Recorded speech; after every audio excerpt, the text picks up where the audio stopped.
Paper 165. The Perean mission begins. On Tuesday, January the 3rd, Anno Domini 30, Abner, the former chief of the 12 apostles of John the Baptist, a Nazarite and one-time head of the Nazarite school at Engedi, now chief of the 70 messengers of the kingdom, called his associates together and gave them final instructions before sending them on a mission to all of the cities and villages of Perea. This Perean mission continued for almost 3 months and was the last ministry of the Master. From these labors Jesus went directly to Jerusalem to pass through his final experiences in the flesh. The 70, supplemented by the periodic labors of Jesus and the 12 apostles, worked in the following cities and towns and some 50 additional villages: Zaphon, Gadara, Makad, Arbela, Ramath, Edrei, Bozrah, Caspin, Mizpeh, Gerasa, Ragaba, Succoth, Amathus, Adam, Samuel, Capitolias, Dian, Hatita, Gada, Philadelphia, Jogbehar, Gilead, Beth Nimrah, Tyrus, Elila, Livias, Heshbon, Kuliro, Beth Peor, Shittim, Sibma, Ndeba, Bethmian, Areopolis, and Aroa. Throughout this tour of Perea, the women's corps, now numbering 62, took over most of the work of ministration to the sick. This was the final period of the development of the higher spiritual aspects of the gospel of the kingdom, and there was, accordingly, an absence of miracle working. No other part of Palestine was so thoroughly worked by the apostles and disciples of Jesus, and in no other region did the better classes of citizens so generally accept the Master's teaching. Perea at this time was about equally Gentile and Jewish, the Jews having been generally removed from these regions during the times of Judas Maccabi. Perea was the most beautiful and picturesque province of all Palestine. It was generally referred to by the Jews as the land beyond the Jordan. Throughout this period Jesus divided his time between the camp at Perea and trips with the 12 to assist the 70 in the various cities where they taught and preached. Under Abner's instructions, the 70 baptized all believers, although Jesus had not so charged them. 1. At the Perea camp by the middle of January, more than 1,200 persons were gathered together at Perea, and Jesus taught this multitude at least once each day when he was in residence at the camp, usually speaking at 9 o'clock in the morning, if not prevented by rain. Peter and the other apostles taught each afternoon. The evenings Jesus reserved for the usual sessions of questions and answers with the 12 and other advanced disciples. The evening groups averaged about 50. By the middle of March, the time when Jesus began his journey toward Jerusalem, over 4,000 persons composed the large audience which heard Jesus or Peter preach each morning. The Master chose to terminate his work on earth when the interest in his message had reached a high point, the highest point attained under this second or non-miraculous phase of the progress of the kingdom. While 3/4 of the multitude were truth-seekers, there were also present a large number of Pharisees from Jerusalem and elsewhere, together with many doubters and cavillers. Jesus and the 12 apostles devoted much of their time to the multitude assembled at the Perea camp. The 12 paid little or no attention to the field work, only going out with Jesus to visit Abner's associates from time to time. Abner was very familiar with the Perean district, since this was the field in which his former master, John the Baptist, had done most of his work. After beginning the Perean mission, Abner and the 70 never returned to the Perea camp. 2. Sermon on the Good Shepherd. A company of over 300 Jerusalemites, Pharisees and others, followed Jesus north to Perea when he hastened away from the jurisdiction of the Jewish rulers at the ending of the Feast of the Dedication. And it was in the presence of these Jewish teachers and leaders, as well as in the hearing of the 12 apostles, that Jesus preached the sermon on the Good Shepherd. After half an hour of informal discussion, speaking to a group of about 100, Jesus said, "On this night one have much to tell you, and since many of you are my disciples and some of you my bitter enemies, one will present my teaching in a parable, so that you may each take for yourself that which finds a reception in your heart. Tonight, Here before me are men who would be willing to die for me and for this gospel of the kingdom, and some of them will so offer themselves in the years to come. And here also are some of you, slaves of tradition, who have followed me down from Jerusalem, and who, with your darkened and deluded leaders, seek to kill the Son of Man. The life which one now live in the flesh shall judge both of you, the true shepherds and the false shepherds. If the false shepherd were blind, he would have no sin, but you claim that you see. You profess to be teachers in Israel. Therefore does your sin remain upon you. The true shepherd gathers his flock into the fold for the night in times of danger. And when the morning has come, he enters into the fold by the door, and when he calls, the sheep know his voice. Every shepherd who gains entrance to the sheepfold by any other means than by the door is a thief and a robber. The true shepherd enters the fold after the porter has opened the door for him, and his sheep, knowing his voice, come out at his word. And when they that are his are thus brought forth, the true shepherd goes before them. He leads the way, and the sheep follow him. His sheep follow him because they know his voice. They will not follow a stranger. They will flee from the stranger, because they know not his voice. This multitude which is gathered about us here are like sheep without a shepherd, but when we speak to them, they know the shepherd's voice, and they follow after us. At least, those who hunger for truth and thirst for righteousness do. Some of you are not of my fold. You know not my voice, and you do not follow me. And because you are false shepherds, the sheep know not your voice and will not follow you. And when Jesus had spoken this parable, no one asked him a question. After a time he began again to speak and went on to discuss the parable. You who would be the under-shepherds of my Father's flocks must not only be worthy leaders, but you must also feed the flock with good food. You are not true shepherds unless you lead your flocks into green pastures and beside still waters.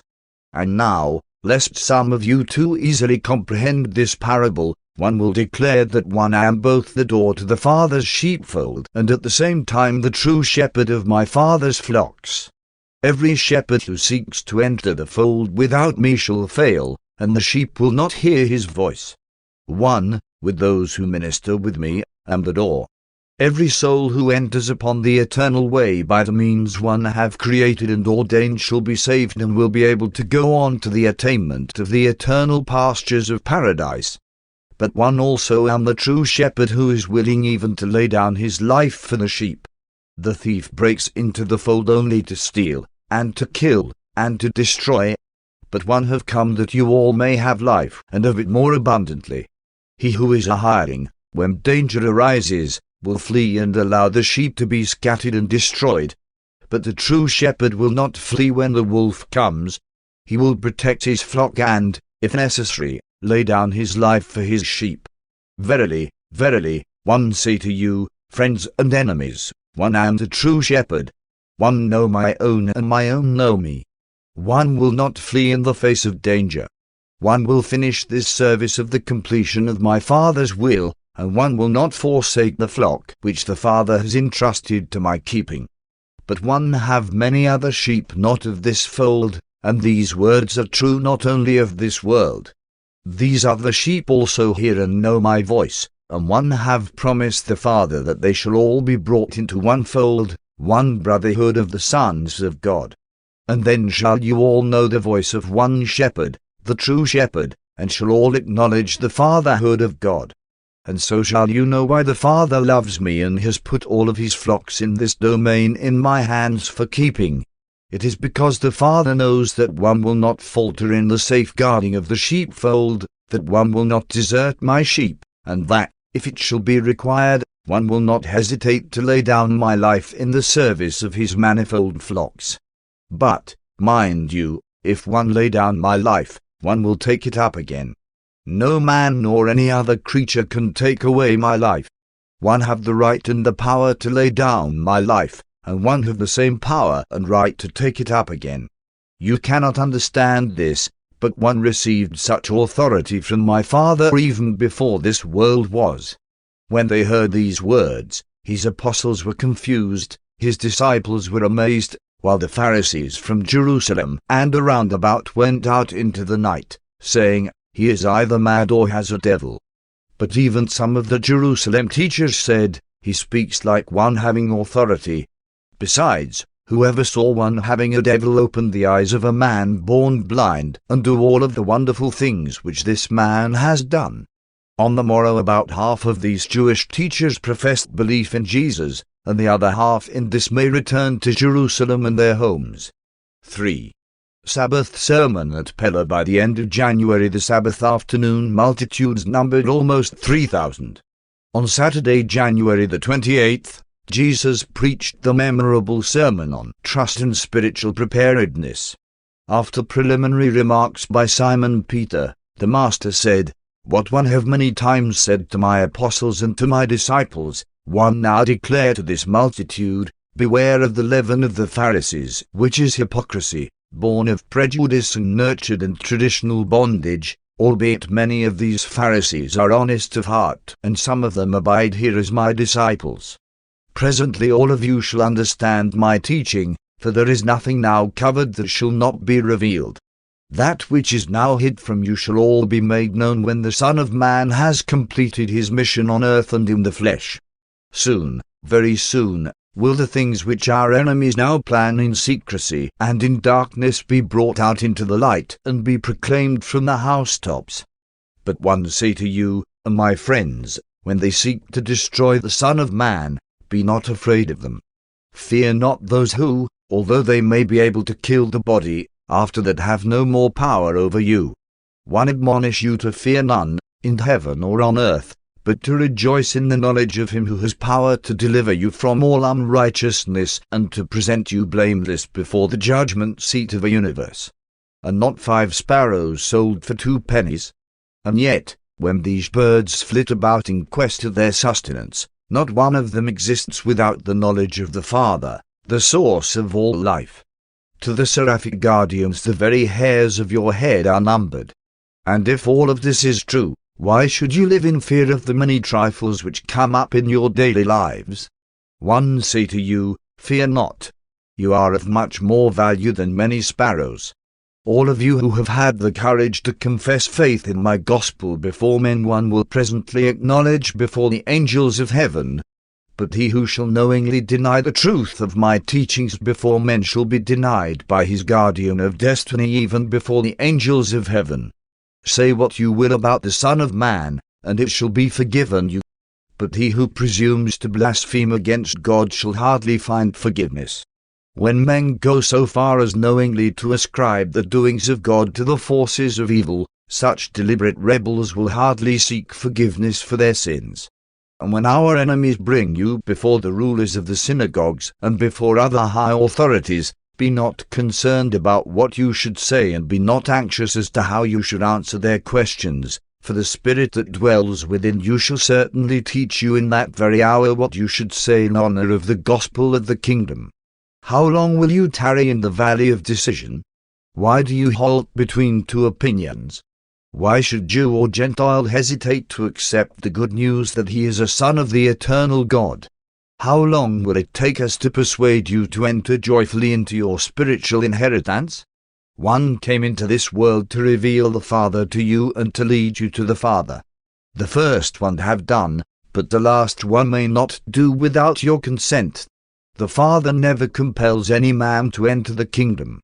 The invitation ever has been and always will be, whosoever will, let him come and freely partake of the water of life. When Jesus had finished speaking, many went forth to be baptized by the apostles in the Jordan, while he listened to the questions of those who remained. 4. Dividing the inheritance as the apostles baptized believers, the Master talked with those who tarried. And a certain young man said to him, Master, my father died leaving much property to me and my brother, but my brother refuses to give me that which is my own. Will you, then, bid my brother divide this inheritance with me?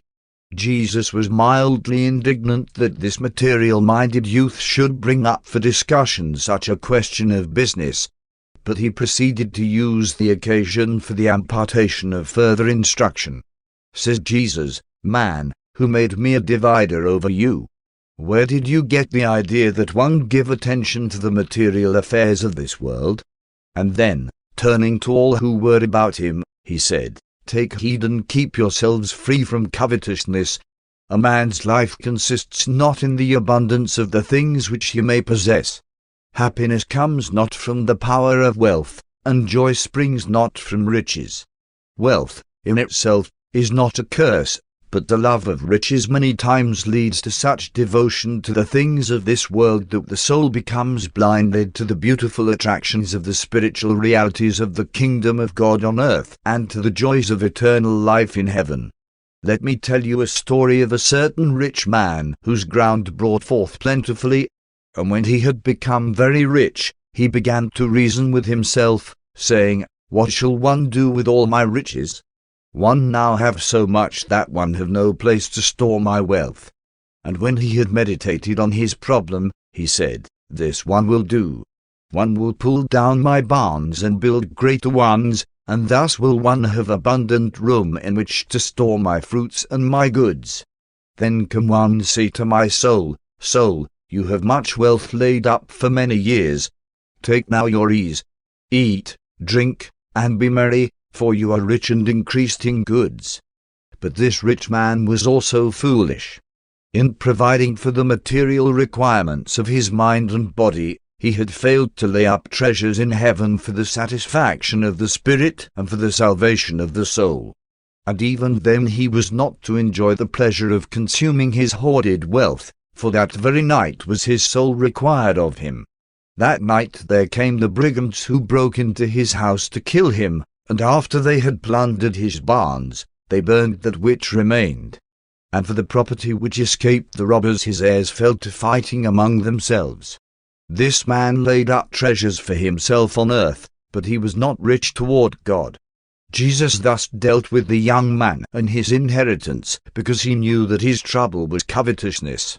Even if this had not been the case, the Master would not have interfered, for he never meddled with the temporal affairs of even his apostles, much less his disciples. When Jesus had finished his story, another man rose up and asked him, Master, one know that your apostles have sold all their earthly possessions to follow you, and that they have all things in common as do the Essenes. But would you have all of us who are your disciples do likewise? Is it a sin to possess honest wealth? And Jesus replied to this question, My friend, it is not a sin to have honorable wealth, but it is a sin if you convert the wealth of material possessions into treasures which may absorb your interests and divert your affections from devotion to the spiritual pursuits of the kingdom. There is no sin in having honest possessions on earth provided your treasure is in heaven, for where your treasure is there will your heart be also. There is a great difference between wealth which leads to covetousness and selfishness, and that which is held and dispensed in the spirit of stewardship by those who have an abundance of this world's goods, and who so bountifully contribute to the support of those who devote all their energies to the work of the kingdom. Many of you who are here and without money are fed and lodged in yonder tented city, because liberal men and women of means have given funds to your host, David Zebdee, for such purposes. But never forget that, after all, wealth is unenduring. The love of riches all too often obscures and even destroys the spiritual vision. Fail not to recognize the danger of wealth's becoming, not your servant, but your master. Jesus did not teach nor countenance improvidence, idleness, indifference to providing the physical necessities for one's family, or dependence upon alms. But he did teach that the material and temporal must be subordinated to the welfare of the soul and the progress of the spiritual nature in the kingdom of heaven. Then, as the people went down by the river to witness the baptizing, the first man came privately to Jesus about his inheritance, inasmuch as he thought Jesus had dealt harshly with him. And when the master had again heard him, he replied, My son, why do you miss the opportunity to feed upon the bread of life on a day like this in order to indulge your covetous disposition? Do you not know that the Jewish laws of inheritance will be justly administered if you will go with your complaint to the court of the synagogue? Can you not see that my work is to do with making sure that you know about your heavenly inheritance? Have you not read the scripture, there is he who waxes rich by his weariness and much pinching, and this is the portion of his reward, whereas he says, one have found rest and now shall be able to eat continually of my goods, yet he knows not what time shall bring upon him, and also that he must leave all these things to others when he dies. Have you not read the commandment, you shall not covet? And again, they have eaten and filled themselves and waxed fat, and then did they turn to other gods. Have you read in the Psalms that the Lord abhors the covetous, and that the little a righteous man has is better than the riches of many wicked? If riches increase, set not your heart upon them. Have you read where Jeremiah said, let not the rich man glory in his riches? And Ezekiel spoke truth when he said, with their mouths they make a show of love, but their hearts are set upon their own selfish gain. Jesus sent the young man away, saying to him, my son, what shall it profit you if you gain the whole world and lose your own soul? To another standing nearby who asked Jesus how the wealthy would stand in the day of judgment, he replied, one have come to judge neither the rich nor the poor, but the lives men live will sit in judgment on all. Whatever else may concern the wealthy in the judgment, at least 3 questions must be answered by all who acquire great wealth, and these questions are, 1. How much wealth did you accumulate? 2. How did you get this wealth? 3. How did you use your wealth? Then Jesus went into his tent to rest for a while before the evening meal. When the apostles had finished with the baptizing, they came also and would have talked with him about wealth on earth and treasure in heaven, but he was asleep.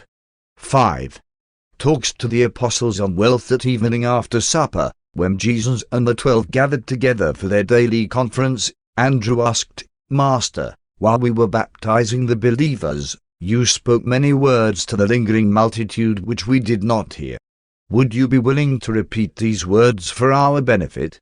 And in response to Andrew's request, Jesus said, Yes, Andrew, one will speak to you about these matters of wealth and self-support, but my words to you, the apostles, must be somewhat different from those spoken to the disciples and the multitude, since you have forsaken everything, not only to follow me, but to be ordained as ambassadors of the kingdom. Already have you had several years' experience, and you know that the Father, whose kingdom you proclaim, will not forsake you. You have dedicated your lives to the ministry of the kingdom. Therefore be not anxious or worried about the things of the temporal life, what you shall eat, nor yet for your body, what you shall wear. The welfare of the soul is more than food and drink. The progress in the spirit is far above the need of raiment. When you are tempted to doubt the sureness of your bread, consider the ravens. They sow not neither reap, they have no storehouses or barns, and yet the Father provides food for every one of them that seeks it. And of how much more value are you than many birds? Besides, all of your anxiety or fretting doubts can do nothing to supply your material needs. Which of you by anxiety can add a handbreadth to your stature or a day to your life? Since such matters are not in your hands, why do you give anxious thought to any of these problems? Consider the lilies, how they grow. They toil not, neither do they spin. Yet one say to you, even Solomon in all his glory was not arrayed like one of these. If God so clothes the grass of the field, which is alive today and tomorrow is cut down and cast into the fire, how much more shall he clothe you, the ambassadors of the heavenly kingdom? O you of little faith! When you wholeheartedly devote yourselves to the proclamation of the gospel of the kingdom, you should not be of doubtful minds concerning the support of yourselves or the families you have forsaken. If you give your lives truly to the gospel, you shall live by the gospel. If you are only believing disciples, you must earn your own bread and contribute to the sustenance of all who teach and preach and heal. If you are anxious about your bread and water, wherein are you different from the nations of the world who so diligently seek such necessities? Devote yourselves to your work, believing that both the Father and one know that you have need of all these things. Let me assure you, once and for all, that, if you dedicate your lives to the work of the kingdom, all your real needs shall be supplied. Seek the greater thing, and the lesser will be found therein. Ask for the heavenly, and the earthly shall be included. The shadow is certain to follow the substance. You are only a small group, but if you have faith, if you will not stumble in fear, one declare that it is my Father's good pleasure to give you this kingdom. You have laid up your treasures where the purse waxes not old, where no thief can despoil, and where no moth can destroy. And as one told the people, where your treasure is, there will your heart be also. But in the work which is just ahead of us, and in that which remains for you after one go to the Father, you will be grievously tried. You must all be on your watch against fear and doubts. Every one of you, gird up the loins of your minds, and let your lamps be kept burning. Keep yourselves like men who are watching for their master to return from the marriage feast, so that, when he comes and knocks, you may quickly open to him. Such watchful servants are blessed by the master who finds them faithful at such a great moment. Then will the master make his servants sit down while he himself serves them. Verily, verily, one say to you that a crisis is just ahead in your lives, and it behooves you to watch and be ready. You well understand that no man would suffer his house to be broken into if he knew what hour the thief was to come. Be you also on watch for yourselves, for in an hour that you least suspect, and in a manner you think not, shall the Son of Man depart. For some minutes the 12 sat in silence. Some of these warnings they had heard before, but not in the setting presented to them at this time. 6. Answer to Peter's question. As they sat thinking, Simon Peter asked, Do you speak this parable to us, your apostles, or is it for all the disciples? And Jesus answered, In the time of testing, a man's soul is revealed. Trial discloses what really is in the heart.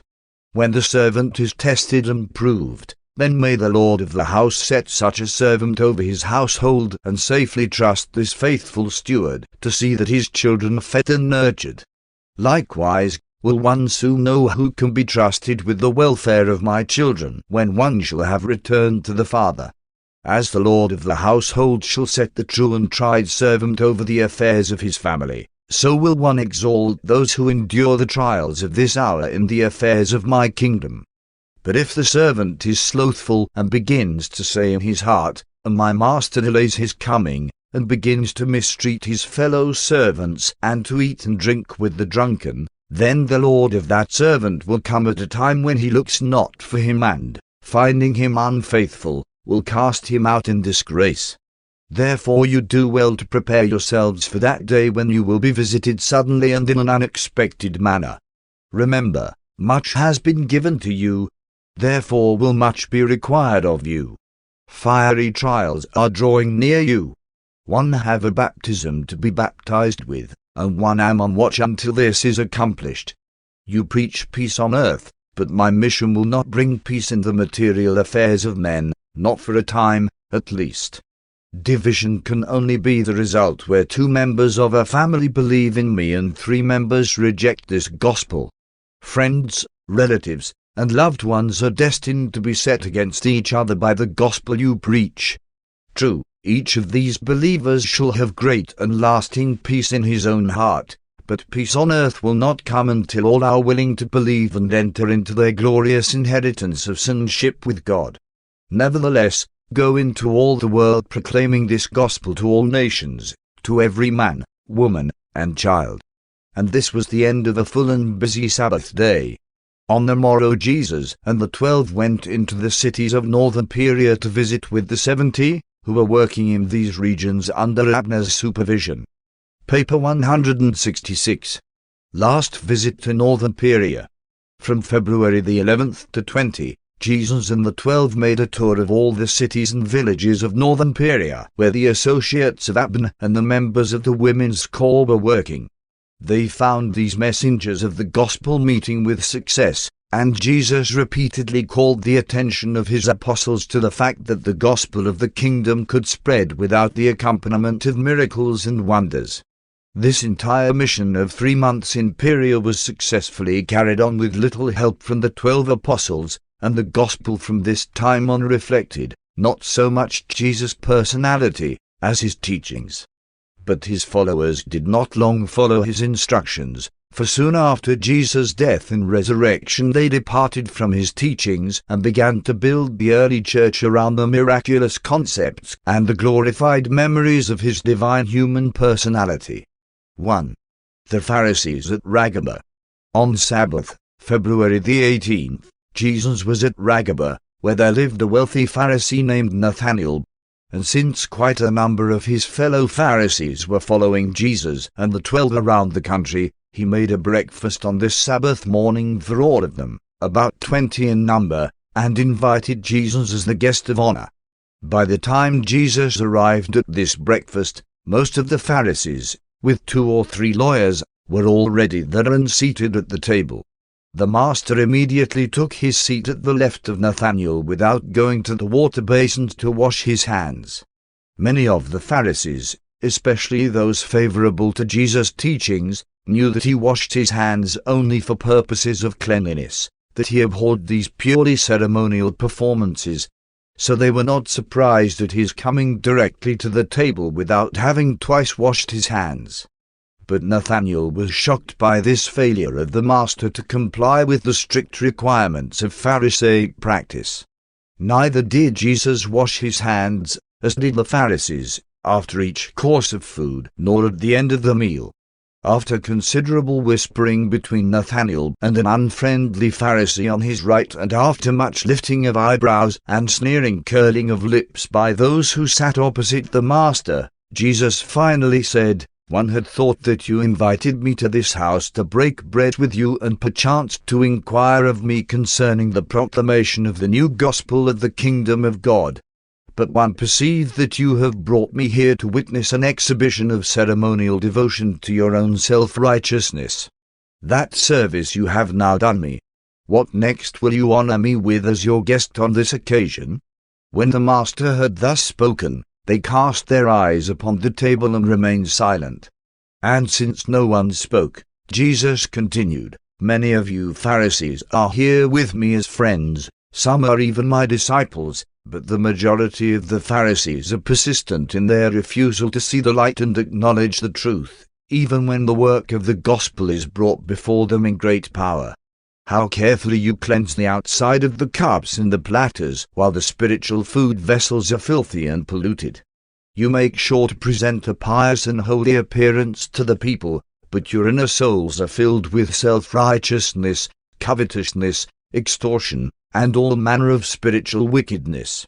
Your leaders even dare to plot and plan the murder of the Son of Man. Do not you foolish men understand that the God of heaven looks at the inner motives of the soul as well as on your outer pretenses and your pious professions? Think not that the giving of alms and the paying of tithes will cleanse you from unrighteousness and enable you to stand clean in the presence of the Judge of all men. Woe upon you Pharisees, who have persisted in rejecting the light of life. You are meticulous in tithing and ostentatious in almsgiving, but you knowingly spurn the visitation of God and reject the revelation of his love. Though it is all right for you to give attention to these minor duties, you should not have left these weightier requirements undone. Woe upon all who shun justice, spurn mercy, and reject truth. Woe upon all those who despise the revelation of the Father, while they seek the chief seats in the synagogue and crave flattering salutations in the marketplaces. When Jesus would have risen to depart, one of the lawyers who was at the table, addressing him, said, "But, Master, in some of your statements you reproach us also. Is there nothing good in the scribes, the Pharisees, or the lawyers?" And Jesus, standing, replied to the lawyer, "You, like the Pharisees, delight in the first places at the feasts and in wearing long robes, while you put heavy burdens, grievous to be borne, on men's shoulders. And when the souls of men stagger under these heavy burdens, you will not so much as lift with one of your fingers. Woe upon you who take your greatest delight in building tombs for the prophets your fathers killed. And that you consent to what your fathers did is made manifest when you now plan to kill those who come in this day doing what the prophets did in their day, proclaiming the righteousness of God and revealing the mercy of the Heavenly Father. But of all the generations that are past, the blood of the prophets and the apostles shall be required of this perverse and self-righteous generation. Woe upon all of you lawyers who have taken away the key of knowledge from the common people. You yourselves refuse to enter into the way of truth, and at the same time you would hinder all others who seek to enter therein. But you cannot thus shut up the doors of the kingdom of heaven. These we have opened to all who have the faith to enter, and these portals of mercy shall not be closed by the prejudice and arrogance of false teachers and untrue shepherds who are like whited sepulchres which, while outwardly they appear beautiful, are inwardly full of dead men's bones and all manner of spiritual uncleanness. And when Jesus had finished speaking at Nathanael's table, he went out of the house without partaking of food.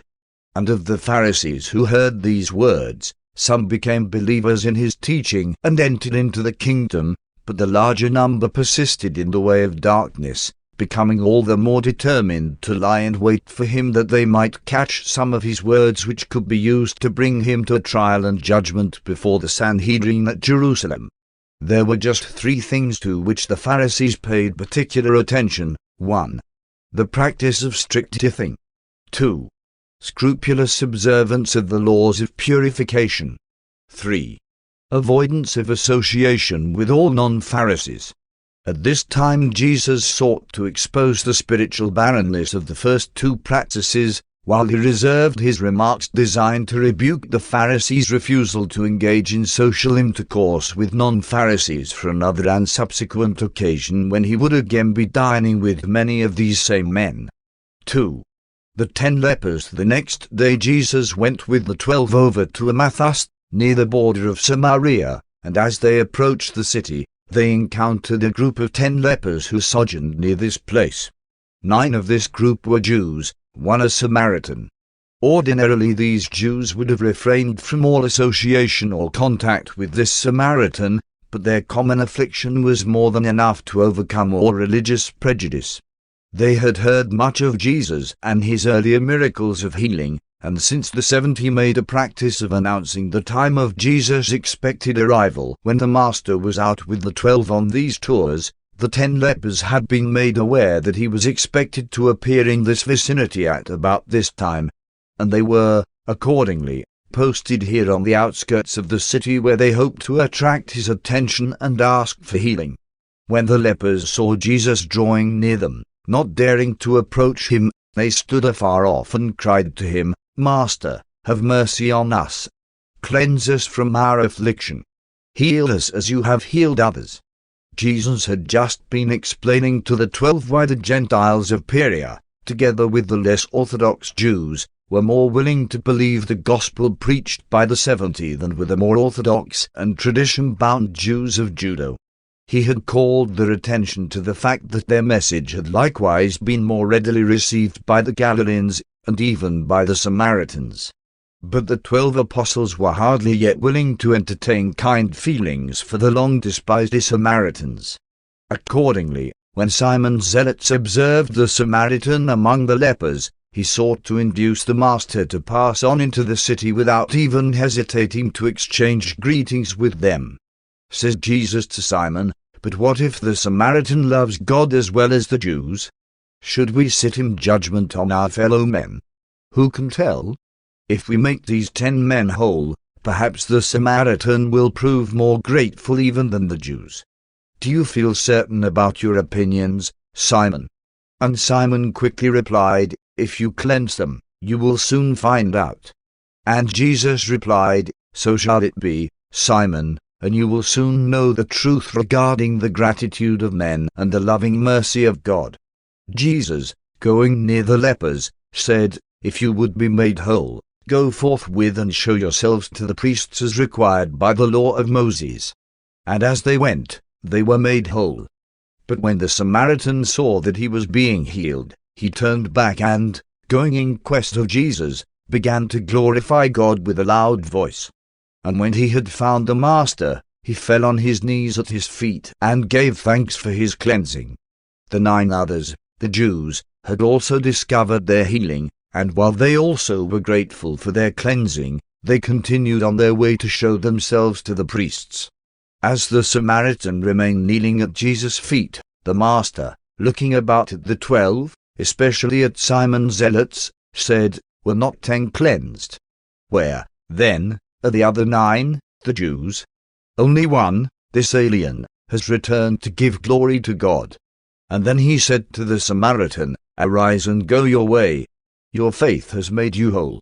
Jesus looked again at his apostles as the stranger departed.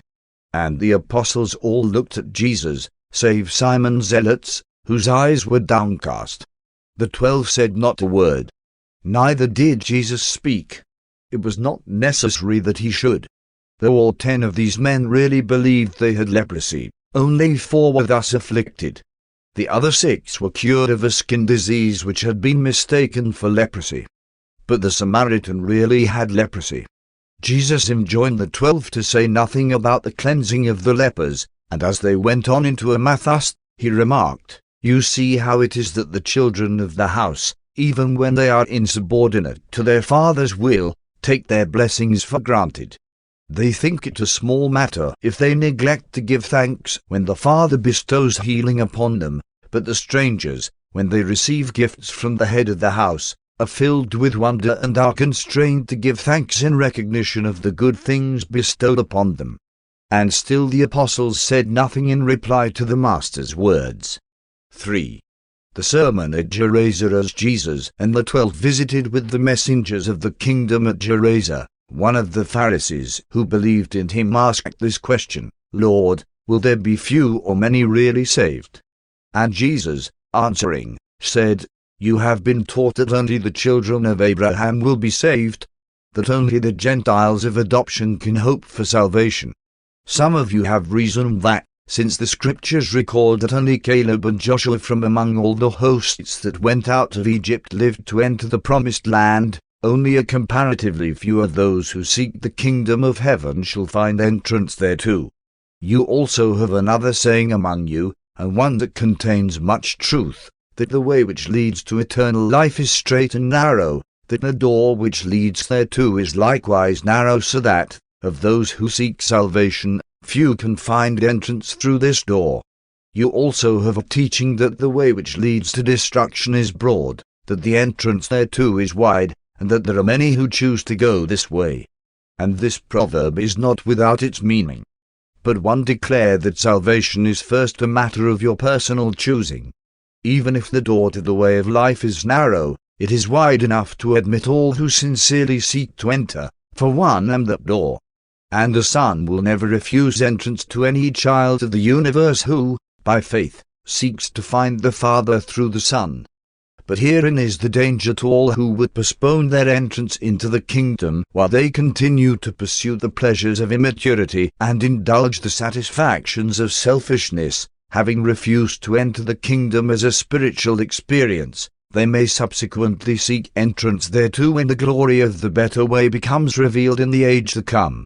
And when, therefore, those who spurned the kingdom when one came in the likeness of humanity seek to find an entrance when it is revealed in the likeness of divinity, then will one say to all such selfish ones, "One know not whence you are.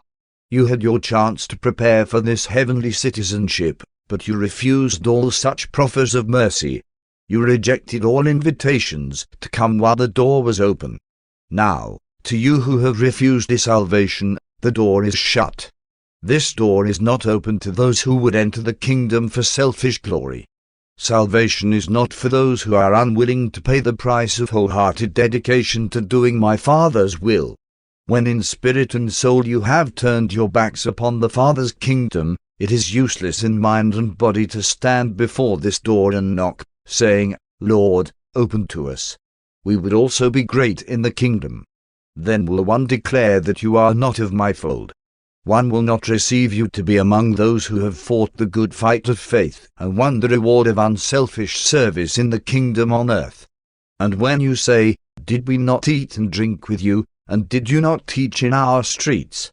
then shall one again declare that you are spiritual strangers, that we were not fellow servants in the Father's ministry of mercy on earth, that one do not know you.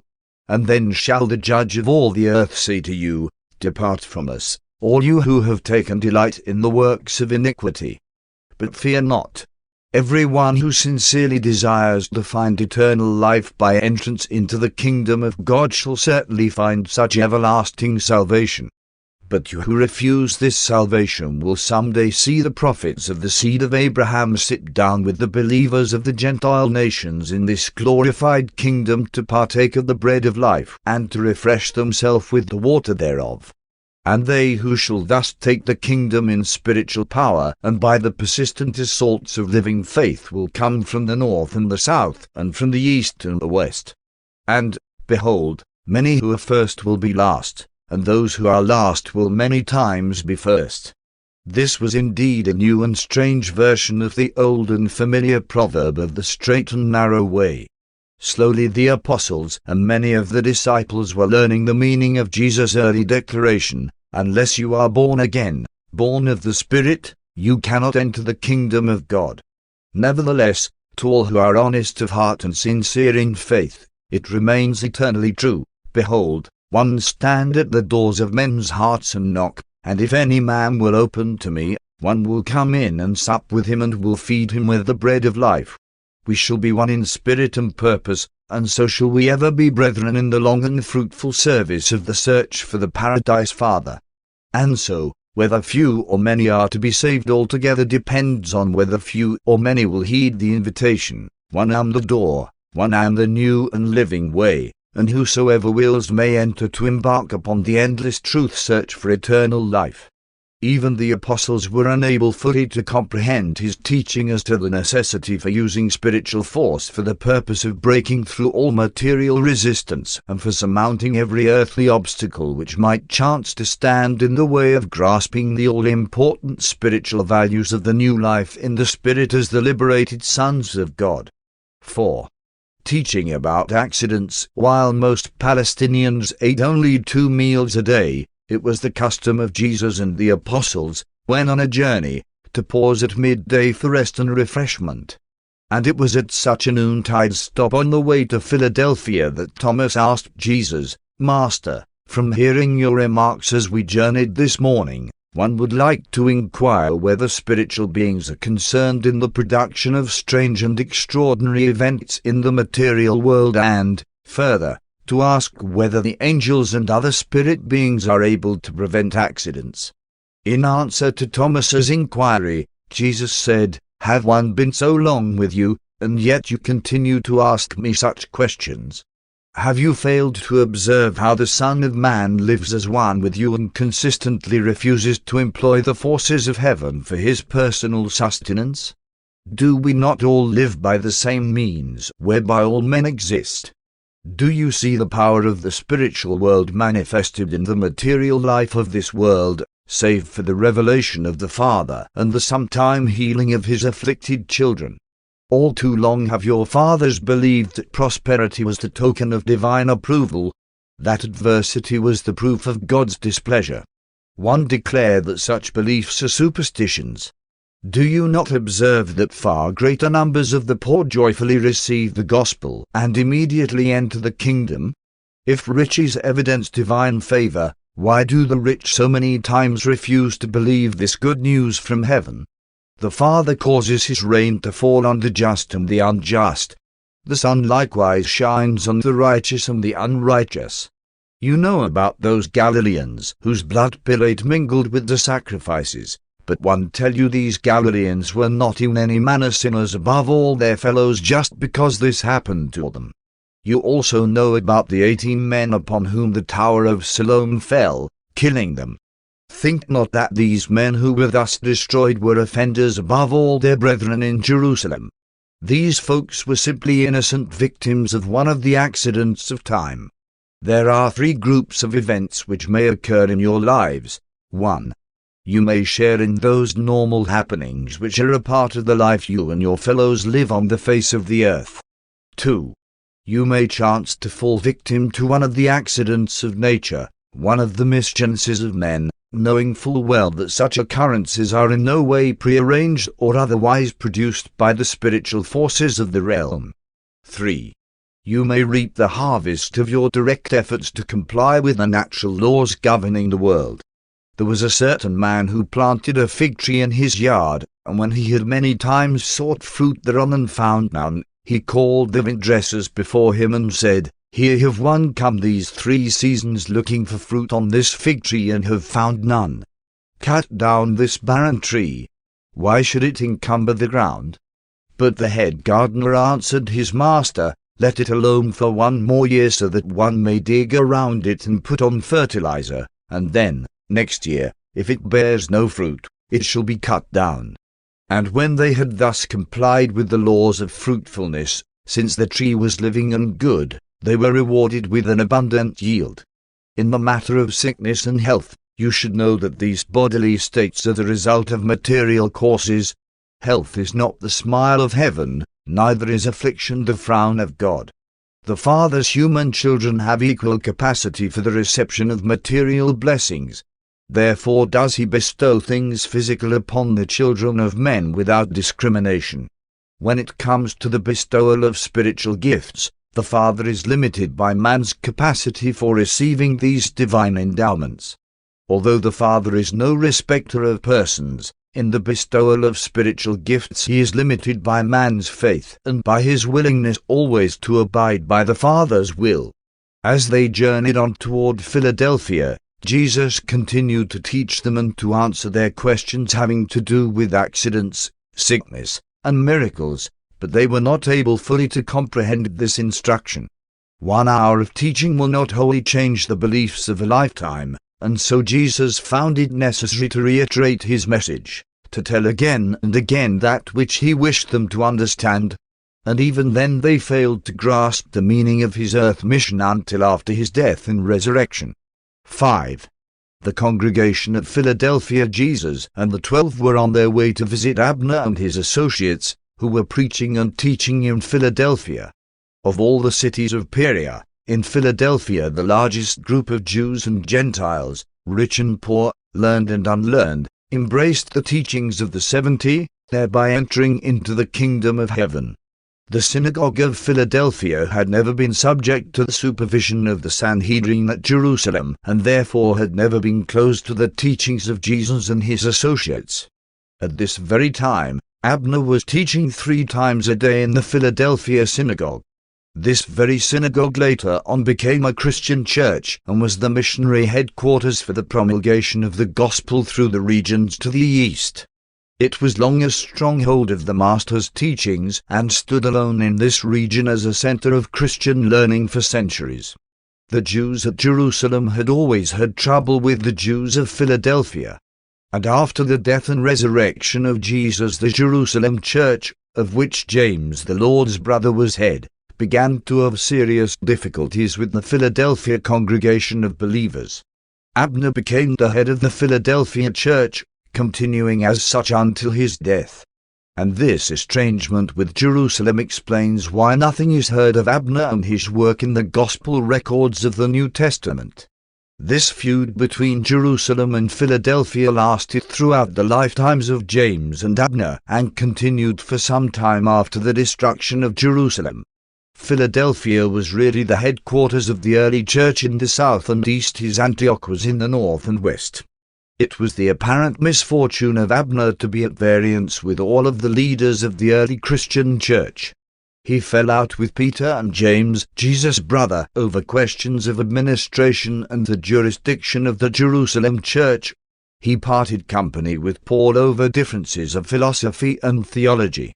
Abner was more Babylonian than Hellenic in his philosophy, and he stubbornly resisted all attempts of Paul to remake the teachings of Jesus so as to present less that was objectionable, first to the Jews, then to the Greco-Roman believers in the mysteries. Thus was Abner compelled to live a life of isolation. He was head of a church which was without standing at Jerusalem. He had dared to defy James the Lord's brother, who was subsequently supported by Peter. Such conduct effectively separated him from all his former associates. Then he dared to withstand Paul. Although he was wholly sympathetic with Paul in his mission to the Gentiles, and though he supported him in his contentions with the church at Jerusalem, he bitterly opposed the version of Jesus' teachings which Paul elected to preach.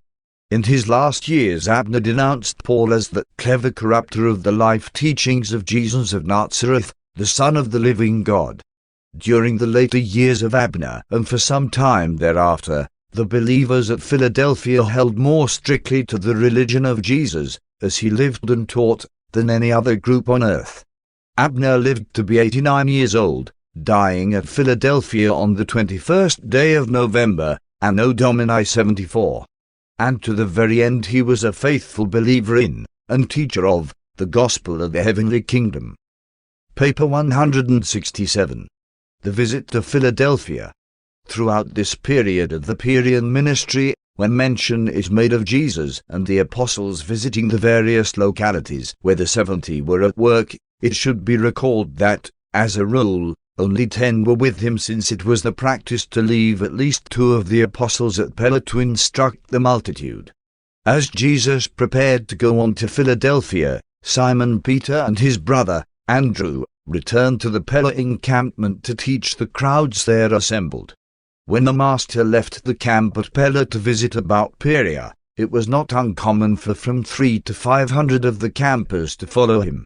When he arrived at Philadelphia, he was accompanied by over 600 followers. No miracles had attended the recent preaching tour through the Decapolis, and, excepting the cleansing of the 10 lepers, thus far there had been no miracles on this Perean mission. This was a period when the gospel was proclaimed with power, without miracles, and most of the time without the personal presence of Jesus or even of his apostles.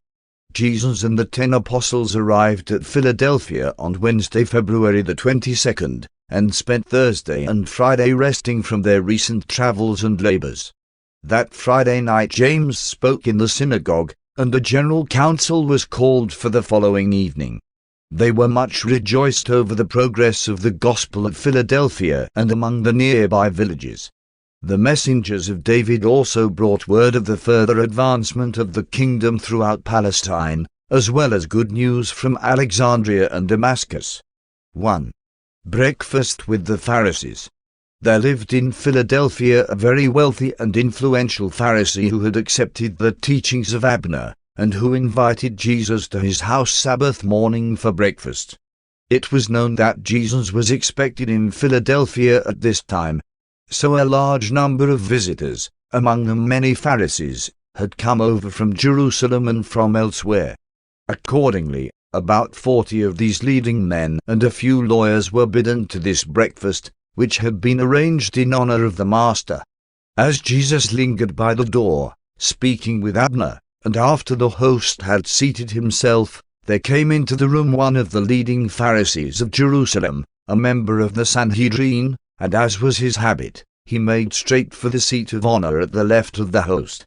But since this place had been reserved for the Master, and that on the right for Abner, the host beckoned the Jerusalem Pharisee to sit 4 seats to the left, and this dignitary was much offended because he did not receive the seat of honor.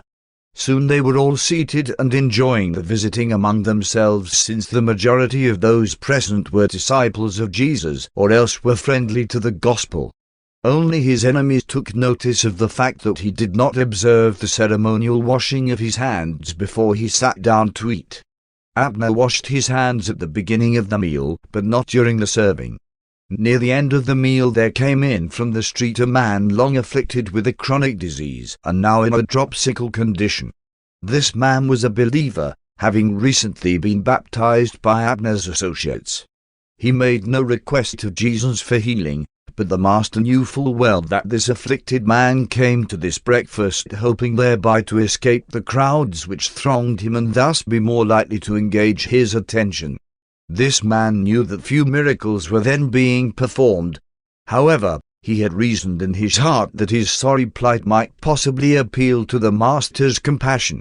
And he was not mistaken, for, when he entered the room, both Jesus and the self-righteous Pharisee from Jerusalem took notice of him. The Pharisee was not slow to voice his resentment that such a one should be permitted to enter the room. But Jesus looked upon the sick man and smiled so benignly that he drew near and sat down upon the floor. As the meal was ending, the Master looked over his fellow guests and then, after glancing significantly at the man with dropsy, said, "My friends, teachers in Israel and learned lawyers, one would like to ask you a question. Is it lawful to heal the sick and afflicted on the Sabbath day, or not?" But those who were there present knew Jesus too well. They held their peace. They answered not his question. Then went Jesus over to where the sick man sat and, taking him by the hand, said, "Arise and go your way. You have not asked to be healed, but one know the desire of your heart and the faith of your soul." Before the man left the room, Jesus returned to his seat and, addressing those at the table, said, "Such works my Father does, not to tempt you into the kingdom, but to reveal himself to those who are already in the kingdom.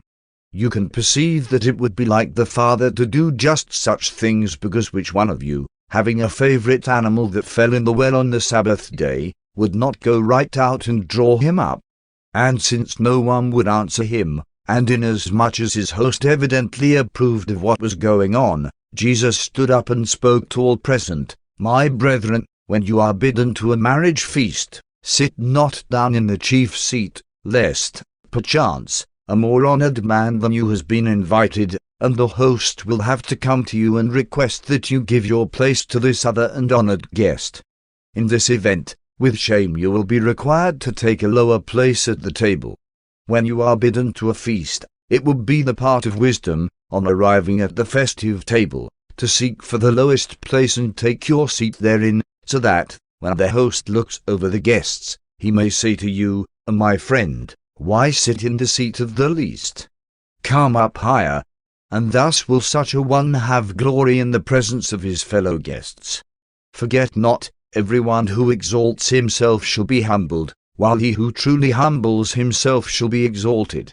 Therefore, when you entertain at dinner or give a supper, invite not always your friends, your brethren, your kinsmen, or your rich neighbors, that they in return may bid you to their feasts, and thus will you be recompensed. When you give a banquet, sometimes bid the poor, the maimed, and the blind.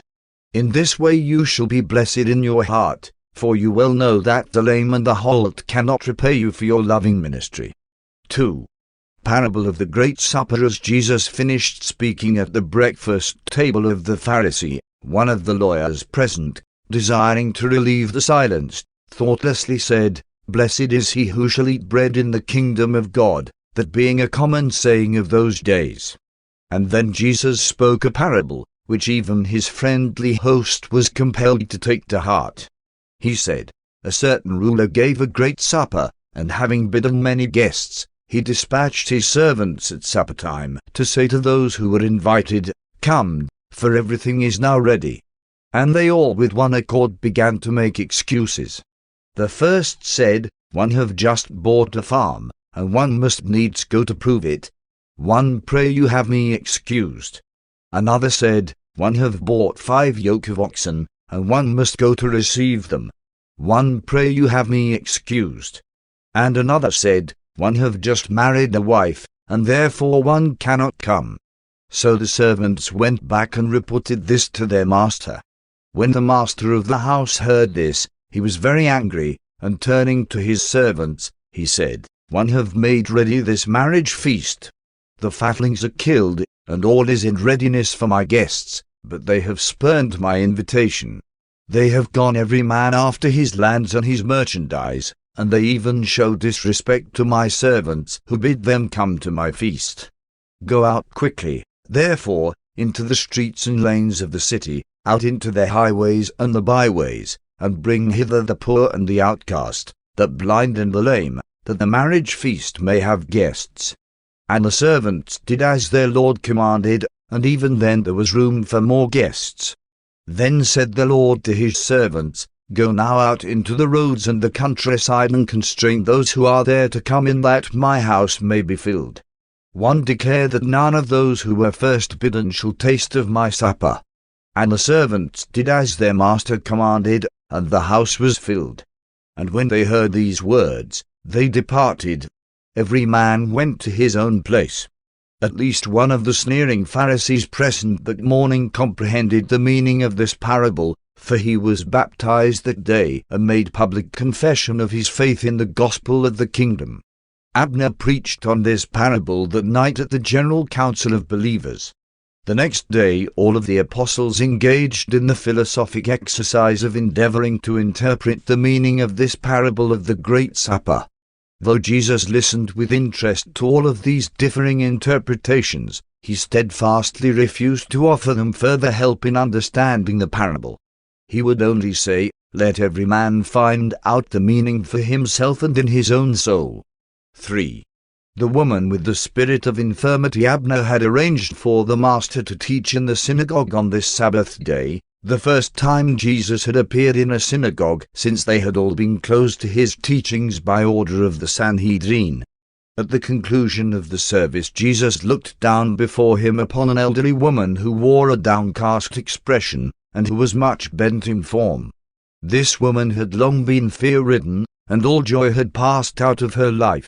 As Jesus stepped down from the pulpit, he went over to her and, touching her bowed-over form on the shoulder, said, "Woman, if you would only believe, you could be wholly loosed from your spirit of infirmity."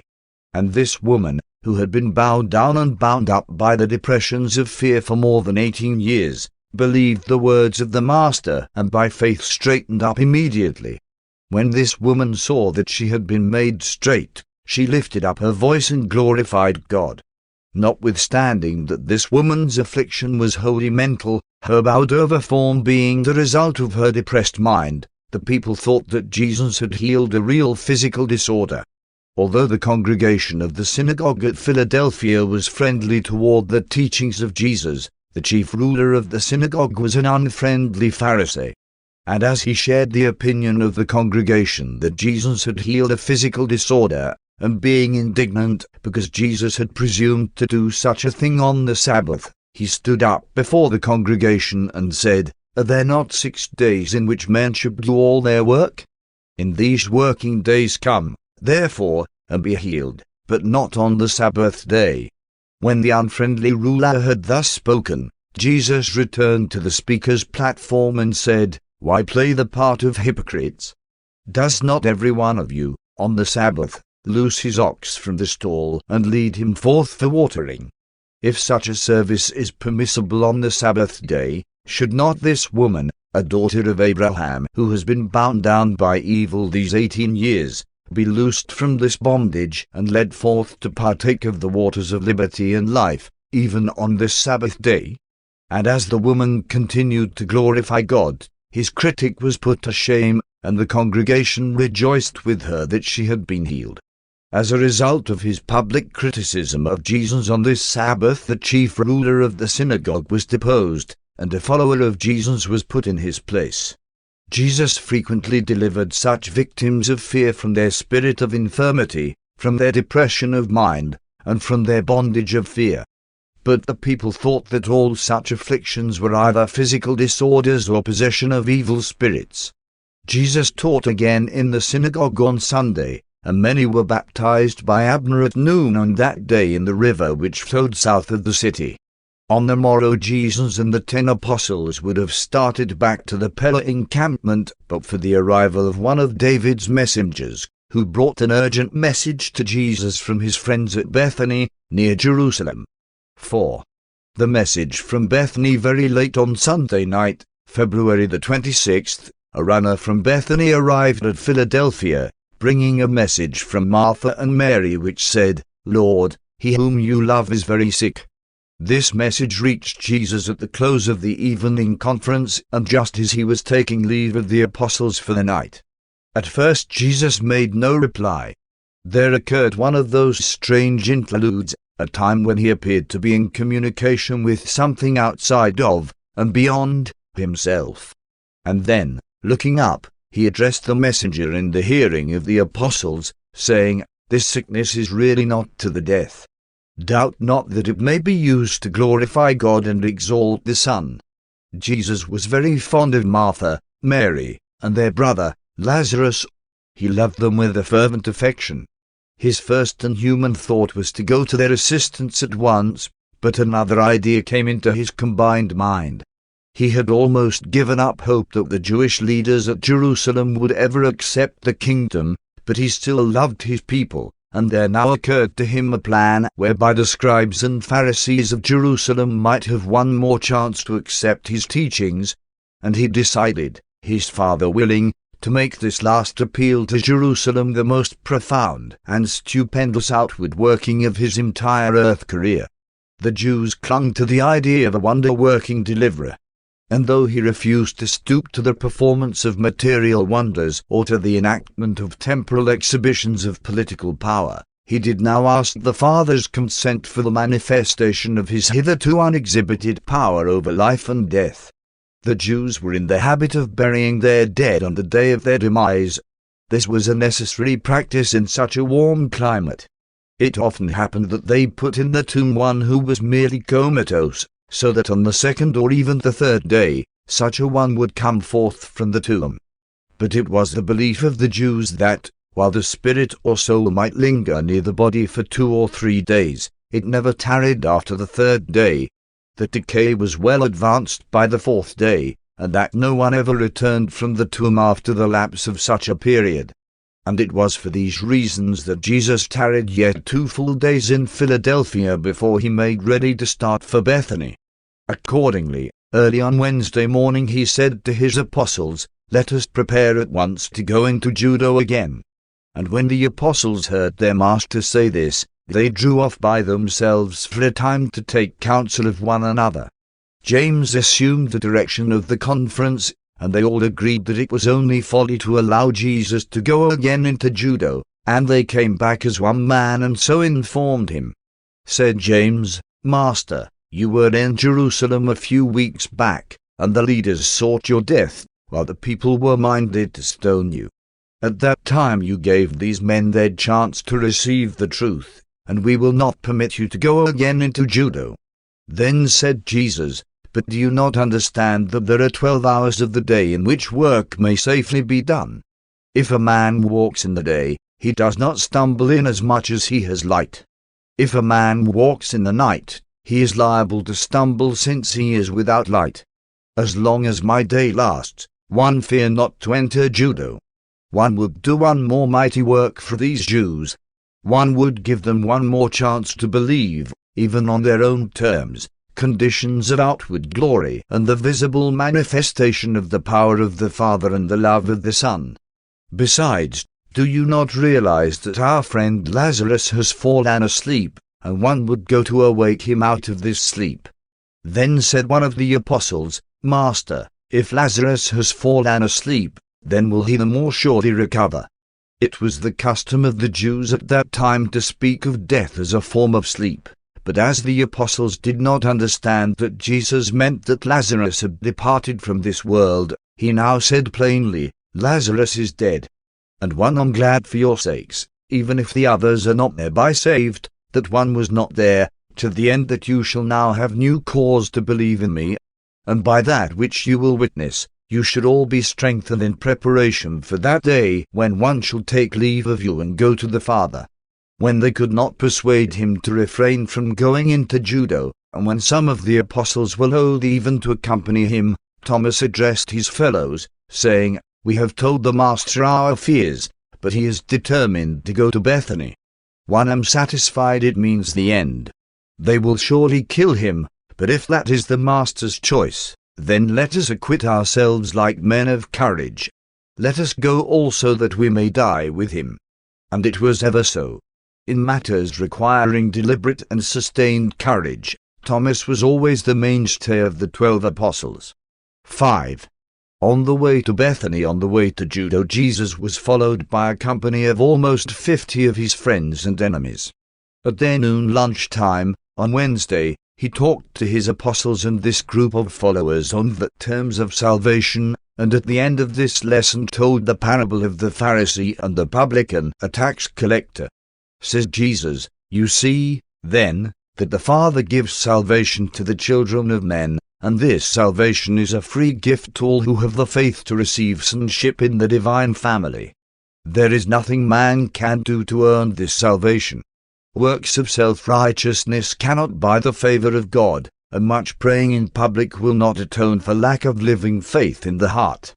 Men, you may deceive by your outward service, but God looks into your souls. What one I'm telling you is well illustrated by two men who went into the temple to pray, the one a Pharisee and the other a publican. The Pharisee stood and prayed to himself, O God, one thank you that one am not like the rest of men, extortioners, unlearned, unjust, adulterers, or even like this publican. One fast twice a week. One give tithes of all that one get. But the publican, standing afar off, would not so much as lift his eyes to heaven, but smote his breast, saying, God be merciful to me a sinner.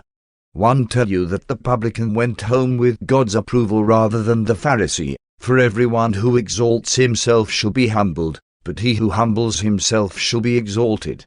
That night, in Jericho, the unfriendly Pharisees sought to entrap the Master by inducing him to discuss marriage and divorce, as did their fellows one time in Galilee, but Jesus artfully avoided their efforts to bring him into conflict with their laws concerning divorce. As the publican and the Pharisee illustrated good and bad religion, their divorce practices served to contrast the better marriage laws of the Jewish code with the disgraceful laxity of the Pharisaic interpretations of these Mosaic divorce statutes. The Pharisee judged himself by the lowest standard. The publican squared himself by the highest ideal. Devotion to the Pharisee was a means of inducing self-righteous inactivity and the assurance of false spiritual security. Devotion to the publican was a means of stirring up his soul to the realization of the need for repentance, confession, and the acceptance, by faith, of merciful forgiveness. The Pharisee sought justice. The publican sought mercy. The law of the universe is, ask and you shall receive, seek and you shall find. Though Jesus refused to be drawn into a controversy with the Pharisees concerning divorce, he did proclaim a positive teaching of the highest ideals regarding marriage. He exalted marriage as the most ideal and highest of all human relationships. Likewise, he intimated strong disapproval of the lax and unfair divorce practices of the Jerusalem Jews, who at that time permitted a man to divorce his wife for the most trifling of reasons, such as being a poor cook, a faulty housekeeper, or for no better reason than that he had become enamored of a better-looking woman. The Pharisees had even gone so far as to teach that divorce of this easy variety was a special dispensation granted the Jewish people, particularly the Pharisees. And so, while Jesus refused to make pronouncements dealing with marriage and divorce, he did most bitterly denounce these shameful floutings of the marriage relationship and pointed out their injustice to women and children. He never sanctioned any divorce practice which gave man any advantage over woman. The Master countenanced only those teachings which accorded women equality with men.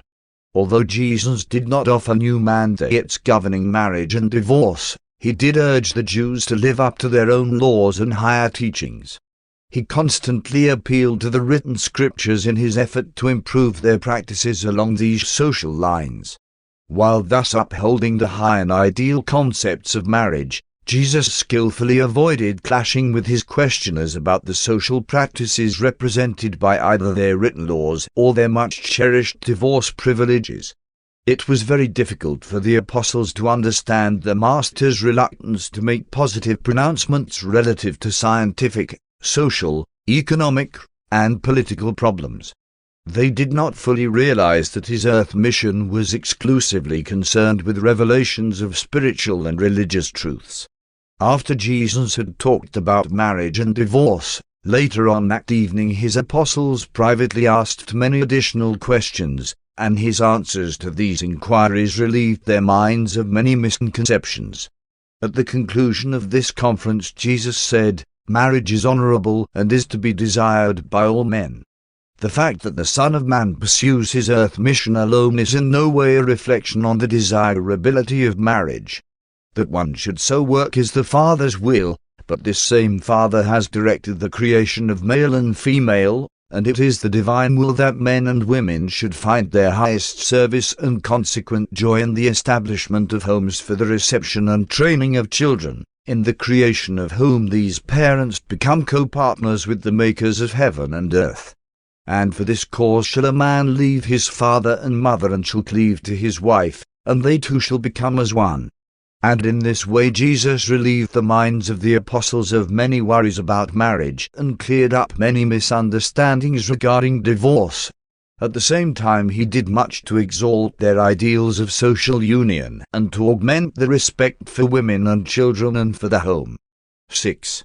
Blessing the little children. That evening Jesus' message regarding marriage and the blessedness of children spread all over Jericho, so that the next morning, long before Jesus and the apostles prepared to leave, even before breakfast time, scores of mothers came to where Jesus lodged, bringing their children in their arms and leading them by their hands, and desired that he bless the little ones. When the apostles went out to view this assemblage of mothers with their children, they endeavored to send them away, but these women refused to depart until the Master laid his hands on their children and blessed them. And when the apostles loudly rebuked these mothers, Jesus, hearing the tumult, came out and indignantly reproved them, saying, "Suffer little children to come to me. Forbid them not, for of such is the kingdom of heaven. Verily, verily, one say to you, whosoever receives not the kingdom of God as a little child shall hardly enter therein to grow up to the full stature of spiritual manhood."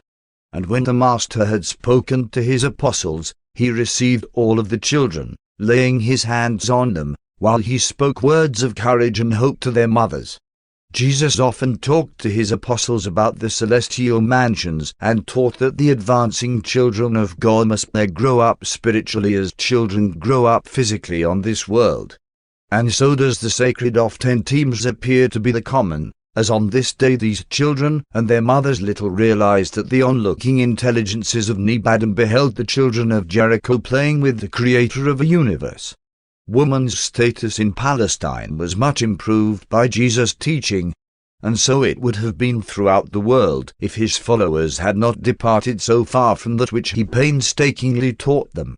It was also at Jericho, in connection with the discussion of the early religious training of children in habits of divine worship, that Jesus impressed upon his apostles the great value of beauty as an influence leading to the urge to worship, especially with children. The Master by precept and example taught the value of worshipping the Creator in the midst of the natural surroundings of creation. He preferred to commune with the Heavenly Father amidst the trees and among the lowly creatures of the natural world. He rejoiced to contemplate the Father through the inspiring spectacle of the starry realms of the Creator suns. When it is not possible to worship God in the tabernacles of nature, men should do their best to provide houses of beauty, sanctuaries of appealing simplicity and artistic embellishment, so that the highest of human emotions may be aroused in association with the intellectual approach to spiritual communion with God. Truth, beauty, and holiness are powerful and effective aids to true worship. But spirit communion is not promoted by mere massive ornateness and overmuch embellishment with man's elaborate and ostentatious art. Beauty is most religious when it is most simple and nature-like. How unfortunate that little children should have their first introduction to concepts of public worship in cold and barren rooms so devoid of the beauty appeal and so empty of all suggestion of good cheer and inspiring holiness.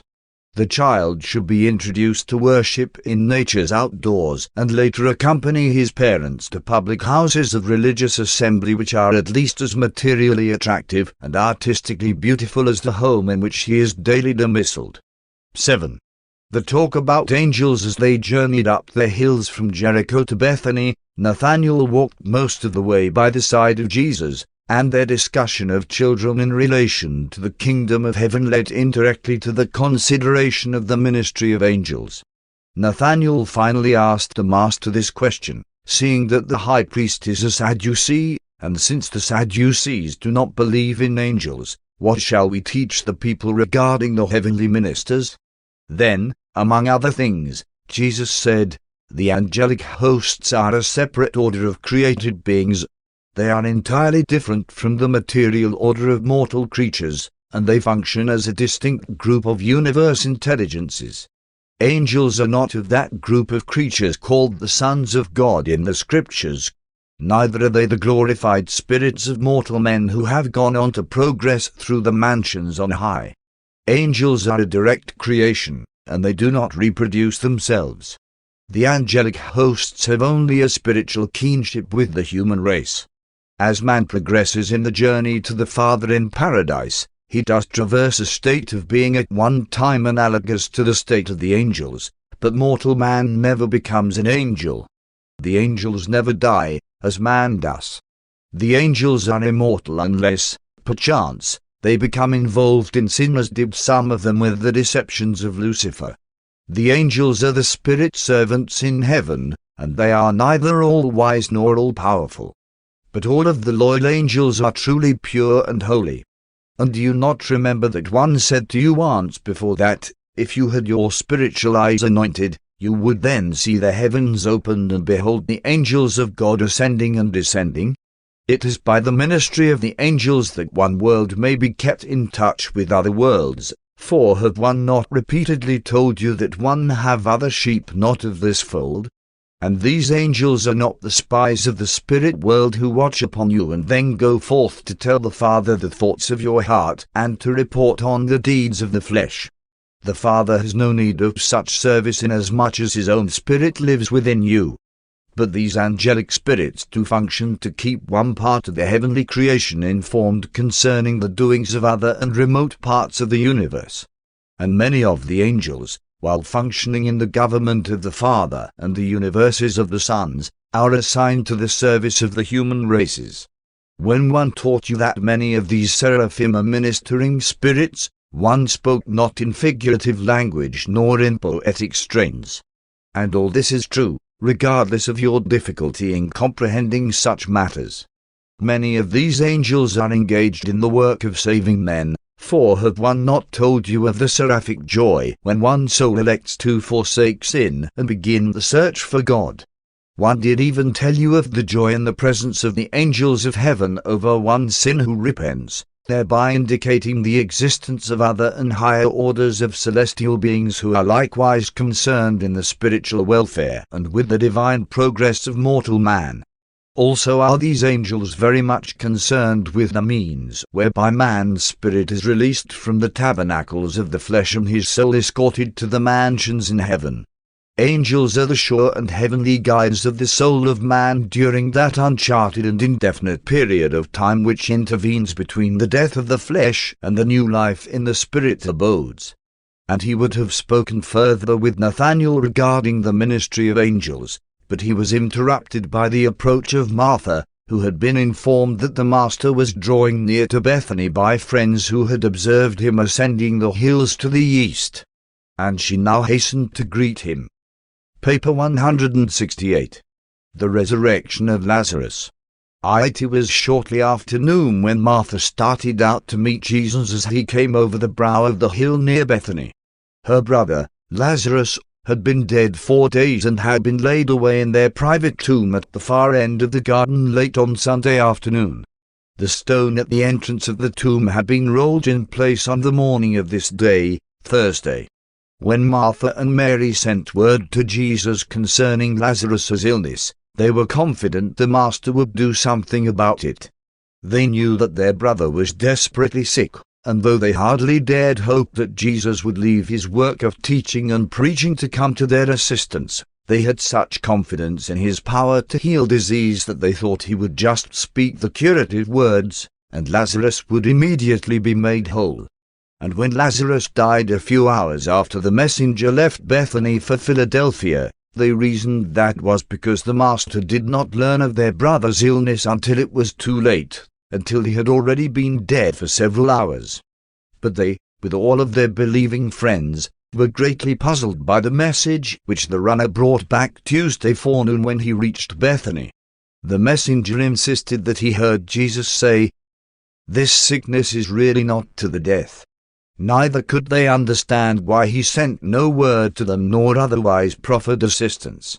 Many friends from nearby hamlets and others from Jerusalem came over to comfort the sorrow-stricken sisters. Lazarus and his sisters were the children of a well-to-do and honorable Jew, one who had been the leading resident of the little village of Bethany.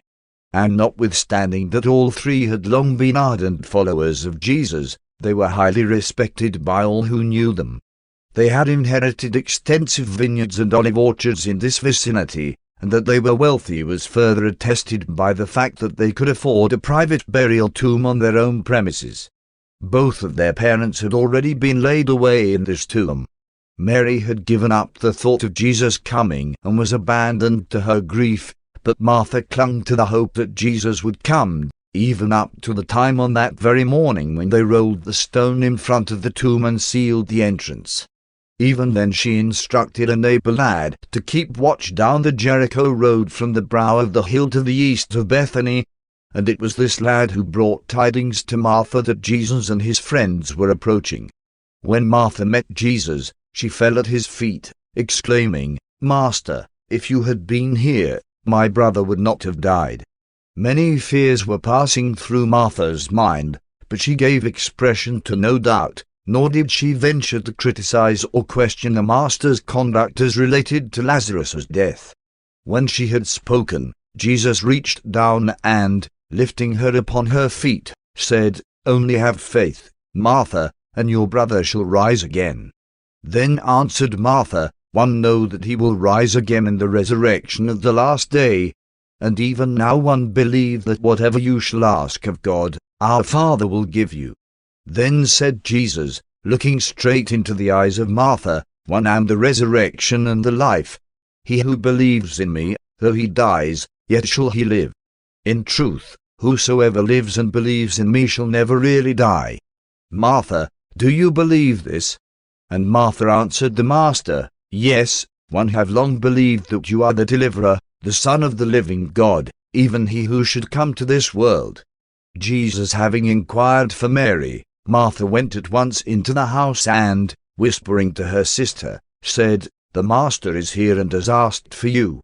And when Mary heard this, she rose up quickly and hastened out to meet Jesus, who still tarried at the place, some distance from the house, where Martha had first met him. The friends who were with Mary, seeking to comfort her, when they saw that she rose up quickly and went out, followed her, supposing that she was going to the tomb to weep. Many of those present were Jesus' bitter enemies. That is why Martha had come out to meet him alone, and also why she went in secretly to inform Mary that he had asked for her.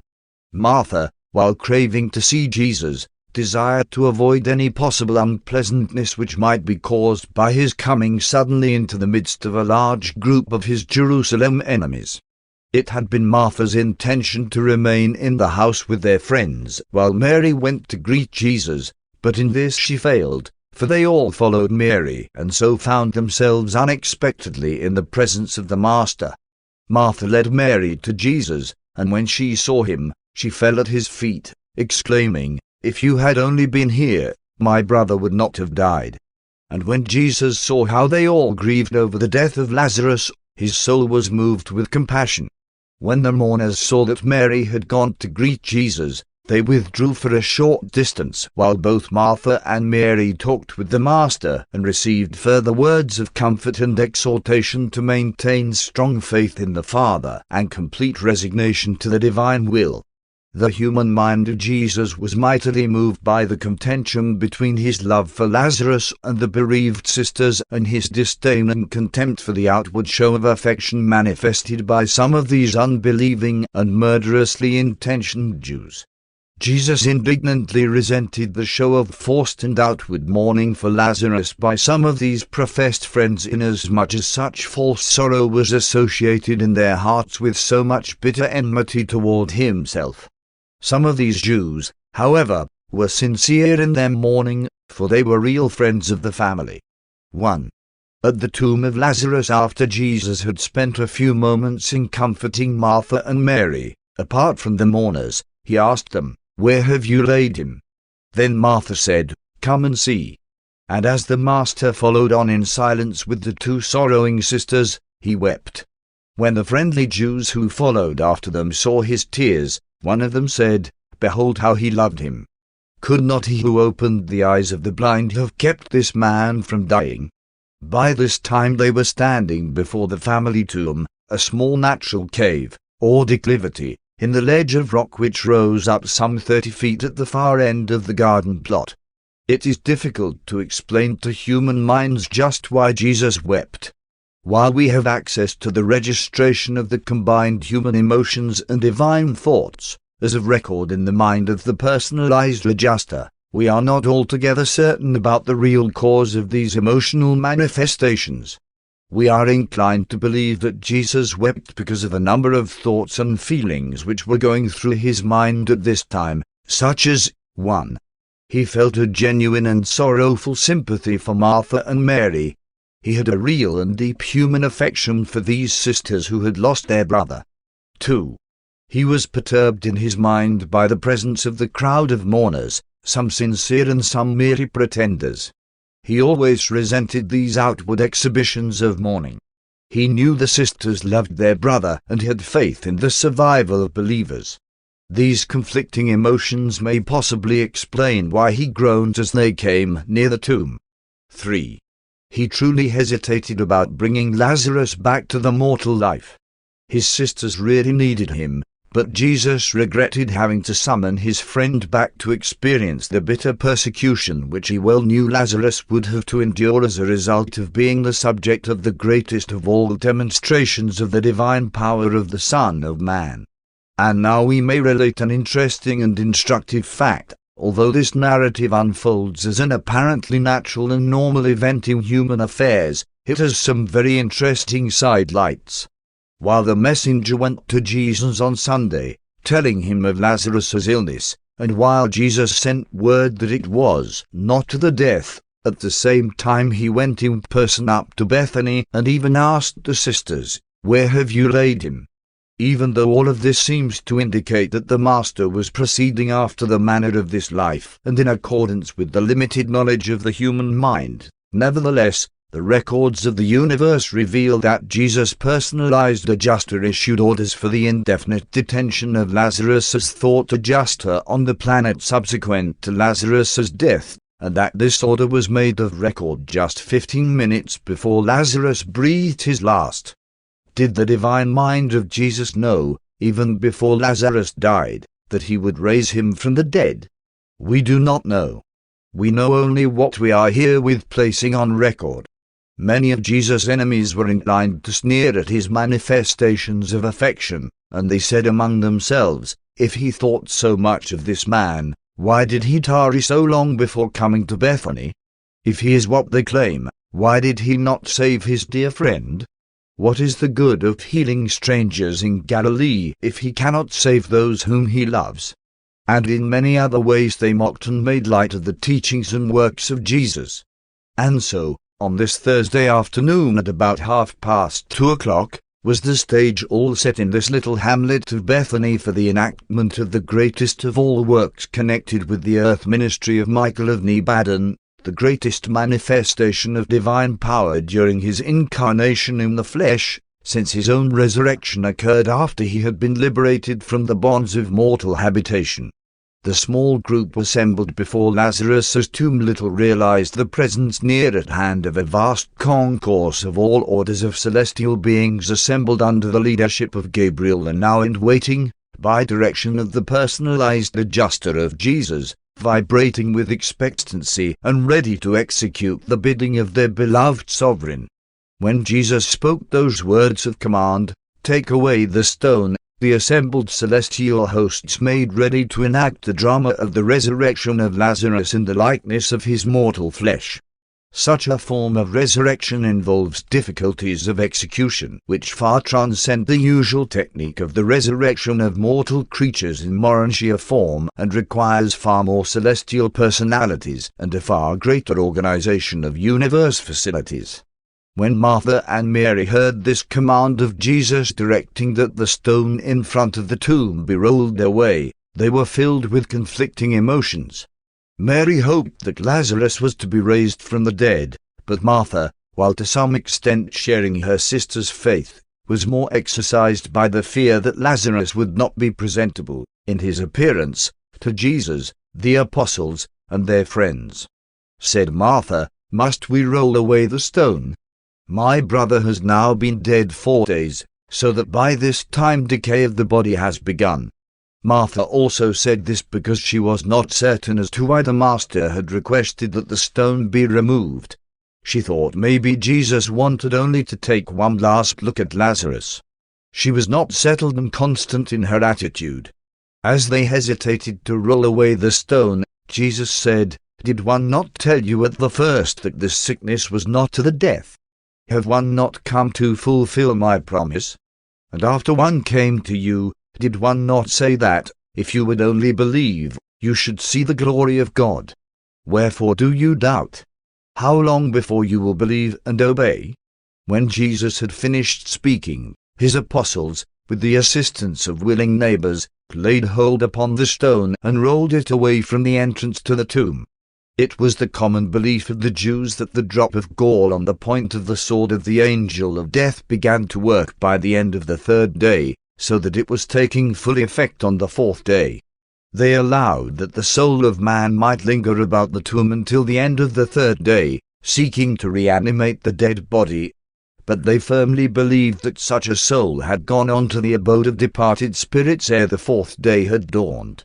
These beliefs and opinions regarding the dead and the departure of the spirits of the dead served to make sure, in the minds of all who were now present at Lazarus's tomb, and subsequently to all who might hear of what was about to occur, that this was really and truly a case of the raising of the dead by the personal working of one who declared he was the resurrection and the life. 2. The resurrection of Lazarus. As this company of some 45 mortals stood before the tomb, they could dimly see the form of Lazarus, wrapped in linen bandages, resting on the right lower niche of the burial cave. While these earth creatures stood there in almost breathless silence, a vast host of celestial beings had swung into their places preparatory to answering the signal for action when it should be given by Gabriel, their commander. Jesus lifted up his eyes and said, "Father, one, am thankful that you heard and granted my request. One, know that you always hear me, but because of those who stand here with me, one, thus speak with you, that they may believe that you have sent me into the world, and that they may know that you are working with me in that which we are about to do." And when he had prayed, he cried with a loud voice, "Lazarus, come forth." Though these human observers remained motionless, the vast celestial host was all astir in unified action in obedience to the Creator's word. In just 12 seconds of earth time the hitherto lifeless form of Lazarus began to move and presently sat up on the edge of the stone shelf whereon it had rested. His body was bound about with grave cloths, and his face was covered with a napkin. And as he stood up before them, alive, Jesus said, "Loose him and let him go." All, save the apostles, with Martha and Mary, fled to the house. They were pale with fright and overcome with astonishment. While some tarried, many hastened to their homes. Lazarus greeted Jesus and the apostles and asked the meaning of the grave cloths and why he had awakened in the garden. Jesus and the apostles drew to one side, while Martha told Lazarus of his death, burial, and resurrection. She had to explain to him that he had died on Sunday and was now brought back to life on Thursday, inasmuch as he had had no consciousness of time since falling asleep in death. As Lazarus came out of the tomb, the personalized adjuster of Jesus, now chief of his kind in this local universe, gave command to the former adjuster of Lazarus, now in waiting, to resume abode in the mind and soul of the resurrected man. Then went Lazarus over to Jesus and, with his sisters, knelt at the Master's feet to give thanks and offer praise to God. Jesus, taking Lazarus by the hand, lifted him up, saying, "My son, what has happened to you will also be experienced by all who believe this gospel, except that they shall be resurrected in a more glorious form. You shall be a living witness of the truth which one spoke, one am the resurrection and the life." But let us all now go into the house and partake of nourishment for these physical bodies. As they walked toward the house, Gabriel dismissed the extra groups of the assembled heavenly host, while he made record of the first instance on Urantia, and the last, where a mortal creature had been resurrected in the likeness of the physical body of death. Lazarus could hardly comprehend what had occurred. He knew he had been very sick, but he could recall only that he had fallen asleep and been awakened.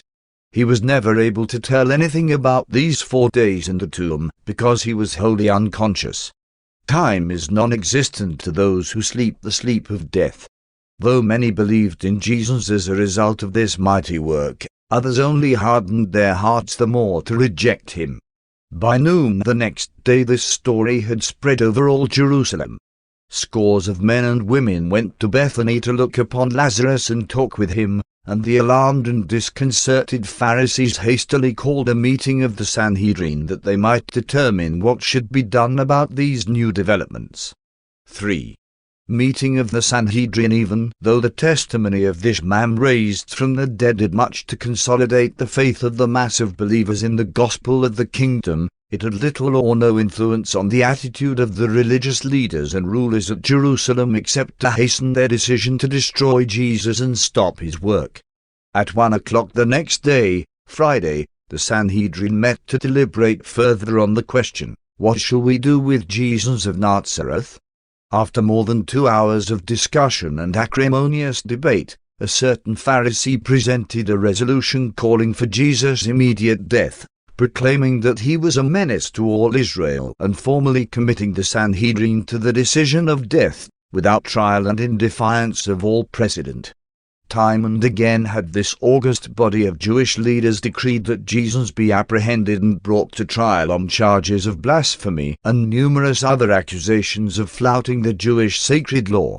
They had once before even gone so far as to declare he should die, but this was the first time the Sanhedrin had gone on record as desiring to decree his death in advance of a trial. But this resolution did not come to a vote, since 14 members of the Sanhedrin resigned in a body when such an unheard-of action was proposed. While these resignations were not formally acted upon for almost 2 weeks, this group of 14 withdrew from the Sanhedrin on that day, never again to sit in the council. When these resignations were subsequently acted upon, 5 other members were thrown out because their associates believed they entertained friendly feelings toward Jesus. With the ejection of these 19 men, the Sanhedrin was in a position to try and to condemn Jesus with a solidarity bordering on unanimity. The following week Lazarus and his sisters were summoned to appear before the Sanhedrin. When their testimony had been heard, no doubt could be entertained that Lazarus had been raised from the dead. Though the transactions of the Sanhedrin virtually admitted the resurrection of Lazarus, the record carried a resolution attributing this and all other wonders worked by Jesus to the power of the prince of devils, with whom Jesus was declared to be in league. No matter what the source of his wonder-working power, these Jewish leaders were persuaded that, if he were not immediately stopped, very soon all the common people would believe in him, and further, that serious complications with the Roman authorities would arise, since so many of his believers regarded him as the Messiah, Israel's deliverer. It was at this same meeting of the Sanhedrin that Caiaphas the high priest first gave expression to that old Jewish adage, which he so many times repeated, "It is better that one man die, than that the community perish." Although Jesus had received warning of the doings of the Sanhedrin on this dark Friday afternoon, he was not in the least perturbed and continued resting over the Sabbath with friends in Bethphage, a hamlet near Bethany. Early Sunday morning Jesus and the apostles assembled, by pre-arrangement, at the home of Lazarus, and taking leave of the Bethany family, they started on their journey back to the Perea encampment. 4. The answer to prayer. On the way from Bethany to Perea, the apostles asked Jesus many questions, all of which the Master freely answered except those involving the details of the resurrection of the dead. Such problems were beyond the comprehension capacity of his apostles. Therefore did the Master decline to discuss these questions with them. Since they had departed from Bethany in secret, they were alone. Jesus therefore embraced the opportunity to say many things to the 10 which he thought would prepare them for the trying days just ahead. The apostles were much stirred up in their minds and spent considerable time discussing their recent experiences as they were related to prayer and its answering. They all recalled Jesus' statement to the Bethany messenger at Philadelphia, when he said plainly, "This sickness is not really to the death." And yet, in spite of this promise, Lazarus actually died.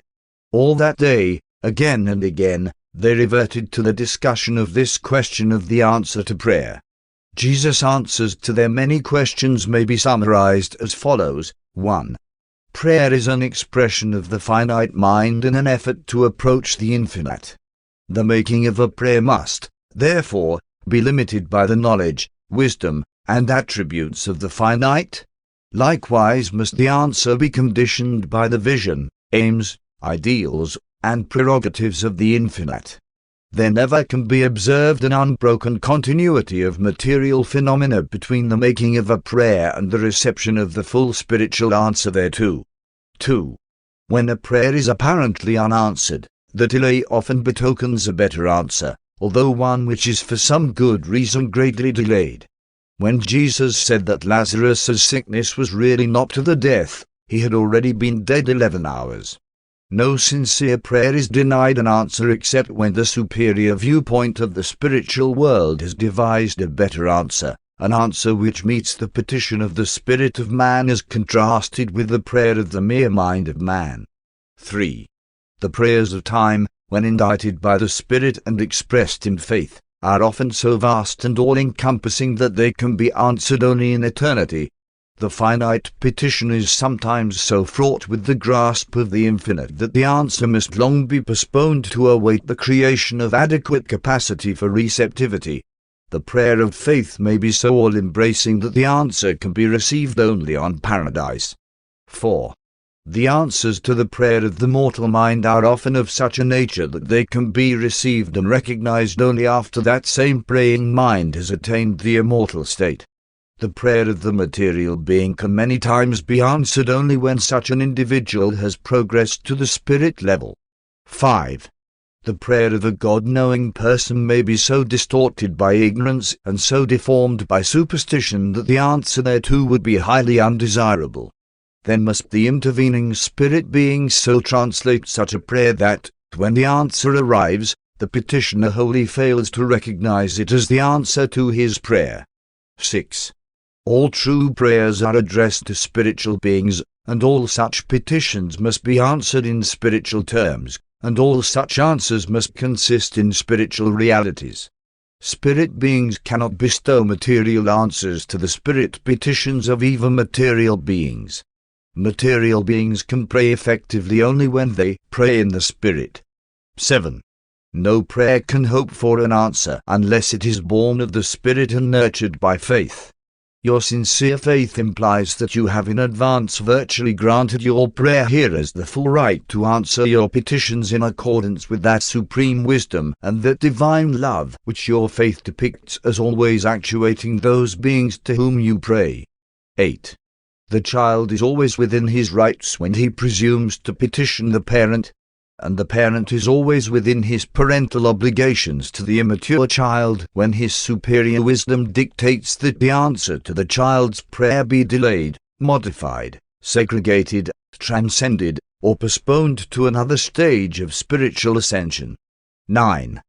Do not hesitate to pray the prayers of spirit longing. Doubt not that you shall receive the answer to your petitions. These answers will be on deposit, awaiting your achievement of those future spiritual levels of actual cosmic attainment, on this world or on others, whereon it will become possible for you to recognize and appropriate the long-waiting answers to your earlier but ill-timed petitions. 10. All genuine spirit-born petitions are certain of an answer. Ask and you shall receive. But you should remember that you are progressive creatures of time and space. Therefore must you constantly reckon with the time-space factor in the experience of your personal reception of the full answers to your manifold prayers and petitions. 5. What became of Lazarus? Lazarus remained at the Bethany home, being the center of great interest to many sincere believers and to numerous curious individuals, until the days of the crucifixion of Jesus, when he received warning that the Sanhedrin had decreed his death. The rulers of the Jews were determined to put a stop to the further spread of the teachings of Jesus, and they well judged that it would be useless to put Jesus to death if they permitted Lazarus, who represented the very peak of his wonder-working, to live and bear testimony to the fact that Jesus had raised him from the dead. Already had Lazarus suffered bitter persecution from them. And so Lazarus took hasty leave of his sisters at Bethany, fleeing down through Jericho and across the Jordan, never permitting himself to rest long until he had reached Philadelphia. Lazarus knew Abner well, and here he felt safe from the murderous intrigues of the wicked Sanhedrin. Soon after this, Martha and Mary disposed of their lands at Bethany and joined their brother in Perea. Meantime, Lazarus had become the treasurer of the church at Philadelphia. He became a strong supporter of Abner in his controversy with Paul and the Jerusalem church, and ultimately died, when 67 years old, of the same sickness that carried him off when he was a younger man at Bethany. Paper 169. Last teaching at Perea. Late on Monday evening, March the 6th, Jesus and the 10 apostles arrived at the Perea camp. This was the last week of Jesus' sojourn there, and he was very active in teaching the multitude and instructing the apostles. He preached every afternoon to the crowds and each night answered questions for the apostles and certain of the more advanced disciples residing at the camp. Word regarding the resurrection of Lazarus had reached the encampment 2 days before the Master's arrival, and the entire assembly was agog. Not since the feeding of the 5,000 had anything occurred which so aroused the imagination of the people.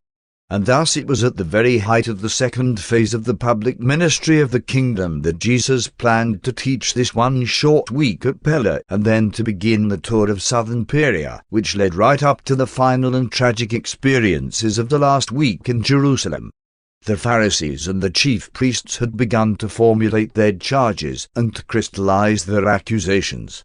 They objected to the Master's teachings on these grounds. 1. He is a friend of publicans and sinners. He receives the ungodly and even eats with them. 2. He is a blasphemer. He talks about God as being his Father and thinks he is equal with God. 3. He is a lawbreaker. He heals disease on the Sabbath and in many other ways flouts the sacred law of Israel. 4. He is in league with devils. He works wonders and does seeming miracles by the power of Beelzebub, the prince of devils. 1. Parable of the Lost Son. On Thursday afternoon Jesus talked to the multitude about the grace of salvation. In the course of this sermon he retold the story of the lost sheep and the lost coin, and then added his favorite parable of the prodigal son. Says Jesus, "You have been admonished by the prophets from Samuel to John that you should seek for God, search for truth. Always have they said, seek the Lord while he may be found. And all such teaching should be taken to heart. But one have come to show you that, while you are seeking to find God, God is likewise seeking to find you. Many times have one told you the story of the good shepherd who left the 99 sheep in the fold while he went forth searching for the one that was lost, and how, when he had found the straying sheep, he laid it over his shoulder and tenderly carried it back to the fold. And when the lost sheep had been restored to the fold, you remember that the good shepherd called in his friends and bade them rejoice with him over the finding of the sheep that had been lost. Again one say there is more joy in heaven over one sinner who repents than over the 99 just persons who need no repentance. The fact that souls are lost only increases the interest of the Heavenly Father. One have come to this world to do my Father's bidding, and it has truly been said of the Son of Man that he is a friend of publicans and sinners. You have been taught that divine acceptance comes after your repentance and as a result of all your works of sacrifice and penitence, but one assure you that the Father accepts you even before you have repented and sends the Son and his associates to find you and bring you, with rejoicing, back to the fold, the kingdom of sonship and spiritual progress. You are all like sheep which have gone astray, and one have come to seek and to save those who are lost. And you should also remember the story of the woman who, having had 10 pieces of silver made into a necklace of adornment, lost 1 piece, and how she lit the lamp and diligently swept the house and kept up the search until she found the lost piece of silver. And as soon as she found the coin that was lost, she called together her friends and neighbors, saying, "Rejoice with me, for one have found the piece that was lost." So again one say, there is always joy in the presence of the angels of heaven over one sin who repents and returns to the Father's fold. And one tell you this story to impress upon you that the Father and his Son go forth to search for those who are lost, and in this search we employ all influences capable of rendering assistance in our diligent efforts to find those who are lost, those who stand in need of salvation. And so, while the Son of Man goes out in the wilderness to seek for the sheep gone astray, he also searches for the coin which is lost in the house. The sheep wanders away, unintentionally. The coin is covered by the dust of time and obscured by the accumulation of the things of men. And now one would like to tell you the story of a thoughtless son of a well-to-do farmer who deliberately left his father's house and went off into a foreign land, where he fell into much tribulation. You recall that the sheep strayed away without intention, but this youth left his home with premeditation. It was like this. A certain man had 2 sons. One, the younger, was light-hearted and carefree, always seeking for a good time and shirking responsibility, while his older brother was serious, sober, hard-working, and willing to bear responsibility. Now these 2 brothers did not get along well together. They were always quarreling and bickering. The younger lad was cheerful and vivacious, but indolent and unreliable. The older son was steady and industrious, at the same time self-centered, surly, and conceited. The younger son enjoyed play but shunned work. The older devoted himself to work but seldom played. This association became so disagreeable that the younger son came to his father and said, "Father, give me the 3rd portion of your possessions which would fall to me and allow me to go out into the world to seek my own fortune." And when the father heard this request, knowing how unhappy the young man was at home and with his older brother, he divided his property, giving the youth his share. Within a few weeks the young man gathered together all his funds and set out upon a journey to a far country, and finding nothing profitable to do, which was also pleasurable, he soon wasted all his inheritance in riotous living.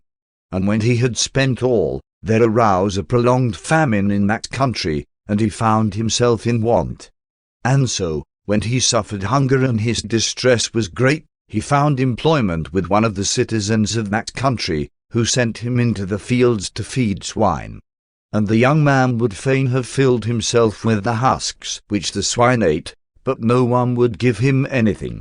One day, when he was very hungry, he came to himself and said, "How many hired servants of my father have bread enough and to spare, while one perish with hunger, feeding swine off here in a foreign country? One will arise and go to my father, and one will say to him, Father, one have sinned against heaven and against you. One am no more worthy to be called your son. Only be willing to make me one of your hired servants." And when the young man had reached this decision, he arose and started out for his father's house. Now this father had grieved much for his son. He had missed the cheerful, though thoughtless, lad. This father loved this son and was always on the lookout for his return, so that on the day he approached his home, even while he was yet afar off, the father saw him and, being moved with loving compassion, ran out to meet him, and with affectionate greeting he embraced and kissed him. And after they had thus met, the son looked up into his father's tearful face and said, "Father, one have sinned against heaven and in your sight. One am no more worthy to be called a son." But the lad did not find opportunity to complete his confession, because the overjoyed father said to the servants who had by this time come running up, "Bring quickly his best robe, the one have saved, and put it on him, and put the son's ring on his hand and white sandals for his feet." And then, after the happy father had led the footsore and weary lad into the house, he called to his servants, "Bring on the fatted calf and kill it, and let us eat and make merry, for this my son was dead and is alive again. He was lost and is found. And they all gathered about the father to rejoice with him over the restoration of his son. About this time, while they were celebrating, the elder son came in from his day's work in the field, and as he drew near the house, he heard the music and the dancing. And when he came up to the back door, he called out one of the servants and inquired as to the meaning of all this festivity. And then said the servant, "Your long-lost brother has come home, and your father has killed the fatted calf to rejoice over his son's safe return. Come in that you also may greet your brother and receive him back into your father's house." But when the older brother heard this, he was so hurt and angry he would not go into the house. When his father heard of his resentment of the welcome of his younger brother, he went out to entreat him. But the older son would not yield to his father's persuasion. He answered his father, saying, "Here these many years have one served you, never transgressing the least of your commands, and yet you never gave me even a kid that one might make merry with my friends. One have remained here to care for you all these years, and you never made rejoicing over my faithful service, but when this your son returns, having squandered your substance with harlots, you make haste to kill the fatted calf and make merry over him." Since this father truly loved both of his sons, he tried to reason with this older one, "But, my son, you have all the while been with me, and all this which one have is yours. You could have had a kid at any time you had made friends to share your merriment. But it is only proper that you should now join with me in being glad and merry because of your brother's return. Think of it, my son, your brother was lost and is found. He has returned alive to us." This was one of the most touching and effective of all the parables which Jesus ever presented to impress upon his hearers the Father's willingness to receive all who seek entrance into the kingdom of heaven. Jesus was very partial to telling these three stories at the same time. He presented the story of the lost sheep to show that, when men unintentionally stray away from the path of life, the Father is mindful of such lost ones and goes out, with his sons, the true shepherds of the flock, to seek the lost sheep. He then would recite the story of the coin lost in the house to illustrate how thorough is the divine searching for all who are confused, confounded, or otherwise spiritually blinded by the material cares and accumulations of life. And then he would launch forth into the telling of this parable of the lost son, the reception of the returning prodigal, to show how complete is the restoration of the lost son into his father's house and heart. Many, many times during his years of teaching, Jesus told and retold this story of the prodigal son. This parable and the story of the Good Samaritan were his favorite means of teaching the love of the Father and the neighborliness of man. 2. Parable of the Shrewd Steward. One evening Simon Zealots, commenting on one of Jesus' statements, said, "Master, what did you mean when you said today that many of the children of the world are wiser in their generation than are the children of the kingdom, since they are skillful in making friends with the mammon of unrighteousness?" Jesus answered, "Some of you, before you entered the kingdom, were very shrewd in dealing with your business associates. If you were unjust and often unfair, you were none the less prudent and far-seeing in that you transacted your business with an eye single to your present profit and future safety. Likewise should you now so order your lives in the kingdom as to provide for your present joy, while you also make certain of your future enjoyment of treasures laid up in heaven. If you were so diligent in making gains for yourselves when in the service of self, why should you show less diligence in gaining souls for the kingdom, since you are now servants of the brotherhood of man and stewards of God? You may all learn a lesson from the story of a certain rich man who had a shrewd but unjust steward. This steward had not only oppressed his master's clients for his own selfish gain, but he had also directly wasted and squandered his master's funds. When all this finally came to the ears of his master, he called the steward before him and asked the meaning of these rumors, and required that he should give immediate accounting of his stewardship and prepare to turn his master's affairs over to another. Now this unfaithful steward began to say to himself, What shall one do since one am about to lose this stewardship? One have not the strength to dig, to beg one am ashamed. One know what one will do to make certain that, when one am put out of this stewardship, one will be welcomed into the houses of all who do business with my master. And then, calling in each of his lord's debtors, he said to the first, How much do you owe my master? He answered, 100 measures of oil. Then said the steward, Take your waxboard bond, sit down quickly, and change it to 50. Then he said to another debtor, How much do you owe? And he replied, 100 measures of wheat. Then said the steward, Take your bond and write 80. And this he did with numerous other debtors. And so did this dishonest steward seek to make friends for himself after he would be discharged from his stewardship. Even his lord and master, when he subsequently found out about this, was compelled to admit that his unfaithful steward had at least shown sagacity in the manner in which he had sought to provide for future days of want and adversity. And it is in this way that the sons of this world sometimes show more wisdom in their preparation for the future than do the children of light. One say to you who profess to be acquiring treasure in heaven, Take lessons from those who make friends with the mammon of unrighteousness, and likewise so conduct your lives that you make eternal friendship with the forces of righteousness, in order that, when all things earthly fail, you shall be joyfully received into the eternal habitations. One affirmed that he who is faithful in little will also be faithful in much, while he who is unrighteous in little will also be unrighteous in much. If you have not shown foresight and integrity in the affairs of this world, how can you hope to be faithful and prudent when you are trusted with the stewardship of the true riches of the heavenly kingdom?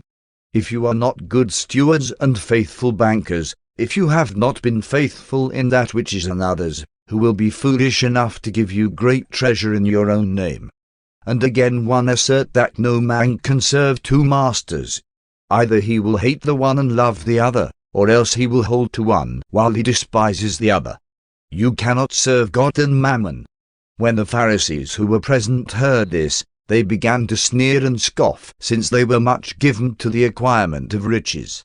These unfriendly hearers sought to engage Jesus in unprofitable argumentation, but he refused to debate with his enemies. When the Pharisees fell to wrangling among themselves, their loud speaking attracted large numbers of the multitude encamped thereabouts, and when they began to dispute with each other, Jesus withdrew, going to his tent for the night. 3. The rich man and the beggar. When the meeting became too noisy, Simon Peter, standing up, took charge, saying, Men and brethren, it is not seemly thus to dispute among yourselves. The Master has spoken, and you do well to ponder his words. And this is no new doctrine which he proclaimed to you. Have you not also heard the allegory of the Nazarites concerning the rich man and the beggar? Some of us heard John the Baptist thunder this parable of warning to those who love riches and covet dishonest wealth. And while this olden parable is not according to the gospel we preach, you would all do well to heed its lessons until such a time as you comprehend the new light of the kingdom of heaven. The story as John told it was like this. There was a certain rich man named Dives, who, being clothed in purple and fine linen, lived in mirth and splendor every day. And there was a certain beggar named Lazarus, who was laid at this rich man's gate, covered with sores and desiring to be fed with the crumbs which fell from the rich man's table. Yes, even the dogs came and licked his sores. And it came to pass that the beggar died and was carried away by the angels to rest in Abraham's bosom. And then, presently, this rich man also died and was buried with great pomp and regal splendor. When the rich man departed from this world, he waked up in Hades, and finding himself in torment, he lifted up his eyes and beheld Abraham afar off and Lazarus in his bosom. And then Dives cried aloud, Father Abraham, have mercy on me and send over Lazarus that he may dip the tip of his finger in water to cool my tongue, for one am in great anguish because of my punishment. And then Abraham replied, My son, you should remember that in your lifetime you enjoyed the good things, while Lazarus in like manner suffered the evil. But now all this is changed, seeing that Lazarus is comforted while you are tormented. And besides, between us and you there is a great gulf, so that we cannot go to you, neither can you come over to us. Then said Dives to Abraham, One pray you send Lazarus back to my father's house, inasmuch as one have 5 brothers, that he may so testify as to prevent my brothers from coming to this place of torment. But Abraham said, My son, they have Moses and the prophets. Let them hear them. And then answered Dives, No, no, Father Abraham. But if one go to them from the dead, they will repent. And then said Abraham, If they hear not Moses and the prophets, neither will they be persuaded even if one were to rise from the dead. After Peter had recited this ancient parable of the Nazarite brotherhood, and since the crowd had quieted down, Andrew arose and dismissed them for the night. Although both the apostles and his disciples frequently asked Jesus questions about the parable of Dives and Lazarus, he never consented to make comment thereon. 4. The Father and his kingdom. Jesus always had trouble trying to explain to the apostles that, while they proclaimed the establishment of the kingdom of God, the Father in heaven was not a king. At the time Jesus lived on earth and taught in the flesh, the people of Urantia knew mostly of kings and emperors in the governments of the nations, and the Jews had long contemplated the coming of the kingdom of God. For these and other reasons, the Master thought best to designate the spiritual brotherhood of man as the kingdom of heaven and the spirit head of this brotherhood as the Father in heaven. Never did Jesus refer to his Father as a king. In his intimate talks with the apostles he always referred to himself as the Son of Man and as their elder brother. He depicted all his followers as servants of mankind and messengers of the gospel of the kingdom. Jesus never gave his apostles a systematic lesson concerning the personality and attributes of the Father in heaven. He never asked men to believe in his Father. He took it for granted they did. Jesus never belittled himself by offering arguments in proof of the reality of the Father. His teaching regarding the Father all centered in the declaration that he and the Father are one, that he who has seen the Son has seen the Father, that the Father, like the Son, knows all things, that only the Son really knows the Father, and he to whom the Son will reveal him, that he who knows the Son knows also the Father, and that the Father sent him into the world to reveal their combined natures and to show forth their conjoined work. He never made other pronouncements about his Father except to the woman of Samaria at Jacob's well, when he declared, God is Spirit. You learn about God from Jesus by observing the divinity of his life, not by depending on his teachings. From the life of the Master you may each assimilate that concept of God which represents the measure of your capacity to perceive realities spiritual and divine, truths real and eternal. The finite can never hope to comprehend the infinite except as the infinite was focalized in the time-space personality of the finite experience of the human life of Jesus of Nazareth. Jesus well knew that God can be known only by the realities of experience. Never can he be understood by the mere teaching of the mind. Jesus taught his apostles that, while they never could fully understand God, they could most certainly know him, even as they had known the Son of Man. You can know God, not by understanding what Jesus said, but by knowing what Jesus was. Jesus was a revelation of God. Except when quoting the Hebrew Scriptures, Jesus referred to deity by only 2 names, God and Father. And when the Master made reference to his Father as God, he usually employed the Hebrew word signifying the plural God, the Trinity, and not the word Yahweh, which stood for the progressive conception of the tribal God of the Jews. Jesus never called the Father a king, and he very much regretted that the Jewish hope for a restored kingdom and John's proclamation of a coming kingdom made it necessary for him to denominate his proposed spiritual brotherhood the kingdom of heaven. With the one exception, the declaration that God is Spirit, Jesus never referred to deity in any manner other than in terms descriptive of his own personal relationship with the first source and center of paradise.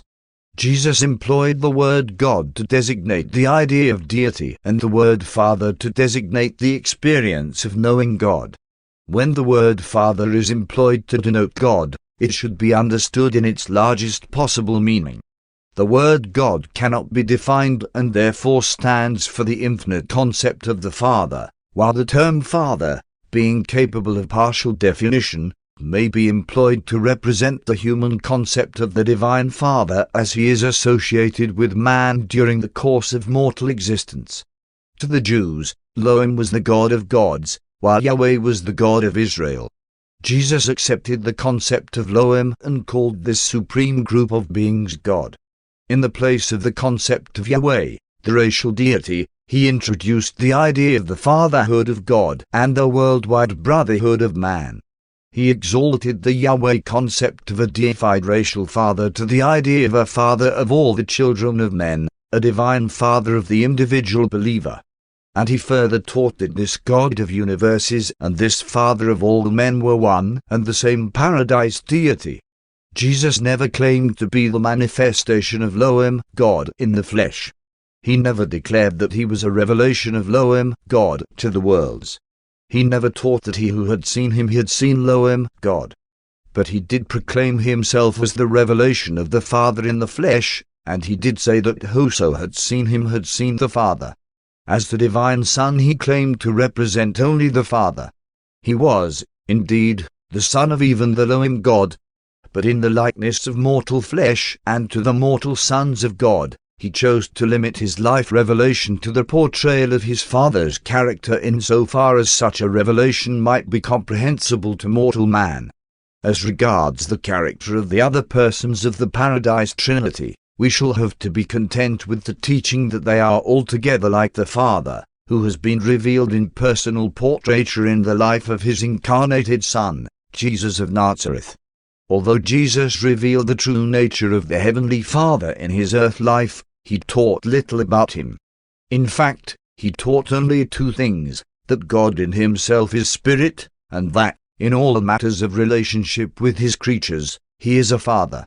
On this evening Jesus made the final pronouncement of his relationship with God when he declared, "One have come out from the Father, and one have come into the world. Again, one will leave the world and go to the Father."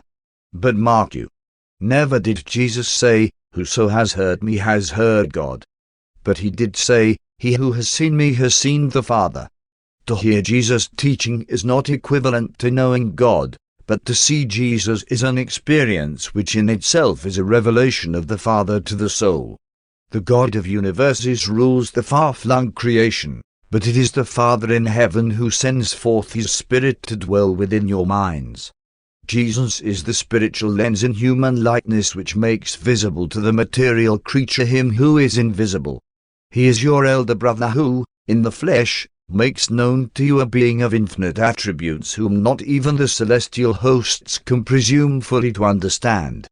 But all of this must consist in the personal experience of the individual believer. God who is spirit can be known only as a spiritual experience. God can be revealed to the finite sons of the material worlds, by the divine Son of the spiritual realms, only as a Father. You can know the Eternal as a Father. You can worship him as the God of universes, the infinite creator of all existences. Paper 170. The Kingdom of Heaven. Saturday afternoon, March the 11th, Jesus preached his last sermon at Perea. This was among the notable addresses of his public ministry, embracing a full and complete discussion of the Kingdom of Heaven. He was aware of the confusion which existed in the minds of his apostles and disciples regarding the meaning and significance of the terms Kingdom of Heaven and Kingdom of God, which he used as interchangeable designations of his bestowal mission. Although the very term Kingdom of Heaven should have been enough to separate what it stood for from all connection with earthly kingdoms and temporal governments, it was not. The idea of a temporal king was too deep-rooted in the Jewish mind thus to be dislodged in a single generation. Therefore Jesus did not at first openly oppose this long-nourished concept of the kingdom. This Sabbath afternoon the Master sought to clarify the teaching about the Kingdom of Heaven. He discussed the subject from every viewpoint and endeavored to make clear the many different senses in which the term had been used.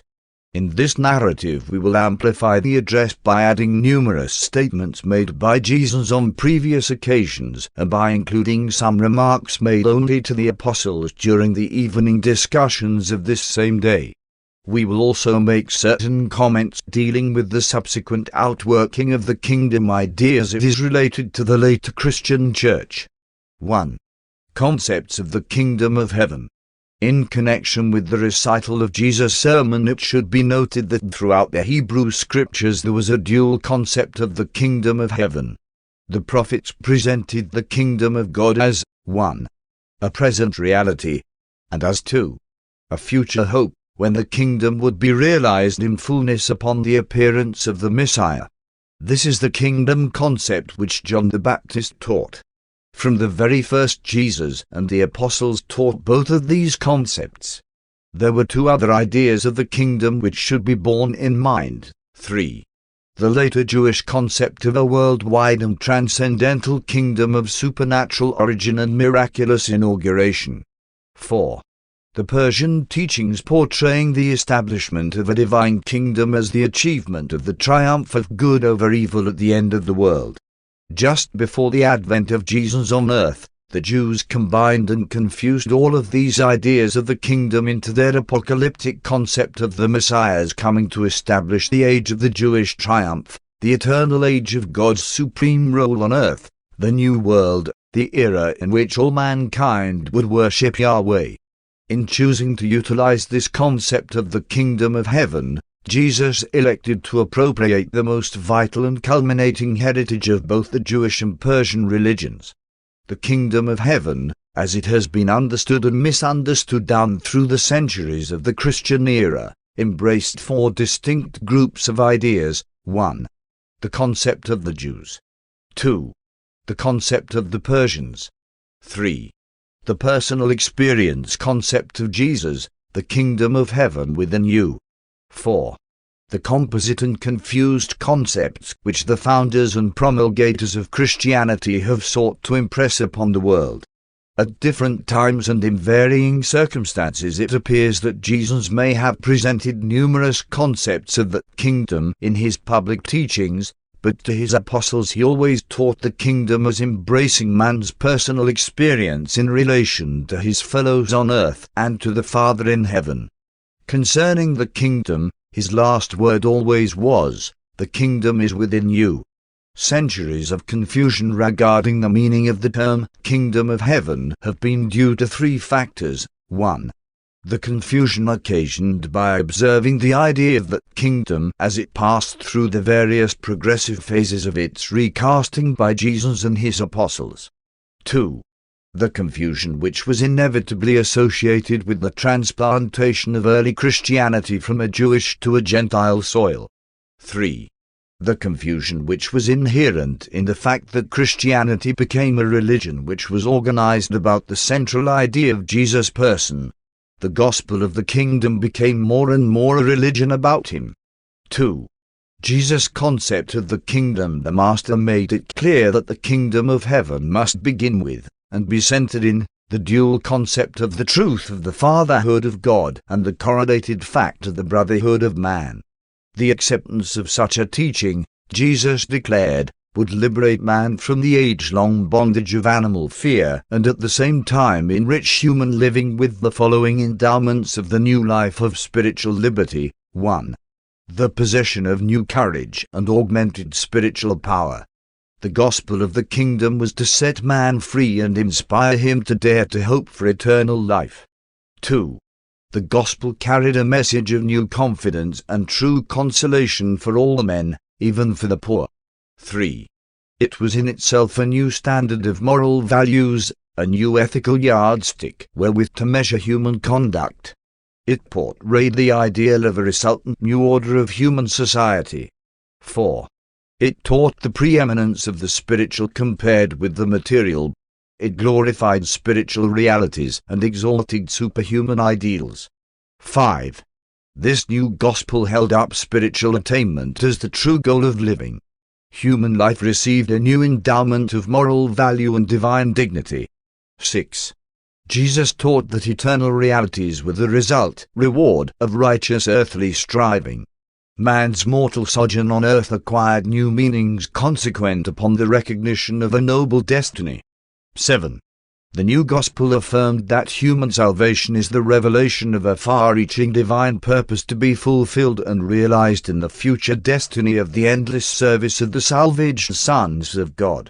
These teachings cover the expanded idea of the kingdom which was taught by Jesus. This great concept was hardly embraced in the elementary and confused kingdom teachings of John the Baptist. The apostles were unable to grasp the real meaning of the Master's utterances regarding the kingdom. The subsequent distortion of Jesus' teachings, as they are recorded in the New Testament, is because the concept of the gospel writers was colored by the belief that Jesus was then absent from the world for only a short time, that he would soon return to establish the kingdom in power and glory, just such an idea as they held while he was with them in the flesh. But Jesus did not connect the establishment of the kingdom with the idea of his return to this world. That centuries have passed with no signs of the appearance of the new age is in no way out of harmony with Jesus' teaching. The great effort embodied in this sermon was the attempt to translate the concept of the kingdom of heaven into the ideal of doing the will of God. Long had the Master taught his followers to pray, "Your kingdom come, your will be done," and at this time he earnestly sought to induce them to abandon the use of the term kingdom of God in favor of the more practical equivalent, the will of God. But he did not succeed. Jesus desired to substitute for the idea of the kingdom, king, and subjects, the concept of the heavenly family, the heavenly Father, and the liberated sons of God engaged in joyful and voluntary service for their fellow men and in the sublime and intelligent worship of God the Father. Up to this time the apostles had acquired a double viewpoint of the kingdom. They regarded it as 1. A matter of personal experience then present in the hearts of true believers, and 2.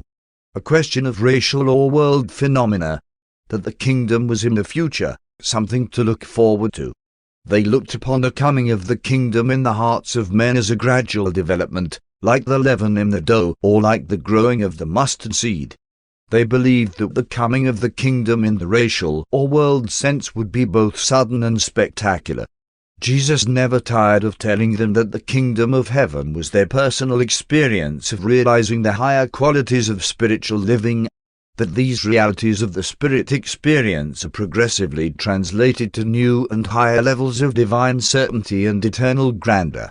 On this afternoon the Master distinctly taught a new concept of the double nature of the kingdom in that he portrayed the following two phases. First, the kingdom of God in this world, the supreme desire to do the will of God, the unselfish love of man which yields the good fruits of improved ethical and moral conduct.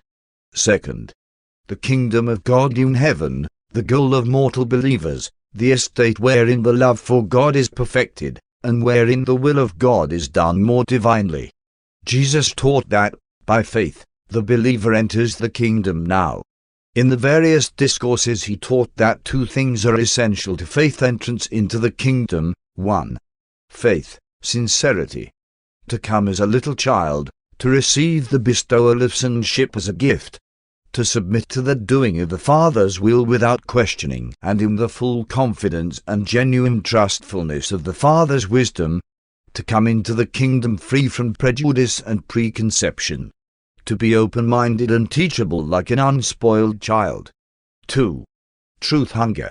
The thirst for righteousness, a change of mind, the acquirement of the motive to be like God and to find God. Jesus taught that sin is not a child of a defective nature, but rather the offspring of a knowing mind dominated by an unsubmissive will. Regarding sin, he taught that God has forgiven, that we make such forgiveness personally available by the act of forgiving our fellows. When you forgive your brother in the flesh, you thereby create the capacity in your own soul for the reception of the reality of God's forgiveness of your own misdeeds. By the time the Apostle John began to write the story of Jesus' life and teachings, The early Christians had experienced so much trouble with the kingdom of God idea as a breeder of persecution that they had largely abandoned the use of the term. John talks much about the eternal life. Jesus often spoke of it as the kingdom of life. He also frequently referred to the kingdom of God within you. He once spoke of such an experience as family fellowship with God the Father. Jesus sought to substitute many terms for the kingdom, but always without success. Among others, he used the family of God, the Father's will, the friends of God, the fellowship of believers, the brotherhood of man, the Father's fold, the children of God, the fellowship of the faithful, the Father's service, and the liberated sons of God. But he could not escape the use of the kingdom idea. It was more than 50 years later, not until after the destruction of Jerusalem by the Roman armies, that this concept of the kingdom began to change into the cult of eternal life as its social and institutional aspects were taken over by the rapidly expanding and crystallizing Christian church. 3. In relation to righteousness, Jesus was always trying to impress upon his apostles and disciples that they must acquire, by faith, a righteousness which would exceed the righteousness of slavish works which some of the scribes and Pharisees paraded so vaingloriously before the world. Though Jesus taught that faith, simple childlike belief, is the key to the door of the kingdom, he also taught that, having entered the door, there are the progressive steps of righteousness which every believing child must ascend in order to grow up to the full stature of the robust sons of God. It is in the consideration of the technique of receiving God's forgiveness that the attainment of the righteousness of the kingdom is revealed. Faith is the price you pay for entrance into the family of God. But forgiveness is the act of God which accepts your faith as the price of admission. And the reception of the forgiveness of God by a kingdom believer involves a definite and actual experience and consists in the following 4 steps, the kingdom's steps of inner righteousness. 1. God's forgiveness is made actually available and is personally experienced by man just in so far as he forgives his fellows. 2. Man will not truly forgive his fellows unless he loves them as himself. 3. To thus love your neighbor as yourself is the highest ethics. 4.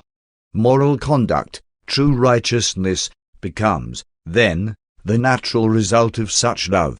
It therefore is evident that the true and inner religion of the kingdom unfailingly and increasingly tends to manifest itself in practical avenues of social service.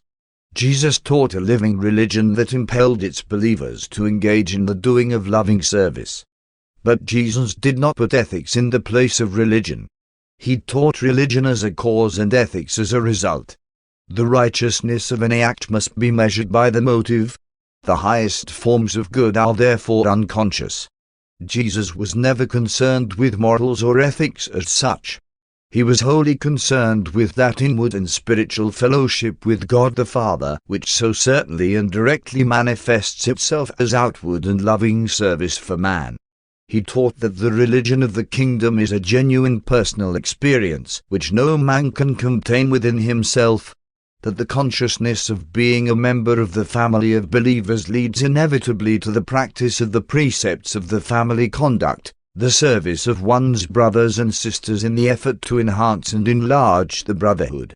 The religion of the kingdom is personal, individual. The fruits, the results, are familial, social. Jesus never failed to exalt the sacredness of the individual as contrasted with the community. But he also recognized that man develops his character by unselfish service, that he unfolds his moral nature in loving relations with his fellows. By teaching that the kingdom is within, by exalting the individual, Jesus struck the death blow of the old society in that he ushered in the new dispensation of true social righteousness. This new order of society the world has little known because it has refused to practice the principles of the gospel of the kingdom of heaven. And when this kingdom of spiritual preeminence does come upon the earth, it will not be manifested in mere improved social and material conditions, but but rather in the glories of those enhanced and enriched spiritual values which are characteristic of the approaching age of improved human relations and advancing spiritual attainments. 4. Jesus' teaching about the kingdom. Jesus never gave a precise definition of the kingdom. At one time he would discourse on one phase of the kingdom, and at another time he would discuss a different aspect of the brotherhood of God's reign in the hearts of men. In the course of this Sabbath afternoon's sermon, Jesus noted no less than 5 phases, or epochs, of the kingdom, and they were: 1. The personal and inward experience of the spiritual life of the fellowship of the individual believer with God the Father. 2.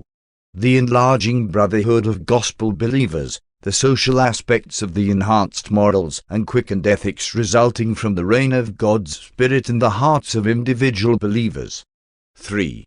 The supermortal brotherhood of invisible spiritual beings which prevails on earth and in heaven, the superhuman kingdom of God. 4. The prospect of the more perfect fulfillment of the will of God, the advance toward the dawn of a new social order in connection with improved spiritual living, the next stage of man. 5. The kingdom in its fullness, the future spiritual age of light and life on earth.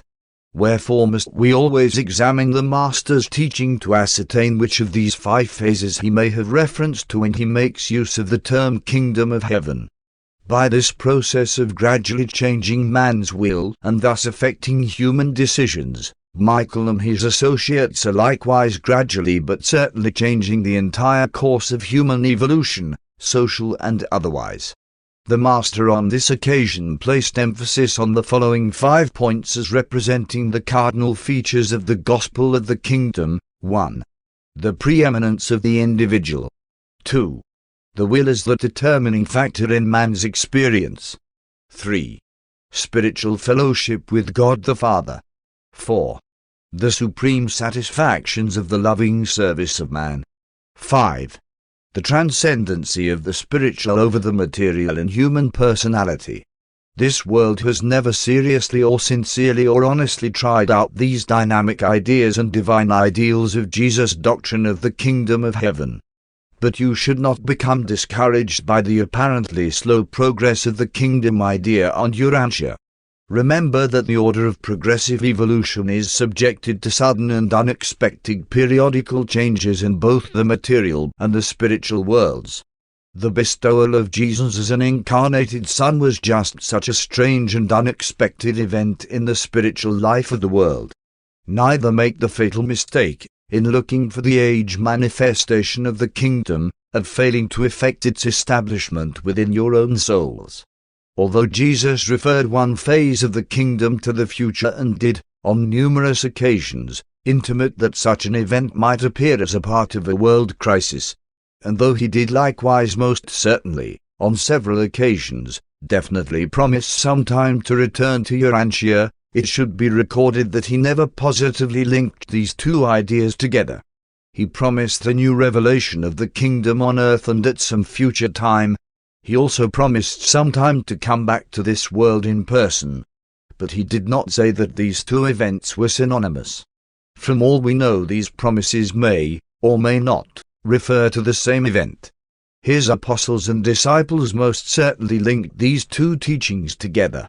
When the kingdom failed to materialize as they had expected, recalling the Master's teaching concerning a future kingdom and remembering his promise to come again, they jumped to the conclusion that these promises referred to an identical event, and therefore they lived in hope of his immediate second coming to establish the kingdom in its fullness and with power and glory. And so have successive believing generations lived on earth entertaining the same inspiring but disappointing hope. 5. Later ideas of the kingdom. Having summarized the teachings of Jesus about the kingdom of heaven, we are permitted to narrate certain later ideas which became attached to the concept of the kingdom and to engage in a prophetic forecast of the kingdom as it may evolve in the age to come. Throughout the first centuries of the Christian propaganda, the idea of the kingdom of heaven was tremendously influenced by the then rapidly spreading notions of Greek idealism, the idea of the natural as the shadow of the spiritual, the temporal as the time shadow of the eternal. But the great step which marked the transplantation of the teachings of Jesus from a Jewish to a Gentile soil was taken when the Messiah of the kingdom became the Redeemer of the Church, a religious and social organization growing out of the activities of Paul and his successors, and based on the teachings of Jesus as they were supplemented by the ideas of Philo and the Persian doctrines of good and evil. The ideas and ideals of Jesus, embodied in the teaching of the gospel of the kingdom, nearly failed of realization as his followers progressively distorted his pronouncements. The Master's concept of the kingdom was notably modified by two great tendencies. 1. The Jewish believers persisted in regarding him as the Messiah. They believed that Jesus would very soon return actually to establish the worldwide and more or less material kingdom. 2. The Gentile Christians began very early to accept the doctrines of Paul, which led increasingly to the general belief that Jesus was the Redeemer of the children of the Church, the new and institutional successor of the earlier concept of the purely spiritual brotherhood of the kingdom. The Church, as a social outgrowth of the kingdom, would have been wholly natural and even desirable. The evil of the Church was not its existence, but rather that it almost completely supplanted the Jesus concept of the kingdom. Paul's institutionalized church became a virtual substitute for the kingdom of heaven which Jesus had proclaimed. But doubt not, this same kingdom of heaven which the Master taught exists within the heart of the believer, will yet be proclaimed to this Christian church, even as to all other religions, races, and nations on earth, even to every individual. The kingdom of Jesus' teaching, the spiritual ideal of individual righteousness and the concept of man's divine fellowship with God, became gradually submerged into the mystic conception of the person of Jesus as the Redeemer, Creator, and spiritual head of a socialized religious community. In this way a formal and institutional church became the substitute for the individually spirit-led brotherhood of the kingdom. The church was an inevitable and useful social result of Jesus' life and teachings. The tragedy consisted in the fact that this social reaction to the teachings of the kingdom so fully displaced the spiritual concept of the real kingdom as Jesus taught and lived it. The kingdom, to the Jews, was the Israelite community. To the Gentiles it became the Christian church. To Jesus the kingdom was the sum of those individuals who had confessed their faith in the fatherhood of God, thereby declaring their wholehearted dedication to the doing of the will of God, thus becoming members of the spiritual brotherhood of man. The Master fully realized that certain social results would appear in the world as a consequence of the spread of the gospel of the kingdom, but he intended that all such desirable social manifestations should appear as unconscious and inevitable outgrowths, or natural fruits, of this interpersonal experience of individual believers, this purely spiritual fellowship and communion with the divine Spirit which indwells and activates all such believers. Jesus foresaw that the social organization, or church, would follow the progress of the true spiritual kingdom, and that is why he never opposed the apostles practicing the rite of John's baptism. He taught that the truth-loving soul, the one who hungers and thirsts for righteousness, for God, is admitted by faith to the spiritual kingdom. At the same time, the apostles taught that such a believer is admitted to the social organization of disciples by the outward rite of baptism. When Jesus' immediate followers recognized their partial failure to realize his ideal of the establishment of the kingdom in the hearts of men by the Spirit's domination and guidance of the individual believer, they set about to save his teaching from being wholly lost by substituting for the Master's ideal of the kingdom the gradual creation of a visible social organization, the Christian church.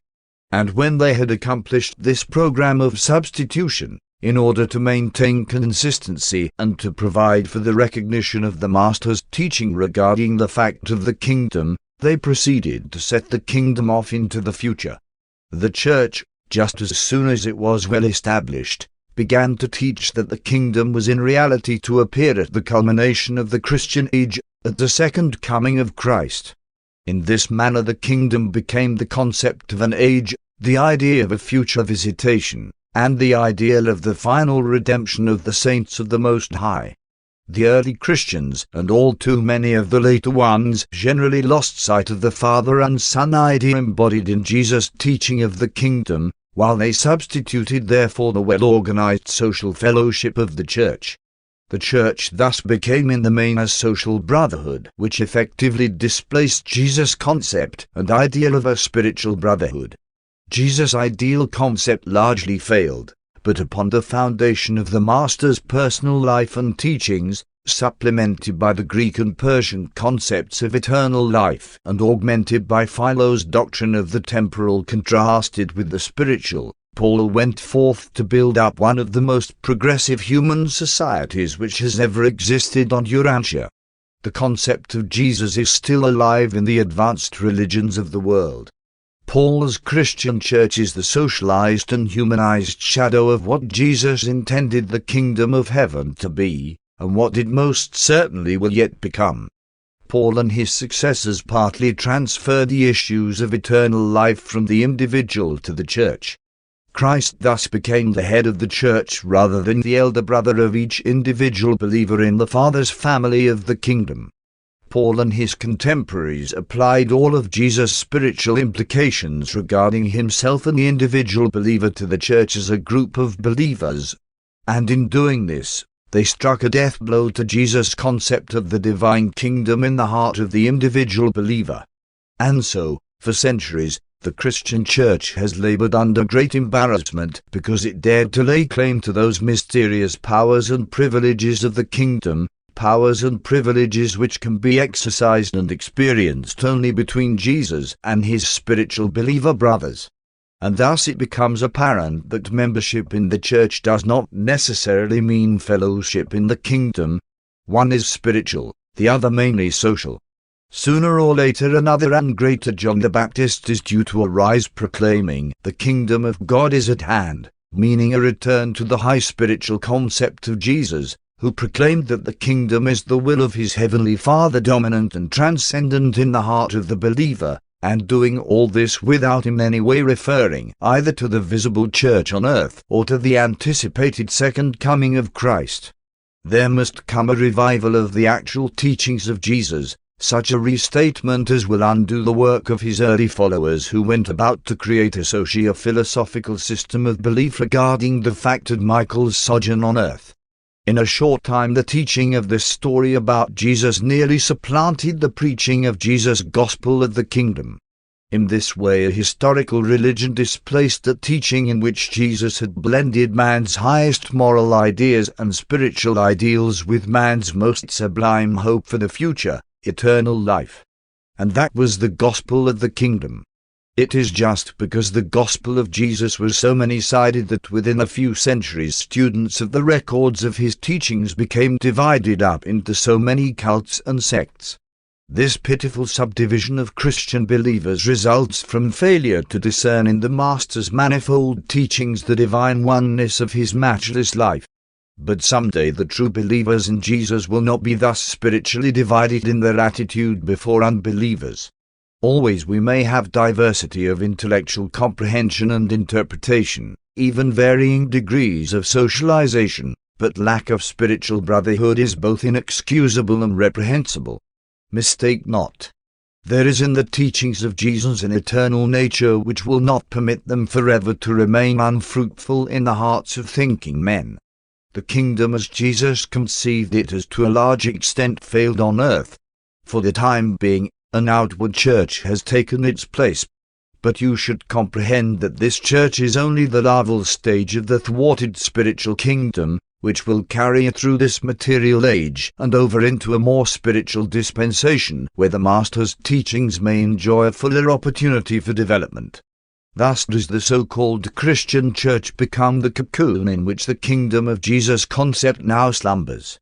The kingdom of the divine brotherhood is still alive and will eventually and certainly come forth from this long submergence, just as surely as the butterfly eventually emerges as the beautiful unfolding of its less attractive creature of metamorphic development. Paper 171. On the way to Jerusalem. The day after the memorable sermon on the Kingdom of Heaven, Jesus announced that on the following day he and the apostles would depart for the Passover at Jerusalem, visiting numerous cities in southern Perea on the way. The address on the kingdom and the announcement that he was going to the Passover set all his followers to thinking that he was going up to Jerusalem to inaugurate the temporal kingdom of Jewish supremacy.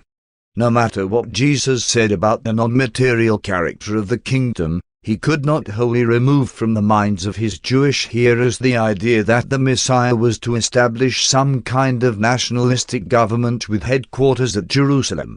What Jesus said in his Sabbath sermon only tended to confuse the majority of his followers. Very few were enlightened by the Master's discourse. The leaders understood something of his teachings regarding the inner kingdom, the kingdom of heaven within you, but they also knew that he had spoken about another and future kingdom, and it was this kingdom they believed he was now going up to Jerusalem to establish. When they were disappointed in this expectation, when he was rejected by the Jews, and later on, when Jerusalem was literally destroyed, they still clung to this hope, sincerely believing that the Master would soon return to the world in great power and majestic glory to establish the promised kingdom. It was on this Sunday afternoon that Salome, the mother of James and John Zebedee, came to Jesus with her two apostle sons and, in the manner of approaching an oriental potentate, sought to of Jesus' promise in advance to grant whatever request she might make. But the Master would not promise. Instead, he asked her, "What do you want me to do for you?" Then answered Salome, "Master, now that you are going up to Jerusalem to establish the kingdom, one would ask you in advance to promise me that these my sons shall have honor with you, the one to sit on your right hand and the other to sit on your left hand in your kingdom." When Jesus heard Salome's request, he said, "Woman, you know not what you ask."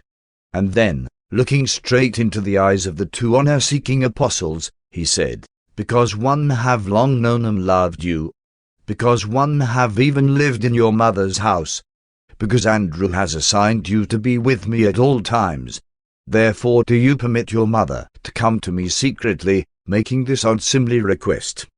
But let me ask you, are you able to drink the cup one am about to drink?" And without a moment for thought, James and John answered, "Yes, Master, we are able." Says Jesus, "One am saddened that you know not why we go up to Jerusalem. One am grieved that you understand not the nature of my kingdom. One am disappointed that you bring your mother to make this request of me. But one know you love me in your hearts. Therefore one declare that you shall indeed drink of my cup of bitterness and share in my humiliation, but to sit on my right hand and on my left hand it is not mine to give. Such honors are reserved for those who have been designated by my Father." By this time someone had carried word of this conference to Peter and the other apostles, and they were highly indignant that James and John would seek to be preferred before them, and that they would secretly go with their mother to make such a request. When they fell to arguing among themselves, Jesus called them all together and said, "You well understand how the rulers of the Gentiles lord it over their subjects, and how those who are great exercise authority. But it shall not be so in the kingdom of heaven. Whosoever will be great among you, let him first become your servant. He who would be first in the kingdom, let him become your minister. One declare to you that the Son of Man came not to be ministered to but to minister. And one now go up to Jerusalem to lay down my life in the doing of the Father's will and in the service of my brethren." When the apostles heard these words, they withdrew by themselves to pray. That evening, in response to the labors of Peter, James and John made suitable apologies to the 10 and were restored to the good graces of their brethren. In asking for places on the right hand and on the left hand of Jesus at Jerusalem, the sons of Zebedee little realized that in less than 1 month their beloved teacher would be hanging on a Roman cross with a dying thief on one side and another transgressor on the other side. And their mother, who was present at the crucifixion, well remembered the foolish request she had made of Jesus at Perea regarding the honors she so unwisely sought for her apostle sons. 1. The departure from Perea on the forenoon of Monday, March the 13th, Jesus and his 12 apostles took final leave of the Perea encampment, starting south on their tour of the cities of southern Perea, where Abner's associates were at work. They spent more than 2 weeks visiting among the 70 and then went directly to Jerusalem for the Passover. When the Master left Perea, the disciples encamped with the apostles, about 1,000 in number, followed after him. About one half of this group left him at the Jordan ford on the road to Jericho when they learned he was going over to Heshbon, and after he had preached the sermon on counting the cost. They went on up to Jerusalem, while the other half followed him for 2 weeks, visiting the towns in southern Perea. In a general way, most of Jesus' immediate followers understood that the camp at Perea had been abandoned, but they really thought this indicated that their Master at last intended to go to Jerusalem and lay claim to David's throne. A large majority of his followers never were able to grasp any other concept of the kingdom of heaven. No matter what he taught them, they would not give up this Jewish idea of the kingdom. Acting on the instructions of the Apostle Andrew, David Zebedee closed the visitors' camp at Perea on Wednesday, March the 15th. At this time almost 4,000 visitors were in residence, and this does not include the 1,000 and more persons who sojourned with the apostles at what was known as the teacher's camp, and who went south with Jesus and the 12. Much as David disliked to do it, he sold the entire equipment to numerous buyers and proceeded with the funds to Jerusalem, subsequently turning the money over to Judas Iscariot. David was present in Jerusalem during the tragic last week, taking his mother back with him to Bethsaida after the crucifixion. While awaiting Jesus and the apostles, David stopped with Lazarus at Bethany and became tremendously agitated by the manner in which the Pharisees had begun to persecute and harass him since his resurrection. Andrew had directed David to discontinue the messenger service, and this was construed by all as an indication of the early establishment of the kingdom at Jerusalem. David found himself without a job, and he had about decided to become the self-appointed defender of Lazarus when presently the object of his indignant solicitude fled in haste to Philadelphia. Accordingly, sometime after the resurrection and also after the death of his mother, David betook himself to Philadelphia, having first assisted Martha and Mary in disposing of their real estate, and there, in association with Abner and Lazarus, he spent the remainder of his life, becoming the financial overseer of all those large interests of the kingdom which had their center at Philadelphia during the lifetime of Abner. Within a short time after the destruction of Jerusalem, Antioch became the headquarters of Pauline Christianity, while Philadelphia remained the center of the Abnerian kingdom of heaven. From Antioch the Pauline version of the teachings of Jesus and about Jesus spread to all the Western world. From Philadelphia the missionaries of the Abnerian version of the kingdom of heaven spread throughout Mesopotamia and Arabia until the later times when these uncompromising emissaries of the teachings of Jesus were overwhelmed by the sudden rise of Islam. 2. On counting the cost, when Jesus and the company of almost 1,000 followers arrived at the Bethany ford of the Jordan, sometimes called Betabra, his disciples began to realize that he was not going directly to Jerusalem. While they hesitated and debated among themselves, Jesus climbed upon a huge stone and delivered that discourse which has become known as counting the cost.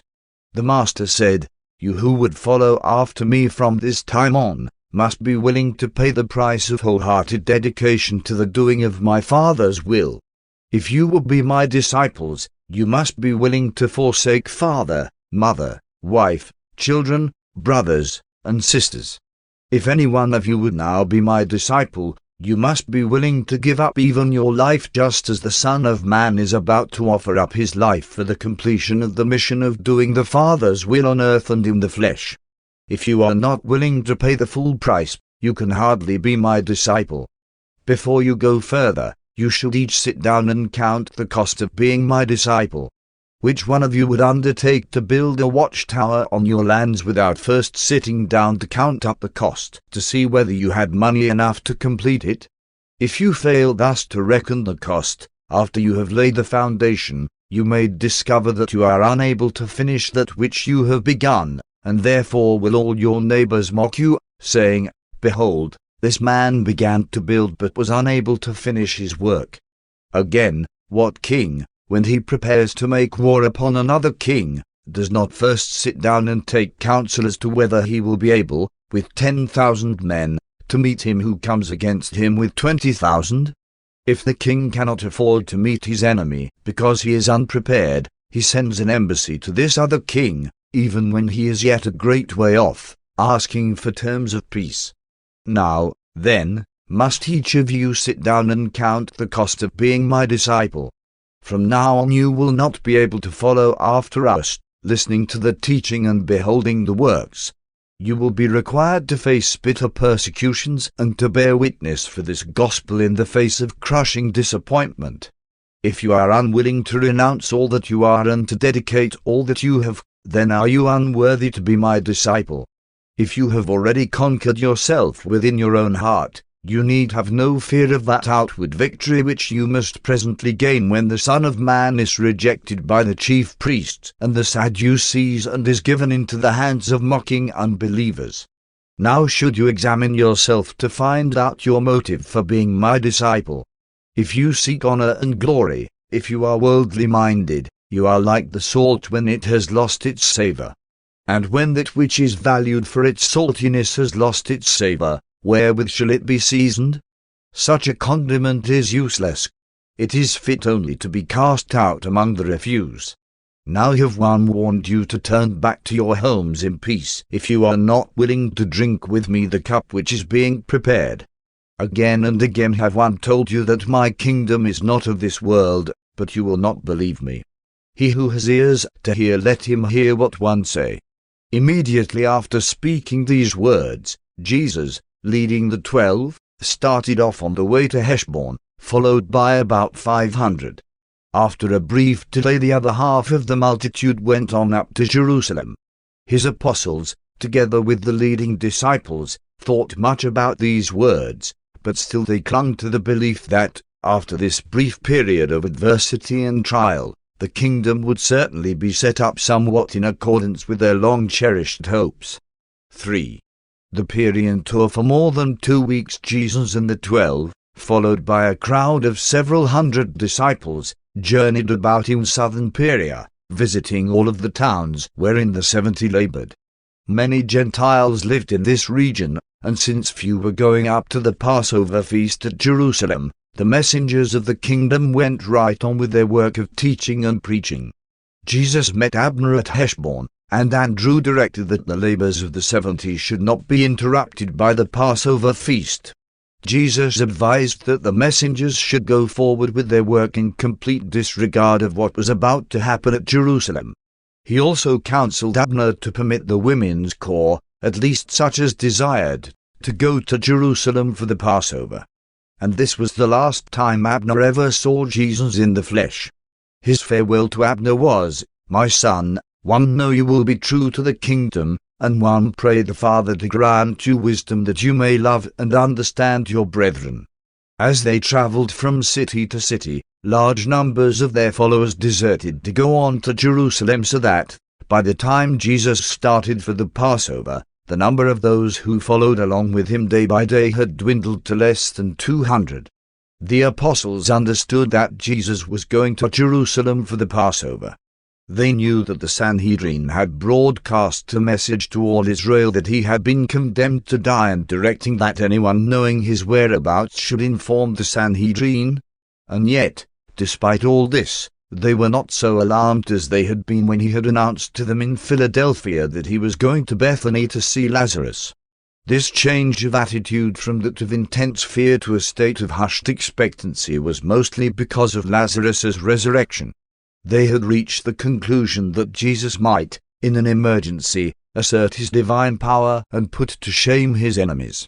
This hope, coupled with their more profound and mature faith in the spiritual supremacy of their Master, accounted for the outward courage displayed by his immediate followers, who now made ready to follow him into Jerusalem in the very face of the open declaration of the Sanhedrin that he must die.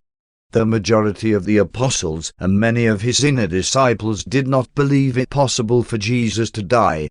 They, believing that he was the resurrection and the life, regarded him as immortal and already triumphant over death. 4. Teaching at Livia's on Wednesday evening, March the 29th, Jesus and his followers encamped at Livia's on their way to Jerusalem, after having completed their tour of the cities of southern Perea. It was during this night at Livia's that Simon Zealots and Simon Peter, having conspired to have delivered into their hands at this place more than 100 swords, received and distributed these arms to all who would accept them and wear them concealed beneath their cloaks. Simon Peter was still wearing his sword on the night of the Master's betrayal in the garden. Early on Thursday morning, before the others were awake, Jesus called Andrew and said, "Awaken your brethren. One have something to say to them." Jesus knew about the swords and which of his apostles had received and were wearing these weapons, but he never disclosed to them that he knew such things. When Andrew had aroused his associates, and they had assembled off by themselves, Jesus said, "My children, you have been with me a long while, and one have taught you much that is needful for this time, but one would now warn you not to put your trust in the uncertainties of the flesh, nor in the frailties of man's defense against the trials and testing which lie ahead of us. One have called you apart here by yourselves, that one may once more plainly tell you that we are going up to Jerusalem, where you know the Son of Man has already been condemned to death. Again I am one telling you that the Son of Man will be delivered into the hands of the chief priests and the religious rulers, that they will condemn him and then deliver him into the hands of the Gentiles. And so will they mock the Son of Man, even spit upon him and scourge him, and they will deliver him up to death. And when they kill the Son of Man, be not dismayed, for one declare that on the third day he shall rise.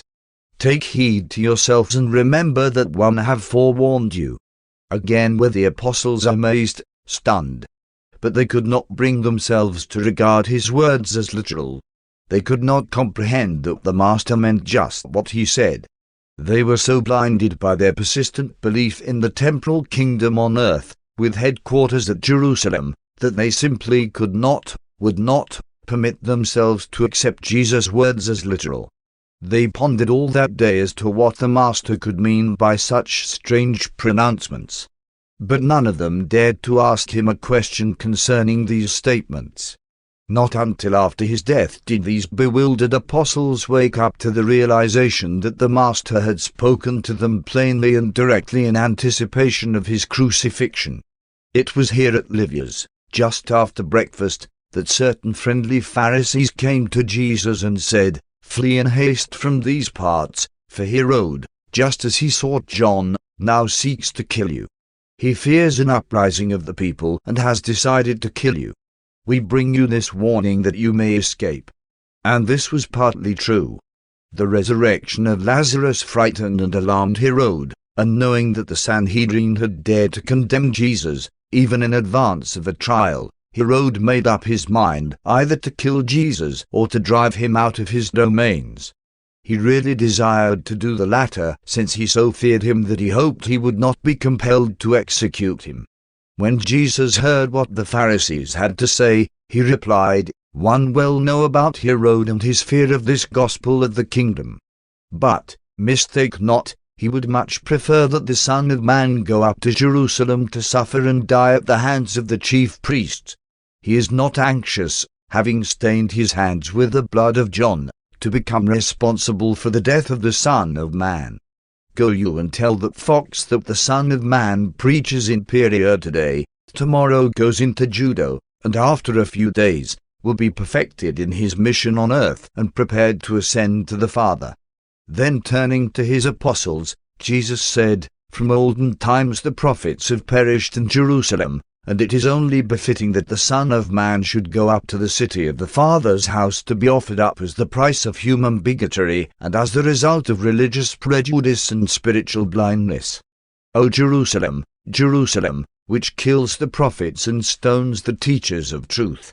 How often would one have gathered your children together even as a hen gathers her own brood under her wings, but you would not let me do it.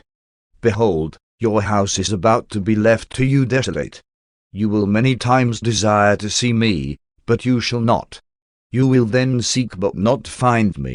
And when he had spoken, he turned to those around him and said, "Nevertheless, let us go up to Jerusalem to attend the Passover, and do that which becomes us in fulfilling the will of the Father in heaven." It was a confused and bewildered group of believers who this day followed Jesus into Jericho. The apostles could discern only the certain note of final triumph in Jesus' declarations regarding the kingdom. They just could not bring themselves to that place where they were willing to grasp the warnings of the impending setback.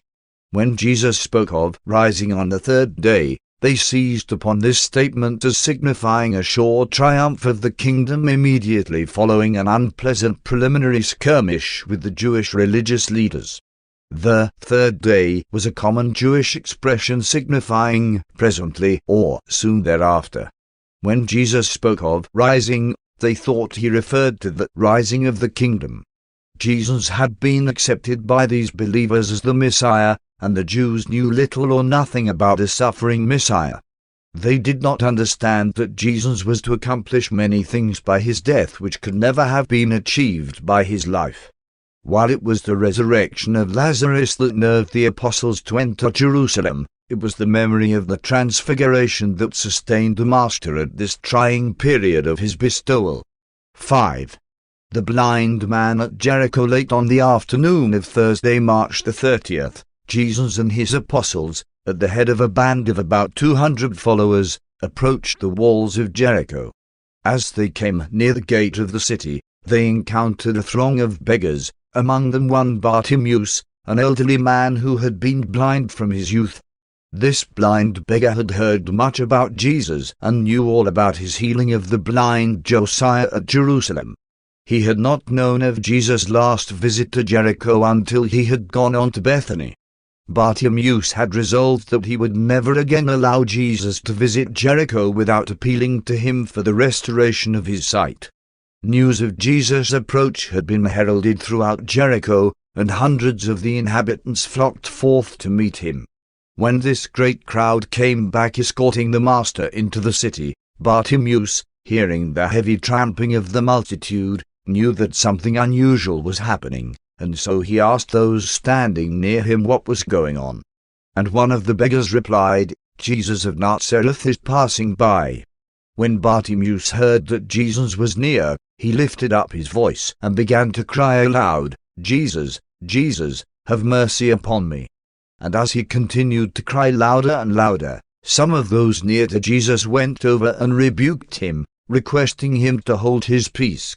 But it was of no avail. He cried only the more and the louder. When Jesus heard the blind man crying out, he stood still. And when he saw him, he said to his friends, "Bring the man to me." And then they went over to Bartimaeus, saying, "Be of good cheer. Come with us, for the Master calls for you." When Bartimaeus heard these words, he threw aside his cloak, springing forward toward the center of the road, while those nearby guided him to Jesus. Addressing Bartimaeus, Jesus said, "What do you want me to do for you?" Then answered the blind man, "One would have my sight restored." And when Jesus heard this request and saw his faith, he said, "You shall receive your sight. Go your way. Your faith has made you whole." Immediately he received his sight, and he remained near Jesus, glorifying God, until the Master started on the next day for Jerusalem, and then he went before the multitude declaring to all how his sight had been restored in Jericho. 6. The visit to Zacchaeus. When the Master's procession entered Jericho, it was nearing sundown, and he was minded to abide there for the night.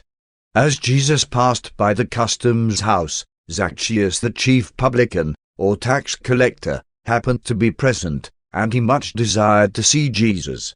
This chief publican was very rich and had heard much about this prophet of Galilee. He had resolved that he would see what sort of a man Jesus was the next time he chanced to visit Jericho. Accordingly, Zacchaeus sought to press through the crowd, but it was too great, and being short of stature, he could not see over their heads. And so the chief publican followed on with the crowd until they came near the center of the city and not far from where he lived. When he saw that he would be unable to penetrate the crowd, and thinking that Jesus might be going right on through the city without stopping, he ran on ahead and climbed up into a sycamore tree whose spreading branches overhung the roadway. He knew that in this way he could obtain a good view of the Master as he passed by. And he was not disappointed, for, as Jesus passed by, he stopped and, looking up at Zacchaeus, said, "Make haste, Zacchaeus, and come down, for tonight one must abide at your house." And when Zacchaeus heard these astonishing words, he almost fell out of the tree in his haste to get down, and going up to Jesus, he expressed great joy that the Master should be willing to stop at his house. They went at once to the home of Zacchaeus, and those who lived in Jericho were much surprised that Jesus would consent to abide with the chief publican. Even while the Master and his apostles lingered with Zacchaeus before the door of his house, one of the Jericho Pharisees, standing nearby, said, "You see how this man has gone to lodge with a sinner, an apostate son of Abraham, who is an extortioner and a robber of his own people." And when Jesus heard this, he looked down at Zacchaeus and smiled. Then Zacchaeus stood upon a stool and said, "Men of Jericho, hear me. One may be a publican and a sinner, but the great teacher has come to abide in my house. And before he goes in, one tell you that one am going to bestow 1/2 of all my goods upon the poor, and beginning tomorrow, if one have wrongfully exacted aught from any man, one will restore fourfold. One am going to seek salvation with all my heart, and learn to do righteousness in the sight of God." When Zacchaeus had ceased speaking, Jesus said, "Today has salvation come to this home, and you have become indeed a son of Abraham." And turning to the crowd assembled about them, Jesus said, "And marvel not at what one say, nor take offense at what we do, for one have all along declared that the Son of Man has come to seek and to save that which is lost." They lodged with Zacchaeus for the night.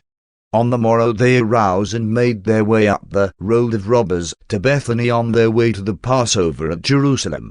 7. As Jesus passed by, Jesus spread good cheer everywhere he went. He was full of grace and truth. His associates never ceased to wonder at the gracious words that proceeded out of his mouth. You can cultivate gracefulness, but graciousness is the aroma of friendliness which emanates from a love-saturated soul. Goodness always compels respect, but when it is devoid of grace, it often repels affection. Goodness is universally attractive only when it is gracious. Goodness is effective only when it is attractive. Jesus really understood men. Therefore could he manifest genuine sympathy and show sincere compassion.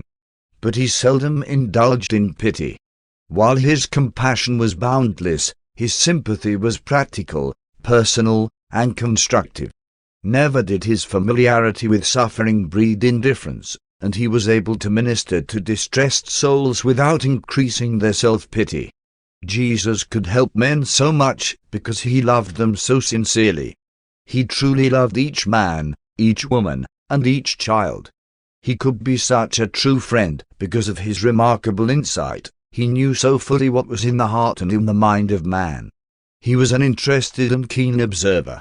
He was an expert in the comprehension of human need, clever in detecting human longings. Jesus was never in a hurry. He had time to comfort his fellow men as he passed by. And he always made his friends feel at ease. He was a charming listener. He never engaged in the meddlesome probing of the souls of his associates. As he comforted hungry minds and ministered to thirsty souls, the recipients of his mercy did not so much feel that they were confessing to him as that they were conferring with him. They had unbounded confidence in him because they saw he had so much faith in them. He never seemed to be curious about people, and he never manifested a desire to direct, manage, or follow them up. He inspired profound self-confidence and robust courage in all who enjoyed his association. When he smiled on a man, that mortal experienced increased capacity for solving his manifold problems. Jesus loved men so much and so wisely that he never hesitated to be severe with them when the occasion demanded such discipline. He frequently set out to help a person by asking for help. In this way he elicited interest, appealed to the better things in human nature. The Master could discern saving faith in the gross superstition of the woman who sought healing by touching the hem of his garment. He was always ready and willing to stop a sermon or detain a multitude while he ministered to the needs of a single person, even to a little child. Great things happened not only because people had faith in Jesus, but also because Jesus had so much faith in them. Most of the really important things which Jesus said or did seemed to happen casually as he passed by. There was so little of the professional, the well-planned, or the premeditated in the Master's earthly ministry. He dispensed health and scattered happiness naturally and gracefully as he journeyed through life.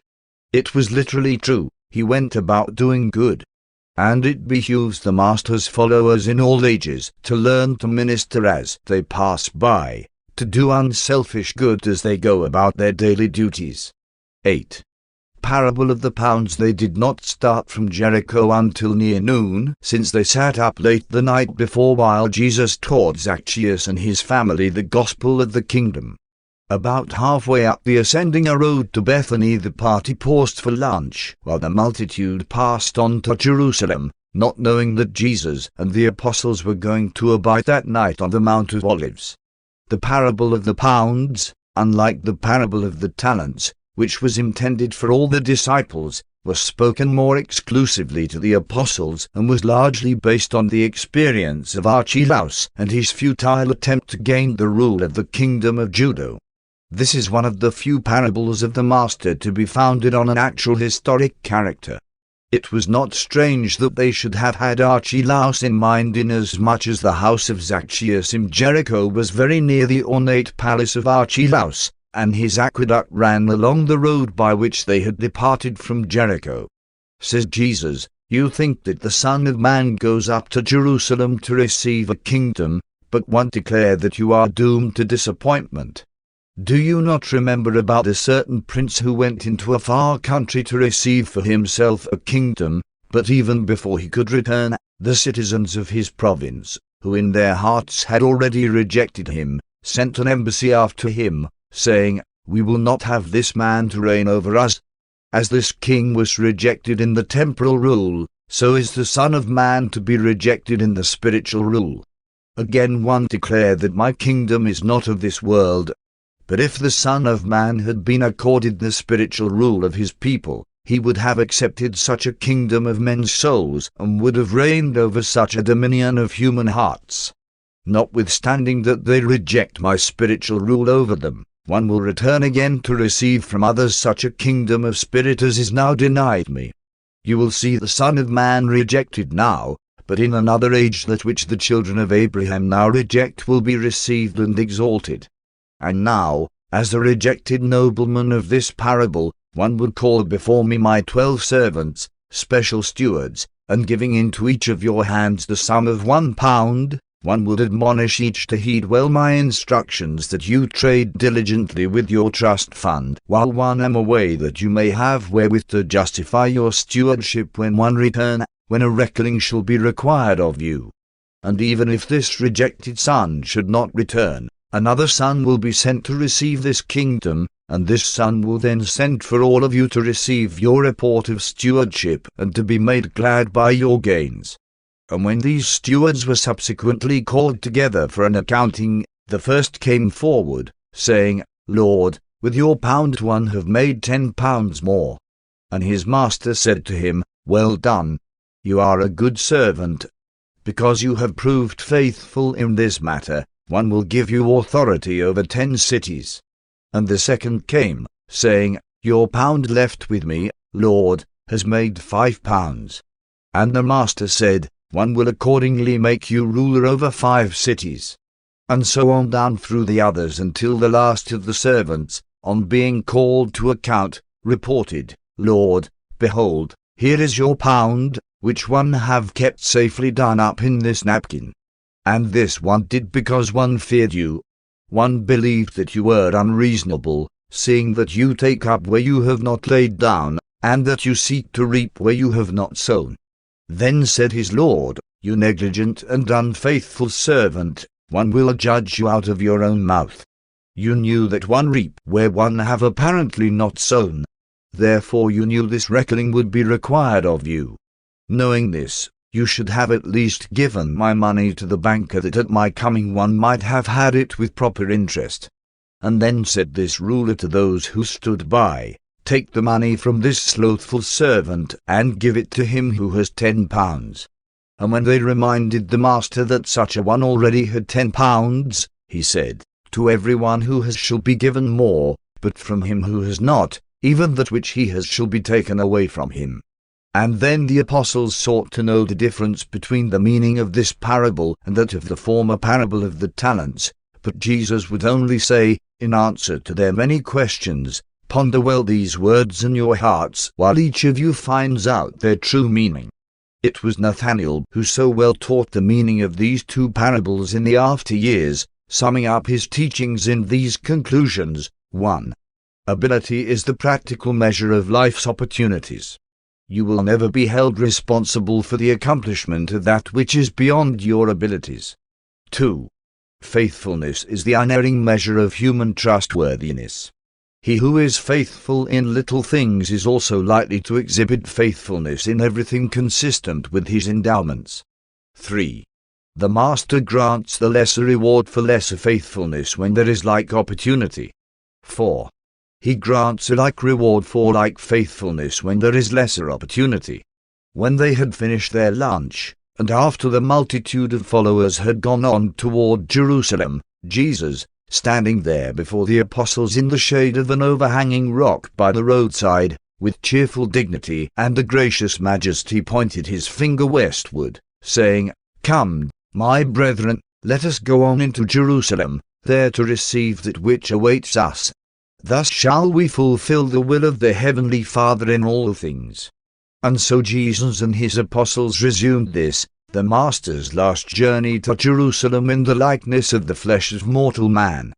Paper 172. Going into Jerusalem. Jesus and the apostles arrived at Bethany shortly after 4 o'clock on Friday afternoon, March the 31st, Anno Domini 30. Lazarus, his sisters, and their friends were expecting them, and since so many people came every day to talk with Lazarus about his resurrection, Jesus was informed that arrangements had been made for him to stay with a neighboring believer, one Simon, the leading citizen of the little village since the death of Lazarus's father. That evening, Jesus received many visitors, and the common folks of Bethany and Bethphage did their best to make him feel welcome. Although many thought Jesus was now going into Jerusalem, in utter defiance of the Sanhedrin's decree of death, to proclaim himself King of the Jews, the Bethany family, Lazarus, Martha, and Mary, more fully realized that the Master was not that kind of a king. They dimly felt that this might be his last visit to Jerusalem and Bethany. The chief priests were informed that Jesus lodged at Bethany, but they thought best not to attempt to seize him among his friends. They decided to await his coming on into Jerusalem. Jesus knew about all this, but he was majestically calm. His friends had never seen him more composed and congenial. Even the apostles were astounded that he should be so unconcerned when the Sanhedrin had called upon all Jewry to deliver him into their hands. While the Master slept that night, the apostles watched over him by twos, and many of them were girded with swords. Early the next morning they were awakened by hundreds of pilgrims who came out from Jerusalem, even on the Sabbath day, to see Jesus and Lazarus, whom he had raised from the dead. 1. Sabbath of Bethany. Pilgrims from outside of Judah, as well as the Jewish authorities, had all been asking, "What do you think? Will Jesus come up to the feast?"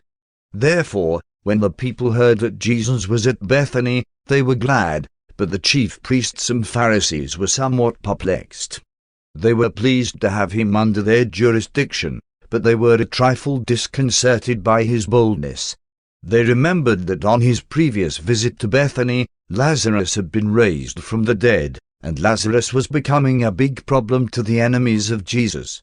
6 days before the Passover, on the evening after the Sabbath, all Bethany and Bethphage joined in celebrating the arrival of Jesus by a public banquet at the home of Simon. This supper was in honor of both Jesus and Lazarus.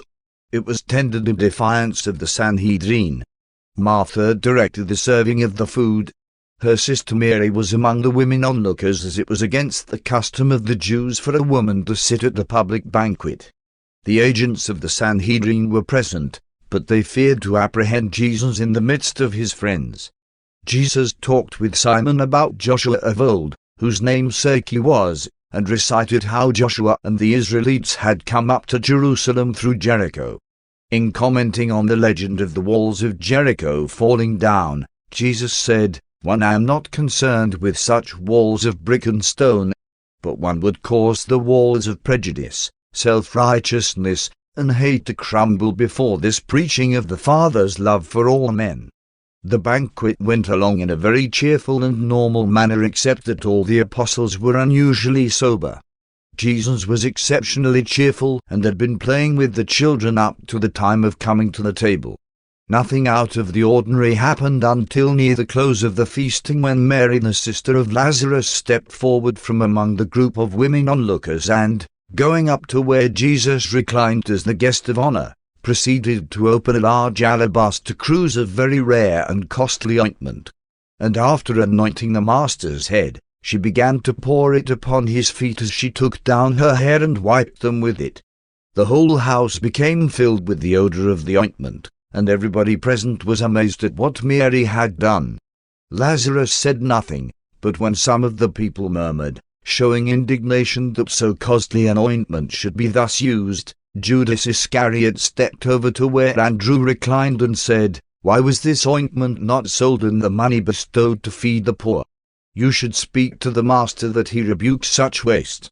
Jesus, knowing what they thought and hearing what they said, put his hand upon Mary's head as she knelt by his side and, with a kindly expression upon his face, said, "Let her alone, every one of you.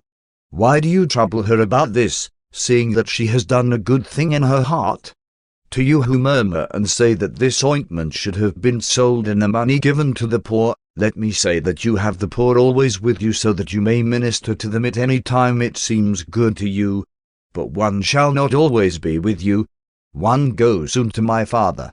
This woman has long saved this ointment for my body at its burial, and now that it has seemed good to her to make this anointing in anticipation of my death, she shall not be denied such satisfaction. In the doing of this, Mary has reproved all of you, in that by this act she evinces faith in what one have said about my death and ascension to my Father in heaven. This woman shall not be reproved for that which she has this night done. Rather do one say to you that in the ages to come, wherever this gospel shall be preached throughout the whole world, what she has done will be spoken of in memory of her. It was because of this rebuke, which he took as a personal reproof, that Judas Iscariot finally made up his mind to seek revenge for his hurt feelings. Many times had he entertained such ideas subconsciously, but now he dared to think such wicked thoughts in his open and conscious mind. And many others encouraged him in this attitude, since the cost of this ointment was a sum equal to the earnings of one man for 1 year, enough to provide bread for 5,000 persons. But Mary loved Jesus. She had provided this precious ointment with which to embalm his body in death, for she believed his words when he forewarned them that he must die, and it was not to be denied her if she changed her mind and chose to bestow this offering upon the Master while he yet lived. Both Lazarus and Martha knew that Mary had long saved the money wherewith to buy this cruse of spikenard, and they heartily approved of her doing as her heart desired in such a matter, for they were well-to-do and could easily afford to make such an offering. When the chief priests heard of this dinner in Bethany for Jesus and Lazarus, they began to take counsel among themselves as to what should be done with Lazarus. And presently they decided that Lazarus must also die. They rightly concluded that it would be useless to put Jesus to death if they permitted Lazarus, whom he had raised from the dead, to live. 2. Sunday morning with the apostles. On this Sunday morning, in Simon's beautiful garden, the Master called his 12 apostles around him and gave them their final instructions preparatory to entering Jerusalem. He told them that he would probably deliver many addresses and teach many lessons before returning to the Father, but advised the apostles to refrain from doing any public work during this Passover sojourn in Jerusalem. He instructed them to remain near him and to watch and pray. Jesus knew that many of his apostles and immediate followers even then carried swords concealed on their persons, but he made no reference to this fact. This morning's instructions embraced a brief review of their ministry from the day of their ordination near Capernaum down to this day when they were preparing to enter Jerusalem. The apostles listened in silence. They asked no questions. Early that morning, David Zebedee had turned over to Judas the funds realized from the sale of the equipment of the Perea encampment, and Judas, in turn, had placed the greater part of this money in the hands of Simon, their host, for safekeeping in anticipation of the exigencies of their entry into Jerusalem. After the conference with the apostles, Jesus held converse with Lazarus and instructed him to avoid the sacrifice of his life to the vengefulness of the Sanhedrin. It was in obedience to this admonition that Lazarus, a few days later, fled to Philadelphia when the officers of the Sanhedrin sent men to arrest him. In a way, all of Jesus' followers sensed the impending crisis, but they were prevented from fully realizing its seriousness by the unusual cheerfulness and exceptional good humor of the Master. 3. The start for Jerusalem. Bethany was about 2 miles from the temple, and it was 1:30 that Sunday afternoon when Jesus made ready to start for Jerusalem. He had feelings of profound affection for Bethany and its simple people. Nazareth, Capernaum, and Jerusalem had rejected him, but Bethany had accepted him, had believed in him. And it was in this small village, where almost every man, woman, and child were believers, that he chose to perform the mightiest work of his earth bestowal, the resurrection of Lazarus. He did not raise Lazarus that the villagers might believe, but rather because they already believed. All morning Jesus had thought about his entry into Jerusalem. Heretofore he had always endeavored to suppress all public acclaim of him as the Messiah, but it was different now. He was nearing the end of his career in the flesh, his death had been decreed by the Sanhedrin, and no harm could come from allowing his disciples to give free expression to their feelings, just as might occur if he elected to make a formal and public entry into the city.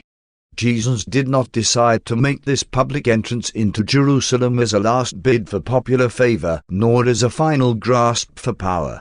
Neither did he do it altogether to satisfy the human longings of his disciples and apostles.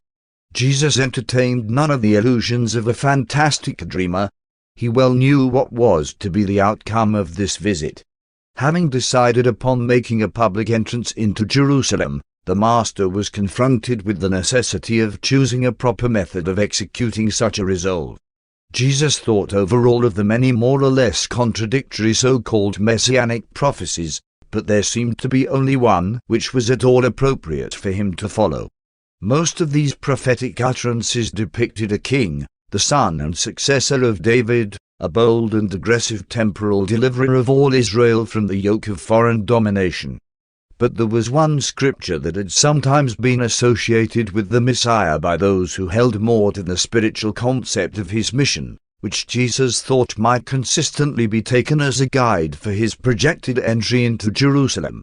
This scripture was found in Zechariah, and it said, "Rejoice greatly, O daughter of Zion.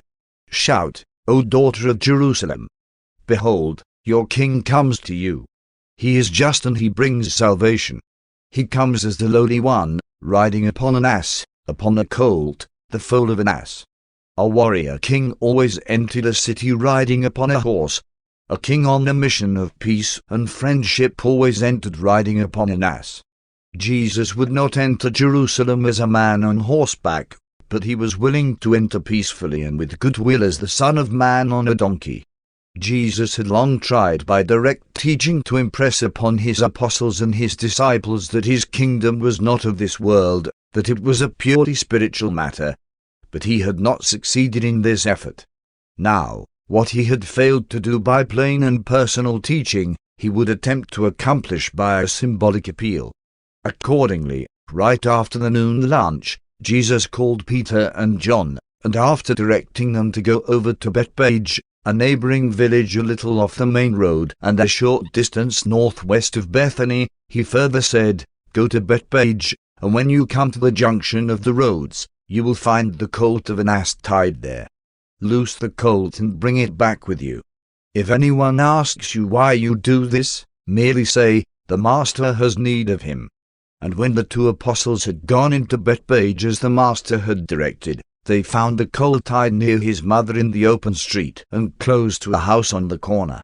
As Peter began to untie the colt, the owner came over and asked why they did this, and when Peter answered him as Jesus had directed, the man said, "If your master is Jesus from Galilee, let him have the colt." And so they returned bringing the colt with them. By this time several hundred pilgrims had gathered around Jesus and his apostles. Since mid-forenoon the visitors passing by on their way to the Passover had tarried. Meanwhile, David Zebedee and some of his former messenger associates took it upon themselves to hasten on down to Jerusalem, where they effectively spread the report among the throngs of visiting pilgrims about the temple that Jesus of Nazareth was making a triumphal entry into the city. Accordingly, several thousand of these visitors flocked forth to greet this much-talked-of prophet and wonder-worker, whom some believed to be the Messiah.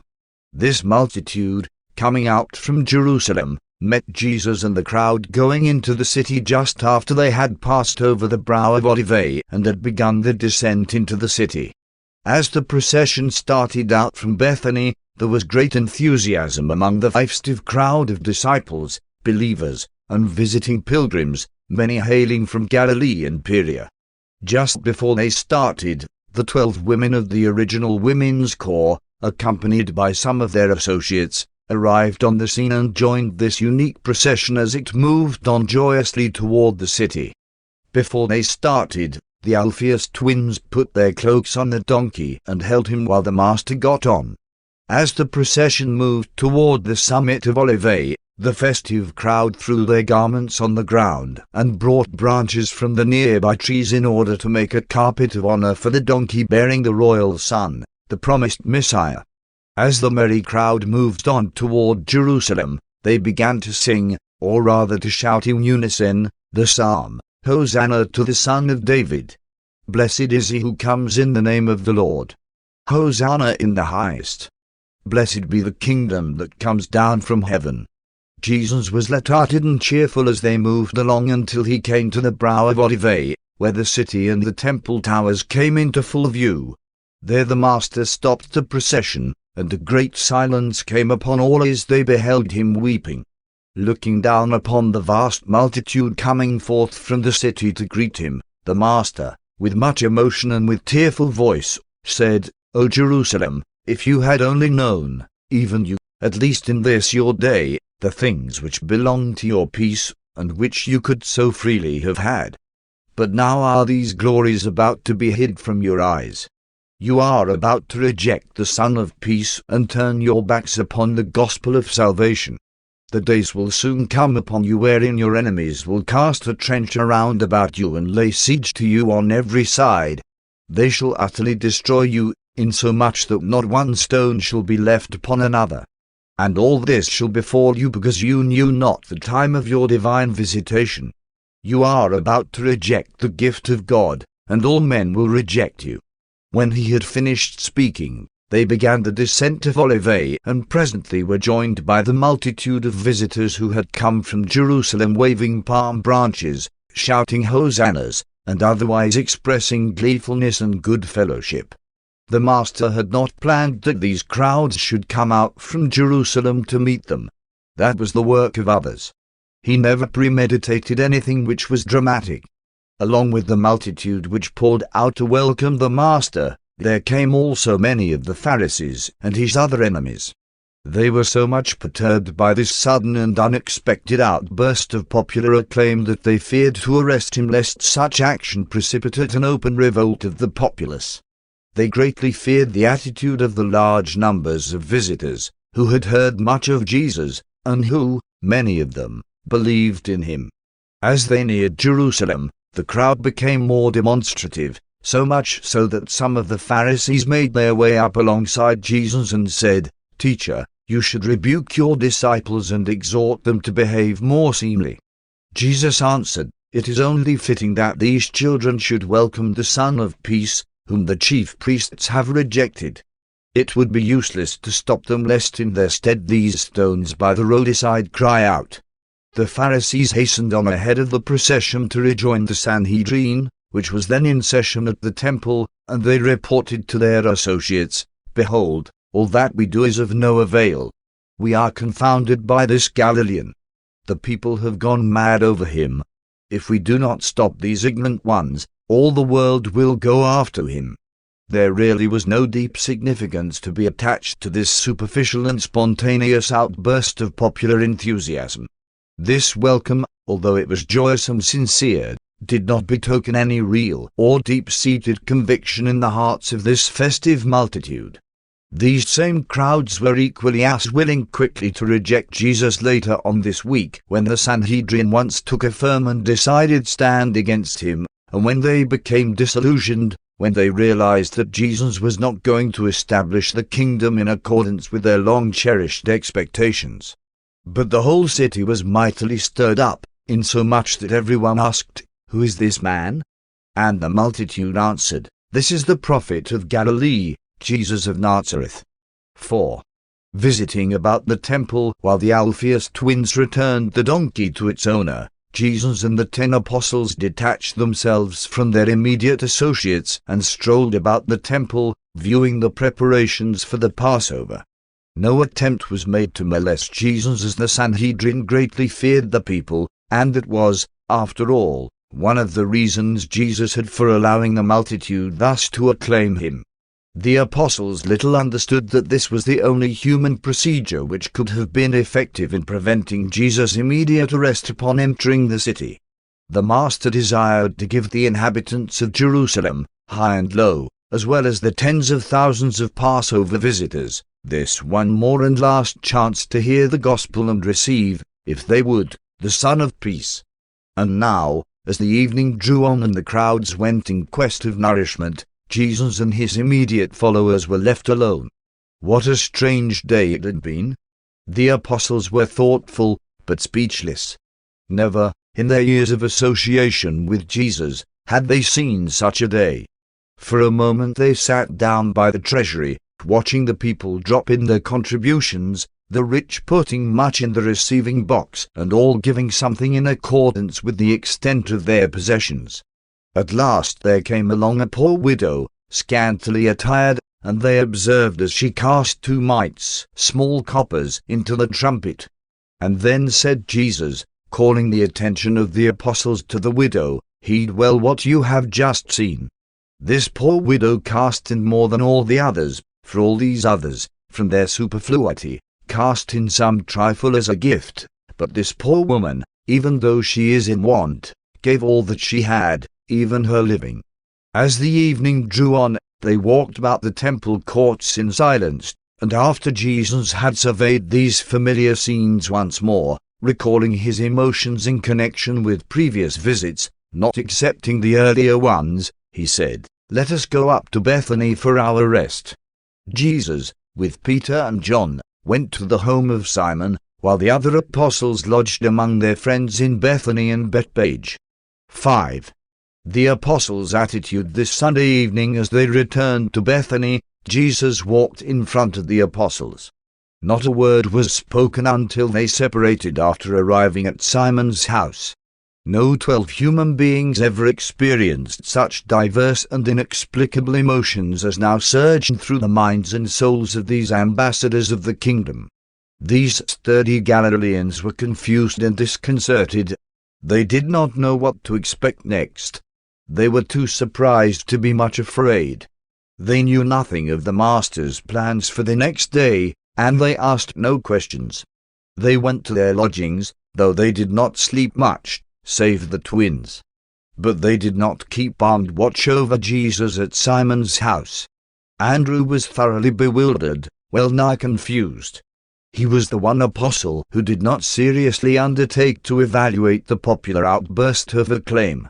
He was too preoccupied with the thought of his responsibility as chief of the apostolic court to give serious consideration to the meaning or significance of the loud hosannas of the multitude. Andrew was busy watching some of his associates who he feared might be led away by their emotions during the excitement, particularly Peter, James, John, and Simon Zealots.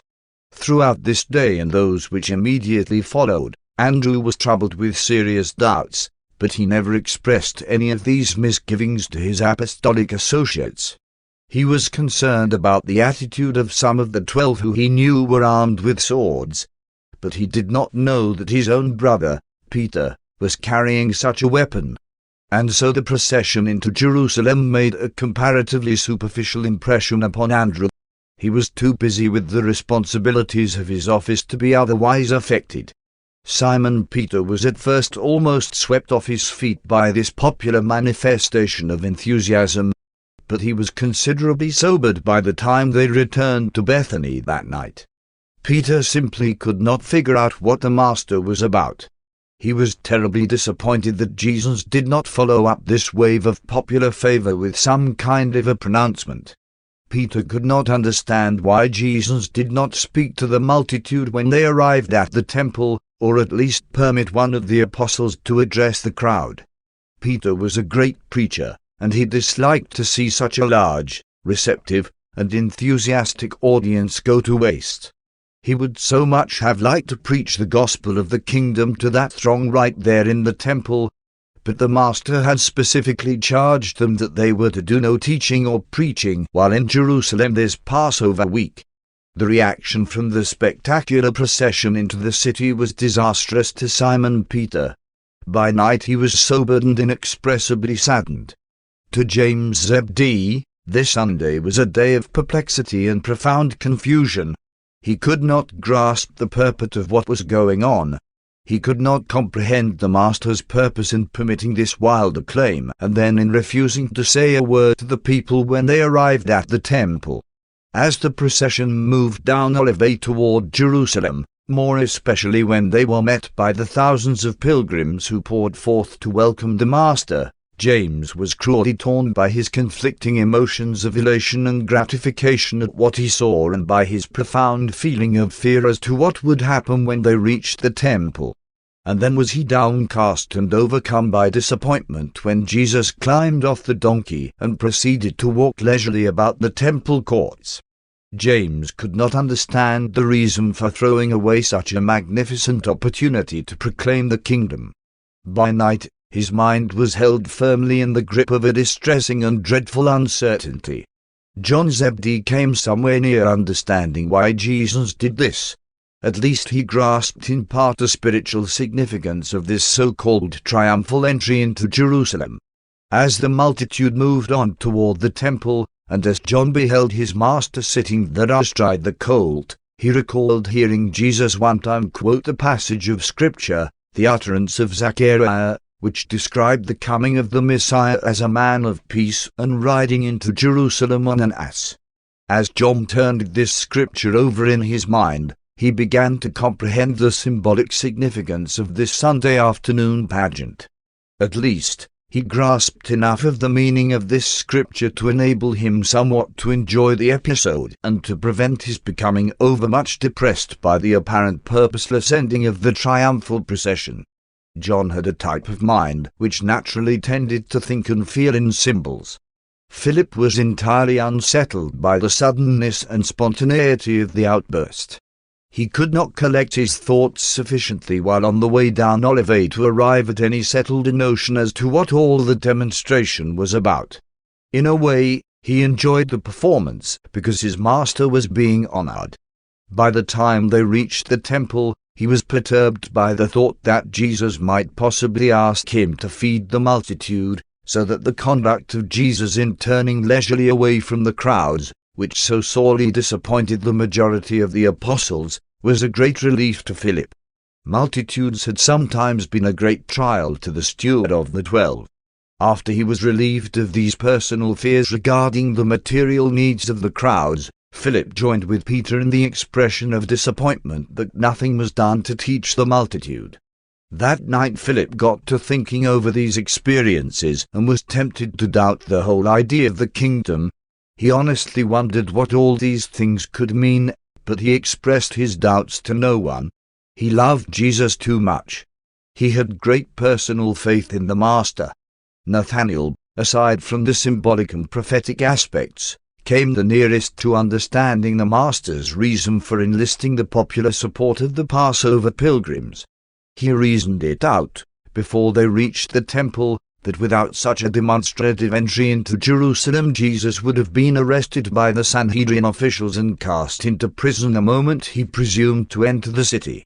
He was not, therefore, in the least surprised that the Master made no further use of the cheering crowds when he had once got inside the walls of the city, and had thus so forcibly impressed the Jewish leaders that they would refrain from placing him under immediate arrest.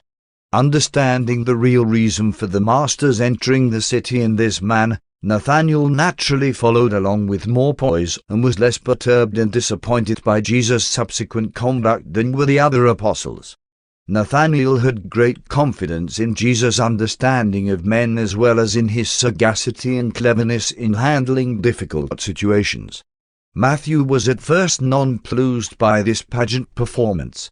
He did not grasp the meaning of what his eyes were seeing until he also recalled the scripture in Zechariah where the prophet had alluded to the rejoicing of Jerusalem because her king had come bringing salvation and riding upon the colt of an ass. As the procession moved in the direction of the city and then drew on toward the temple, Matthew became ecstatic. He was certain that something extraordinary would happen when the Master arrived at the temple at the head of this shouting multitude. When one of the Pharisees mocked Jesus, saying, "Look, everybody, see who comes here, the King of the Jews riding on an ass," Matthew kept his hands off of him only by exercising great restraint. None of the 12 was more depressed on the way back to Bethany that evening. Next to Simon Peter and Simon Zealots, he experienced the highest nervous tension and was in a state of exhaustion by night. But by morning Matthew was much cheered. He was, after all, a cheerful loser. Thomas was the most bewildered and puzzled man of all the 12. Most of the time he just followed along, gazing at the spectacle and honestly wondering what could be the Master's motive for participating in such a peculiar demonstration. Down deep in his heart he regarded the whole performance as a little childish, if not downright foolish. He had never seen Jesus do anything like this and was at a loss to account for his strange conduct on this Sunday afternoon. By the time they reached the temple, Thomas had deduced that the purpose of this popular demonstration was so to frighten the Sanhedrin that they would not dare immediately to arrest the Master. On the way back to Bethany Thomas thought much but said nothing. By bedtime the Master's cleverness in staging the tumultuous entry into Jerusalem had begun to make a somewhat humorous appeal, and he was much cheered up by this reaction. This Sunday started off as a great day for Simon Zealots. He saw visions of wonderful doings in Jerusalem the next few days, and in that he was right, but Simon dreamed of the establishment of the new national rule of the Jews, with Jesus on the throne of David. Simon saw the nationalists springing into action as soon as the kingdom was announced, and himself in supreme command of the assembling military forces of the new kingdom. On the way down Olivet he even envisaged the Sanhedrin and all of their sympathizers dead before sunset of that day. He really believed something great was going to happen. He was the noisiest man in the whole multitude. By 5 o'clock that afternoon he was a silent, crushed, and disillusioned apostle. He never fully recovered from the depression which settled down on him as a result of this day's shock. At least not until long after the Master's resurrection. To the Alphaeus twins this was a perfect day. They really enjoyed it all the way through, and not being present during the time of quiet visitation about the temple, they escaped much of the anticlimax of the popular upheaval. They could not possibly understand the downcast behavior of the apostles when they came back to Bethany that evening. In the memory of the twins, this was always their day of being nearest heaven on earth. This day was the satisfying climax of their whole career as apostles. And the memory of the elation of this Sunday afternoon carried them on through all of the tragedy of this eventful week, right up to the hour of the crucifixion. It was the most befitting entry of the King the twins could conceive. They enjoyed every moment of the whole pageant. They fully approved of all they saw and long cherished the memory. Of all the apostles, Judas Iscariot was the most adversely affected by this processional entry into Jerusalem. His mind was in a disagreeable ferment because of the Master's rebuke the preceding day in connection with Mary's anointing at the feast in Simon's house. Judas was disgusted with the whole spectacle. To him it seemed childish, if not indeed ridiculous. As this vengeful apostle looked upon the proceedings of this Sunday afternoon, Jesus seemed to him more to resemble a clown than a king. He heartily resented the whole performance. He shared the views of the Greeks and Romans, who looked down upon anyone who would consent to ride upon an ass or the colt of an ass. By the time the triumphal procession had entered the city, Judas had about made up his mind to abandon the whole idea of such a kingdom. He was almost resolved to forsake all such farcical attempts to establish the kingdom of heaven. And then he thought of the resurrection of Lazarus, and many other things, and decided to stay on with the 12, at least for another day. Besides, he carried the bag, and he would not desert with the apostolic funds and his possession. On the way back to Bethany that night his conduct did not seem strange, since all of the apostles were equally downcast and silent. Judas was tremendously influenced by the ridicule of his Sadducean friends. No other single factor exerted such a powerful influence on him, in his final determination to forsake Jesus and his fellow apostles, as a certain episode which occurred just as Jesus reached the gate of the city. A prominent Sadducee, a friend of Judas's family, rushed up to him in a spirit of gleeful ridicule and, slapping him on the back, said, "Why so troubled of countenance, my good friend?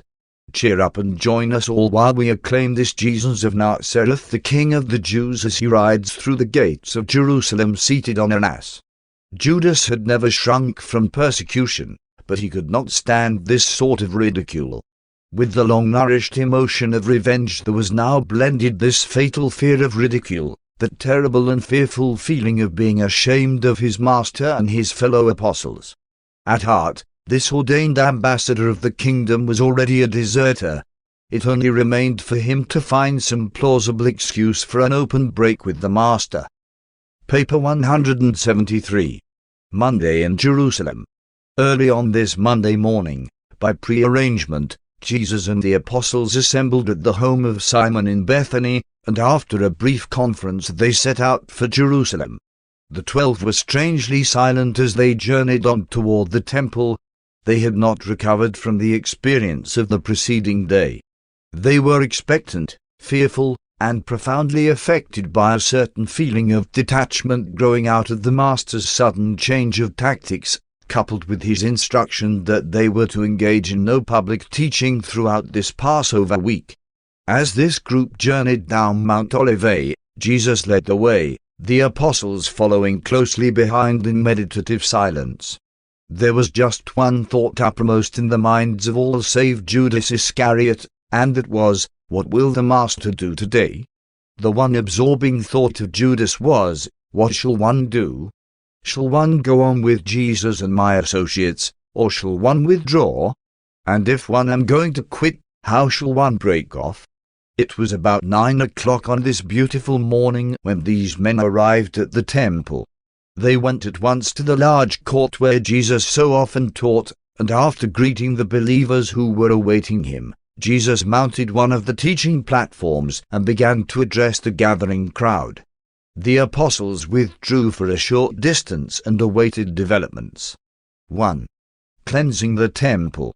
A huge commercial traffic had grown up in association with the services and ceremonies of the temple worship. There was the business of providing suitable animals for the various sacrifices. Though it was permissible for a worshipper to provide his own sacrifice, the fact remained that this animal must be free from all blemish in the meaning of the Levitical law and as interpreted by official inspectors of the temple. Many a worshipper had experienced the humiliation of having his supposedly perfect animal rejected by the temple examiners. It therefore became the more general practice to purchase sacrificial animals at the temple, and although there were several stations on nearby Olivet where they could be bought, it had become the vogue to buy these animals directly from the temple pens. Gradually there had grown up this custom of selling all kinds of sacrificial animals in the temple courts. An extensive business, in which enormous profits were made, had thus been brought into existence. Part of these gains was reserved for the temple treasury, but the larger part went indirectly into the hands of the ruling high priestly families. This sale of animals in the temple prospered because, when the worshipper purchased such an animal, although the price might be somewhat high, no more fees had to be paid, and he could be sure the intended sacrifice would not be rejected on the ground of possessing real or technical blemishes. At one time or another systems of exorbitant overcharge were practiced upon the common people, especially during the great national feasts. At one time the greedy priests went so far as to demand the equivalent of the value of a week's labor for a pair of doves which should have been sold to the poor for a few pennies. The sons of Annas had already begun to establish their bazaars in the temple precincts, those very merchandise marts which persisted to the time of their final overthrow by a mob 3 years before the destruction of the temple itself. But traffic in sacrificial animals and sundry merchandise was not the only way in which the courts of the temple were profaned. At this time there was fostered an extensive system of banking and commercial exchange which was carried on right within the temple precincts. And this all came about in the following manner. During the Asmonean dynasty the Jews coined their own silver money, and it had become the practice to require the temple dues of 1/2 shekel and all other temple fees to be paid with this Jewish coin. This regulation necessitated that money changers be licensed to exchange the many sorts of currency in circulation throughout Palestine and other provinces of the Roman Empire for this orthodox shekel of Jewish coining. The temple head tax, payable by all except women, slaves, and minors, was 1/2 shekel, a coin about the size of a 10-cent piece but twice as thick. By the times of Jesus the priests had also been exempted from the payment of temple dues. Accordingly, from the 15th to the 25th of the month preceding the Passover, accredited money changers erected their booths in the principal cities of Palestine for the purpose of providing the Jewish people with proper money to meet the temple dues after they had reached Jerusalem. After this 10-day period these money changers moved on to Jerusalem and proceeded to set up their exchange tables in the courts of the temple. They were permitted to charge the equivalent of from 3 to 4 cents commission for the exchange of a coin valued at about 10 cents, and in case a coin of larger value was offered for exchange, they were allowed to collect double. Likewise did these temple bankers profit from the exchange of all money intended for the purchase of sacrificial animals and for the payment of vows and the making of offerings. These temple money changers not only conducted a regular banking business for profit in the exchange of more than 20 sorts of money which the visiting pilgrims would periodically bring to Jerusalem, but they also engaged in all other kinds of transactions pertaining to the banking business. Both the temple treasury and the temple rulers profited tremendously from these commercial activities. It was not uncommon for the temple treasury to hold upwards of $10 million, while the common people languished in poverty and continued to pay these unjust levies. In the midst of this noisy aggregation of money changers, merchandisers, and cattle sellers, Jesus, on this Monday morning, attempted to teach the gospel of the heavenly kingdom. He was not alone in resenting this profanation of the temple. The common people, especially the Jewish visitors from foreign provinces, also heartily resented this profiteering desecration of their national house of worship. At this time the Sanhedrin itself held its regular meetings in a chamber surrounded by all this babble and confusion of trade and barter. As Jesus was about to begin his address, two things happened to arrest his attention. At the money table of a nearby exchanger, a violent and heated argument had arisen over the alleged overcharging of a Jew from Alexandria, while at the same moment the air was rent by the bellowing of a drove of some 100 bullocks which was being driven from one section of the animal pens to another. As Jesus paused, silently but thoughtfully contemplating this scene of commerce and confusion, close by he beheld a simple-minded Galilean, a man he had once talked with in iron, being ridiculed and jostled about by supercilious and would-be superior Judeans, and all of this combined to produce one of those strange and periodic uprisings of indignant emotion in the soul of Jesus. To the amazement of his apostles, standing near at hand, who refrained from participation in what so soon followed, Jesus stepped down from the teaching platform and, going over to the lad who was driving the cattle through the court, took from him his whip of cords and swiftly drove the animals from the temple. But that was not all.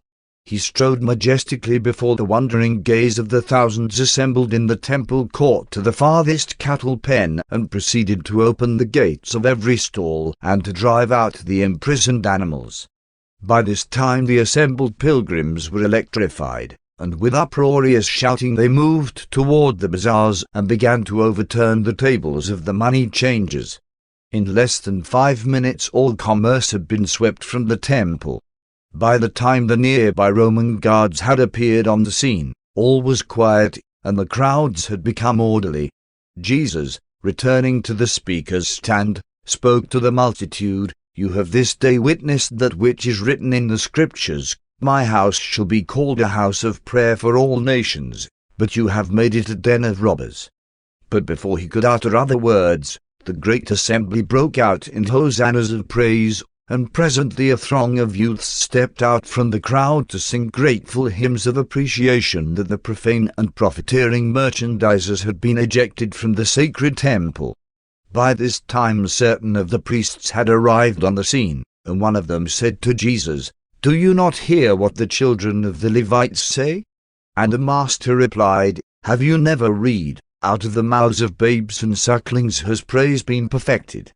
And all the rest of that day while Jesus taught, guards set by the people stood watch at every archway, and they would not permit anyone to carry even an empty vessel across the temple courts. When the chief priests and the scribes heard about these happenings, they were dumbfounded. All the more they feared the Master, and all the more they determined to destroy him. But they were nonplussed. They did not know how to accomplish his death, for they greatly feared the multitudes, who were now so outspoken in their approval of his overthrow of the profane profiteers.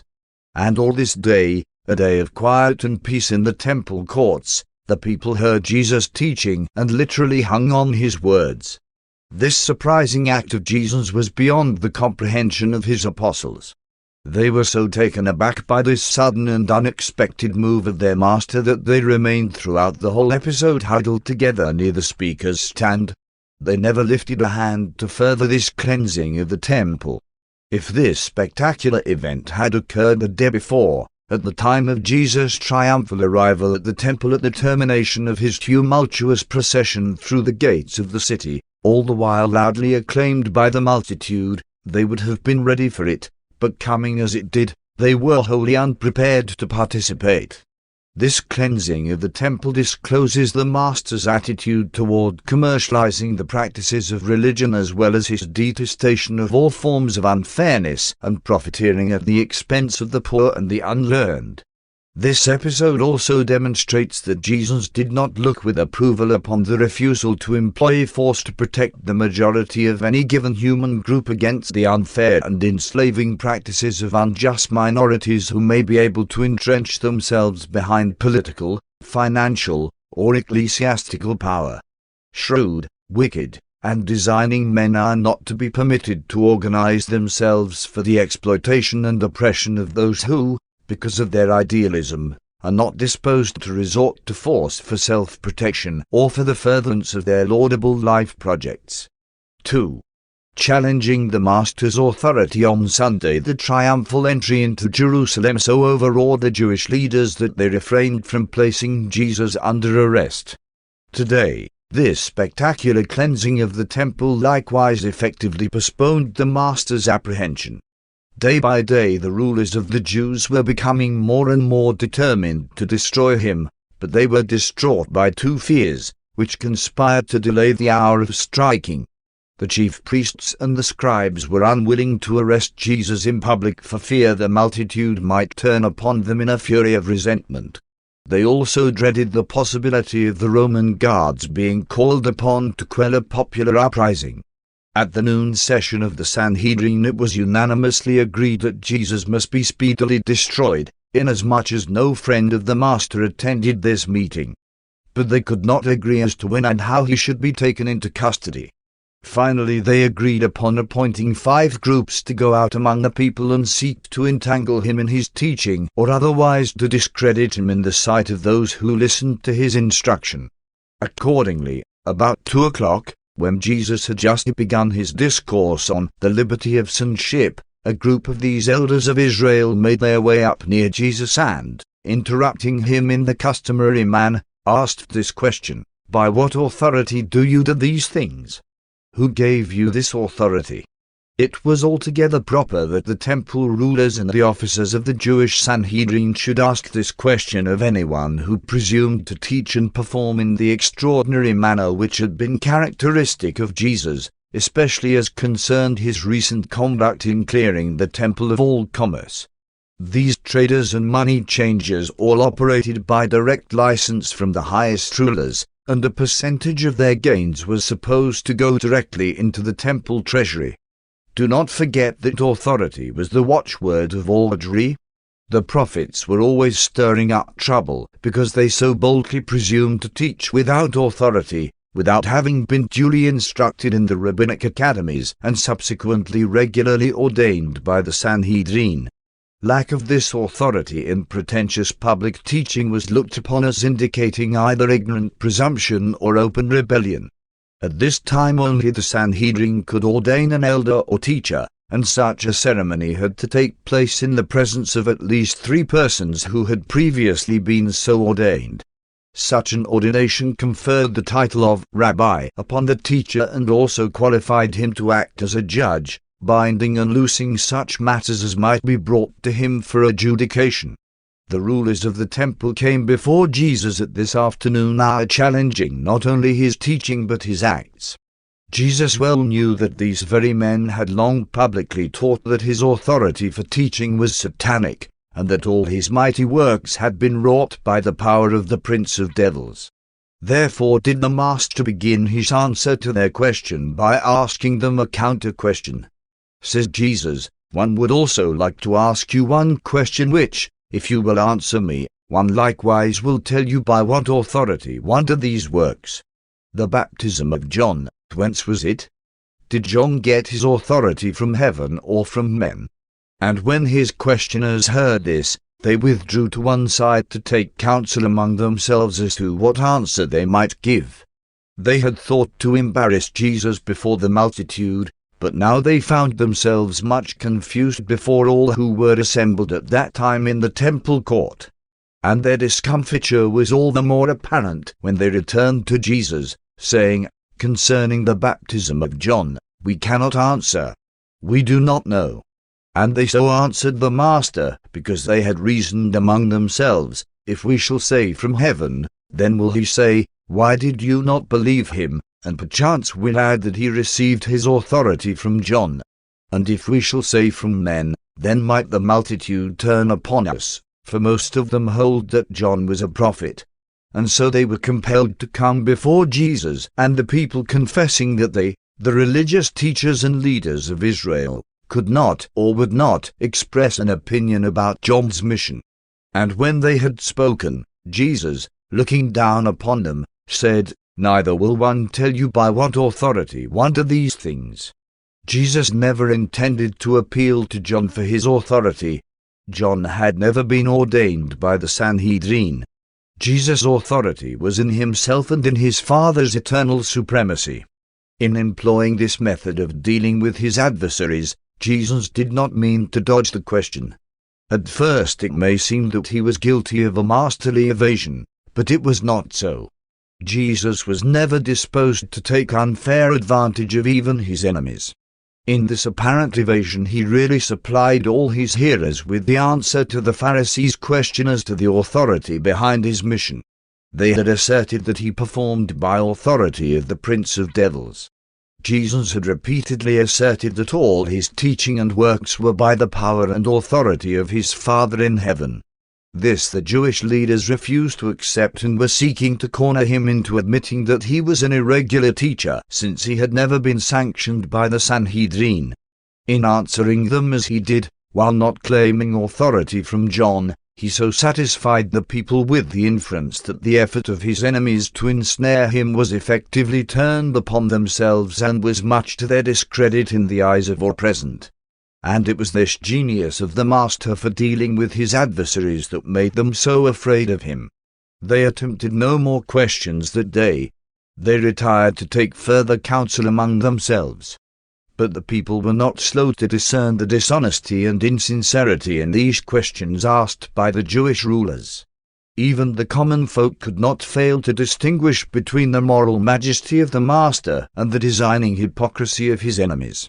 But the cleansing of the temple had brought the Sadducees over to the side of the Pharisees in perfecting the plan to destroy Jesus. And the Sadducees now represented a majority of the Sanhedrin. 3. Parable of the two sons. As the cavilling Pharisees stood there in silence before Jesus, he looked down on them and said, "Since you are in doubt about John's mission, and arrayed in enmity against the teaching and the works of the Son of Man, give ear while one tell you a parable. A certain great and respected landholder had two sons, and desiring the help of his sons in the management of his large estates, he came to one of them, saying, 'Son, go work today in my vineyard.' And this unthinking son answered his father, saying, 'One will not go.' But afterward he repented and went. When he had found his older son, likewise he said to him, 'Son, go work in my vineyard.' And this hypocritical and unfaithful son answered, 'Yes, my father, one will go.' But when his father had departed, he went not. Let me ask you, which of these sons really did his father's will?" And the people spoke with one accord, saying, "The first son." And then said Jesus, "Even so. And now do one declare that the publicans and harlots, even though they appear to refuse the call to repentance, shall see the error of their way and go on into the kingdom of God before you, who make great pretensions of serving the Father in heaven, while you refuse to do the works of the Father. It was not you, the Pharisees and scribes, who believed John, but rather the publicans and sinners. Neither do you believe my teaching, but the common people hear my words gladly." Jesus did not despise the Pharisees and Sadducees personally. It was their systems of teaching and practice which he sought to discredit. He was hostile to no man, but here was occurring the inevitable clash between a new and living religion of the Spirit and the old religion of ceremony, tradition, and authority. All this time the 12 apostles stood near the Master, but they did not in any manner participate in these transactions. Each one of the 12 was reacting in his own peculiar way to the events of these closing days of Jesus' ministry in the flesh, and each one likewise remained obedient to the Master's injunction to refrain from all public teaching and preaching during this Passover week. 4. Parable of the absent landlord. When the chief Pharisees and the scribes who had sought to entangle Jesus with their questions had finished listening to the story of the two sons, they withdrew to take further counsel, and the Master, turning his attention to the listening multitude, told another parable. There was a good man who was a householder, and he planted a vineyard. He set a hedge about it, dug a pit for the winepress, and built a watchtower for the guards. Then he let this vineyard out to tenants while he went on a long journey into another country. And when the season of the fruits drew near, he sent servants to the tenants to receive his rental. But they took counsel among themselves and refused to give these servants the fruits due their master. Instead, they fell upon his servants, beating one, stoning another, and sending the others away empty-handed. And when the householder heard about all this, he sent other and more trusted servants to deal with these wicked tenants, and these they wounded and also treated shamefully. And then the householder sent his favorite servant, his steward, and him they killed. And still, in patience and with forbearance, he dispatched many other servants, but none would they receive. Some they beat, others they killed, and when the householder had been so dealt with, he decided to send his son to deal with these ungrateful tenants, saying to himself, "They may mistreat my servants, but they will surely show respect for my beloved son." But when these unrepentant and wicked tenants saw the son, they reasoned among themselves, "This is the heir. Come, let us kill him, and then the inheritance will be ours." So they laid hold on him, and after casting him out of the vineyard, they killed him. When the Lord of that vineyard shall hear how they have rejected and killed his son, what will he do to those ungrateful and wicked tenants? And when the people heard this parable and the question Jesus asked, they answered, "He will destroy those miserable men and let out his vineyard to other and honest farmers who will render to him the fruits in their season." And when some of them who heard perceived that this parable referred to the Jewish nation and its treatment of the prophets, and to the impending rejection of Jesus and the gospel of the kingdom, they said in sorrow, "God forbid that we should go on doing these things." Jesus saw a group of the Sadducees and Pharisees making their way through the crowd, and he paused for a moment until they drew near him, when he said, "You know how your fathers rejected the prophets, and you well know that you are set in your hearts to reject the Son of Man." And then, looking with searching gaze upon those priests and elders who were standing near him, Jesus said, "Did you never read in the Scripture about the stone which the builders rejected, and which, when the people had discovered it, was made into the cornerstone? And so once more do I warn you that, if you continue to reject this gospel, presently will the kingdom of God be taken away from you and be given to a people willing to receive the good news and to bring forth the fruits of the Spirit. And there is a mystery about this stone, seeing that whoso falls upon it, while he is thereby broken in pieces, shall be saved. But on whomsoever this stone falls, he will be ground to dust, and his ashes scattered to the four winds." When the Pharisees heard these words, they understood that Jesus referred to themselves and the other Jewish leaders. They greatly desired to lay hold on him then and there, but they feared the multitude. However, they were so angered by the Master's words that they withdrew and held further counsel among themselves as to how they might bring about his death. And that night both the Sadducees and the Pharisees joined hands in the plan to entrap him the next day. 5.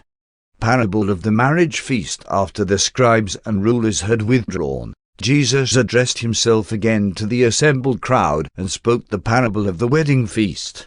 He said, "The kingdom of heaven may be likened to a certain king who made a marriage feast for his son, and dispatched messengers to call those who had previously been invited to the feast to come, saying, 'Everything is ready for the marriage supper at the king's palace.' Now, many of those who had once promised to attend, at this time refused to come. When the king heard of these rejections of his invitation, he sent other servants and messengers, saying, 'Tell all those who were bidden to come, for, behold, my dinner is ready. My oxen and my fatlings are killed, and all is in readiness for the celebration of the forthcoming marriage of my son.' But again did the thoughtless make light of this call of their king, and they went their ways, one to the farm, another to the pottery, and others to their merchandise. Still others were not content thus to slight the king's call, but in open rebellion they laid hands on the king's messengers, and shamefully mistreated them, even killing some of them. And when the king perceived that his chosen guests, even those who had accepted his preliminary invitation and had promised to attend the wedding feast, had finally rejected his call and in rebellion had assaulted and slain his chosen messengers, he was exceedingly wroth. And then this insulted king ordered out his armies and the armies of his allies, and instructed them to destroy these rebellious murderers and to burn down their city. And when he had punished those who spurned his invitation, he appointed yet another day for the wedding feast, and said to his messengers, "They who were first bidden to the wedding were not worthy. So go now into the parting of the ways, and into the highways, and even beyond the borders of the city, and as many as you shall find, bid even these strangers to come in and attend this wedding feast." And then these servants went out into the highways and the out-of-the-way places, and they gathered together as many as they found, good and bad, rich and poor, so that at last the wedding chamber was filled with willing guests. When all was ready, the king came in to view his guests, and much to his surprise he saw there a man without a wedding garment. The king, since he had freely provided wedding garments for all his guests, addressing this man, said, "Friend, how is it that you come into my guest chamber on this occasion without a wedding garment?" And this unprepared man was speechless. Then said the king to his servants, "Cast out this thoughtless guest from my house to share the lot of all the others who have spurned my hospitality and rejected my call. One will have none here except those who delight to accept my invitation, and who do me the honor to wear those guest garments so freely provided for all." After speaking this parable, Jesus was about to dismiss the multitude when a sympathetic believer, making his way through the crowds toward him, asked, "But, Master, how shall we know about these things? How shall we be ready for the king's invitation? What sign will you give us whereby we shall know that you are the Son of God?" And when the master heard this, he said, "Only one sign shall be given you."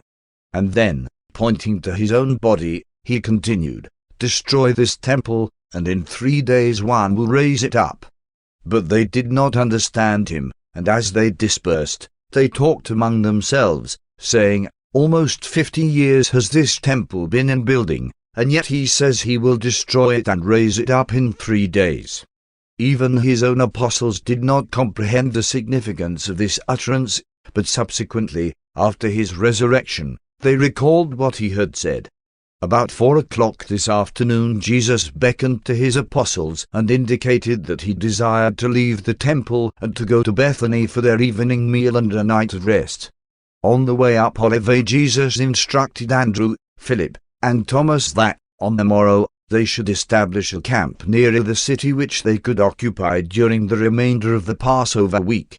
In compliance with this instruction, the following morning they pitched their tents in the hillside ravine overlooking the public camping park of Jessamine, on a plot of ground belonging to Simon of Bethany. Again it was a silent group of Jews who made their way up the western slope of Olivet on this Monday night.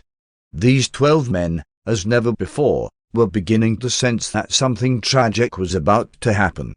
While the dramatic cleansing of the temple during the early morning had aroused their hopes of seeing the Master assert himself and manifest his mighty powers, the events of the entire afternoon only operated as an anticlimax in that they all pointed to the certain rejection of Jesus' teaching by the Jewish authorities.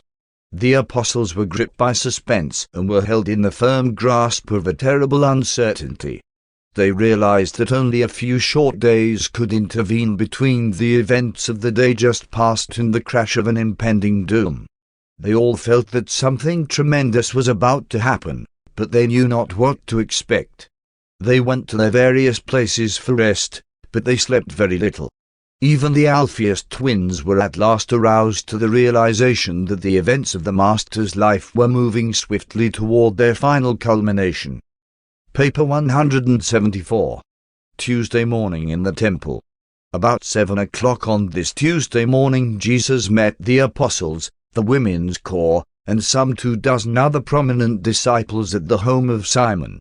At this meeting he said farewell to Lazarus, giving him that instruction which led him so soon to flee to Philadelphia in Perea, where he later became connected with the missionary movement having its headquarters in that city.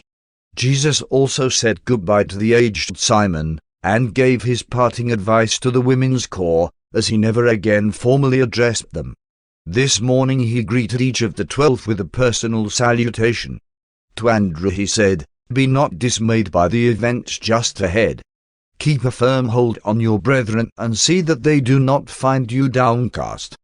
To Peter he said, "Put not your trust in the arm of flesh nor in weapons of steel. Establish yourself on the spiritual foundations of the eternal rocks." To James he said, "Falter not because of outward appearances. Remain firm in your faith, and you shall soon know of the reality of that which you believe." To John he said, "Be gentle, love even your enemies, be tolerant, and remember that one have trusted you with many things." To Nathanael he said, "Judge not by appearances. Remain firm in your faith when all appears to vanish. Be true to your commission as an ambassador of the kingdom." To Philip he said, "Be unmoved by the events now impending. Remain unshaken, even when you cannot see the way. Be loyal to your oath of consecration." To Matthew he said, "Forget not the mercy that received you into the kingdom. Let no man cheat you of your eternal reward. As you have withstood the inclinations of the mortal nature, be willing to be steadfast." To Thomas he said, "No matter how difficult it may be, just now you must walk by faith and not by sight. Doubt not that one am able to finish the work one have begun, and that one shall eventually see all of my faithful ambassadors in the kingdom beyond." To the Alphaeus twins he said, "Do not allow the things which you cannot understand to crush you. Be true to the affections of your hearts, and put not your trust in either great men or the changing attitude of the people. Stand by your brethren." And to Simon Zealots he said, "Simon, you may be crushed by disappointment, but your spirit shall rise above all that may come upon you. What you have failed to learn from me, my Spirit will teach you. Seek the true realities of the Spirit and cease to be attracted by unreal and material shadows." And to Judas Iscariot he said, "Judas, one have loved you and have prayed that you would love your brethren. Be not weary in well-doing." And one would warn you to beware the slippery paths of flattery and the poisoned darts of ridicule. And when he had concluded these greetings, he departed for Jerusalem with Andrew, Peter, James, and John as the other apostles set about the establishment of the Jerusalem camp, where they were to go that night, and where they made their headquarters for the remainder of the Master's life in the flesh. About halfway down the slope of Olivet Jesus paused and visited more than an hour with the 4 apostles. 1. Divine forgiveness. For several days Peter and James had been engaged in discussing their differences of opinion about the Master's teaching regarding the forgiveness of sin. They had both agreed to lay the matter before Jesus, and Peter embraced this occasion as a fitting opportunity for securing the Master's counsel. Accordingly, Simon Peter broke in on the conversation dealing with the differences between praise and worship by asking, "Master, James and one are not in accord regarding your teachings having to do with the forgiveness of sin. James claims you teach that the Father forgives us even before we ask him, and one maintained that repentance and confession must precede the forgiveness. Which of us is right? What do you say?" After a short silence Jesus looked significantly at all 4 and answered, "My brethren, you err in your opinions, because you do not comprehend the nature of those intimate and loving relations between the creature and the Creator, between man and God. You fail to grasp that understanding sympathy which the wise parent entertains for his immature and sometimes erring child. It is indeed doubtful whether intelligent and affectionate parents are ever called upon to forgive an average and normal child. Understanding relationships associated with attitudes of love effectively prevent all those estrangements which later necessitate the readjustment of repentance by the child with forgiveness by the parent. A part of every father lives in the child. The father enjoys priority and superiority of understanding in all matters connected with the child-parent relationship. The parent is able to view the immaturity of the child in the light of the more advanced parental maturity, the riper experience of the older partner. With the earthly child and the heavenly Father, the divine parent possesses infinity and divinity of sympathy and capacity for loving understanding. Divine forgiveness is inevitable. It is inherent and inalienable in God's infinite understanding, in His perfect knowledge of all that concerns the mistaken judgment and erroneous choosing of the child. Divine justice is so eternally fair that it unfailingly embodies understanding mercy. When a wise man understands the inner impulses of his fellows, he will love them. And when you love your brother, you have already forgiven him. This capacity to understand man's nature and forgive his apparent wrongdoing is godlike. If you are wise parents, this is the way you will love and understand your children, even forgive them when transient misunderstanding has apparently separated you. The child, being immature and lacking in the fuller understanding of the depth of the child-father relationship, must frequently feel a sense of guilty separation from a father's full approval, but the true father is never conscious of any such separation. Sin is an experience of creature consciousness. It is not a part of God's consciousness. Your inability or unwillingness to forgive your fellows is the measure of your immaturity, your failure to attain adult sympathy, understanding, and love. You hold grudges and nurse vengefulness in direct proportion to your ignorance of the inner nature and true longings of your children and your fellow beings. Love is the outworking of the divine and inner urge of life. It is founded on understanding, nurtured by unselfish service, and perfected in wisdom. 2. Questions by the Jewish rulers. On Monday evening there had been held a council between the Sanhedrin and some 50 additional leaders selected from among the scribes, Pharisees, and the Sadducees. It was the consensus of this meeting that it would be dangerous to arrest Jesus in public, because of his hold upon the affections of the common people. It was also the opinion of the majority that a determined effort should be made to discredit him in the eyes of the multitude before he should be arrested and brought to trial. Accordingly, several groups of learned men were designated to be on hand the next morning in the temple to undertake to entrap him with difficult questions and otherwise to seek to embarrass him before the people. At last, the Pharisees, Sadducees, and even the Herodians were all united in this effort to discredit Jesus in the eyes of the Passover multitudes. Tuesday morning, when Jesus arrived in the temple court and began to teach, he had uttered but few words when a group of the younger students from the academies, who had been rehearsed for this purpose, came forward and by their spokesman addressed Jesus, "Master, we know you are a righteous teacher, and we know that you proclaim the ways of truth, and that you serve only God, for you fear no man, and that you are no respecter of persons. We are only students, and we would know the truth about a matter which troubles us. Our difficulty is this: is it lawful for us to give tribute to Caesar? Shall we give or shall we not give?" Jesus, perceiving their hypocrisy and craftiness, said to them, "Why do you thus come to tempt me? Show me the tribute money, and one will answer you." And when they handed him a denarius, he looked at it and said, "Whose image and superscription does this coin bear?" And when they answered him, "Caesar's," Jesus said, "Render to Caesar the things that are Caesar's, and render to God the things that are God's."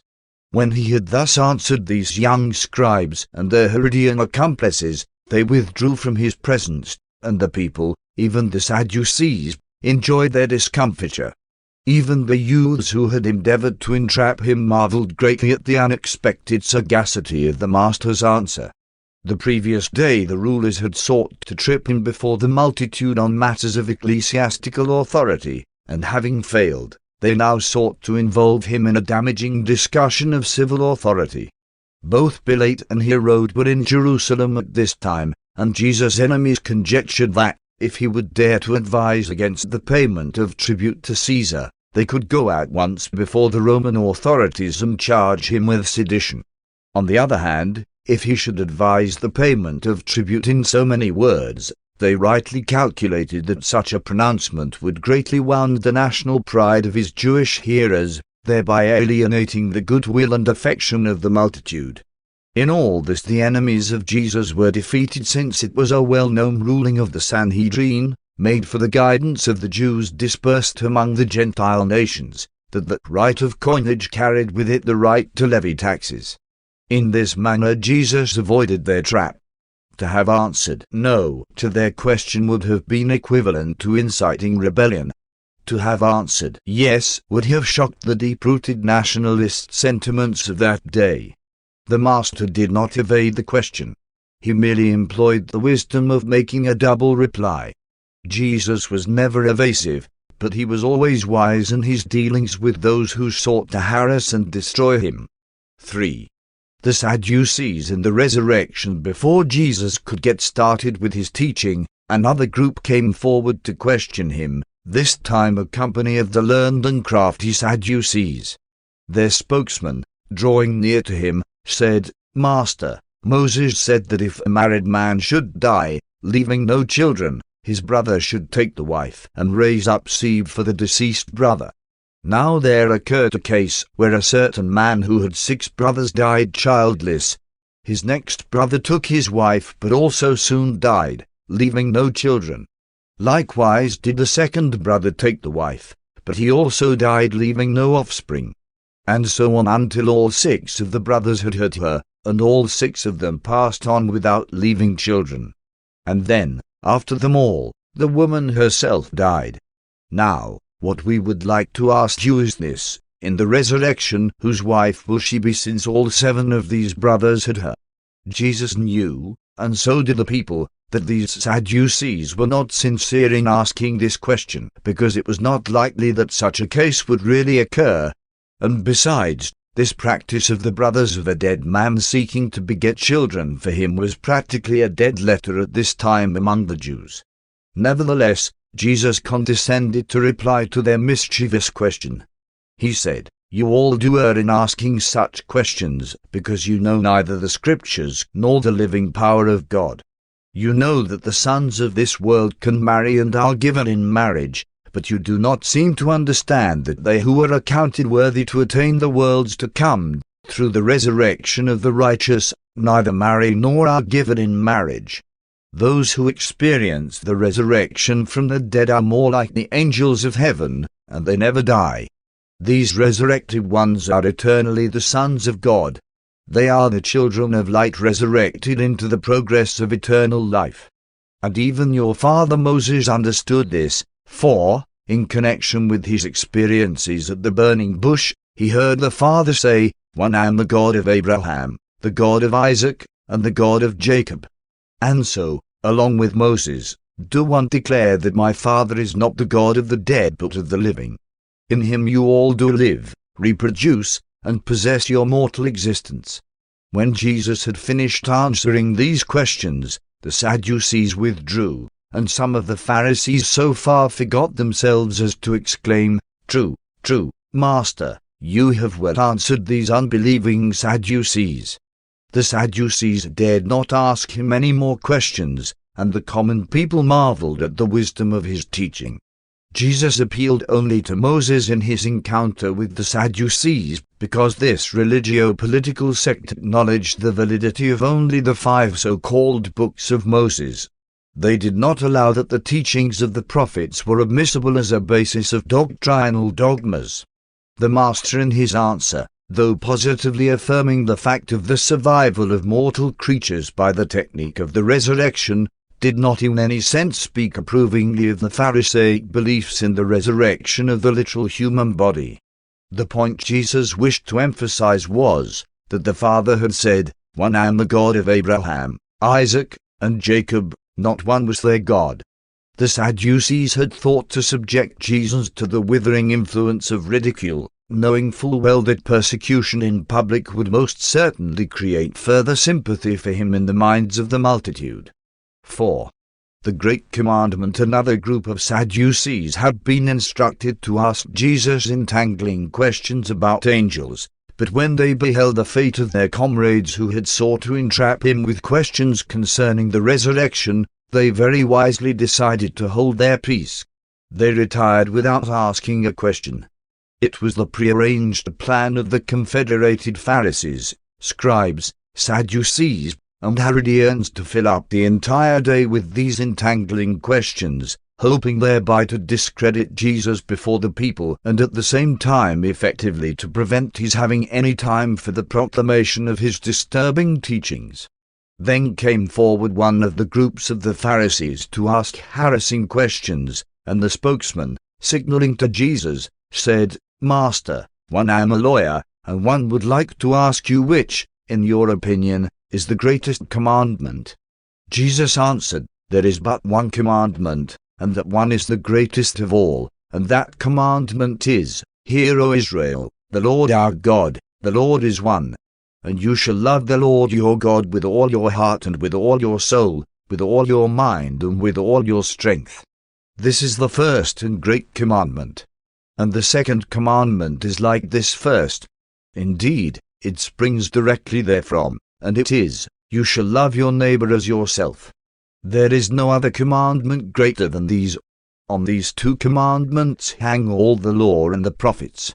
When the lawyer perceived that Jesus had answered not only in accordance with the highest concept of Jewish religion, but that he had also answered wisely in the sight of the assembled multitude, he thought it the better part of valor openly to commend the master's reply. Accordingly, he said, "Of a truth, Master, you have well said that God is one, and there is none beside him, and that to love him with all the heart, understanding, and strength, and also to love one's neighbor as oneself, is the first and great commandment. And we are agreed that this great commandment is much more to be regarded than all the burnt offerings and sacrifices." When the lawyer answered thus discreetly, Jesus looked down upon him and said, "My friend, one perceive that you are not far from the kingdom of God." Jesus spoke the truth when he referred to this lawyer as being not far from the kingdom, for that very night he went out to the master's camp near Gethsemane, professed faith in the gospel of the kingdom, and was baptized by Josiah, one of the disciples of Abner.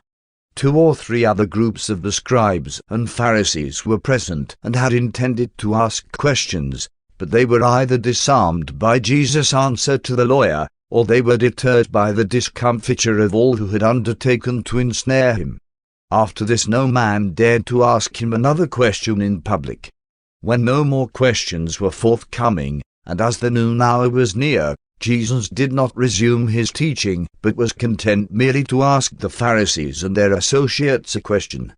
Says Jesus, "Since you ask no more questions, one would like to ask you one. What do you think of the deliverer? That is, whose son is he?" After a brief pause one of the scribes answered, "The Messiah is the son of David." And since Jesus knew that there had been much debate, even among his own disciples, as to whether or not he was the son of David, he asked this further question: "If the deliverer is indeed the son of David, how is it that, in the psalm which you accredit to David, he himself, speaking in the Spirit, says, 'The Lord said to my Lord, Sit on my right hand until one make your enemies the footstool of your feet'? If David calls him Lord, how then can he be his son?" Although the rulers, the scribes, and the chief priests made no reply to this question, they likewise refrained from asking him any more questions in an effort to entangle him. They never answered this question which Jesus put to them, but after the Master's death they attempted to escape the difficulty by changing the interpretation of this psalm so as to make it refer to Abraham instead of the Messiah. Others sought to escape the dilemma by disallowing that David was the author of this so-called messianic psalm. A short time back the Pharisees had enjoyed the manner in which the Sadducees had been silenced by the Master. Now the Sadducees were delighted by the failure of the Pharisees. But such rivalry was only momentary. They speedily forgot their time-honored differences in the united effort to stop Jesus' teachings and doings. But throughout all of these experiences the common people heard him gladly. 5. The inquiring Greeks about noontime, as Philip was purchasing supplies for the new camp which was that day being established near Gethsemane, he was accosted by a delegation of strangers, a group of believing Greeks from Alexandria, Athens, and Rome, whose spokesman said to the apostle, "You have been pointed out to us by those who know you. So we come to you, sir, with the request to see Jesus, your master." Philip was taken by surprise thus to meet these prominent and inquiring Greek Gentiles in the marketplace, and, since Jesus had so explicitly charged all of the 12 not to engage in any public teaching during the Passover week, he was a bit perplexed as to the right way to handle this matter. He was also disconcerted because these men were foreign Gentiles. If they had been Jews or nearby and familiar Gentiles, he would not have hesitated so markedly. What he did was this: he asked these Greeks to remain right where they were. As he hastened away, they supposed that he went in search of Jesus, but in reality he hurried off to the home of Joseph, where he knew Andrew and the other apostles were at lunch. And calling Andrew out, he explained the purpose of his coming, and then, accompanied by Andrew, he returned to the waiting Greeks. Since Philip had about finished the purchasing of supplies, he and Andrew returned with the Greeks to the home of Joseph, where Jesus received them. And they sat near while he spoke to his apostles and a number of leading disciples assembled at this luncheon. Says Jesus, "My Father sent me to this world to reveal his loving kindness to the children of men, but those to whom one first came have refused to receive me.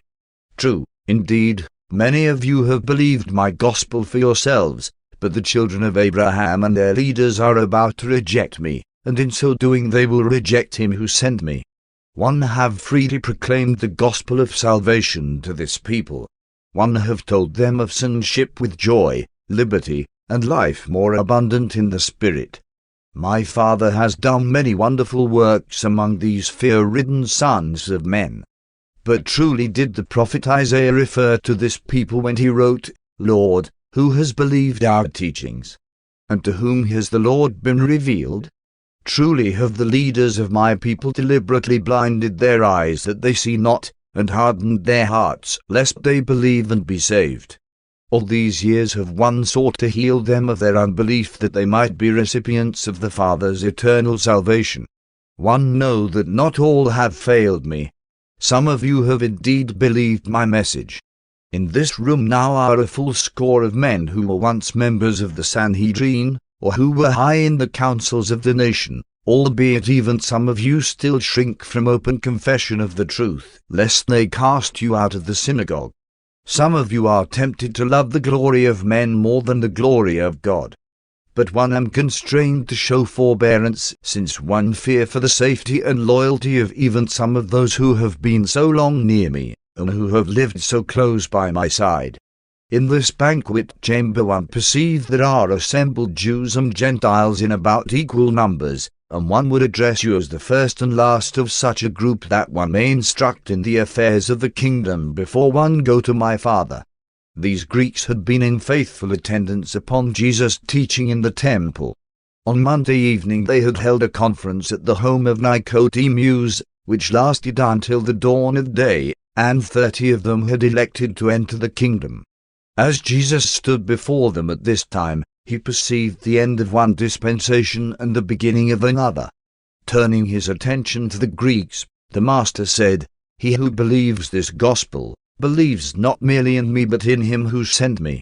When you look upon me, you see not only the Son of Man, but also him who sent me.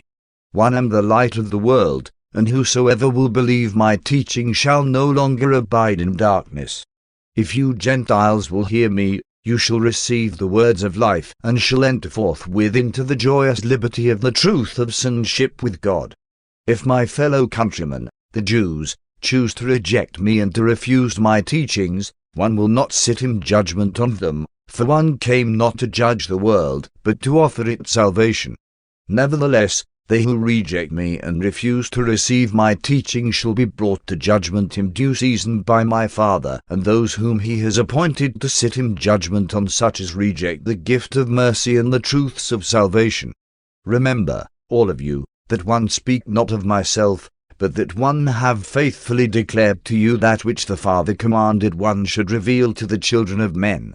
And these words which the Father directed me to speak to the world are words of divine truth, everlasting mercy, and eternal life. But to both Jew and Gentile one declared the hour has about come when the Son of Man will be glorified. You well know that, except a grain of wheat falls into the earth and dies, it abides alone. But if it dies in good soil, it springs up again to life and bears much fruit. He who selfishly loves his life stands in danger of losing it. But he who is willing to lay down his life for my sake and the gospel shall enjoy a more abundant existence on earth and in heaven, life eternal. If you will truly follow me, even after one have gone to my Father, then shall you become my disciples and the sincere servants of your fellow mortals. One know my hour is approaching, and one am troubled. One perceive that my people are determined to spurn the kingdom, but one am rejoiced to receive these truth-seeking Gentiles who come here today inquiring for the way of light. Nevertheless, my heart aches for my people, and my soul is distraught by that which lies just before me. What shall one say as one look ahead and discern what is about to befall me? Shall one say, Father, save me from this awful hour? No, for this very purpose have one come into the world, and even to this hour.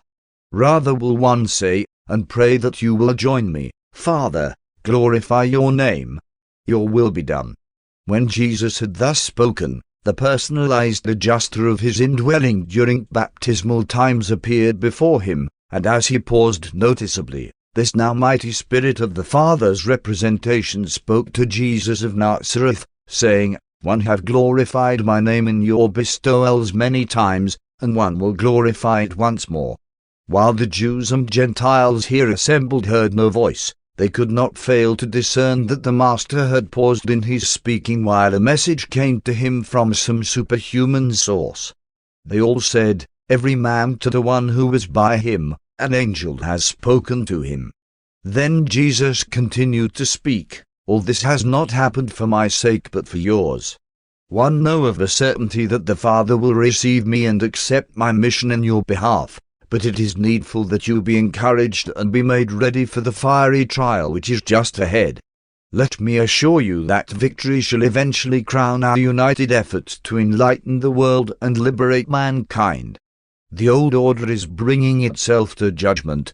The prince of this world one have cast down, and all men shall become free by the light of the Spirit which one will pour out upon all flesh after one have ascended to my Father in heaven. And now one declare to you that one, if one be lifted up on earth and in your lives, will draw all men to myself and into the fellowship of my Father. You have believed that the Deliverer would abide on earth forever, but one declare that the Son of Man will be rejected by men, and that he will go back to the Father. Only a little while will one be with you, only a little time will the living light be among this darkened generation. Walk while you have this light so that the oncoming darkness and confusion may not overtake you. He who walks in the darkness knows not where he goes, but if you will choose to walk in the light, you shall all indeed become liberated sons of God. And now, all of you, come with me while we go back to the temple and one speak farewell words to the chief priests, the scribes, the Pharisees, the Sadducees, the Herodians, and the benighted rulers of Israel. Having thus spoken, Jesus led the way over the narrow streets of Jerusalem back to the temple. They had just heard the Master say that this was to be his farewell discourse in the temple, and they followed him in silence and in deep meditation. Paper 175. The Last Temple Discourse. Shortly after 2 o'clock on this Tuesday afternoon, Jesus, accompanied by 11 apostles, Joseph of Arimathea, the 30 Greeks, and certain other disciples, arrived at the temple and began the delivery of his last address in the courts of the sacred edifice. This discourse was intended to be his last appeal to the Jewish people and the final indictment of his vehement enemies and would-be destroyers, the scribes, Pharisees, Sadducees, and the chief rulers of Israel. Throughout the forenoon the various groups had an opportunity to question Jesus. This afternoon no one asked him a question. As the Master began to speak, the temple court was quiet and orderly. The money changers and the merchandisers had not dared again to enter the temple since Jesus and the aroused multitude had driven them out the previous day. Before beginning the discourse, Jesus tenderly looked down upon this audience which was so soon to hear his farewell public address of mercy to mankind, coupled with his last denunciation of the false teachers and the bigoted rulers of the Jews. 1. The discourse: this long time have one been with you, going up and down in the land proclaiming the Father's love for the children of men, and many have seen the light and, by faith, have entered into the kingdom of heaven. In connection with this teaching and preaching, the Father has done many wonderful works, even to the resurrection of the dead. Many sick and afflicted have been made whole because they believed.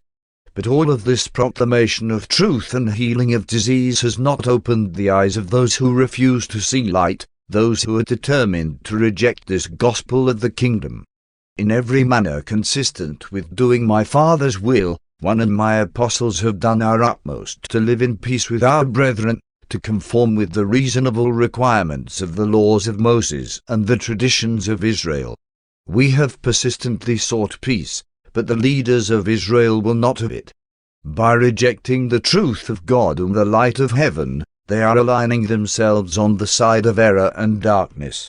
There cannot be peace between light and darkness, between life and death, between truth and error. Many of you have dared to believe my teachings and have already entered into the joy and liberty of the consciousness of sonship with God. And you will bear me witness that one have offered this same sonship with God to all the Jewish nation, even to these very men who now seek my destruction. And even now would my Father receive these blinded teachers and these hypocritical leaders if they would only turn to him and accept his mercy. Even now it is not too late for this people to receive the word of heaven and to welcome the Son of Man. My Father has long dealt in mercy with this people. Generation after generation have we sent our prophets to teach and warn them, and generation after generation have they killed these heaven-sent teachers. And now do your willful high priests and stubborn rulers go right on doing this same thing. As Herod brought about the death of John, you likewise now make ready to destroy the Son of Man.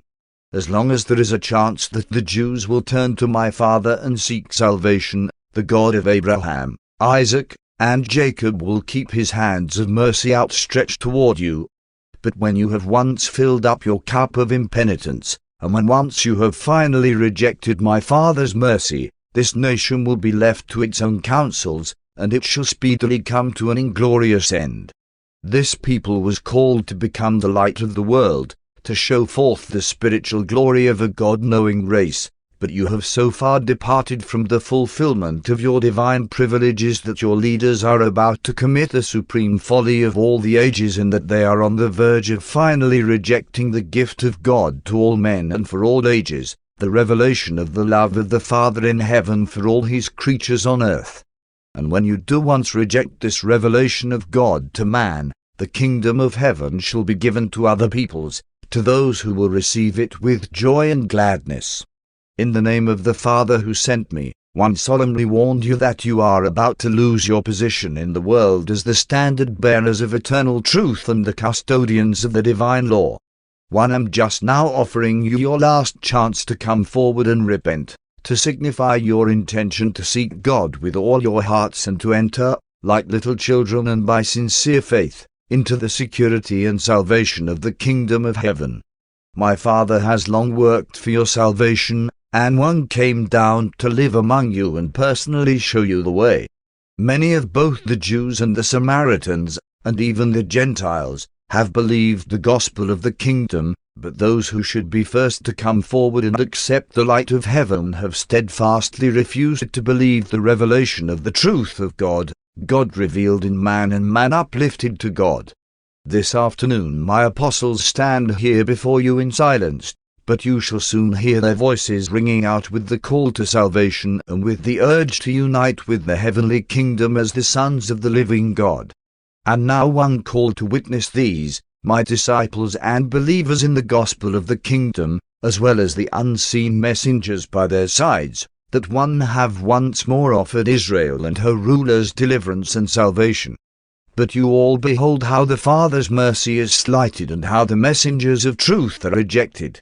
Nevertheless, one admonish you that these scribes and Pharisees still sit in Moses' seat, and therefore, until the Most Highs who rule in the kingdoms of men shall finally overthrow this nation and destroy the place of these rulers, one bid you cooperate with these elders in Israel.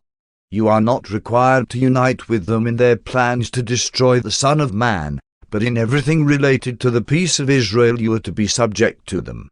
In all these matters do whatsoever they bid you and observe the essentials of the law, but do not pattern after their evil works. Remember, this is the sin of these rulers, they say that which is good, but they do it not. You well know how these leaders bind heavy burdens on your shoulders, burdens grievous to bear, and that they will not lift as much as one finger to help you bear these weighty burdens. They have oppressed you with ceremonies and enslaved you by traditions. Furthermore, these self-centered rulers delight in doing their good works so that they will be seen by men. They make broad their phylacteries and enlarge the borders of their official robes. They crave the chief places at the feasts and demand the chief seats in the synagogues. They covet laudatory salutations in the marketplaces and desire to be called rabbi by all men. And even while they seek all this honor from men, they secretly lay hold of widows' houses and take profit from the services of the sacred temple. For a pretense these hypocrites make long prayers in public and give alms to attract the notice of their fellows.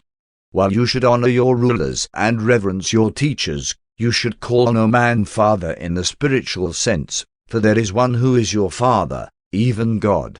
Neither should you seek to lord it over your brethren in the kingdom. Remember, one have taught you that he who would be greatest among you should become the server of all. If you presume to exalt yourselves before God, you will certainly be humbled. But whoso truly humbles himself will surely be exalted. Seek in your daily lives, not self-glorification, but the glory of God. Intelligently subordinate your own wills to the will of the Father in heaven. Mistake not my words. One bear no malice toward these chief priests and rulers who even now seek my destruction. One have no ill will for these scribes and Pharisees who reject my teachings. One know that many of you believe in secret, and one know you will openly profess your allegiance to the kingdom when my hour comes. But how will your rabbis justify themselves since they profess to talk with God and then presume to reject and destroy him who comes to reveal the Father to the worlds? Woe upon you, scribes and Pharisees, hypocrites! You would shut the doors of the kingdom of heaven against sincere men because they happen to be unlearned in the ways of your teaching. You refuse to enter the kingdom and at the same time do everything within your power to prevent all others from entering. You stand with your backs to the doors of salvation and fight with all who would enter therein. Woe upon you, scribes and Pharisees, hypocrites that you are! For you do indeed encompass land and sea to make one proselyte, and when you have succeeded, you are not content until you have made him twofold worse than he was as a child of the heathen. Woe upon you, chief priests and rulers who lay hold of the property of the poor and demand heavy dues of those who would serve God as they think Moses ordained. You who refuse to show mercy, can you hope for mercy in the worlds to come? Woe upon you, false teachers, blind guides! What can be expected of a nation when the blind lead the blind? They both shall stumble into the pit of destruction. Woe upon you who dissimulate when you take an oath! You are tricksters, since you teach that a man may swear by the temple and break his oath, but that whoso swears by the gold in the temple must remain bound. You are all fools and blind. You are not even consistent in your dishonesty, for which is the greater, the gold or the temple which has supposedly sanctified the gold? You also teach that, if a man swears by the altar, it is nothing, but that, if one swears by the gift that is upon the altar, then shall he be held as a debtor. Again are you blind to the truth, for which is the greater, the gift or the altar which sanctifies the gift? How can you justify such hypocrisy and dishonesty in the sight of the God of heaven? Woe upon you, scribes and Pharisees and all other hypocrites who make sure that they tithe mint, anise, and cumin and at the same time disregard the weightier matters of the law, faith, mercy, and judgment. Within reason, the one you ought to have done but not to have left the other undone. You are truly blind guides and dumb teachers. You strain out the gnat and swallow the camel. Woe upon you, scribes, Pharisees, and hypocrites! For you are scrupulous to cleanse the outside of the cup and the platter, but within there remains the filth of extortion, excesses, and deception. You are spiritually blind. Do you not recognize how much better it would be first to cleanse the inside of the cup, and then that which spills over would of itself cleanse the outside? You wicked reprobates! You make the outward performances of your religion to conform with the letter of your interpretation of Moses' law, while your souls are steeped in iniquity and filled with murder. Woe upon all of you who reject truth and spurn mercy! Many of you are like whited sepulchres, which outwardly appear beautiful, but within are full of dead men's bones and all sorts of uncleanness. Even so do you who knowingly reject the counsel of God appear outwardly to men as holy and righteous, but inwardly your hearts are filled with hypocrisy and iniquity. Woe upon you, false guides of a nation! Over yonder have you built a monument to the martyred prophets of old, while you plot to destroy him of whom they spoke. You garnish the tombs of the righteous and flatter yourselves that, had you lived in the days of your fathers, you would not have killed the prophets. And then in the face of such self-righteous thinking you make ready to slay him of whom the prophets spoke, the Son of Man. Inasmuch as you do these things, are you witness to yourselves that you are the wicked sons of them who slew the prophets? Go on, then, and fill up the cup of your condemnation to the full. Woe upon you, children of evil! John did truly call you the offspring of vipers, and one asked how could you escape the judgment that John pronounced upon you? But even now one offer you in my Father's name mercy and forgiveness. Even now one proffer the loving hand of eternal fellowship. My Father has sent you the wise men and the prophets. Some you have persecuted and others you have killed. Then appeared John proclaiming the coming of the Son of Man, and him you destroyed after many had believed his teaching. And now you make ready to shed more innocent blood. Do you not comprehend that a terrible day of reckoning will come when the Judge of all the earth shall require of this people an accounting for the way they have rejected, persecuted, and destroyed these messengers of heaven? Do you not understand that you must account for all of this righteous blood, from the first prophet killed down to the times of Zechariah, who was slain between the sanctuary and the altar? And if you go on in your evil ways, this accounting may be required of this very generation. O Jerusalem and the children of Abraham, you who have stoned the prophets and killed the teachers that were sent to you, even now would one gather your children together as a hen gathers her chickens under her wings, but you will not. And now one take leave of you. You have heard my message and have made your decision. Those who have believed my gospel are even now safe within the kingdom of God. To you who have chosen to reject the gift of God, one say that you will no more see me teaching in the temple. My work for you is done. Behold, one now go forth with my children, and your house is left to you desolate. And then the master beckoned his followers to depart from the temple. 2. Status of individual Jews. The fact that the spiritual leaders and the religious teachers of the Jewish nation one time rejected the teachings of Jesus and conspired to bring about his cruel death does not in any manner affect the status of any individual Jew in his standing before God. And it should not cause those who profess to be followers of the Christ to be prejudiced against the Jew as a fellow mortal.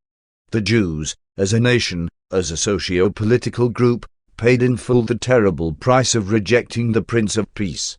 Long since they ceased to be the spiritual torch-bearers of divine truth to the races of mankind, but this constitutes no valid reason why the individual descendants of these long-ago Jews should be made to suffer the persecutions which have been visited upon them by intolerant, unworthy, and bigoted professed followers of Jesus of Nazareth, who was, himself, a Jew by natural birth. Many times has this unreasoning and Christ-like hatred and persecution of modern Jews terminated in the suffering and death of some innocent and unoffending Jewish individual whose very ancestors, in the times of Jesus, heartily accepted his gospel and presently died unflinchingly for that truth which they so wholeheartedly believed. What a shudder of horror passes over the onlooking celestial beings as they behold the professed followers of Jesus indulge themselves in persecuting, harassing, and even murdering the later-day descendants of Peter, Philip, Matthew, and others of the Palestinian Jews who so gloriously yielded up their lives as the first martyrs of the gospel of the heavenly kingdom. How cruel and unreasoning to compel innocent children to suffer for the sins of their progenitors, misdeeds of which they are wholly ignorant, and for which they could in no way be responsible. And to do such wicked deeds in the name of one who taught his disciples to love even their enemies. It has become necessary, in this recital of the life of Jesus, to portray the manner in which certain of his fellow Jews rejected him and conspired to bring about his ignominious death. But we would warn all who read this narrative that the presentation of such a historical recital in no way justifies the unjust hatred, nor condones the unfair attitude of mind, which so many professed Christians have maintained toward individual Jews for many centuries. Kingdom believers, those who follow the teachings of Jesus, must cease to mistreat the individual Jew as one who is guilty of the rejection and crucifixion of Jesus. The Father and his Creator Son have never ceased to love the Jews. God is no respecter of persons, and salvation is for the Jew as well as for the Gentile. 3. The fateful Sanhedrin meeting at 8 o'clock on this Tuesday evening. The fateful meeting of the Sanhedrin was called to order. On many previous occasions had this Supreme Court of the Jewish nation informally decreed the death of Jesus. Many times had this august ruling body determined to put a stop to his work, but never before had they resolved to place him under arrest and to bring about his death at any and all costs. It was just before midnight on this Tuesday, April the 4th, Anno Domini 30, that the Sanhedrin, as then constituted, officially and unanimously voted to impose the death sentence upon both Jesus and Lazarus. This was the answer to the Master's last appeal to the rulers of the Jews, which he had made in the temple only a few hours before, and it represented their reaction of bitter resentment toward Jesus' last and vigorous indictment to these same chief priests and impenitent Sadducees and Pharisees. The passing of death sentence, even before his trial, upon the Son of God was the Sanhedrin's reply to the last offer of heavenly mercy ever to be extended to the Jewish nation. As such, from this time on the Jews were left to finish their brief and short lease of national life wholly in accordance with their purely human status among the nations of Urantia. Israel had repudiated the Son of the God who made a covenant with Abraham, and the plan to make the children of Abraham the light-bearers of truth to the world had been shattered. The divine covenant had been abrogated, and the end of the Hebrew nation drew on apace. The officers of the Sanhedrin were given the orders for Jesus' arrest early the next morning, but with instructions that he must not be apprehended in public. They were told to plan to take him in secret, preferably suddenly and at night. Understanding that he might not return that day, Wednesday, to teach in the temple, they instructed these officers of the Sanhedrin to bring him before the high Jewish court sometime before midnight on Thursday. 4.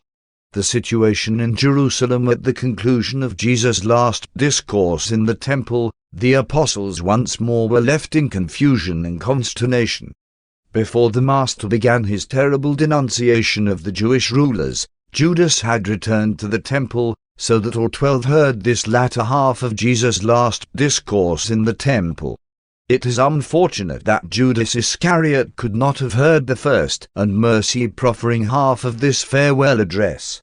He did not hear this last offer of mercy to the Jewish rulers, because he was still in conference with a certain group of Sadducean relatives and friends with whom he had lunched, and with whom he was conferring as to the most fitting manner of dissociating himself from Jesus and his fellow apostles.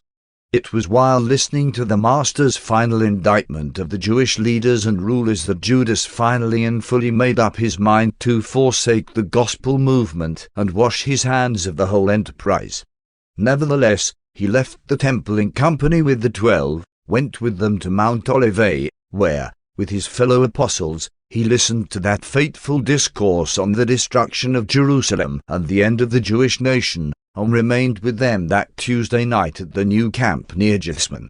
The multitude who heard Jesus swing from his merciful appeal to the Jewish leaders into that sudden and scathing rebuke which bordered on ruthless denunciation, were stunned and bewildered. That night, while the Sanhedrin sat in death judgment upon Jesus, and while the Master sat with his apostles and certain of his disciples out on the Mount of Olives foretelling the death of the Jewish nation, all Jerusalem was given over to the serious and suppressed discussion of just one question: what will they do with Jesus? At the home of Nicodemus, more than 30 prominent Jews who were secret believers in the kingdom met and debated what course they would pursue in case an open break with the Sanhedrin should come. All present agreed that they would make open acknowledgment of their allegiance to the Master in the very hour they should hear of his arrest. And that is just what they did. The Sadducees, who now controlled and dominated the Sanhedrin, were desirous of making away with Jesus for the following reasons. 1. They feared that the increased popular favor with which the multitude regarded him threatened to endanger the existence of the Jewish nation by possible involvement with the Roman authorities. 2. His zeal for temple reform struck directly at their revenues. The cleansing of the temple affected their pocketbooks. 3.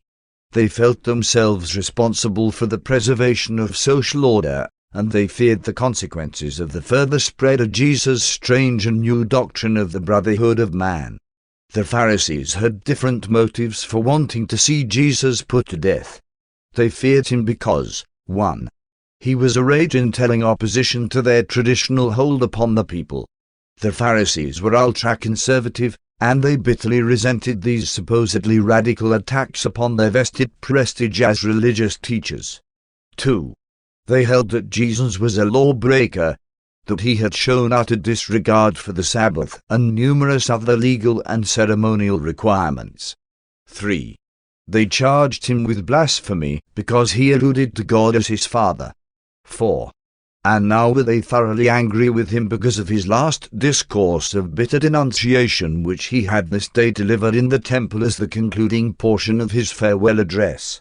The Sanhedrin, having formally decreed the death of Jesus and having issued orders for his arrest, adjourned on this Tuesday near midnight, after appointing to meet at 10 o'clock the next morning at the home of Caiaphas the high priest for the purpose of formulating the charges on which Jesus should be brought to trial.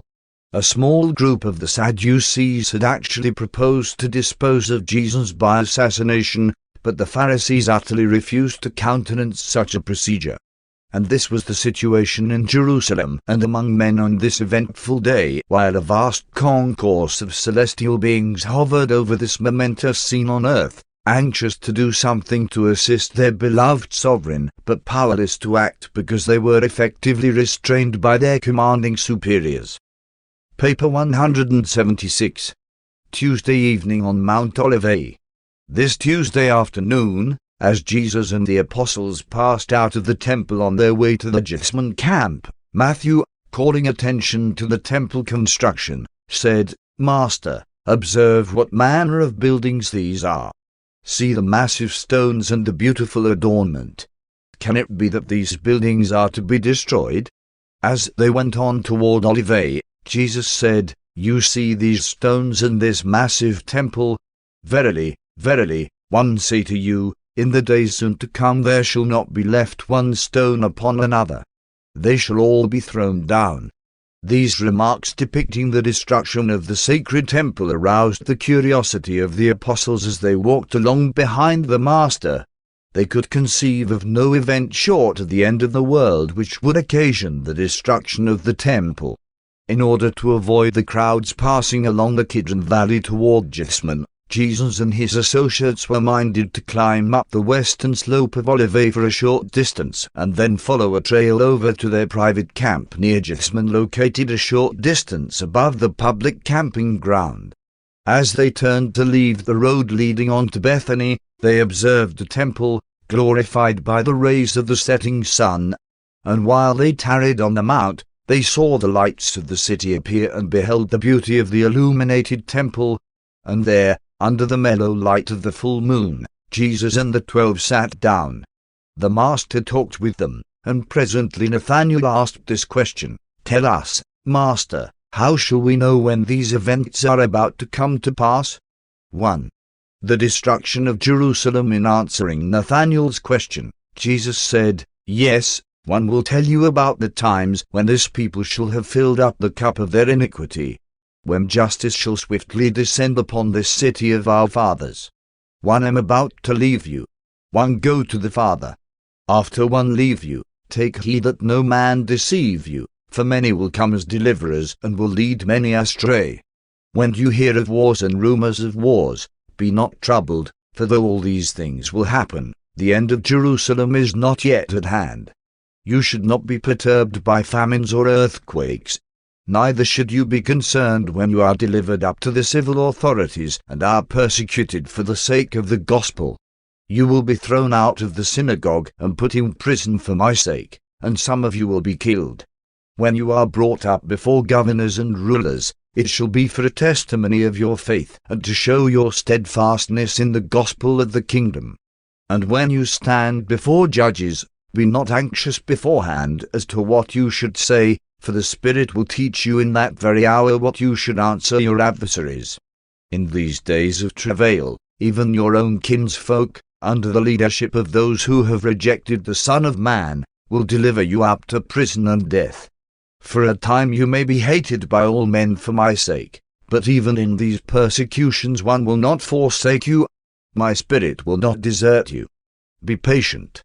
Doubt not that this gospel of the kingdom will triumph over all enemies and, eventually, be proclaimed to all nations. Jesus paused while he looked down upon the city. The Master realized that the rejection of the spiritual concept of the Messiah, the determination to cling persistently and blindly to the material mission of the expected deliverer, would presently bring the Jews in direct conflict with the powerful Roman armies, and that such a contest could only result in the final and complete overthrow of the Jewish nation. When his people rejected his spiritual bestowal and refused to receive the light of heaven as it so mercifully shone upon them, they thereby sealed their doom as an independent people with a special spiritual mission on earth.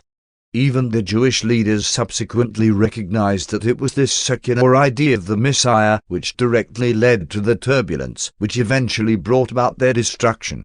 Since Jerusalem was to become the cradle of the early gospel movement, Jesus did not want its teachers and preachers to perish in the terrible overthrow of the Jewish people in connection with the destruction of Jerusalem.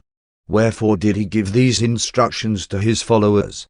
Jesus was much concerned lest some of his disciples become involved in these soon-coming revolts and so perish in the downfall of Jerusalem. Then Andrew inquired, "But, Master, if the holy city and the temple are to be destroyed, and if you are not here to direct us, when should we forsake Jerusalem?" Says Jesus, "You may remain in the city after 1 have gone, even through these times of travail and bitter persecution. But when you finally see Jerusalem being encompassed by the Roman armies after the revolt of the false prophets, then will you know that her desolation is at hand. Then must you flee to the mountains. Let none who are in the city and around about tarry to save aught, neither let those who are outside dare to enter therein. There will be great tribulation, for these will be the days of Gentile vengeance.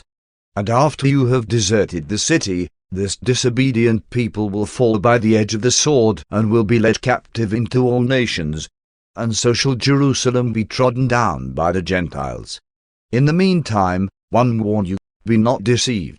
If any man comes to you, saying, 'Behold, here is the deliverer,' or 'Behold, there is he,' believe it not, for many false teachers will arise and many will be led astray. But you should not be deceived, for one have told you all this beforehand." The apostles sat in silence in the moonlight for a considerable time while these astounding predictions of the Master sank into their bewildered minds. And it was in conformity with this very warning that practically the entire group of believers and disciples fled from Jerusalem upon the first appearance of the Roman troops, finding a safe shelter in Perea to the north. Even after this explicit warning, many of Jesus' followers interpreted these predictions as referring to the changes which would obviously occur in Jerusalem when the reappearing of the Messiah would result in the establishment of the New Jerusalem and in the enlargement of the city to become the world's capital. In their minds these Jews were determined to connect the destruction of the temple with the end of the world. They believed this New Jerusalem would fill all Palestine, that the end of the world would be followed by the immediate appearance of the new heavens and the new earth. And so it was not strange that Peter should say, "Master, we know that all things will pass away when the new heavens and the new earth appear, but how shall we know when you will return to bring all this about?" When Jesus heard this, he was thoughtful for some time and then said, "You ever since you always try to attach the new teaching to the old. You are determined to misunderstand all my teaching. You insist on interpreting the gospel in accordance with your established beliefs. Nevertheless, one will try to enlighten you." 2. The Master's second coming. On several occasions Jesus had made statements which led his hearers to infer that, while he intended presently to leave this world, he would most certainly return to consummate the work of the heavenly kingdom. As the conviction grew on his followers that he was going to leave them, and after he had departed from this world, it was only natural for all believers to lay fast hold upon these promises to return. The doctrine of the second coming of Christ thus became early incorporated into the teachings of the Christians, and almost every subsequent generation of disciples has devoutly believed this truth and has confidently looked forward to his sometime coming. If they were to part with their master and teacher, how much more did these first disciples and the apostles grasp at this promise to return, and they lost no time in associating the predicted destruction of Jerusalem with this promised second coming. And they continued thus to interpret his words, notwithstanding that, throughout this evening of instruction on Mount Olivet, the Master took particular pains to prevent just such a mistake. In further answer to Peter's question, Jesus said, "Why do you still look for the Son of Man to sit upon the throne of David and expect that the material dreams of the Jews will be fulfilled? Have one not told you all these years that my kingdom is not of this world? The things which you now look down upon are coming to an end, but this will be a new beginning out of which the gospel of the kingdom will go to all the world, and this salvation will spread to all peoples.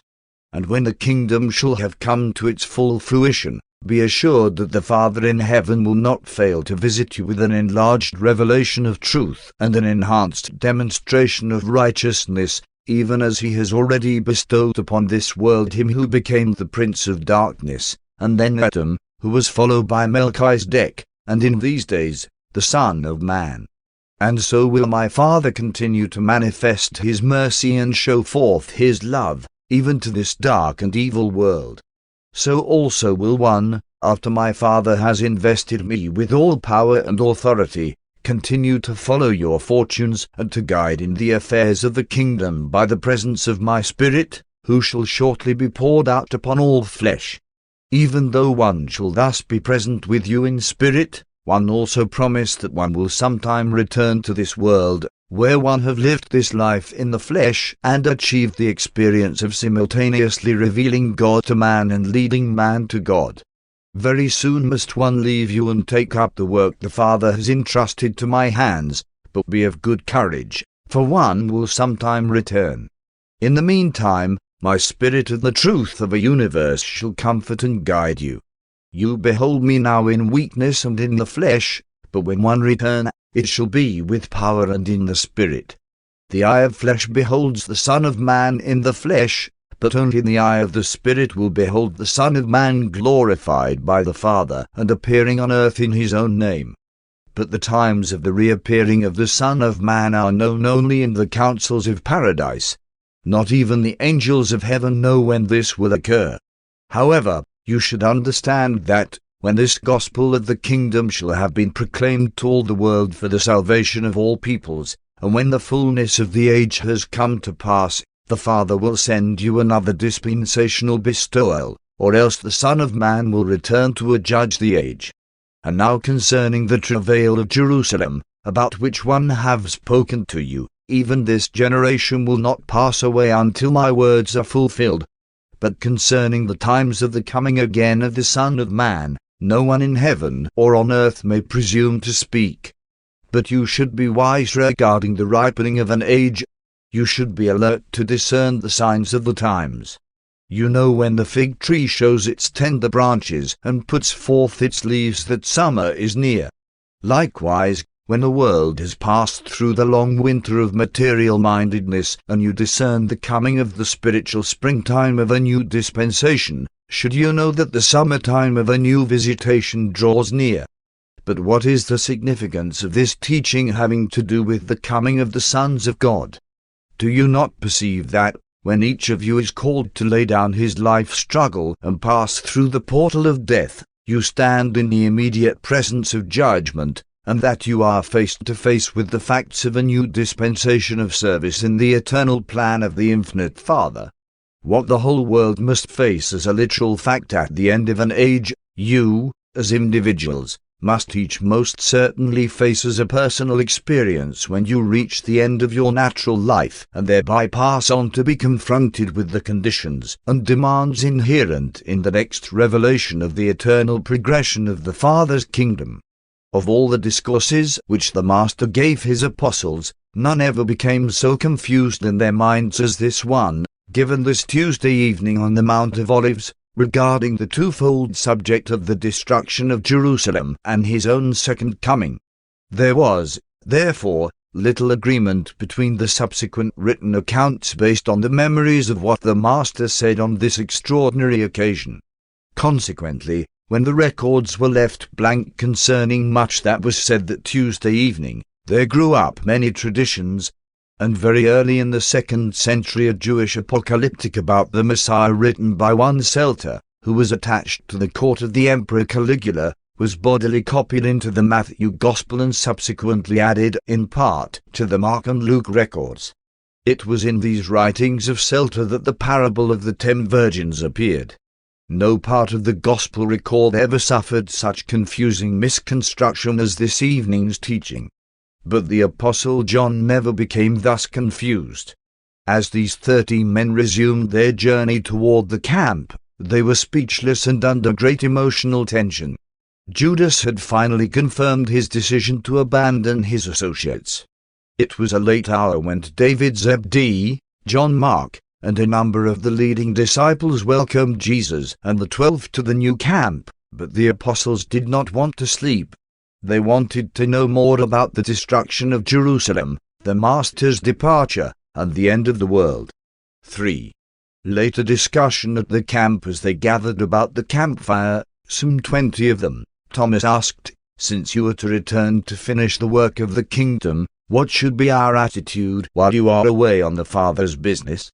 As Jesus looked them over by the firelight, he answered, "And even you, Thomas, fail to comprehend what one have been saying. Have one not all this time taught you that your connection with the kingdom is spiritual and individual, wholly a matter of personal experience in the Spirit by the faith realization that you are a son of God? What more shall one say? The downfall of nations, the crash of empires, the destruction of the unbelieving Jews, the end of an age, even the end of the world, what have these things to do with one who believes this gospel, and who has hid his life in the surety of the eternal kingdom? You who are God-knowing and gospel-believing have already received the assurances of eternal life. Since your lives have been lived in the Spirit and for the Father, nothing can be of serious concern to you. Kingdom builders, the accredited citizens of the heavenly worlds, are not to be disturbed by temporal upheavals or perturbed by terrestrial cataclysms. What does it matter to you who believe this gospel of the kingdom if nations overturn, the age ends, or all things visible crash, since you know that your life is the gift of the Son, and that it is eternally secure in the Father? Having lived the temporal life by faith, and having yielded the fruits of the Spirit as the righteousness of loving service for your fellows, you can confidently look forward to the next step in the eternal career with the same survival faith that has carried you through your first and earthly adventure in sonship with God. Each generation of believers should carry on their work, in view of the possible return of the Son of Man, exactly as each individual believer carries forward his life work in view of inevitable and ever-impending natural death. When you have by faith once established yourself as a son of God, nothing else matters as regards the surety of survival. But make no mistake. This survival faith is a living faith, and it increasingly manifests the fruits of that divine spirit which first inspired it in the human heart. That you have once accepted sonship in the heavenly kingdom will not save you in the face of the knowing and persistent rejection of those truths which have to do with the progressive spiritual fruit-bearing of the sons of God in the flesh. You who have been with me in the Father's business on earth can even now desert the kingdom if you find that you love not the way of the Father's service for mankind. As individuals, and as a generation of believers, hear me while one speak a parable. There was a certain great man who, before starting out on a long journey to another country, called all his trusted servants before him and delivered into their hands all his goods. To one he gave 5 talents, to another 2, and to another 1. And so on down through the entire group of honored stewards. To each he entrusted his goods according to their several abilities. And then he set out on his journey. When their lord had departed, his servants set themselves at work to gain profits from the wealth entrusted to them. Immediately he who had received 5 talents began to trade with them and very soon had made a profit of another 5 talents. In like manner he who had received 2 talents soon had gained 2 more. And so did all of these servants make gains for their master except him who received but 1 talent. He went away by himself and dug a hole in the earth where he hid his lord's money. Presently the lord of those servants unexpectedly returned and called upon his stewards for a reckoning.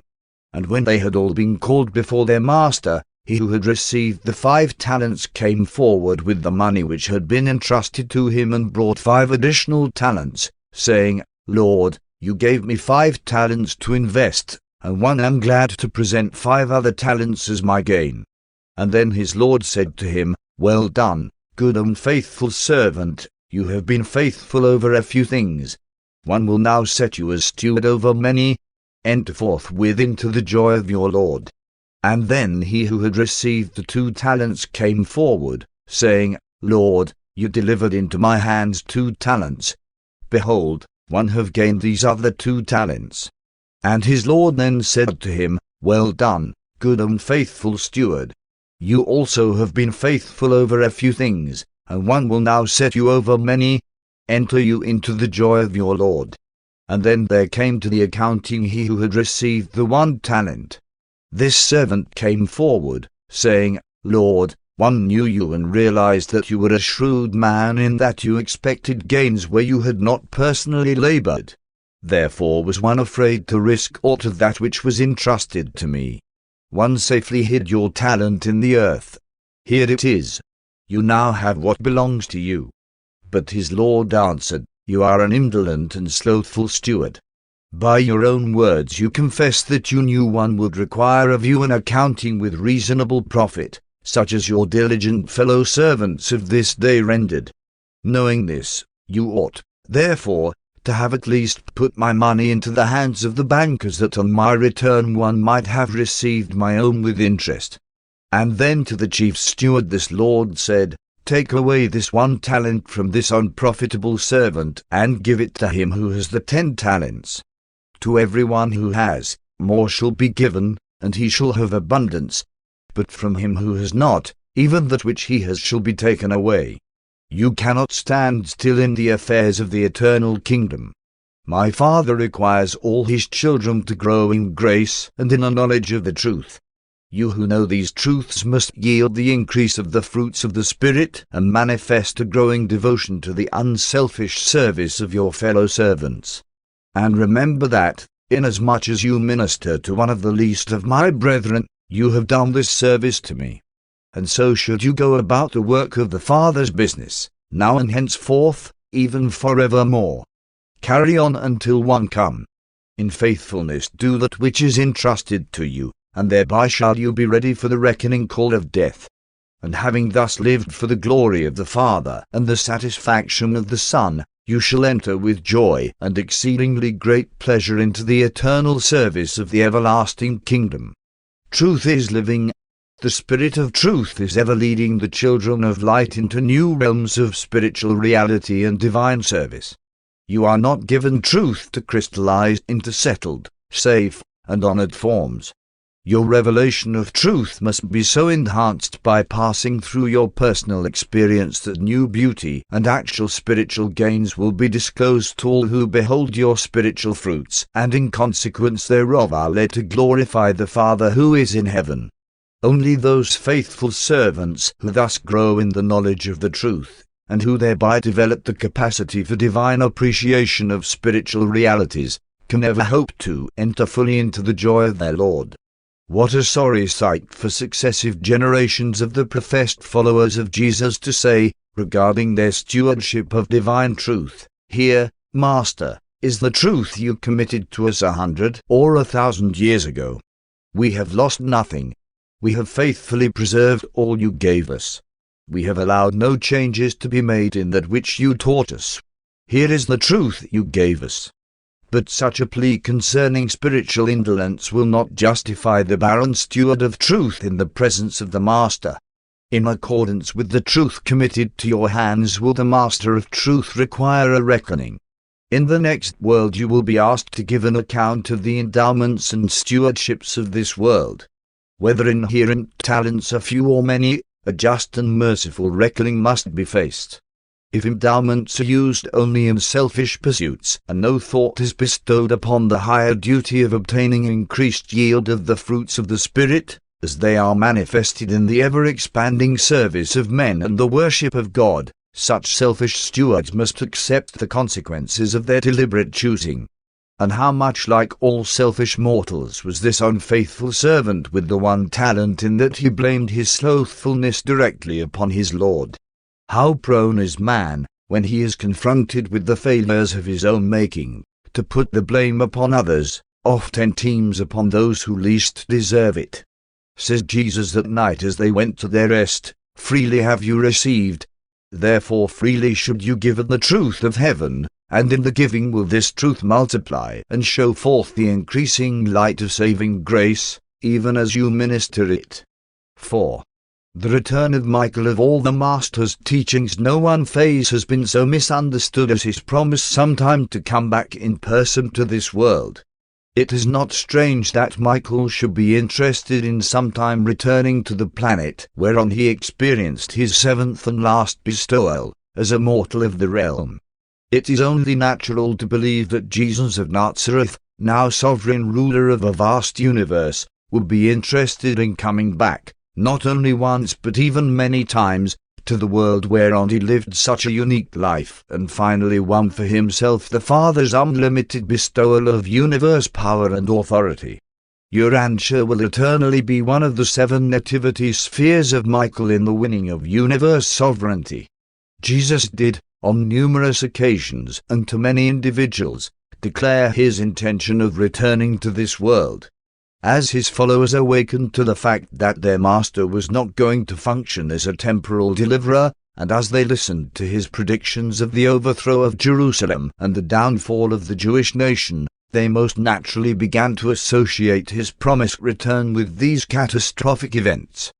But when the Roman armies leveled the walls of Jerusalem, destroyed the temple, and dispersed the Judean Jews, and still the Master did not reveal himself in power and glory, his followers began the formulation of that belief which eventually associated the second coming of Christ with the end of the age, even with the end of the world. Jesus promised to do 2 things after he had ascended to the Father, and after all power in heaven and on earth had been placed in his hands, he promised, first, to send into the world, and in his stead, another teacher, the Spirit of truth.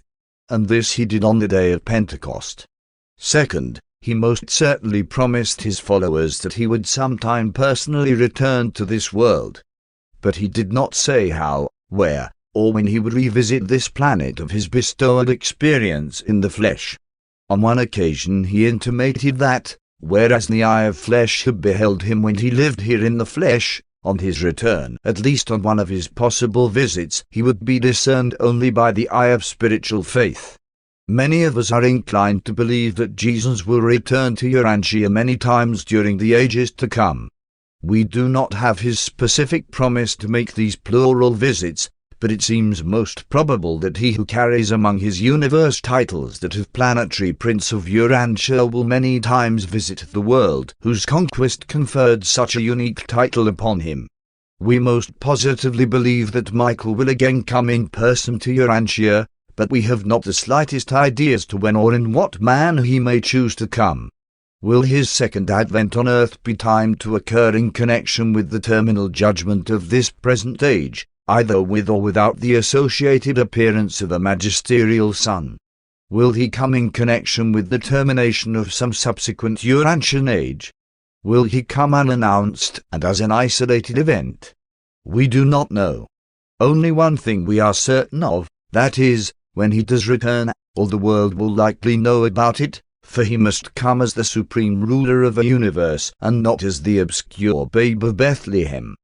But if every eye is to behold him, and if only spiritual eyes are to discern his presence, then must his advent be long deferred. You would do well, therefore, to disassociate the Master's personal return to earth from any and all set events or settled epochs. We are sure of only one thing: he has promised to come back. We have no idea as to when he will fulfill this promise or in what connection. As far as we know, he may appear on earth any day, and he may not come until age after age has passed and been duly adjudicated by his associated sons of the Paradise Corps. The second advent of Michael on earth is an event of tremendous sentimental value to both midwayers and humans, but otherwise it is of no immediate moment to midwayers and of no more practical importance to human beings than the common event of natural death, which so suddenly precipitates mortal man into the immediate grasp of that succession of universe events which leads directly to the presence of this same Jesus, the sovereign ruler of our universe. The children of light are all destined to see him, and it is of no serious concern whether we go to him or whether he should chance first to come to us. Be you therefore ever ready to welcome him on earth as he stands ready to welcome you in heaven. We confidently look for his glorious appearing, even for repeated comings, but we are wholly ignorant as to how, when, or in what connection he is destined to appear. Paper 177. Wednesday, the rest day. When the work of teaching the people did not press them, it was the custom of Jesus and his apostles to rest from their labors each Wednesday. On this particular Wednesday they ate breakfast somewhat later than usual, and the camp was pervaded by an ominous silence. Little was said during the first half of this morning meal. At last Jesus spoke, "One desire that you rest today. Take time to think over all that has happened since we came to Jerusalem and meditate on what is just ahead, of which one have plainly told you. Make sure that the truth abides in your lives, and that you daily grow in grace." After breakfast the Master informed Andrew that he intended to be absent for the day, and suggested that the apostles be permitted to spend the time in accordance with their own choosing, except that under no circumstances should they go within the gates of Jerusalem. When Jesus made ready to go into the hills alone, David Zebedee accosted him, saying, "You well know, Master, that the Pharisees and rulers seek to destroy you, and yet you make ready to go alone into the hills. To do this is folly. One will therefore send 3 men with you well prepared to see that no harm befalls you." Jesus looked over the 3 well-armed and stalwart Galileans and said to David, "You mean well, but you err in that you fail to understand that the Son of Man needs no one to defend him. No man will lay hands on me until that hour when I am ready to lay down my life in conformity to my Father's will. These men may not accompany me. One desired to go alone, that one may commune with the Father. Upon hearing these words, David and his armed guards withdrew. But as Jesus started off alone, John Mark came forward with a small basket containing food and water and suggested that, if he intended to be away all day, he might find himself hungry. The master smiled on John and reached down to take the basket. One day alone with God, as Jesus was about to take the lunch basket from John's hand, the young man ventured to say, "But, Master, you may set the basket down while you turn aside to pray and go on without it. Besides, if one should go along to carry the lunch, you would be more free to worship, and one will surely be silent. One will ask no questions and will stay by the basket when you go apart by yourself to pray."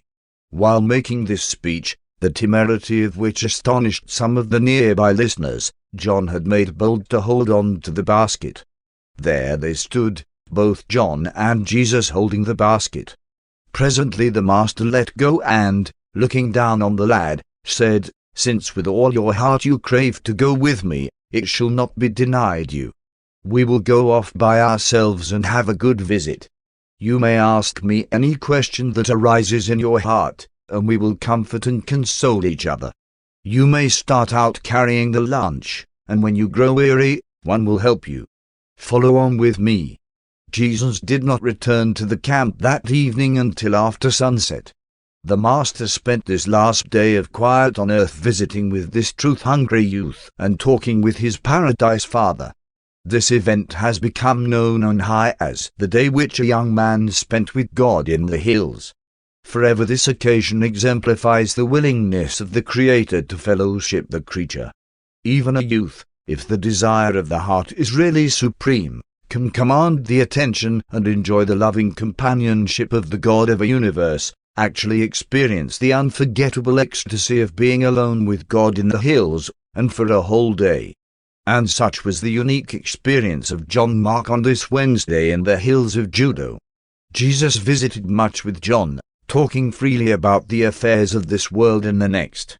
John told Jesus how much he regretted that he had not been old enough to be one of the apostles, and expressed his great appreciation that he had been permitted to follow on with them since their first preaching at the Jordan ford near Jericho, except for the trip to Phoenicia. Jesus warned the lad not to become discouraged by impending events and assured him he would live to become a mighty messenger of the kingdom.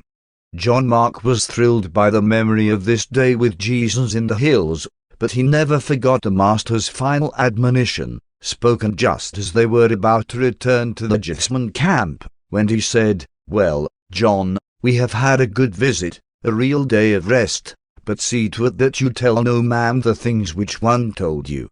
And John Mark never did reveal anything that transpired on this day which he spent with Jesus in the hills. Throughout the few remaining hours of Jesus' earth life, John Mark never permitted the Master for long to get out of his sight. Always was the lad in hiding nearby. He slept only when Jesus slept.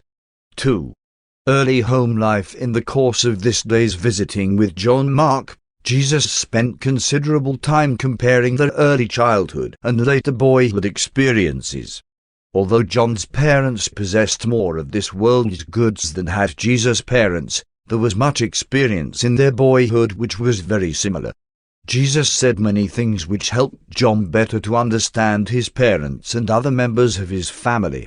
When the lad asked the Master how he could know that he would turn out to be a mighty messenger of the kingdom, Jesus said, "One, know you will prove loyal to the gospel of the kingdom, because one can depend upon your present faith and love when these qualities are grounded upon such an early training as has been your portion at home. You are the product of a home where the parents bear each other a sincere affection, and therefore you have not been overloved so as injuriously to exalt your concept of self-importance.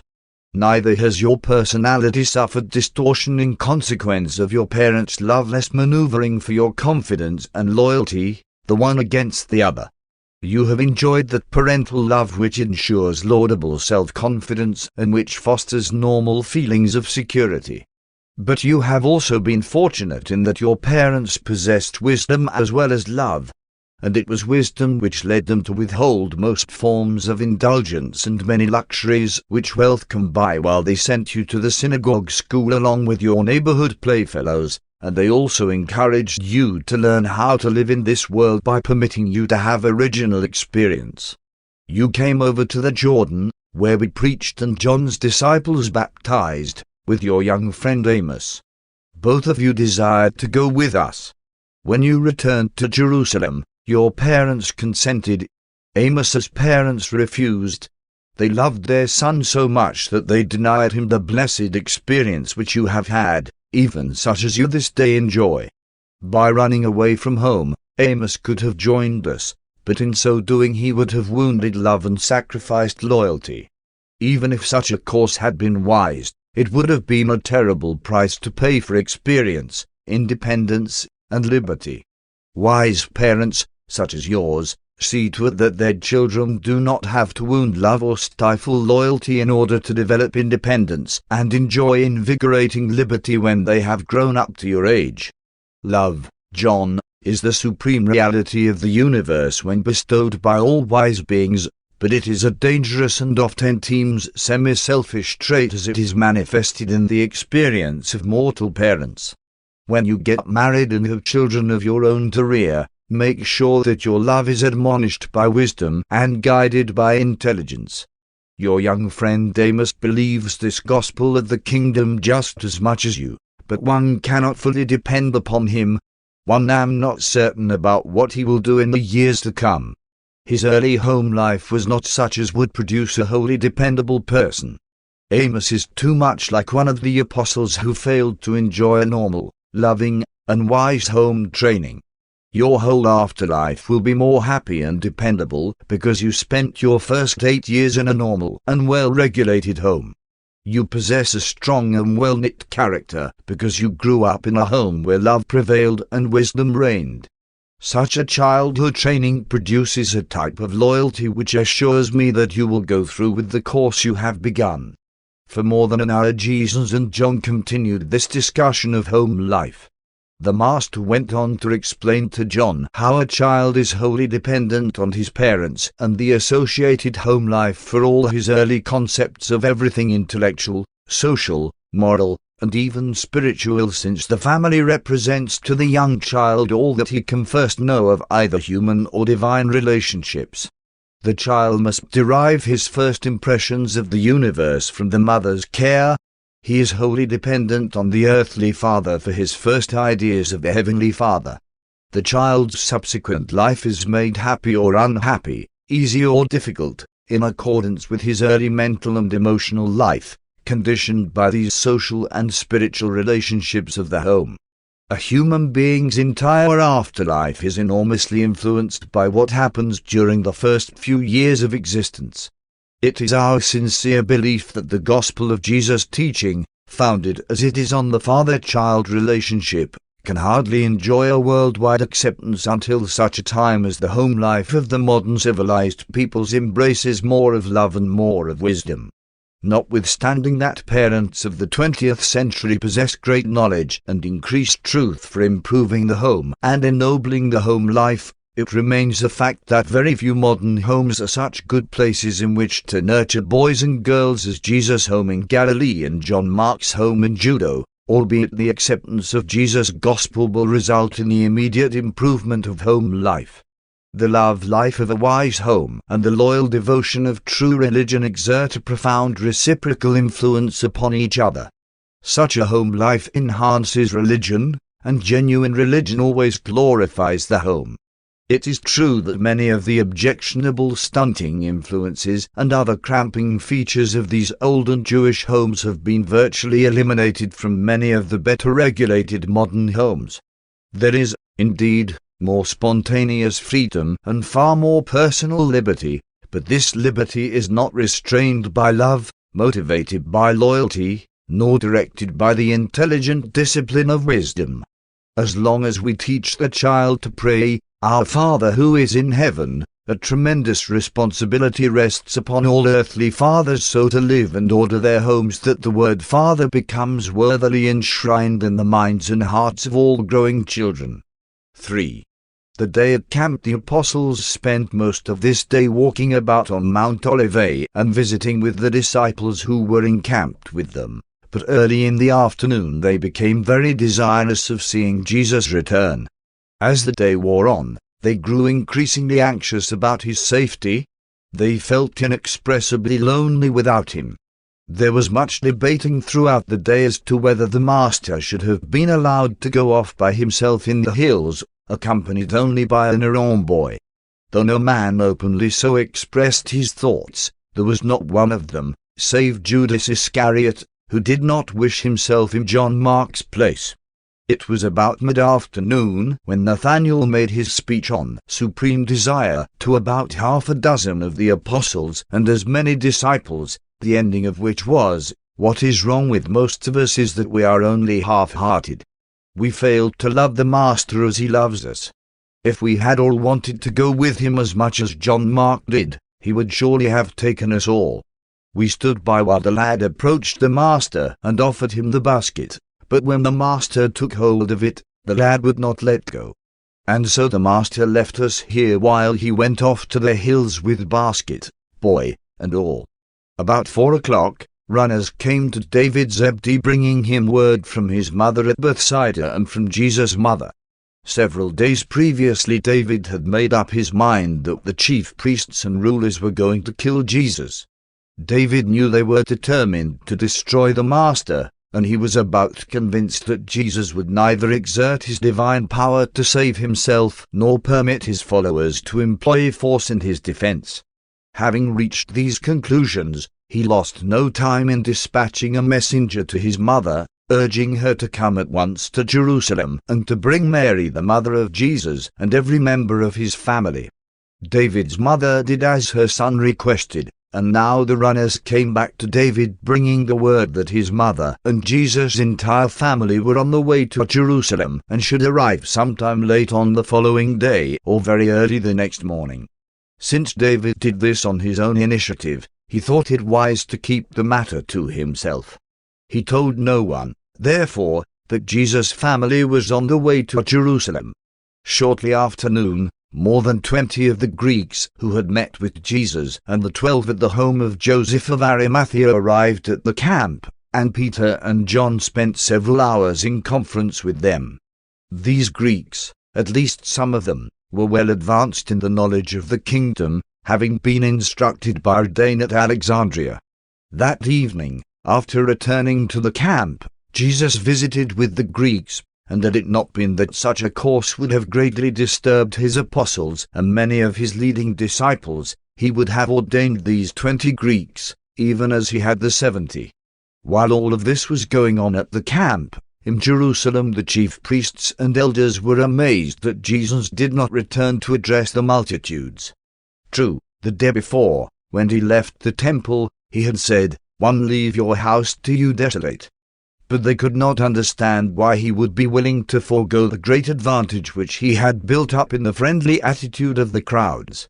While they feared he would stir up a tumult among the people, the Master's last words to the multitude had been an exhortation to conform in every reasonable manner with the authority of those who sit in Moses' seat. But it was a busy day in the city as they simultaneously prepared for the Passover and perfected their plans for destroying Jesus.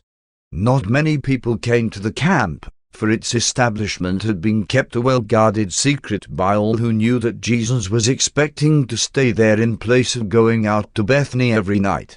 4. Judas and the chief priests. Shortly after Jesus and John Mark left the camp, Judas Iscariot disappeared from among his brethren, not returning until late in the afternoon. This confused and discontented apostle, notwithstanding his master's specific request to refrain from entering Jerusalem, went in haste to keep his appointment with Jesus' enemies at the home of Caiaphas the high priest. This was an informal meeting of the Sanhedrin and had been appointed for shortly after 10 o'clock that morning. This meeting was called to discuss the nature of the charges which should be lodged against Jesus and to decide upon the procedure to be employed in bringing him before the Roman authorities for the purpose of securing the necessary civil confirmation of the death sentence which they had already passed upon him. On the preceding day Judas had disclosed to some of his relatives and to certain Sadducean friends of his father's family that he had reached the conclusion that, while Jesus was a well-meaning dreamer and idealist, he was not the expected deliverer of Israel. Judas stated that he would very much like to find some way of withdrawing gracefully from the whole movement.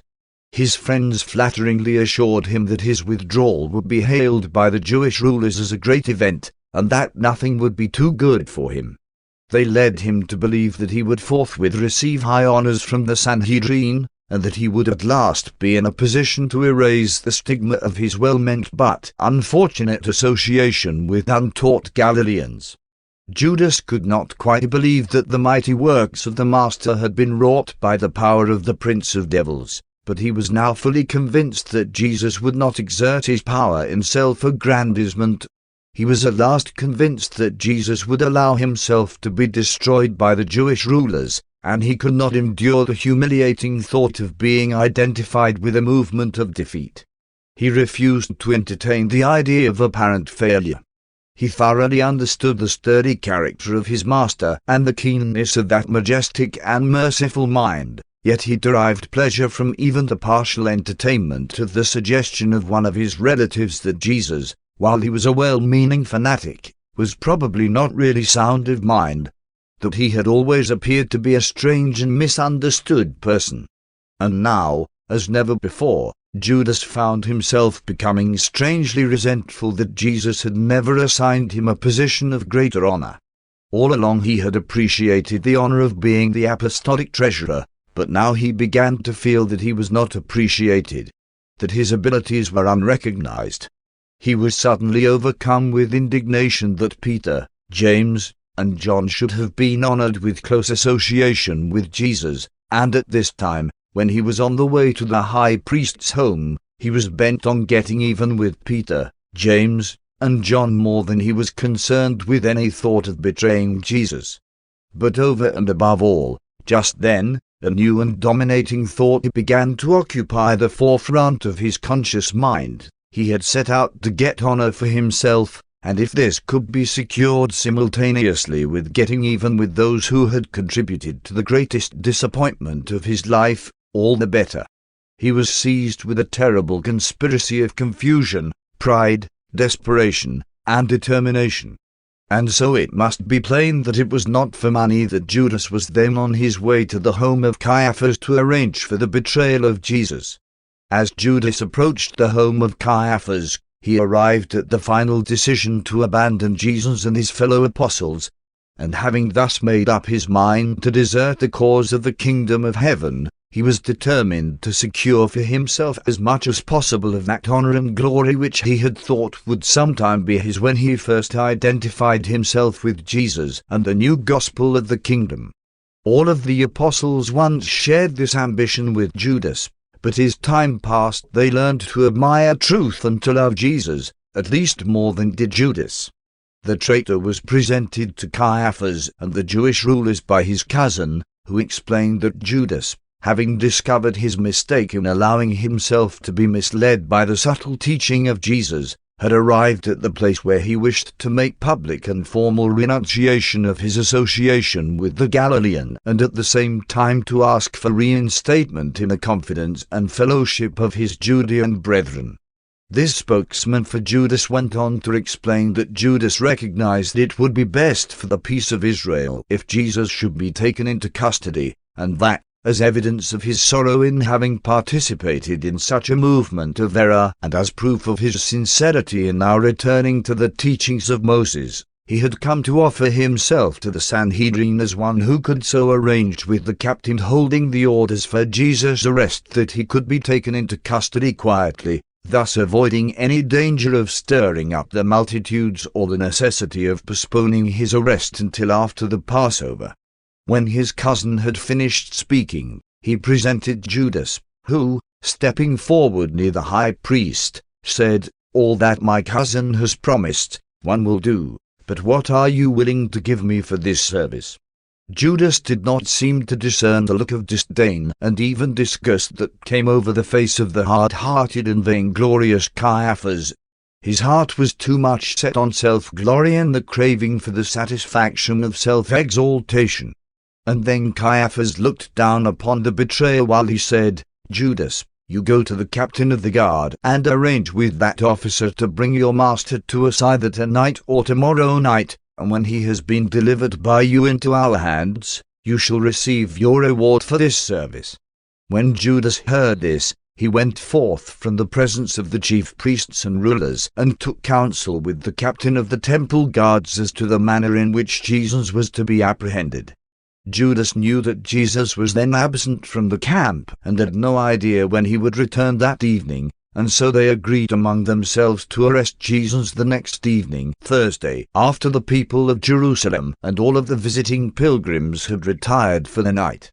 Judas returned to his associates at the camp intoxicated with thoughts of grandeur and glory such as he had not had for many a day. He had enlisted with Jesus hoping someday to become a great man in the new kingdom. He at last realized that there was to be no new kingdom such as he had anticipated.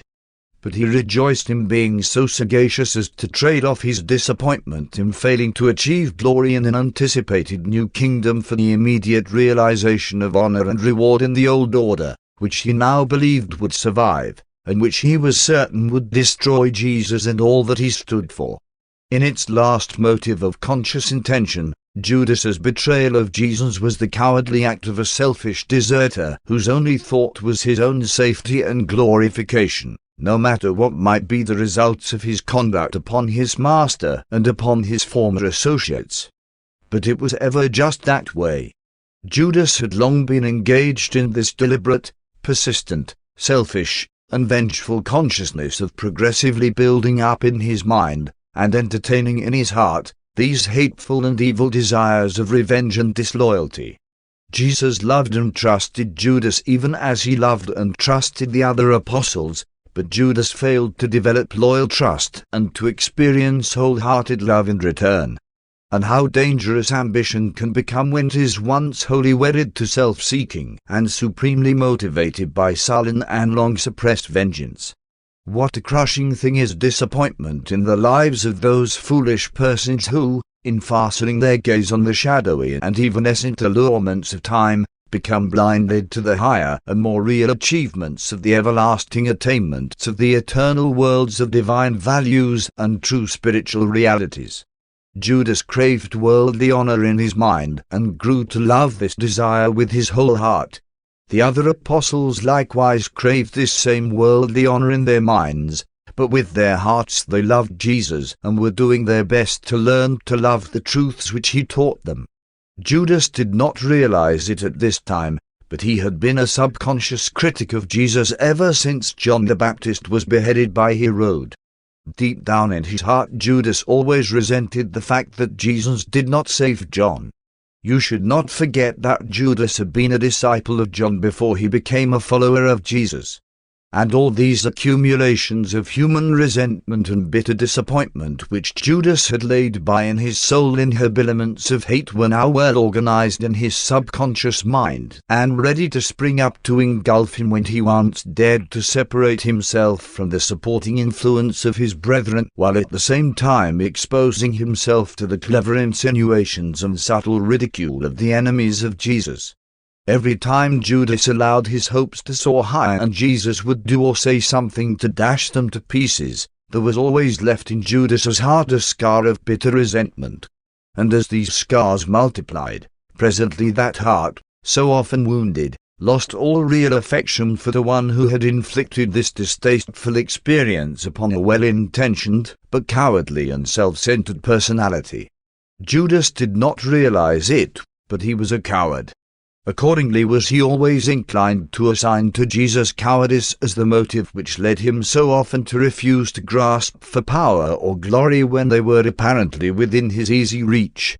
And every mortal man knows full well how love, even when once genuine, can, through disappointment, jealousy, and long-continued resentment, be eventually turned into actual hate.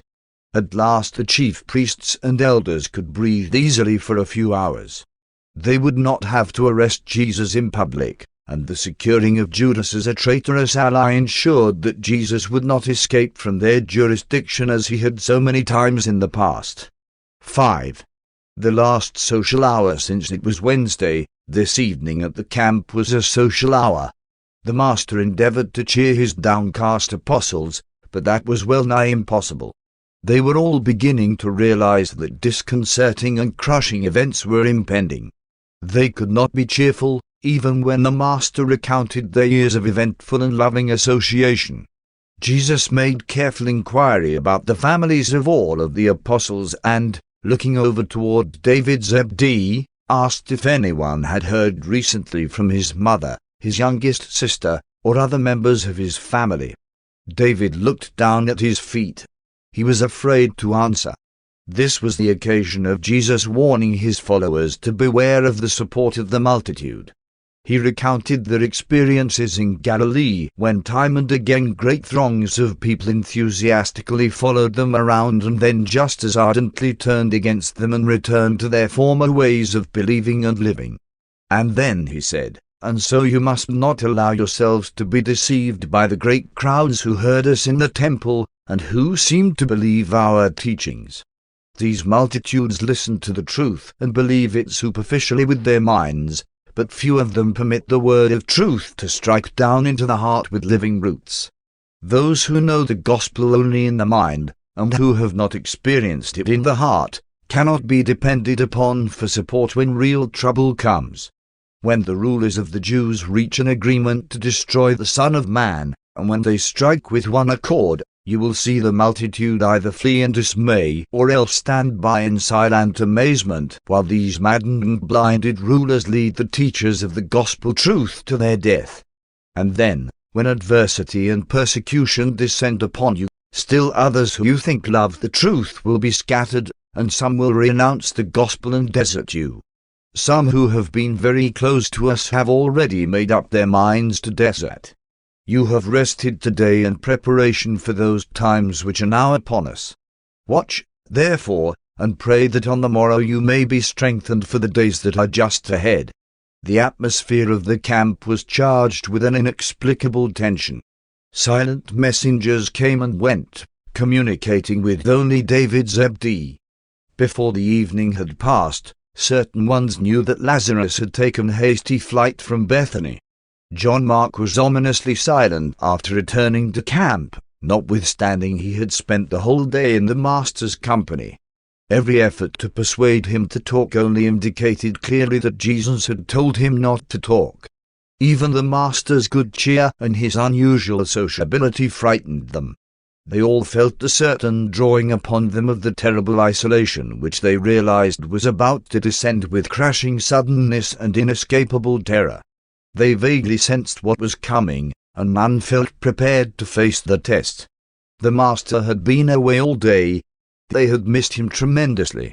This Wednesday evening was the low tide mark of their spiritual status up to the actual hour of the Master's death.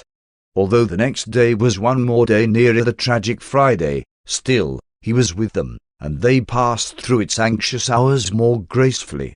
It was just before midnight when Jesus, knowing this would be the last night he would ever sleep through with his chosen family on earth, said, as he dispersed them for the night, "Go to your sleep, my brethren, and peace be upon you till we rise on the morrow, one more day to do the Father's will and experience the joy of knowing that we are his sons."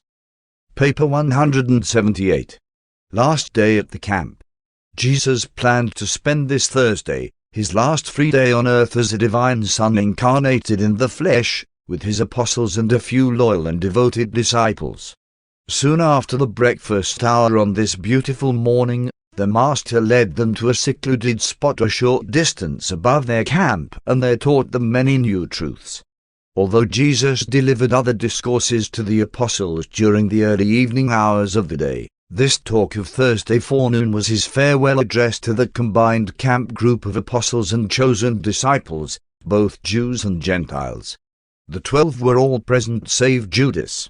Peter and several of the apostles remarked about his absence, and some of them thought Jesus had sent him into the city to attend to some matter, probably to arrange the details of their forthcoming celebration of the Passover. Judas did not return to the camp until mid-afternoon, a short time before Jesus led the 12 into Jerusalem to partake of the Last Supper. 1. Discourse on sonship and citizenship. Jesus talked to about 50 of his trusted followers for almost 2 hours and answered a score of questions regarding the relation of the kingdom of heaven to the kingdoms of this world, concerning the relation of sonship with God to citizenship in earthly governments. This discourse, together with his answers to questions, may be summarized and restated in modern language as follows: the kingdoms of this world, being material, may often find it necessary to employ physical force in the execution of their laws and for the maintenance of order. In the kingdom of heaven, true believers will not resort to the employment of physical force. The kingdom of heaven, being a spiritual brotherhood of the Spirit-born sons of God, may be promulgated only by the power of the Spirit. This distinction of procedure refers to the relations of the kingdom of believers to the kingdoms of secular government and does not nullify the right of social groups of believers to maintain order in their ranks and administer discipline upon unruly and unworthy members. There is nothing incompatible between sonship in the spiritual kingdom and citizenship in the secular or civil government. It is the believer's duty to render to Caesar the things which are Caesar's and to God the things which are God's. There cannot be any disagreement between these two requirements, the one being material and the other spiritual, unless it should develop that a Caesar presumes to usurp the prerogatives of God and demand that spiritual homage and supreme worship be rendered to him. In such a case you shall worship only God while you seek to enlighten such misguided earthly rulers and in this way lead them also to the recognition of the Father in heaven. You shall not render spiritual worship to earthly rulers, neither should you employ the physical forces of earthly governments, whose rulers may sometime become believers, in the work of furthering the mission of the spiritual kingdom. Sonship in the kingdom, from the standpoint of advancing civilization, should assist you in becoming the ideal citizens of the kingdoms of this world, since brotherhood and service are the cornerstones of the gospel of the kingdom. The love call of the spiritual kingdom should prove to be the effective destroyer of the hate urge of the unbelieving and war-minded citizens of the earthly kingdoms. But these material-minded sons in darkness will never know of your spiritual light of truth unless you draw very near them with that unselfish social service which is the natural outgrowth of the bearing of the fruits of the Spirit in the life experience of each individual believer. As mortal and material men, you are indeed citizens of the earthly kingdoms, and you shall be good citizens, all the better for having become reborn spirit sons of the heavenly kingdom. As faith-enlightened and spirit-liberated sons of the kingdom of heaven, you face a double responsibility of duty to man and duty to God, while you voluntarily assume a third and sacred obligation, service to the brotherhood of God-knowing believers. You may not worship your temporal rulers, and you should not employ temporal power in the furtherance of the spiritual kingdom, but you should manifest the righteous ministry of loving service to believers and unbelievers alike. In the gospel of the kingdom there resides the mighty Spirit of truth, and presently one will pour out this same Spirit upon all flesh. The fruits of the Spirit, your sincere and loving service, are the mighty social lever to uplift the races of darkness, and this Spirit of truth will become your power-multiplying fulcrum. Display wisdom and exhibit sagacity in your dealings with unbelieving civil rulers. By discretion show yourselves to be expert in ironing out minor disagreements and in adjusting trifling misunderstandings. In every possible way, in everything short of your spiritual allegiance to the rulers of the universe, seek to live peaceably with all men. Be you always as wise as serpents but as harmless as doves. You should be made all the better citizens of the secular government as a result of becoming enlightened sons of the kingdom. So should the rulers of earthly governments become all the better rulers in civil affairs as a result of believing this gospel of the heavenly kingdom. The attitude of unselfish service of man and intelligent worship of God should make all kingdom believers better world citizens, while the attitude of honest citizenship and sincere devotion to one's temporal duties should help to make such a citizen the more easily reached by the Spirit called to sonship in the heavenly kingdom. So long as the rulers of earthly government seek to exercise the authority of religious dictators, you who believe this gospel can expect only trouble, persecution, and even death. But the very light which you bear to the world, and even the very manner in which you will suffer and die for this gospel of the kingdom, will, in themselves, eventually enlighten the whole world and result in the gradual divorcement of politics and religion. The persistent preaching of this gospel of the kingdom will someday bring to all nations a new and unbelievable liberation, intellectual freedom, and religious liberty.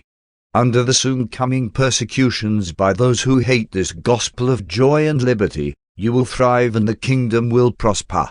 But you will stand in grave danger in subsequent times, when most men will speak well of kingdom believers, and many in high places nominally accept the gospel of the heavenly kingdom. Learn to be faithful to the kingdom even in times of peace and prosperity.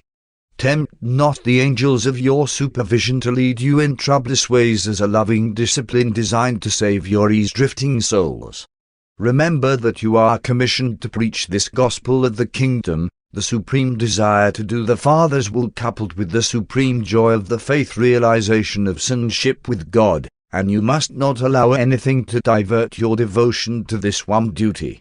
Let all mankind benefit from the overflow of your loving spiritual ministry, enlightening intellectual communion, and uplifting social service. But none of these humanitarian labors, nor all of them, should be permitted to take the place of proclaiming the gospel. These mighty ministrations are the social byproducts of the still more mighty and sublime ministrations and transformations wrought in the heart of the kingdom believer by the living Spirit of truth, and by the personal realization that the faith of a Spirit-born man confers the assurance of living fellowship with the eternal God. You must not seek to promulgate truth, nor to establish righteousness by the power of civil governments, or by the inaction of secular laws. You may always labor to persuade men's minds, but you must never dare to compel them.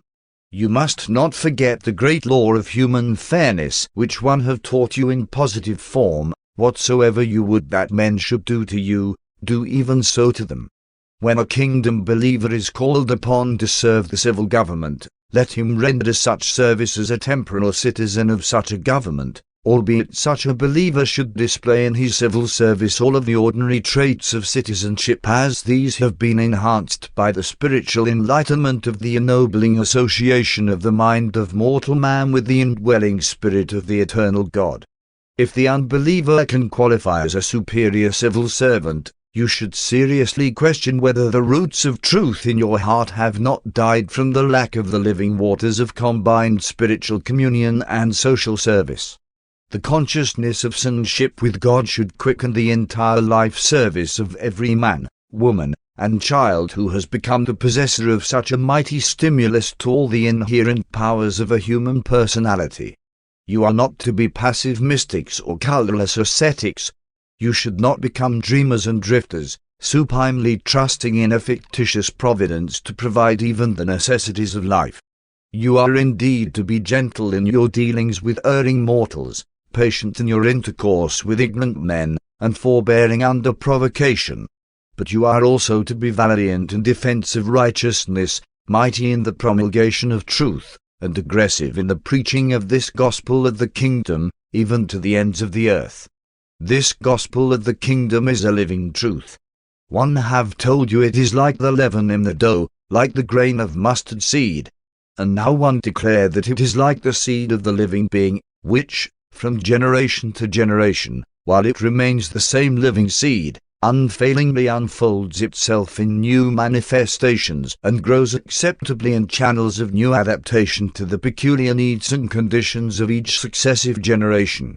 The revelation one have made to you is a living revelation, and one desire that it shall bear appropriate fruits in each individual and in each generation in accordance with the laws of spiritual growth, increase, and adaptive development. From generation to generation this gospel must show increasing vitality and exhibit greater depth of spiritual power.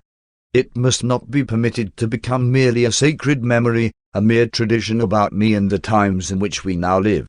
And forget not, we have made no direct attack upon the persons or upon the authority of those who sit in Moses' seat. We only offered them the new light, which they have so vigorously rejected. We have assailed them only by the denunciation of their spiritual disloyalty to the very truths which they profess to teach and safeguard. We clashed with these established leaders and recognized rulers only when they threw themselves directly in the way of the preaching of the gospel of the kingdom to the sons of men. And even now, it is not we who assail them, but they who seek our destruction. Do not forget that you are commissioned to go forth preaching only the good news. You are not to attack the old ways. You are skillfully to put the leaven of new truth in the midst of the old beliefs. Let the Spirit of truth do his own work. Let controversy come only when they who despise the truth force it upon you. But when the willful unbeliever attacks you, do not hesitate to stand in vigorous defense of the truth which has saved and sanctified you. Throughout the vicissitudes of life, remember always to love one another. Do not strive with men, even with unbelievers. Show mercy even to those who despitefully abuse you. Show yourselves to be loyal citizens, upright artisans, praiseworthy neighbors, devoted kinsmen, understanding parents, and sincere believers in the brotherhood of the Father's kingdom. And my Spirit shall be upon you, now and even to the end of the world. When Jesus had concluded his teaching, it was almost 1 o'clock, and they immediately went back to the camp, where David and his associates had lunch ready for them. 2. After the noontime meal not many of the Master's hearers were able to take in even a part of his forenoon address. Of all who heard him, the Greeks comprehended most. Even the 11 apostles were bewildered by his allusions to future political kingdoms and to successive generations of kingdom believers.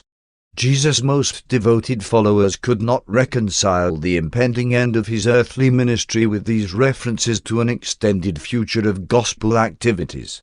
Some of these Jewish believers were beginning to sense that Earth's greatest tragedy was about to take place, but they could not reconcile such an impending disaster with either the Master's cheerfully indifferent personal attitude or his forenoon discourse, wherein he repeatedly alluded to the future transactions of the heavenly kingdom, extending over vast stretches of time and embracing relations with many and successive temporal kingdoms on earth. By noon of this day all the apostles and disciples had learned about the hasty flight of Lazarus from Bethany. They began to sense the grim determination of the Jewish rulers to exterminate Jesus and his teachings. David Zebedee, through the work of his secret agents in Jerusalem, was fully advised concerning the progress of the plan to arrest and kill Jesus. He knew all about the part of Judas in this plot, but he never disclosed this knowledge to the other apostles nor to any of the disciples. Shortly after lunch he did lead Jesus aside and, making bold, asked him whether he knew, but he never got further with his question. The Master, holding up his hand, stopped him, saying, "Yes, David, one know all about it, and one know that you know, but see to it that you tell no man. Only doubt not in your own heart that the will of God will prevail in the end." This conversation with David was interrupted by the arrival of a messenger from Philadelphia bringing word that Abner had heard of the plot to kill Jesus and asking if he should depart for Jerusalem. This runner hastened off for Philadelphia with this word for Abner: "Go on with your work. If one depart from you in the flesh, it is only that one may return in the spirit. One will not forsake you. One will be with you to the end." About this time Philip came to the Master and asked, "Master, seeing that the time of the Passover draws near, where would you have us prepare to eat it?" And when Jesus heard Philip's question, he answered, "Go and bring Peter and John, and one will give you directions concerning the supper we will eat together this night. As for the Passover, that you will have to consider after we have first done this. When Judas heard the Master speaking with Philip about these matters, he drew close so that he might overhear their conversation. But David Zebedee, who was standing near, stepped up and engaged Judas in conversation while Philip, Peter, and John went to one side to talk with the Master. Says Jesus to the three, "Go immediately into Jerusalem, and as you enter the gate, you will meet a man bearing a water pitcher. He will speak to you, and then shall you follow him. When he leads you to a certain house, go in after him and ask of the good man of that house, where is the guest chamber wherein the Master is to eat supper with his apostles? And when you have thus inquired, this householder will show you a large upper room all furnished and ready for us." When the apostles reached the city, they met the man with the water pitcher near the gate, and followed on after him to the home of John Mark, where the lad's father met them and showed them the upper room in readiness for the evening meal. And all of this came to pass as the result of an understanding arrived at between the Master and John Mark during the afternoon of the preceding day when they were alone in the hills. Jesus wanted to be sure he would have this one last meal undisturbed with his apostles, and believing if Judas knew beforehand of their place of meeting he might arrange with his enemies to take him, he made this secret arrangement with John Mark. In this way Judas did not learn of their place of meeting until later on when he arrived there in company with Jesus and the other apostles. David Zebedee had much business to transact with Judas so that he was easily prevented from following Peter, John, and Philip, as he so much desired to do. When Judas gave David a certain sum of money for provisions, David said to him, "Judas, might it not be well, under the circumstances, to provide me with a little money in advance of my actual needs?" And after Judas had reflected for a moment, he answered, "Yes, David, one think it would be wise. In fact, in view of the disturbed conditions in Jerusalem, one think it would be best for me to turn over all the money to you. They plot against the Master, and in case anything should happen to me, you would not be hampered." And so David received all the apostolic cash funds and receipts for all money on deposit. Not until the evening of the next day did the apostles learn of this transaction. It was about 4:30 when the three apostles returned and informed Jesus that everything was in readiness for the supper. The Master immediately prepared to lead his 12 apostles over the trail to the Bethany road and on into Jerusalem. And this was the last journey he ever made with all 12 of them. 3. On the way to the supper, seeking again to avoid the crowds passing through the Kidron Valley back and forth between Gethsemane Park and Jerusalem, Jesus and the 12 walked over the western brow of Mount Olivet to meet the road leading from Bethany down to the city. As they drew near the place where Jesus had tarried the previous evening to discourse on the destruction of Jerusalem, they unconsciously paused while they stood and looked down in silence upon the city. As they were a little early, and since Jesus did not wish to pass through the city until after sunset, he said to his associates, "Sit down and rest yourselves while one talk with you about what must shortly come to pass. All these years have one lived with you as brethren, and one have taught you the truth concerning the kingdom of heaven, and have revealed to you the mysteries thereof. And my Father has indeed done many wonderful works in connection with my mission on earth. You have been witnesses of all this, and partakers in the experience of being laborers together with God. And you will bear me witness that one have for some time warned you that one must presently return to the work the Father has given me to do. One have plainly told you that one must leave you in the world to carry on the work of the kingdom. It was for this purpose that one set you apart, in the hills of Capernaum. The experience you have had with me, you must now make ready to share with others. As the Father sent me into this world, so am one about to send you forth to represent me and finish the work one have begun.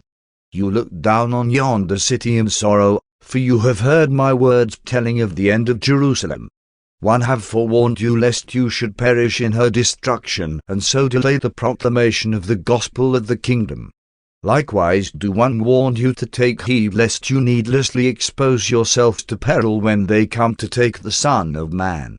One must go, But you are to remain to witness to this gospel when one have gone, even as one directed that Lazarus flee from the wrath of man, that he might live to make known the glory of God. If it is the Father's will that one depart, nothing you may do can frustrate the divine plan. Take heed to yourselves lest they kill you also. Let your souls be valiant in defense of the gospel by spirit power, but be not misled into any foolish attempt to defend the Son of Man. One need no defense by the hand of man. The armies of heaven are even now near at hand. But one am determined to do the will of my Father in heaven, and therefore must we submit to that which is so soon to come upon us. When you see this city destroyed, forget not that you have entered already upon the eternal life of endless service in the ever-advancing kingdom of heaven, even of the heaven of heavens. You should know that in my Father's universe and in mine are many abodes, and that there awaits the children of light the revelation of cities whose builder is God, and worlds whose habit of life is righteousness and joy in the truth. One have brought the kingdom of heaven to you here on earth, but one declare that all of you who by faith enter therein and remain therein by the living service of truth, shall surely ascend to the worlds on high, and sit with me in the spirit kingdom of our Father. But first must you gird yourselves and complete the work which you have begun with me. You must first pass through much tribulation, and endure many sorrows, and these trials are even now upon us. And when you have finished your work on earth, you shall come to my joy, even as one have finished my Father's work on earth, and I am about to return to his embrace. When the Master had spoken, he arose, and they all followed him down Olivet and into the city.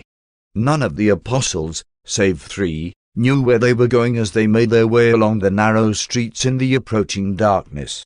The crowds jostled them, but no one recognized them nor knew that the Son of God was passing by on his way to the last mortal rendezvous with his chosen ambassadors of the kingdom.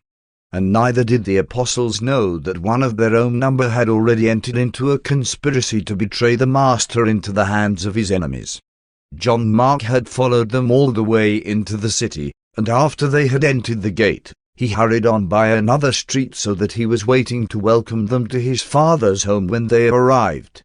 Paper 179. The Last Supper. During the afternoon of this Thursday, when Philip reminded the Master about the approaching Passover and inquired concerning his plans for its celebration, he had in mind the Passover supper which was due to be eaten on the evening of the next day, Friday. It was the custom to begin the preparations for the celebration of the Passover not later than noon of the preceding day. And since the Jews reckoned the day as beginning at sunset, this meant that Saturday's Passover supper would be eaten on Friday night, sometime before the midnight hour. The apostles were, therefore, entirely at a loss to understand the Master's announcement that they would celebrate the Passover one day early.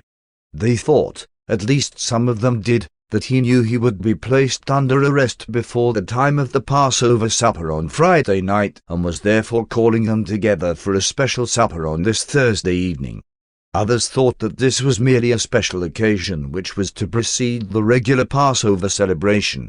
The apostles knew that Jesus had celebrated other Passovers without the lamb.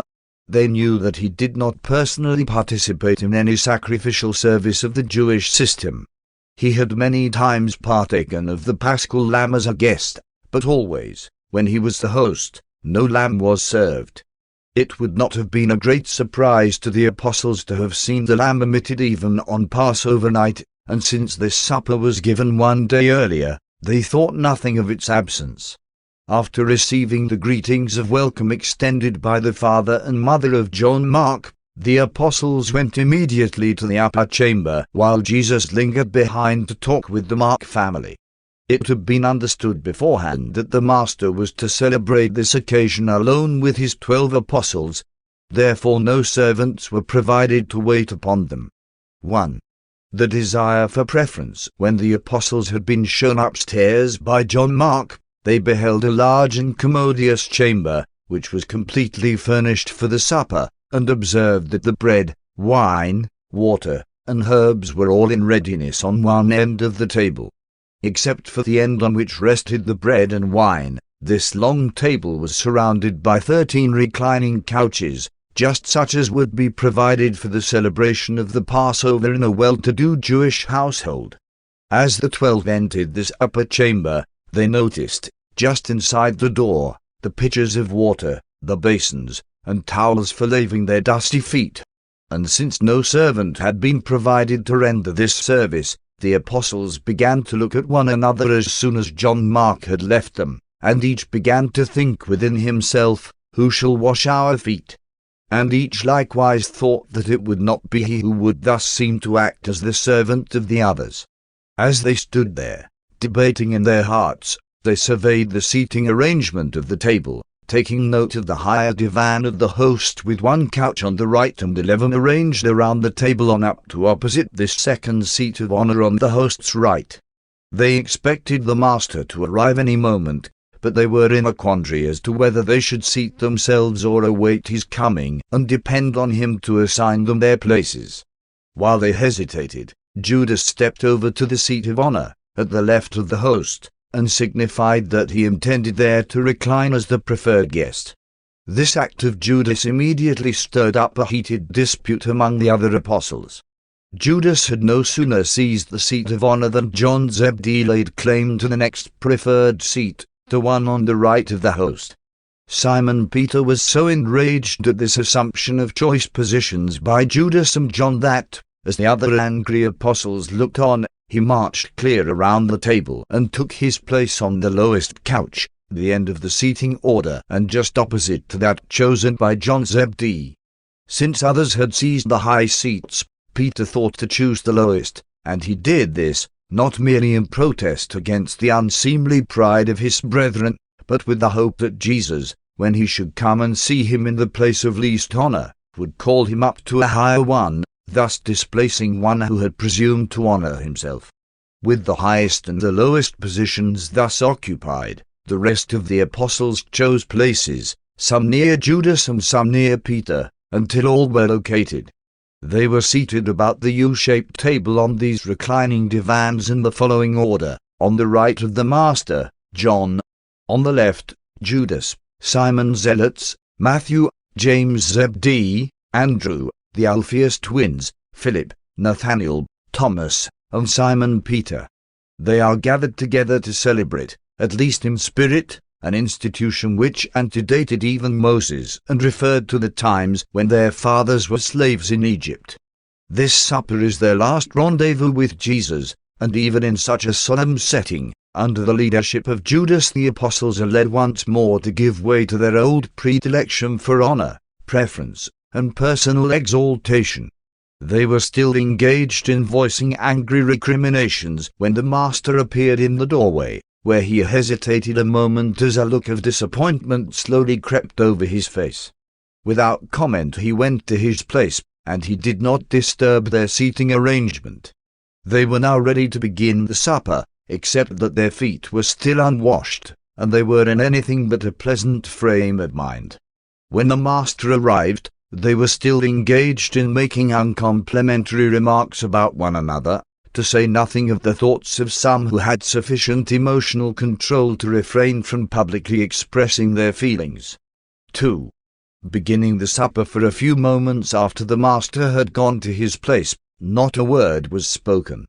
Jesus looked them all over and, relieving the tension with a smile, said, "One have greatly desired to eat this Passover with you. One wanted to eat with you once more before one suffered, and realizing that my hour has come, one arranged to have this supper with you tonight, for, as concerns the morrow, we are all in the hands of the Father, whose will one have come to execute. One shall not again eat with you until you sit down with me in the kingdom which my Father will give me when one have finished that for which he sent me into this world." After the wine and the water had been mixed, they brought the cup to Jesus, who, when he had received it from the hand of Thaddeus, held it while he offered thanks.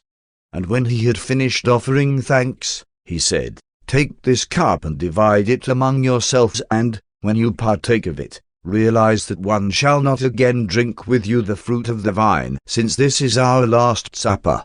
When we sit down again in this manner, it will be in the kingdom to come. Jesus began thus to talk to his apostles because he knew that his hour had come. He understood that the time had come when he was to return to the Father, and that his work on earth was almost finished. The Master knew he had revealed the Father's love on earth, and he had shown forth his mercy to mankind, and that he had completed that for which he came into the world, even to the receiving of all power and authority in heaven and on earth. Likewise, he knew Judas Iscariot had fully made up his mind to deliver him that night into the hands of his enemies. He fully realized that this traitorous betrayal was the work of Judas, but that it also pleased Lucifer, Satan, and Caligastia the prince of darkness. But he feared none of those who sought his spiritual overthrow any more than he feared those who sought to accomplish his physical death. The Master had but one anxiety, and that was for the safety and salvation of his chosen followers. And so, with the full knowledge that the Father had put all things under his authority, the Master now prepared to enact the parable of brotherly love. 3. Washing the apostles' feet after drinking the first cup of the Passover, it was the Jewish custom for the host to arise from the table and wash his hands. Later on in the meal, and after the second cup, all of the guests likewise rose up and washed their hands.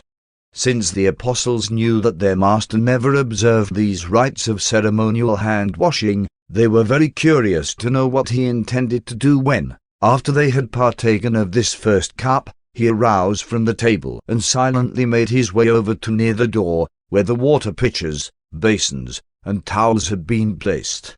And their curiosity grew into astonishment as they saw the Master remove his outer garment, gird himself with the towel, and begin to pour water into one of the foot basins. Imagine the amazement of these 12 men, who had so recently refused to wash one another's feet, and who had engaged in such unseemly disputes about positions of honor at the table, when they saw him make his way around the unoccupied end of the table to the lowest seat of the feast, where Simon Peter reclined, and, kneeling down in the attitude of a servant, make ready to wash Simon's feet. As the Master knelt, all 12 arose as one man to their feet. Even the traitorous Judas so far forgot his infamy for a moment as to arise with his fellow apostles in this expression of surprise, respect, and utter amazement. There stood Simon Peter, looking down into the upturned face of his Master. Jesus said nothing. It was not necessary that he should speak. His attitude plainly revealed that he was minded to wash Simon Peter's feet. Notwithstanding his frailties of the flesh, Peter loved the Master. This Galilean fisherman was the first human being wholeheartedly to believe in the divinity of Jesus and to make full and public confession of that belief. And Peter had never since really doubted the divine nature of the Master. Since Peter so revered and honored Jesus in his heart, it was not strange that his soul resented the thought of Jesus kneeling there before him in the attitude of a menial servant and proposing to wash his feet as would a slave. When Peter presently collected his wits sufficiently to address the Master, he spoke the heart feelings of all his fellow apostles. After a few moments of this great embarrassment, Peter said, "Master, do you really mean to wash my feet?" And then, looking up into Peter's face, Jesus said, "You may not fully understand what one I am about to do, but hereafter you will know the meaning of all these things." Then Simon Peter, drawing a long breath, said, "Master, you shall never wash my feet." And each of the apostles nodded their approval of Peter's firm declaration of refusal to allow Jesus thus to humble himself before them. The dramatic appeal of this unusual scene at first touched the heart of even Judas Iscariot, but when his vainglorious intellect passed judgment upon the spectacle, he concluded that this gesture of humility was just one more episode which conclusively proved that Jesus would never qualify as Israel's deliverer, and that he had made no mistake in the decision to desert the Master's cause. As they all stood there in breathless amazement, Jesus said, "Peter, one declared that, if one do not wash your feet, you will have no part with me in that which one am about to perform." When Peter heard this declaration, coupled with the fact that Jesus continued kneeling there at his feet, He made one of those decisions of blind acquiescence in compliance with the wish of one whom he respected and loved.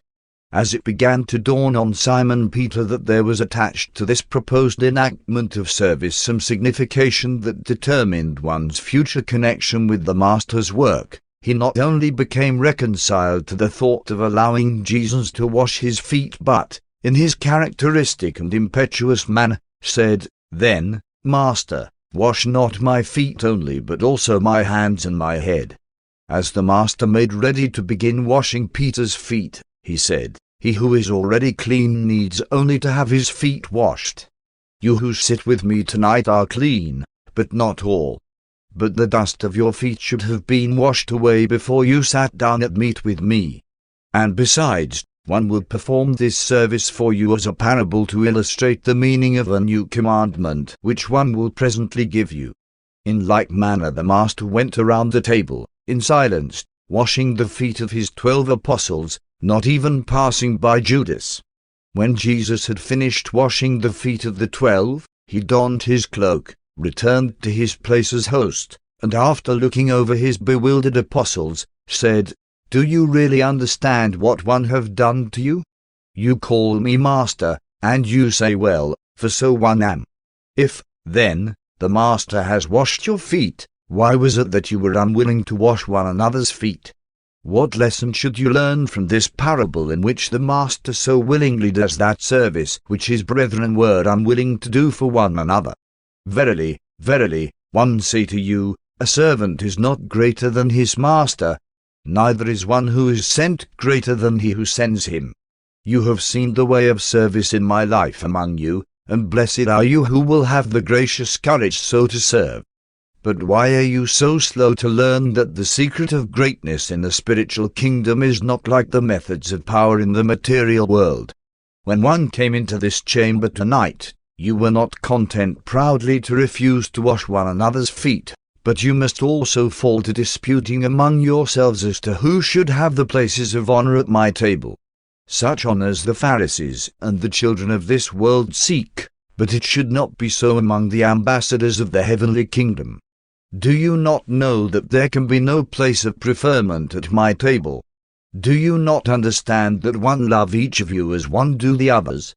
Do you not know that the place nearest me, as men regard such honors, can mean nothing concerning your standing in the kingdom of heaven? You know that the kings of the Gentiles have lordship over their subjects, while those who exercise this authority are sometimes called benefactors. But it shall not be so in the kingdom of heaven. He who would be great among you, let him become as the younger, while he who would be chief, let him become as one who serves. Who is the greater, he who sits at meat, or he who serves? Is it not commonly regarded that he who sits at meat is the greater? But you will observe that one am among you as one who serves. If you are willing to become fellow servants with me in doing the Father's will, in the kingdom to come you shall sit with me in power, still doing the Father's will in future glory. When Jesus had finished speaking, the Alphaeus twins brought on the bread and wine, with the bitter herbs and the paste to dried fruits, for the next course of the Last Supper. 4. Last words to the betrayer. For some minutes the apostles ate in silence, but under the influence of the Master's cheerful demeanor they were soon drawn into conversation, and ere long the meal was proceeding as if nothing out of the ordinary had occurred to interfere with the good cheer and social accord of this extraordinary occasion. After some time had elapsed, in about the middle of this second course of the meal, Jesus, looking them over, said, "One have told you how much one desired to have this supper with you, and knowing how the evil forces of darkness have conspired to bring about the death of the Son of Man, one determined to eat this supper with you in this secret chamber and a day in advance of the Passover, since one will not be with you by this time tomorrow night. One have repeatedly told you that one must return to the Father. Now has my hour come, but it was not required that one of you should betray me into the hands of my enemies." When the 12 heard this, having already been robbed of much of their self-assertiveness and self-confidence by the parable of the feet-washing and the Master's subsequent discourse, They began to look at one another while in disconcerted tones they hesitatingly inquired, "Is it one?" And when they had also inquired, Jesus said, "While it is necessary that one go to the Father, it was not required that one of you should become a traitor to fulfill the Father's will. This is the coming to fruit of the concealed evil in the heart of one who failed to love the truth with his whole soul. How deceitful is the intellectual pride that precedes the spiritual downfall. My friend of many years, who even now eats my bread, will be willing to betray me, even as he now dips his hand with me in the dish."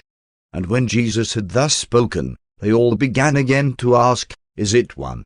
And as Judas, sitting on the left of his master, again asked, "Is it one?" Jesus, dipping the bread in the dish of herbs, handed it to Judas, saying, "You have said." But the others did not hear Jesus speak to Judas. John, who reclined on Jesus' right hand, leaned over and asked the Master, "Who is it? We should know who it is that has proved untrue to his trust." Jesus answered, "Already have one told you, even he to whom one gave the sop." But it was so natural for the host to give a sop to the one who sat next to him on the left that none of them took notice of this, even though the Master had so plainly spoken. But Judas was painfully conscious of the meaning of the Master's words associated with his act, and he became fearful lest his brethren were likewise now aware that he was the betrayer. Peter was highly excited by what had been said, and leaning forward over the table, he addressed John, "Ask him who it is, or if he has told you, tell me who is the betrayer." Jesus brought their whisperings to an end by saying, "One sorrowed that this evil should have come to pass, and hoped even up to this hour that the power of truth might triumph over the deceptions of evil, but such victories are not won without the faith of the sincere love of truth. One would not have told you these things at this, our last supper, but one desire to warn you of these sorrows, and so prepare you for what is now upon us. One have told you of this because one desire that you should recall, after one have gone, that one knew about all these evil plottings, and that one forewarned you of my betrayal. And one do all this only that you may be strengthened for the temptations and trials which are just ahead." When Jesus had thus spoken, leaning over toward Judas, he said, "What you have decided to do, do quickly." And when Judas heard these words, he arose from the table and hastily left the room, going out into the night to do what he had set his mind to accomplish. When the other apostles saw Judas hasten off after Jesus had spoken to him, they thought he had gone to procure something additional for the supper, or to do some other errand for the Master, since they supposed he still carried the bag. Jesus now knew that nothing could be done to keep Judas from turning traitor. He started with 12, now he had 11. He chose 6 of these apostles, and though Judas was among those nominated by his first chosen apostles, still the Master accepted him and had, up to this very hour, done everything possible to sanctify and save him, even as he had wrought for the peace and salvation of the others.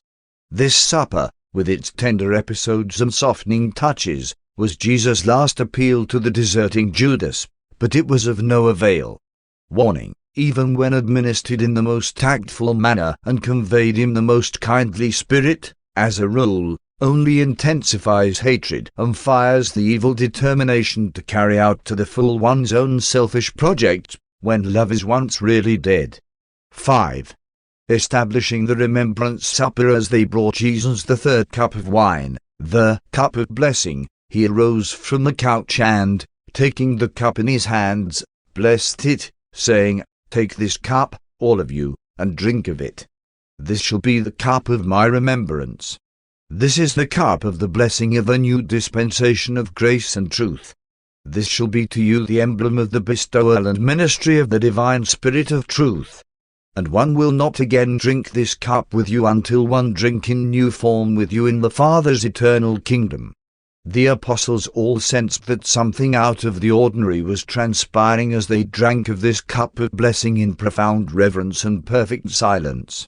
The old Passover commemorated the emergence of their fathers from a state of racial slavery into individual freedom. Now the Master was instituting a new remembrance supper as a symbol of the new dispensation, wherein the enslaved individual emerges from the bondage of ceremonialism and selfishness into the spiritual joy of the brotherhood and fellowship of the liberated faith sons of the living God. When they had finished drinking this new cup of remembrance, the Master took up the bread and, after giving thanks, broke it in pieces and, directing them to pass it around, said, "Take this bread of remembrance and eat it. I have told you that I am the bread of life. And this bread of life is the united life of the Father and the Son in one gift. The Word of the Father, as revealed in the Son, is indeed the bread of life." When they had partaken of the bread of remembrance, the symbol of the living Word of truth incarnated in the likeness of mortal flesh, they all sat down. In instituting this remembrance supper, the Master, as was always his habit, resorted to parables and symbols. He employed symbols because he wanted to teach certain great spiritual truths in such a manner as to make it difficult for his successors to attach precise interpretations and definite meanings to his words.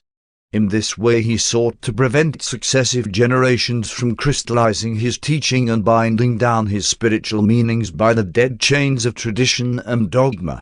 In the establishment of the only ceremony or sacrament associated with his whole life mission, Jesus took great pains to suggest his meanings rather than to commit himself to precise definitions. He did not wish to destroy the individual's concept of divine communion by establishing a precise form. Neither did he desire to limit the believer's spiritual imagination by formally cramping it.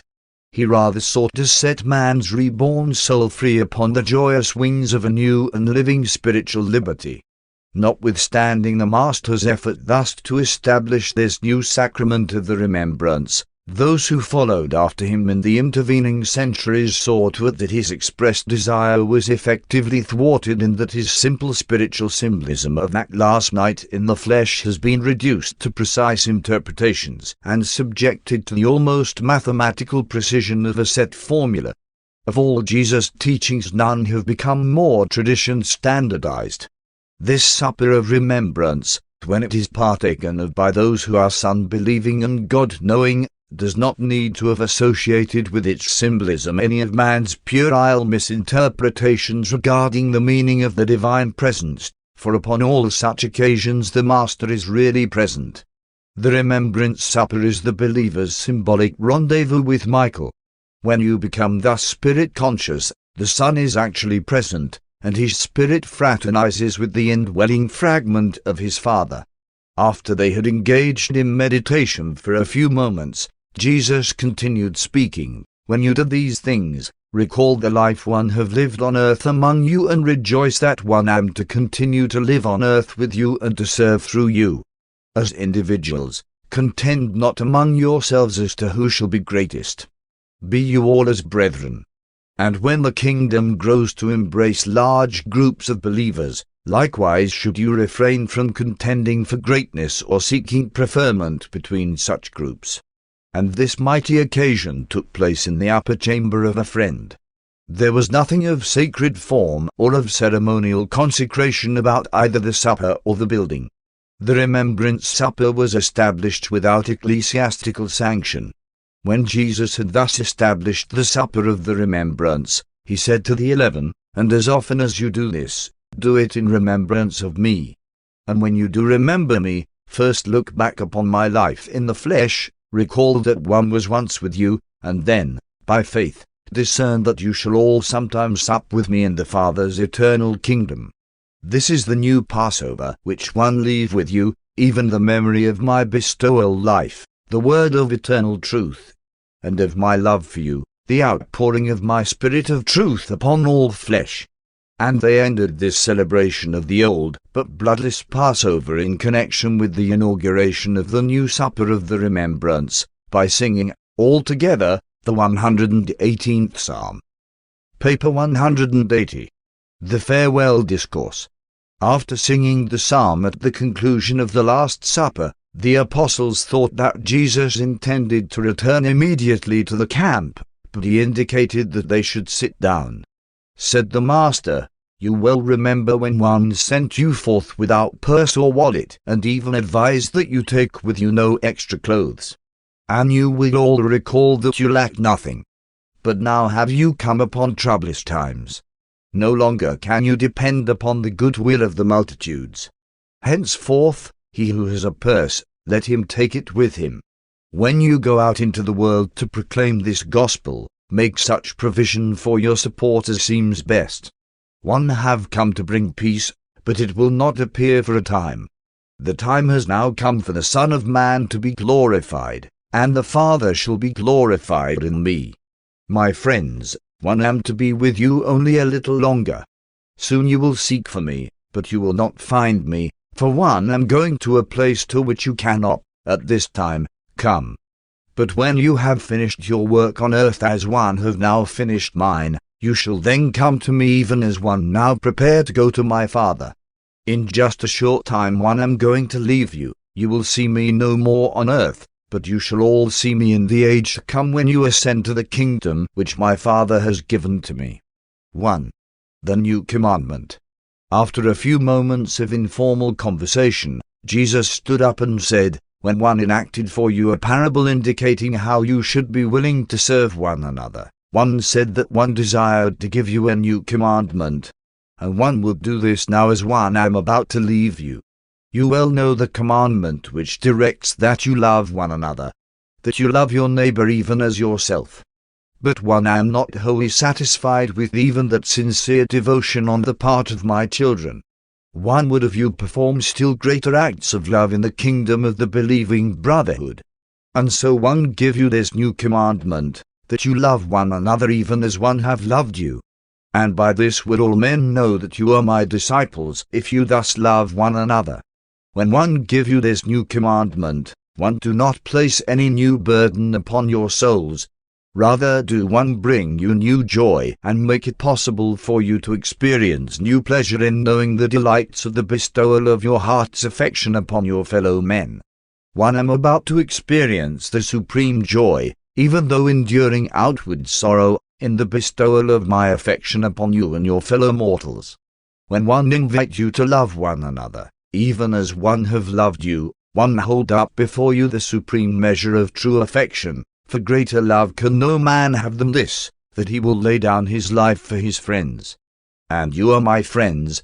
You will continue to be my friends if you are but willing to do what one have taught you.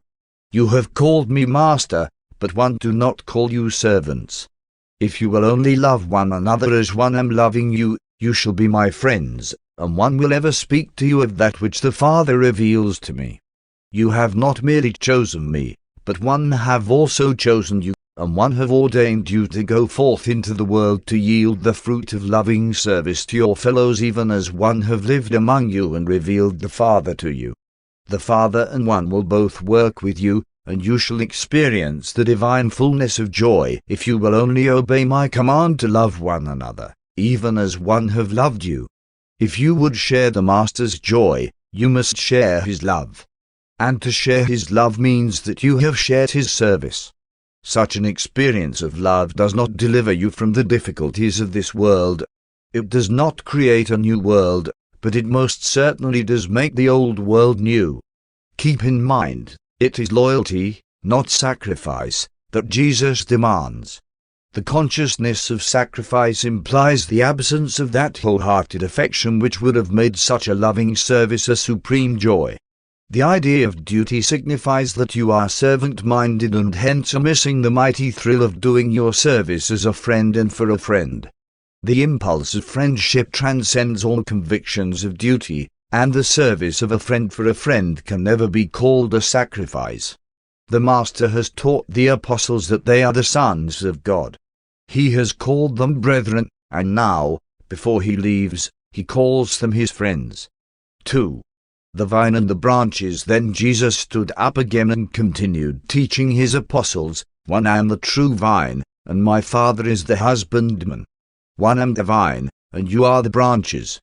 And the Father requires of me only that you shall bear much fruit.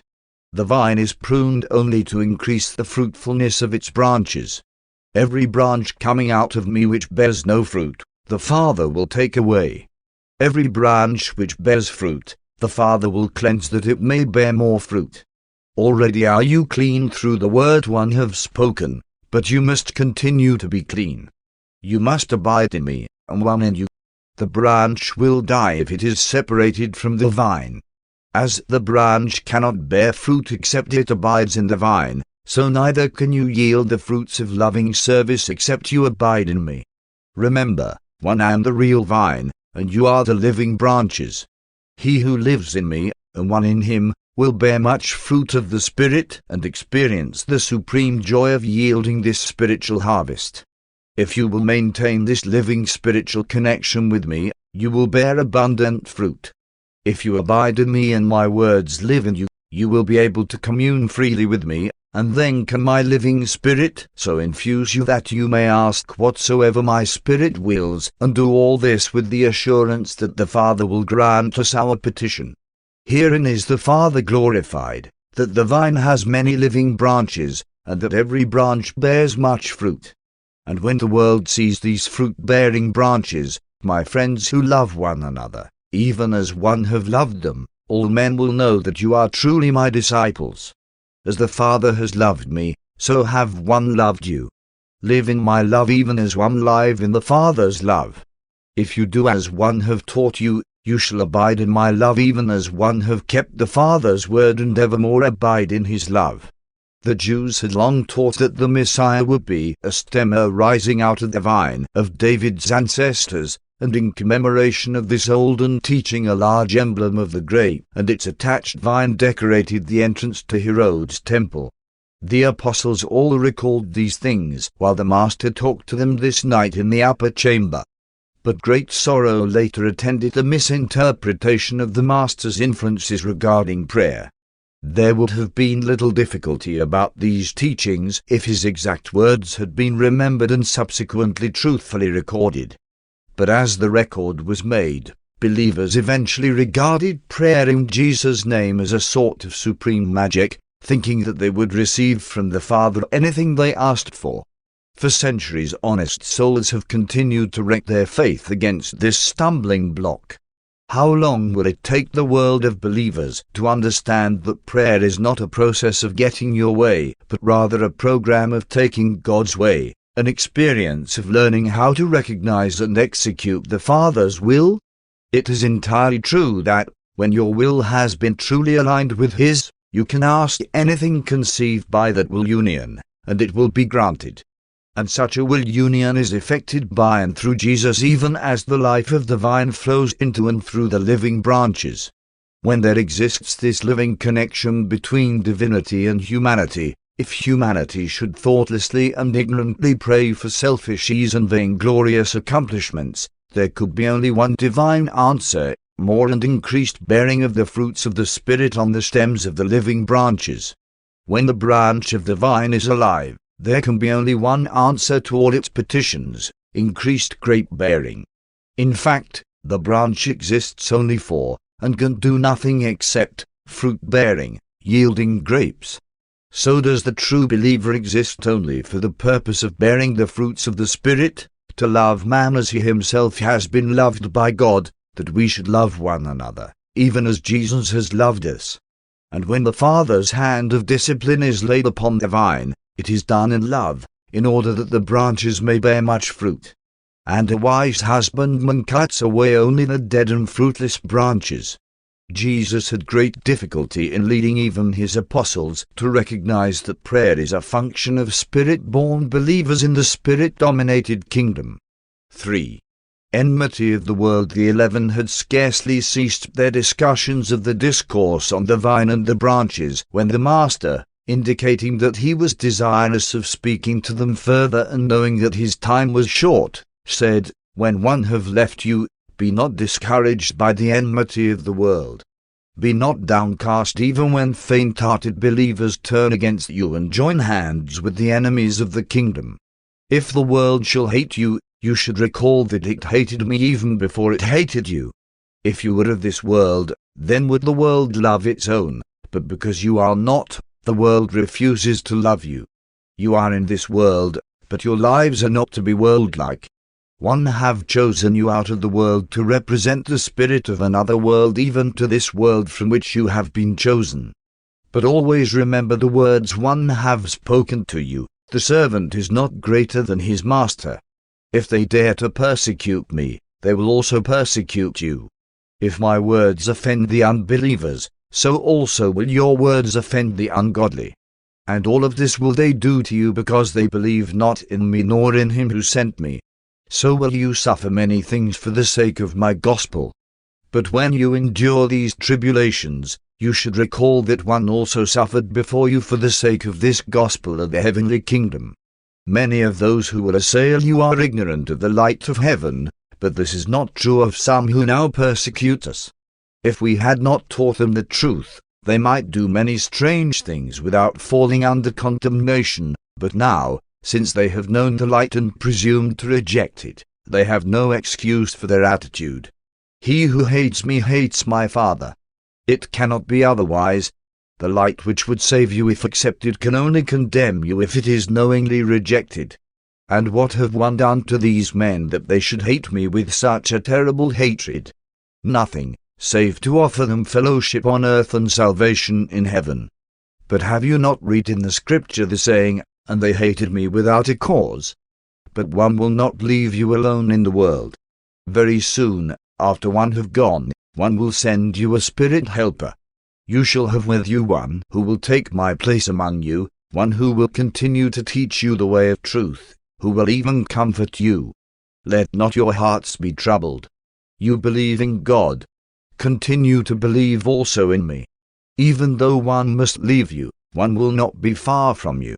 One have already told you that in my Father's universe there are many tarrying places. If this were not true, one would not have repeatedly told you about them. One am going to return to these worlds of light, stations in the Father's heaven to which you shall sometime ascend. From these places one came into this world, and the hour is now at hand when one must return to my Father's work in the spheres on high. If one thus go before you into the Father's heavenly kingdom, so will one surely send for you that you may be with me in the places that were prepared for the mortal sons of God before this world was. Even though one must leave you, one will be present with you in spirit, and eventually you shall be with me in person when you have ascended to me in my universe, even as one am about to ascend to my Father in his greater universe. And what one have told you is true and everlasting, even though you may not fully comprehend it.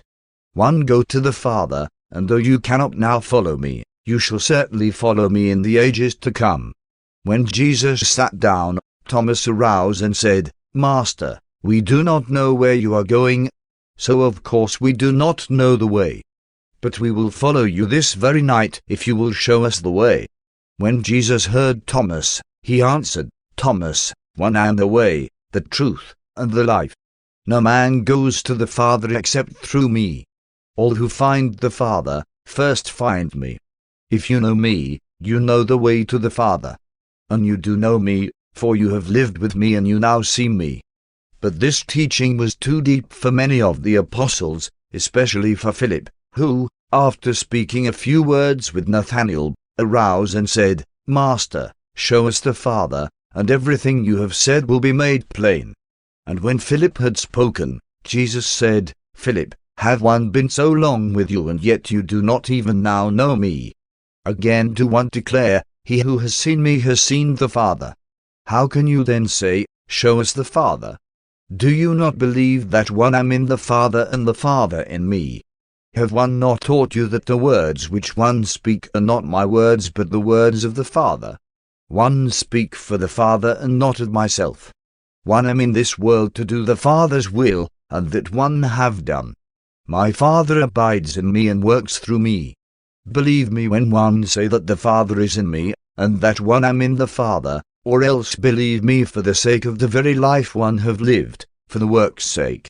As the Master went aside to refresh himself with water, the 11 engaged in a spirited discussion of these teachings, and Peter was beginning to deliver himself of an extended speech when Jesus returned and beckoned them to be seated. 4.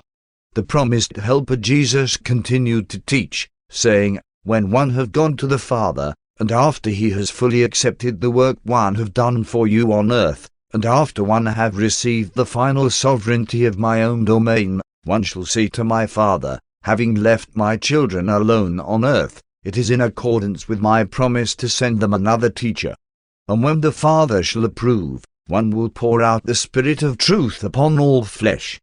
Already is my Father's Spirit in your hearts, and when this day shall come, you will also have me with you even as you now have the Father. This new gift is the Spirit of living truth. The unbelievers will not at first listen to the teachings of this Spirit, but the sons of light will all receive him gladly and with a whole heart. And you shall know this Spirit when he comes, even as you have known me, and you will receive this gift in your hearts, and he will abide with you. You thus perceive that I am not going to leave you without help and guidance. One will not leave you desolate. Today one can be with you only in person. In the times to come one will be with you and all other men who desire my presence, wherever you may be, and with each of you at the same time. Do you not discern that it is better for me to go away, that one leave you in the flesh, so that one may the better and the more fully be with you in the Spirit? In just a few hours the world will see me no more, but you will continue to know me in your hearts even until one send you this new teacher, the Spirit of truth. As one have lived with you in person, then shall one live in you. One shall be one with your personal experience in the Spirit kingdom. And when this has come to pass, you shall surely know that I am in the Father, and that, while your life is hid with the Father in me, I am also in you. One have loved the Father and have kept his word. You have loved me, and you will keep my word.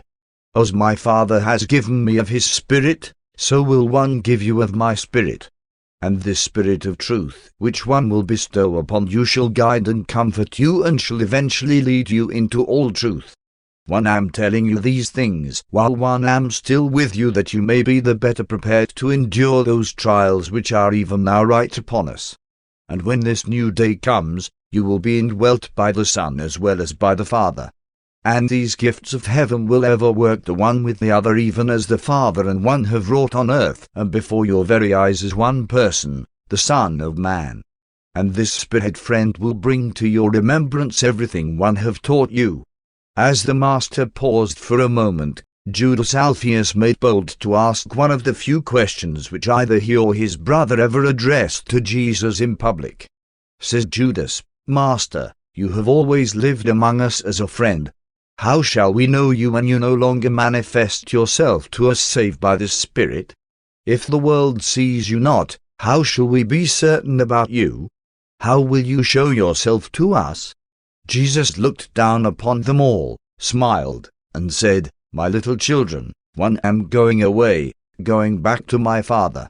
In a little while you will not see me as you do here, as flesh and blood. In a very short time I am going to send you my Spirit, just like me except for this material body. This new teacher is the Spirit of truth, who will live with each one of you, in your hearts, and so will all the children of light be made one and be drawn toward one another. And in this very manner will my Father and one be able to live in the souls of each one of you, and also in the hearts of all other men who love us, and make that love real in their experiences by loving one another, even as I am now loving you." Judas Alphaeus did not fully understand what the Master said, but he grasped the promise of the new teacher, and from the expression on Andrew's face, he perceived that his question had been satisfactorily answered. 5. The Spirit of truth, the new helper which Jesus promised to send into the hearts of believers, to pour out upon all flesh, is the Spirit of truth. This divine endowment is not the letter or law of truth, neither is it to function as the form or expression of truth. The new teacher is the conviction of truth, the consciousness and assurance of true meanings on real spirit levels. And this new teacher is the Spirit of living and growing truth, expanding, unfolding, and adaptative truth. Divine truth is a spirit-discerned and living reality. Truth exists only on high spiritual levels of the realization of divinity and the consciousness of communion with God. You can know the truth, and you can live the truth. You can experience the growth of truth in the soul and enjoy the liberty of its enlightenment in the mind, but you cannot imprison truth in formulas, codes, creeds, or intellectual patterns of human conduct. When you undertake the human formulation of divine truth, it speedily dies. The post-mortem salvage of imprisoned truth, even at best, can eventuate only in the realization of a peculiar form of intellectualized glorified wisdom. Static truth is dead truth, and only dead truth can be held as a theory. Living truth is dynamic and can enjoy only an experiential existence in the human mind. Intelligence grows out of a material existence which is illuminated by the presence of the cosmic mind. Wisdom comprises the consciousness of knowledge elevated to new levels of meaning and activated by the presence of the universe endowment of the adjutant of wisdom. Truth is a spiritual reality value experienced only by spirit-endowed beings who function upon supermaterial levels of universe consciousness, and who, after the realization of truth, permit its spirit of activation to live and reign within their souls. The true child of universe insight looks for the living spirit of truth in every wise saying. The God-knowing individual is constantly elevating wisdom to the living truth levels of divine attainment.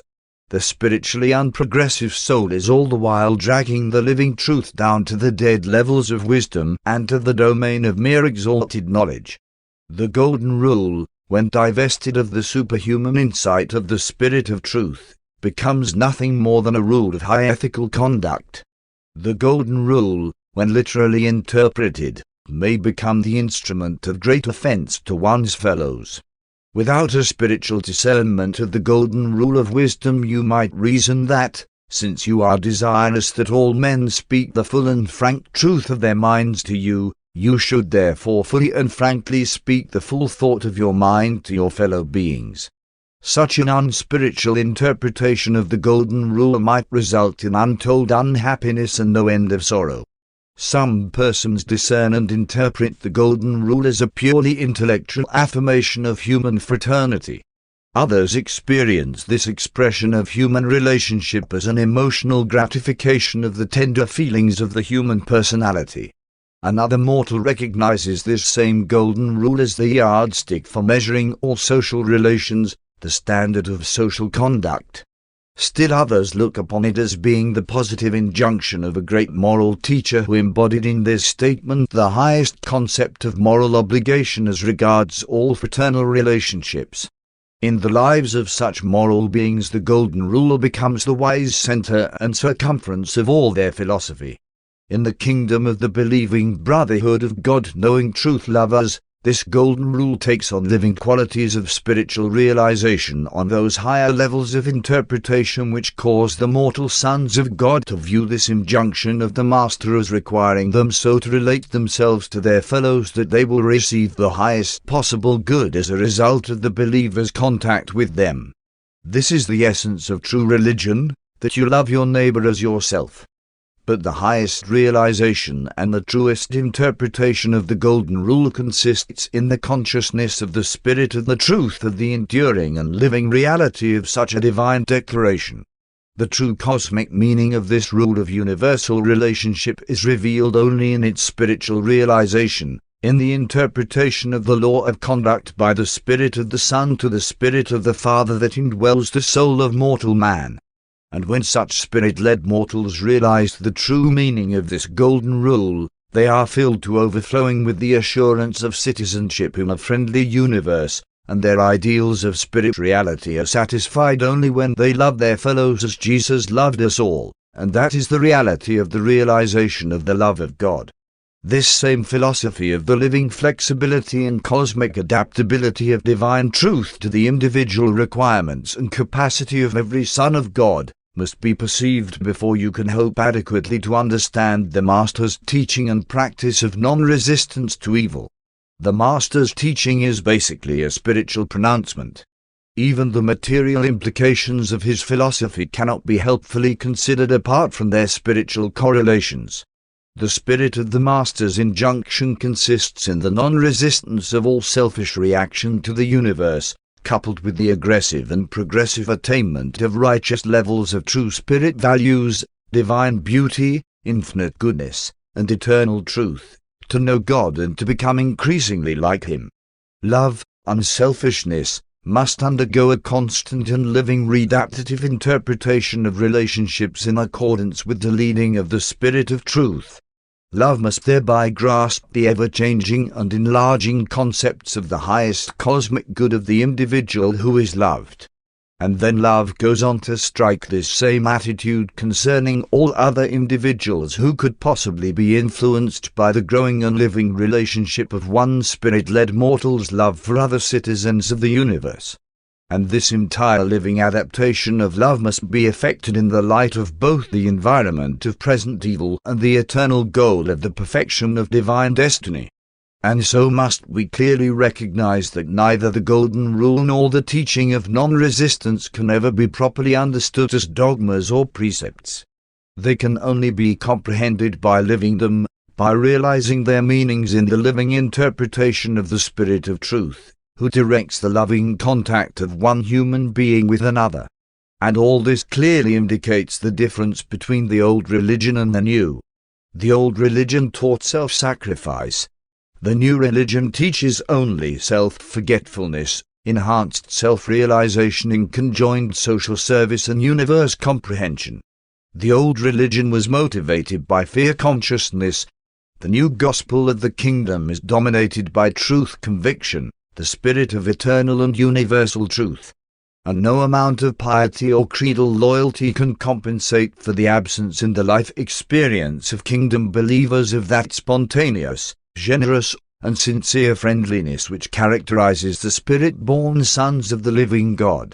Neither tradition nor a ceremonial system of formal worship can atone for the lack of genuine compassion for one's fellows. 6.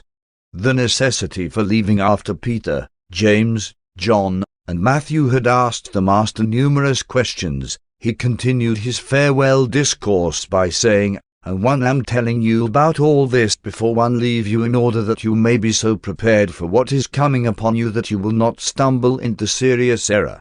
The authorities will not be content with merely putting you out of the synagogues. One warned you, the hour draws near when they who kill you will think they are doing a service to God. And all of these things they will do to you and to those whom you lead into the kingdom of heaven, because they do not know the Father. They have refused to know the Father by refusing to receive me, and they refuse to receive me when they reject you, provided you have kept my new commandment, that you love one another even as one have loved you. One am telling you in advance about these things, so that, when your hour comes, as mine now has, you may be strengthened in the knowledge that all was known to me, and that my Spirit shall be with you in all your sufferings for my sake and the Gospel's. It was for this purpose that one have been talking so plainly to you from the very beginning. One have even warned you that a man's foes may be those of his own household. Although this gospel of the kingdom never fails to bring great peace to the soul of the individual believer, it will not bring peace on earth until man is willing to believe my teaching wholeheartedly and to establish the practice of doing the Father's will as the chief purpose in living the mortal life. Now that one am leaving you, seeing that the hour has come when one am about to go to the Father, one am surprised that none of you have asked me, "Why do you leave us?" Nevertheless, one know that you ask such questions in your hearts. One will speak to you plainly, as one friend to another. It is really profitable for you that one go away. If one go not away, the new teacher cannot come into your hearts. One must be divested of this mortal body and be restored to my place on high before one can send this spirit teacher to live in your souls and lead your spirits into the truth. And when my Spirit comes to indwell you, he will illuminate the difference between sin and righteousness and will enable you to judge wisely in your hearts concerning them. One have yet much to say to you, but you cannot stand any more just now. Albeit, when he, the Spirit of Truth, comes, he shall eventually guide you into all truth as you pass through the many abodes in my Father's universe. This Spirit will not speak of himself, but he will declare to you that which the Father has revealed to the Son, and he will even show you things to come. He will glorify me even as one have glorified my Father. This Spirit comes forth from me, and he will reveal my truth to you. Everything which the Father has in this domain is now mine. Wherefore did one say that this new teacher would take of that which is mine and reveal it to you? In just a little while one will leave you for a short time. Afterward, when you again see me, one shall already be on my way to the Father, so that even then you will not see me for long. While he paused for a moment, the apostles began to talk with each other. What is this that he tells us? In just a little while one will leave you, and when you see me again it will not be for long, for one will be on my way to the Father. What can he mean by this little while and not for long? We cannot understand what he is telling us. And since Jesus knew they asked these questions, he said, "Do you inquire among yourselves about what one meant when one said that in a little while one would not be with you, and that, when you would see me again, one would be on my way to the Father? One have plainly told you that the Son of Man must die, but that he will rise again. Can you not then discern the meaning of my words? You will first be made sorrowful, but later on will you rejoice with many who will understand these things after they have come to pass. A woman is indeed sorrowful in the hour of her travail, but when she is once delivered of her child, she immediately forgets her anguish in the joy of the knowledge that a man has been born into the world. And so are you about to sorrow over my departure, but one will soon see you again, and then will your sorrow be turned into rejoicing, and there shall come to you a new revelation of the salvation of God, which no man can ever take away from you. And all the worlds will be blessed in this same revelation of life in effecting the overthrow of death. Hitherto have you made all your requests in my Father's name. After you see me again, you may also ask in my name, and one will hear you. Down here one have taught you in proverbs and spoken to you in parables. One did so because you were only children in the Spirit. But the time is coming when one will talk to you plainly concerning the Father and his kingdom. And one shall do this because the Father himself loves you and desires to be more fully revealed to you. Mortal man cannot see the Spirit Father. Therefore have one come into the world to show the Father to your creature eyes. But when you have become perfected in spirit growth, you shall then see the Father himself. When the 11 had heard him speak, they said to each other, "Behold, he does speak plainly to us. Surely the Master did come forth from God. But why does he say he must return to the Father?" And Jesus saw that they did not even yet comprehend him. These 11 men could not get away from their long-nourished ideas of the Jewish concept of the Messiah. The more fully they believed in Jesus as the Messiah, the more troublesome became these deep-rooted notions regarding the glorious material triumph of the kingdom on earth. Paper 181. Final Admonitions and Warnings. After the conclusion of the farewell discourse to the 11, Jesus visited informally with them and recounted many experiences which concerned them as a group and as individuals. At last it was beginning to dawn upon these Galileans that their friend and teacher was going to leave them, and their hope grasped at the promise that, after a little while, he would again be with them, but they were prone to forget that this return visit was also for a little while. Many of the apostles and the leading disciples really thought that this promise to return for a short season, the short interval between the resurrection and the ascension, indicated that Jesus was just going away for a brief visit with his Father, after which he would return to establish the kingdom. And such an interpretation of his teaching conformed both with their preconceived beliefs and with their ardent hopes. Since their lifelong beliefs and hopes of wish fulfillment were thus agreed, it was not difficult for them to find an interpretation of the Master's words which would justify their intense longings. After the farewell discourse had been discussed and had begun to settle down in their minds, Jesus again called the apostles to order and began the impartation of his final admonitions and warnings. 1. Last words of comfort. When the 11 had taken their seats, Jesus stood and addressed them, "As long as one am with you in the flesh, One can be but one individual in your midst or in the entire world. But when one have been delivered from this investment of mortal nature, one will be able to return as a spirit indweller of each of you and of all other believers in this gospel of the kingdom.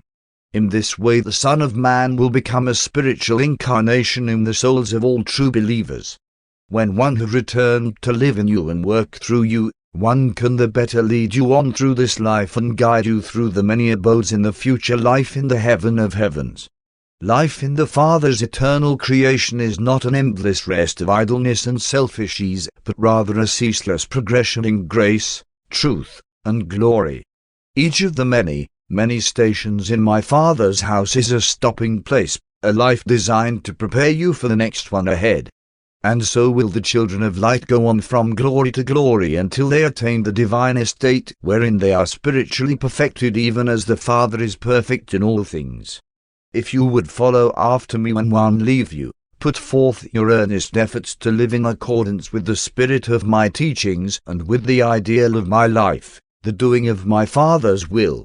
This do instead of trying to imitate my natural life in the flesh as one have, perforce, been required to live it on this world. The Father sent me into this world, but only a few of you have chosen fully to receive me. One will pour out my Spirit upon all flesh, but all men will not choose to receive this new teacher as the guide and counselor of the soul. But as many as do receive him shall be enlightened, cleansed, and comforted. And this Spirit of truth will become in them a well of living water springing up into eternal life. And now, as one am about to leave you, one would speak words of comfort. Peace one leave with you, my peace one give to you. One make these gifts not as the world gives, by measure, one give each of you all you will receive. Let not your heart be troubled, neither let it be fearful. One have overcome the world, and in me you shall all triumph through faith. One have warned you that the Son of Man will be killed, but one assure you one will come back before one go to the Father, even though it be for only a little while. And after one have ascended to the Father, one will surely send the new teacher to be with you and to abide in your very hearts. And when you see all this come to pass, be not dismayed, but rather believe, inasmuch as you knew it all beforehand. One have loved you with a great affection, and one would not leave you, but it is the Father's will. My hour has come. Doubt not any of these truths even after you are scattered abroad by persecution and are downcast by many sorrows. When you feel that you are alone in the world, one will know of your isolation even as, when you are scattered every man to his own place, leaving the Son of Man in the hands of his enemies, you will know of mine. But one am never alone, always is the Father with me. Even at such a time one will pray for you. And all of these things have one told you that you might have peace, and of it more abundantly. In this world you will have tribulation, but be of good cheer. One have triumphed in the world, and shown you the way to eternal joy and everlasting service. Jesus gives peace to his fellow doers of the will of God, but not on the order of the joys and satisfactions of this material world. Unbelieving materialists and fatalists can hope to enjoy only two kinds of peace and soul comfort. Either they must be Stoics, with steadfast resolution determined to face the inevitable and to endure the worst, or they must be optimists, ever indulging that hope which springs eternal in the human breast, vainly longing for a peace which never really comes. A certain amount of both stoicism and optimism are serviceable in living a life on earth, but neither has aught to do with that superb peace which the Son of God bestows upon his brethren in the flesh. The peace which Michael gives his children on earth is that very peace which filled his own soul when he himself lived the mortal life in the flesh and on this very world. The peace of Jesus is the joy and satisfaction of a God-knowing individual who has achieved the triumph of learning fully how to do the will of God while living the mortal life in the flesh. The peace of Jesus' mind was founded on an absolute human faith in the actuality of the Divine Father's wise and sympathetic overcare. Jesus had trouble on earth. He has even been falsely called the Man of Sorrows, but in and through all of these experiences he enjoyed the comfort of that confidence which ever empowered him to proceed with his life purpose in the full assurance that he was achieving the Father's will.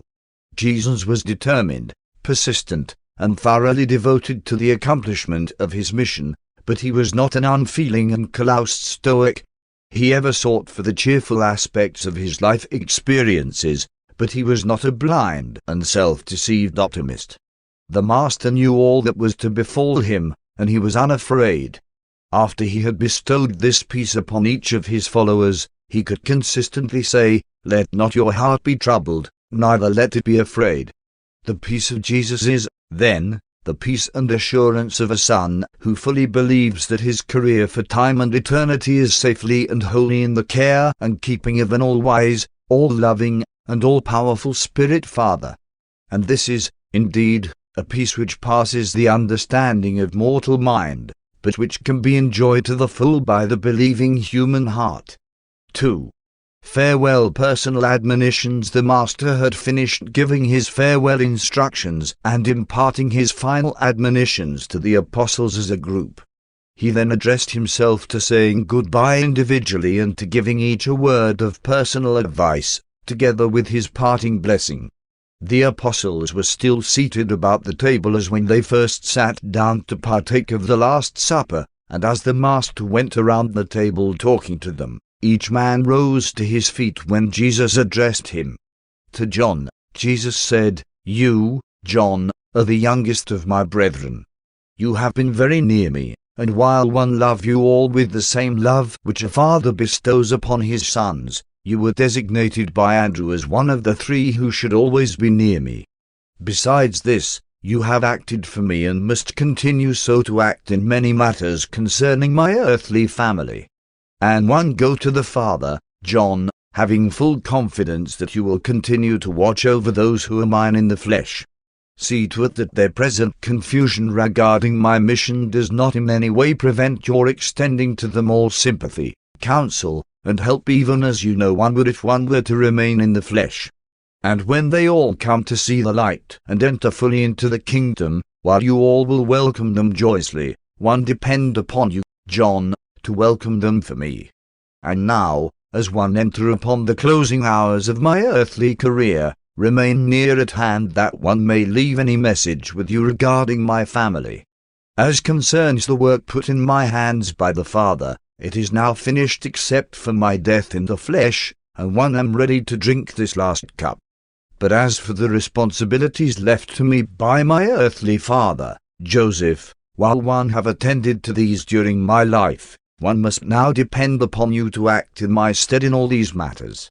And one have chosen you to do this for me, John, because you are the youngest, and will therefore very likely outlive these other apostles.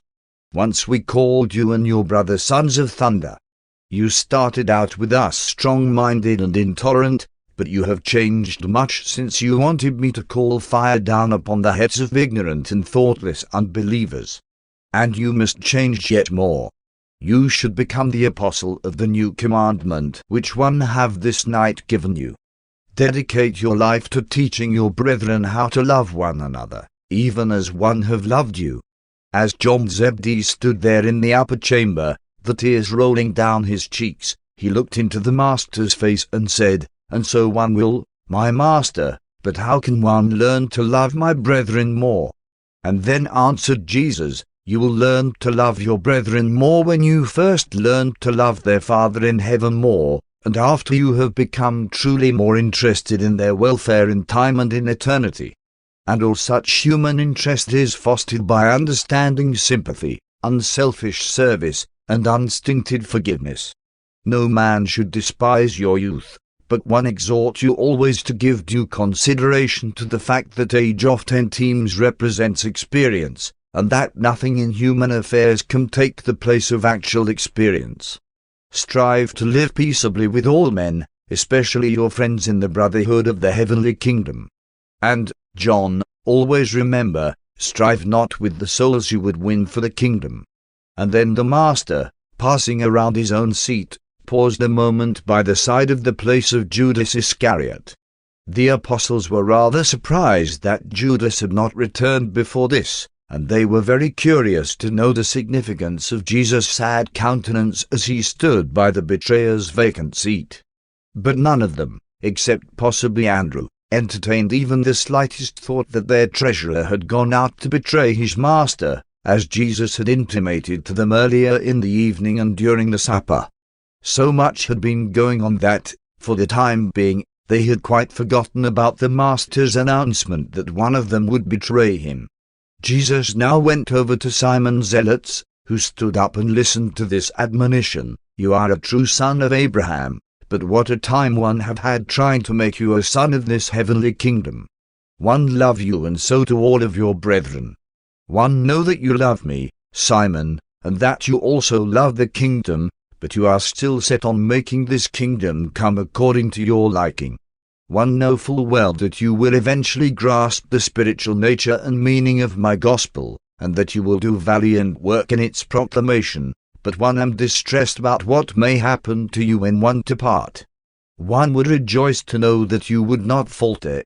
One would be made happy if one could know that, after one go to the Father, you would not cease to be my apostle, and that you would acceptably deport yourself as an ambassador of the heavenly kingdom." Jesus had hardly ceased speaking to Simon's zealots when the fiery patriot, drying his eyes, replied, "Master, have no fears for my loyalty. One have turned my back upon everything that one might dedicate my life to the establishment of your kingdom on earth, and one will not falter. One have survived every disappointment so far, and one will not forsake you." And then, laying his hand on Simon's shoulder, Jesus said, "It is indeed refreshing to hear you talk like that, especially at such a time as this, but, my good friend, you still do not know what you are talking about. Not for one moment would one doubt your loyalty, your devotion. One know you would not hesitate to go forth in battle and die for me, as all these others would," and they all nodded a vigorous approval, "but that will not be required of you. One have repeatedly told you that my kingdom is not of this world, and that my disciples will not fight to effect its establishment. One have told you this many times, Simon, but you refuse to face the truth. One am not concerned with your loyalty to me and to the kingdom, but what will you do when one go away and you at last wake up to the realization that you have failed to grasp the meaning of my teaching, and that you must adjust your misconceptions to the reality of another unspiritual order of affairs in the kingdom?" Simon wanted to speak further, but Jesus raised his hand and, stopping him, went on to say, "None of my apostles are more sincere and honest at heart than you, but not one of them will be so upset and disheartened as you, after my departure. In all of your discouragement my Spirit shall abide with you, and these, your brethren, will not forsake you. Do not forget what one have taught you regarding the relation of citizenship on earth to sonship in the Father's spiritual kingdom. Ponder well all that one have said to you about rendering to Caesar the things which are Caesar's, and to God that which is God's. Dedicate your life, Simon, to showing how acceptably mortal man may fulfill my injunction concerning the simultaneous recognition of temporal duty to civil powers and spiritual service in the brotherhood of the kingdom. If you will be taught by the Spirit of truth, never will there be conflict between the requirements of citizenship on earth and sonship in heaven, unless the temporal rulers presume to require of you the homage and worship which belong only to God. And now, Simon, when you do finally see all of this, and after you have shaken off your depression and have gone forth proclaiming this gospel in great power, never forget that one was with you even through all of your season of discouragement, and that one will go on with you to the very end. You shall always be my apostle, and after you become willing to see by the eye of the Spirit, and more fully to yield your will to the will of the Father in heaven, then will you return to labor as my ambassador, and no one shall take away from you the authority which one have conferred upon you, because of your slowness of comprehending the truths one have taught you. And so, Simon, once more one warned you that they who fight with the sword perish with the sword, while they who labor in the Spirit achieve life everlasting in the kingdom to come with joy and peace in the kingdom which now is. And when the work given into your hands is finished on earth, you, Simon, shall sit down with me in my kingdom over there. You shall really see the kingdom you have longed for, but not in this life. Continue to believe in me and in that which one have revealed to you, and you shall receive the gift of eternal life. When Jesus had finished speaking to Simon's zealots, he stepped over to Matthew Levi and said, "No longer will it devolve upon you to provide for the treasury of the apostolic group. Soon, very soon, you will all be scattered. You will not be permitted to enjoy the comforting and sustaining association of even one of your brethren. As you go onward preaching this gospel of the kingdom, you will have to find for yourselves new associates. One have sent you forth two and two during the times of your training, but now that one am leaving you, after you have recovered from the shock, you will go out alone, and to the ends of the earth, proclaiming this good news, that faith-quickened mortals are the sons of God." Then spoke Matthew, "But, Master, who will send us, and how shall we know where to go? Will Andrew show us the way?" And Jesus answered, "No, Levi, Andrew will no longer direct you in the proclamation of the gospel. He will, indeed, continue as your friend and counselor until that day whereon the new teacher comes, and then shall the Spirit of truth lead each of you abroad to labor for the extension of the kingdom. Many changes have come over you since that day at the custom house when you first set out to follow me. But many more must come before you will be able to see the vision of a brotherhood in which Gentiles sits alongside Jew in fraternal association. But go on with your urge to win your Jewish brethren until you are fully satisfied, and then turn with power to the Gentiles. One thing you may be certain of, Levi, you have won the confidence and affection of your brethren. They all love you." And all 10 of them signified their acquiescence in the Master's words. "Levi, one know much about your anxieties, sacrifices, and labors to keep the treasury replenished which your brethren do not know, and one am rejoiced that, though he who carried the bag is absent, the publican ambassador is here at my farewell gathering with the messengers of the kingdom. One pray that you may discern the meaning of my teaching with the eyes of the Spirit. And when the new teacher comes into your heart, follow on as he will lead you, and let your brethren see, even all the world, what the Father can do for a hated tax gatherer who dared to follow the Son of Man and to believe the gospel of the kingdom. Even from the first, Levi, one loved you as one did these other Galileans. Knowing then so well that neither the Father nor the Son has respect of persons, see to it that you make no such distinctions among those who become believers in the gospel through your ministry. And so, Matthew, dedicate your whole future life service to showing all men that God is no respecter of persons, that, in the sight of God and in the fellowship of the kingdom, all men are equal, all believers are the sons of God." Jesus then stepped over to James Zebedee, who stood in silence as the Master addressed him, saying, "James, when you and your younger brother once came to me seeking preferment in the honors of the kingdom, and one told you such honors were for the Father to bestow, one asked if you were able to drink my cup, and both of you answered that you were. Even if you were not then able, and if you are not now able, you will soon be prepared for such a service by the experience you are about to pass through. By such behavior you angered your brethren at that time. If they have not already fully forgiven you, they will when they see you drink my cup. Whether your ministry be long or short, possess your soul in patience. When the new teacher comes, let him teach you the poise of compassion and that sympathetic tolerance which is born of sublime confidence in me and of perfect submission to the Father's will. Dedicate your life to the demonstration of that combined human affection and divine dignity of the God-knowing and Son-believing disciple.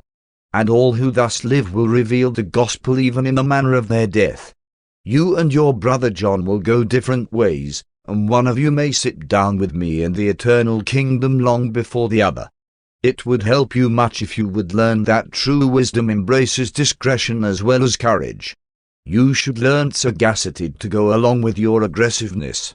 There will come those supreme moments wherein my disciples will not hesitate to lay down their lives for this gospel, but in all ordinary circumstances it would be far better to placate the wrath of unbelievers that you might live and continue to preach the glad tidings.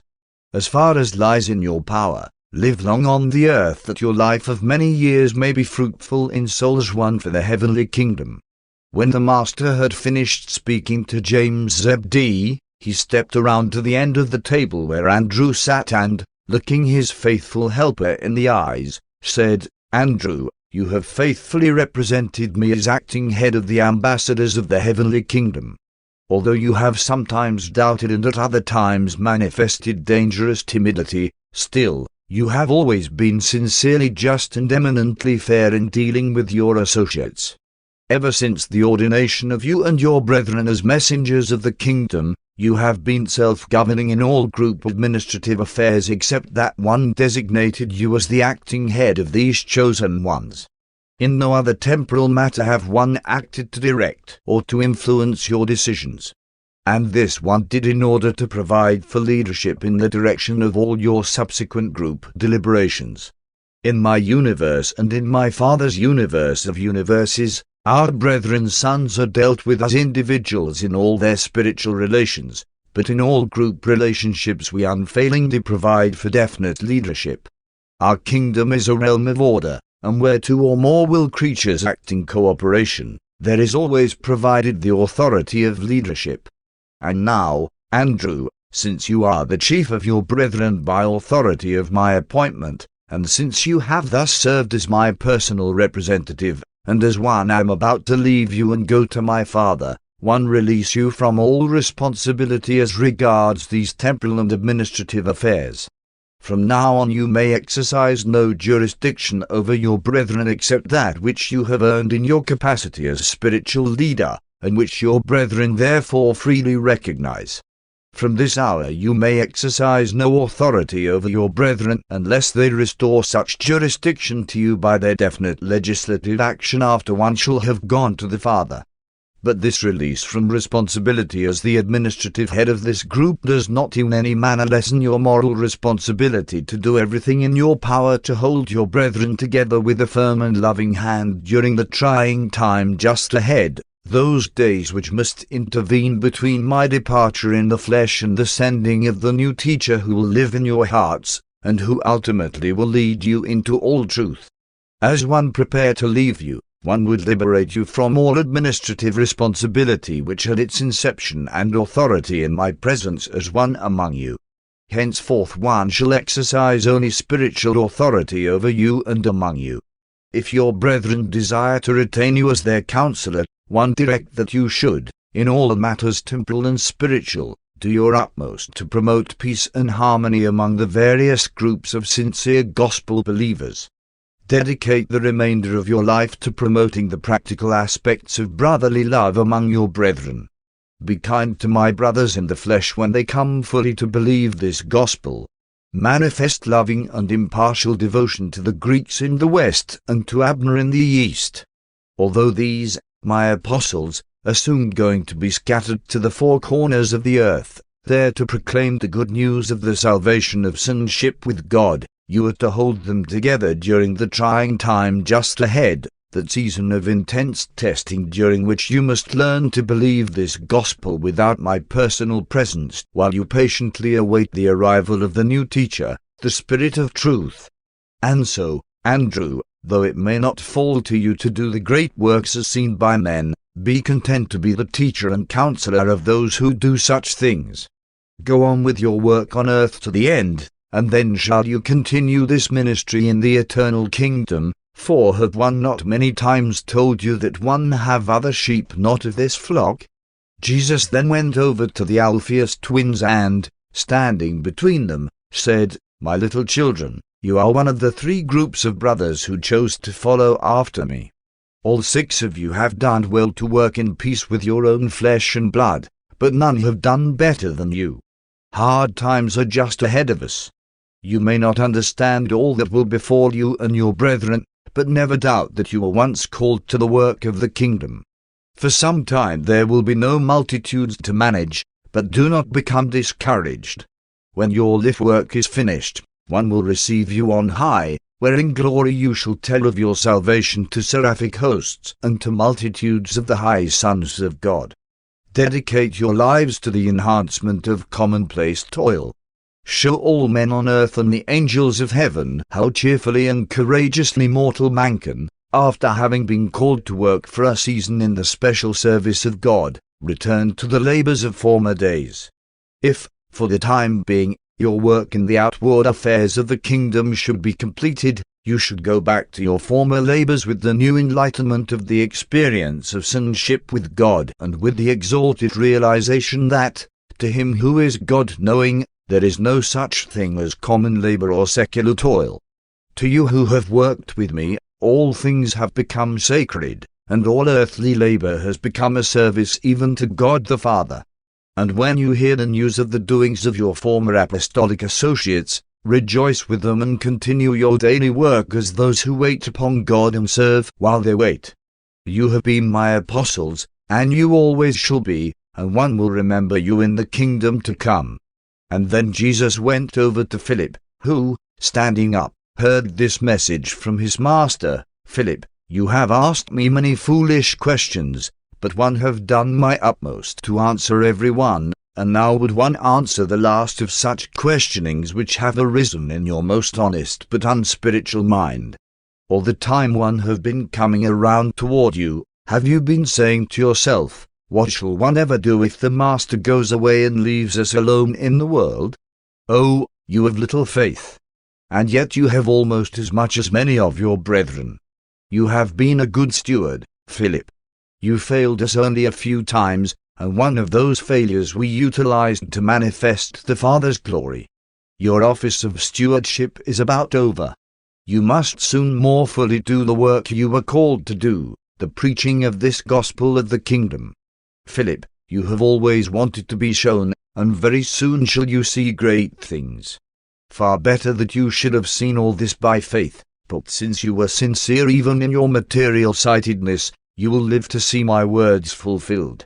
And then, when you are blessed with spiritual vision, go forth to your work, dedicating your life to the cause of leading mankind to search for God and to seek eternal realities with the eye of spiritual faith and not with the eyes of the material mind. Remember, Philip, you have a great mission on earth, for the world is filled with those who look at life just as you have tended to. You have a great work to do, and when it is finished in faith, you shall come to me in my kingdom, and one will take great pleasure in showing you that which eye has not seen, ear heard, nor the mortal mind conceived. In the meantime, become as a little child in the kingdom of the Spirit and permit me, as the Spirit of the new teacher, to lead you forward in the spiritual kingdom. And in this way will one be able to do much for you which one was not able to accomplish when one sojourned with you as a mortal of the realm. And always remember, Philip, he who has seen me has seen the Father. Then went the Master over to Nathanael. As Nathanael stood up, Jesus bade him be seated and, sitting down by his side, said, Nathanael, you have learned to live above prejudice and to practice increased tolerance since you became my apostle. But there is much more for you to learn. You have been a blessing to your fellows in that they have always been admonished by your consistent sincerity. When one have gone, it may be that your frankness will interfere with your getting along well with your brethren, both old and new. You should learn that the expression of even a good thought must be modulated in accordance with the intellectual status and spiritual development of the hearer. Sincerity is most serviceable in the work of the kingdom when it is wedded to discretion. If you would learn to work with your brethren, you might accomplish more permanent things, but if you find yourself going off in quest of those who think as you do, in that event dedicate your life to proving that the God-knowing disciple can become a kingdom builder even when alone in the world and wholly isolated from his fellow believers. One know you will be faithful to the end, and one will someday welcome you to the enlarged service of my kingdom on high.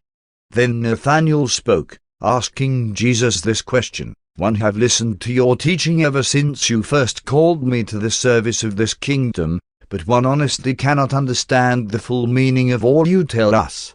One do not know what to expect next, and one think most of my brethren are likewise perplexed, but they hesitate to confess their confusion. Can you help me?"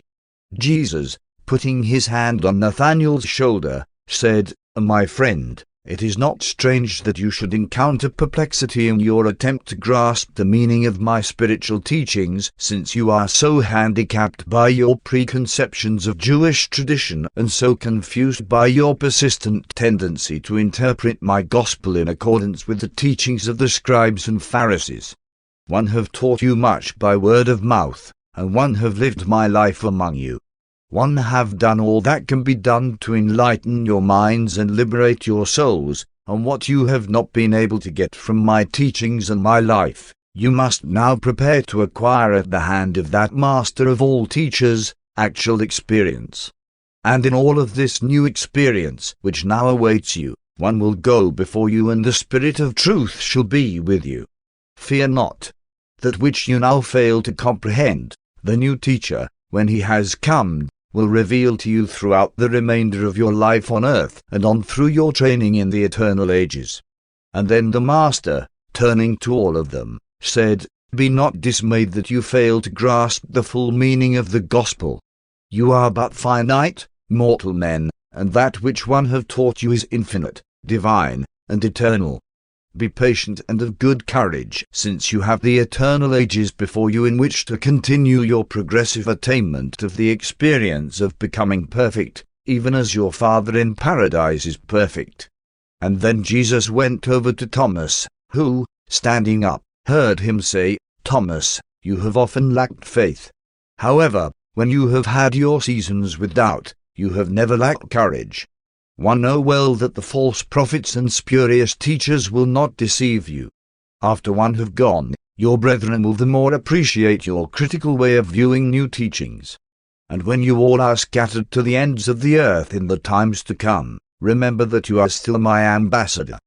Dedicate your life to the great work of showing how the critical material mind of man can triumph over the inertia of intellectual doubting when faced by the demonstration of the manifestation of living truth as it operates in the experience of spirit-born men and women who yield the fruits of the Spirit in their lives, and who love one another, even as one have loved you.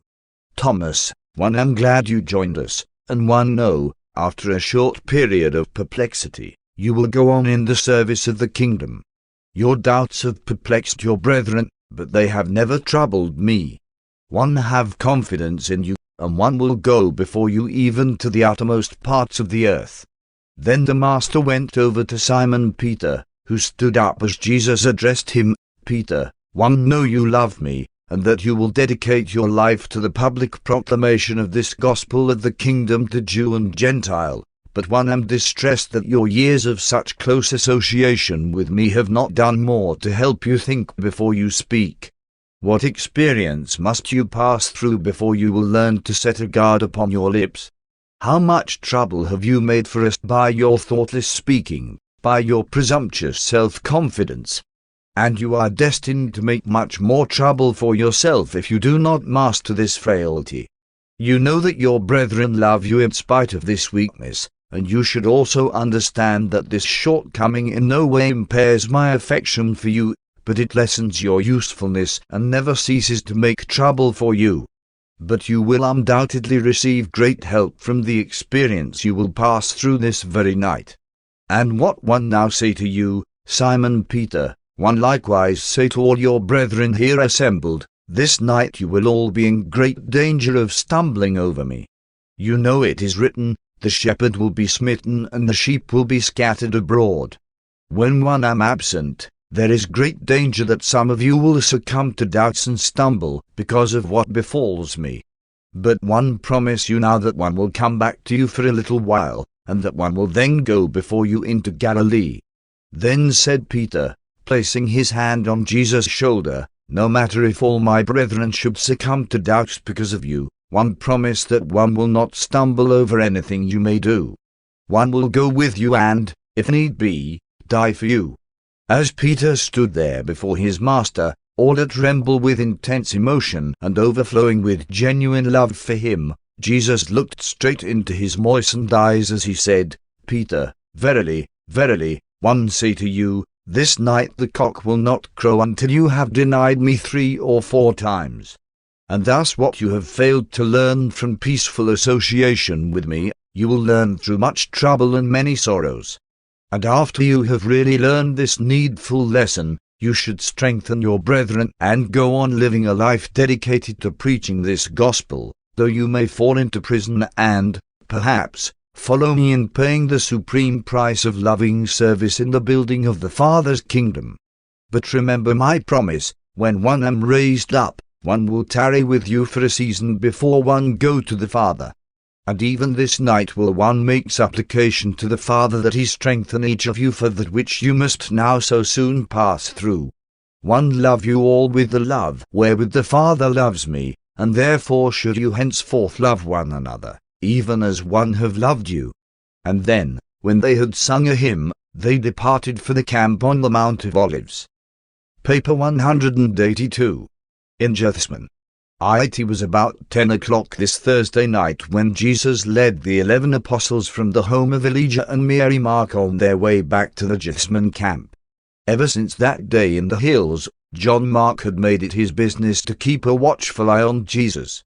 John, being in need of sleep, had obtained several hours of rest while the Master had been with his apostles in the upper room, but on hearing them coming downstairs, he arose and, quickly throwing a linen coat about himself, followed them through the city, over the brook Kidron, and on to their private encampment adjacent to Gethsemane Park.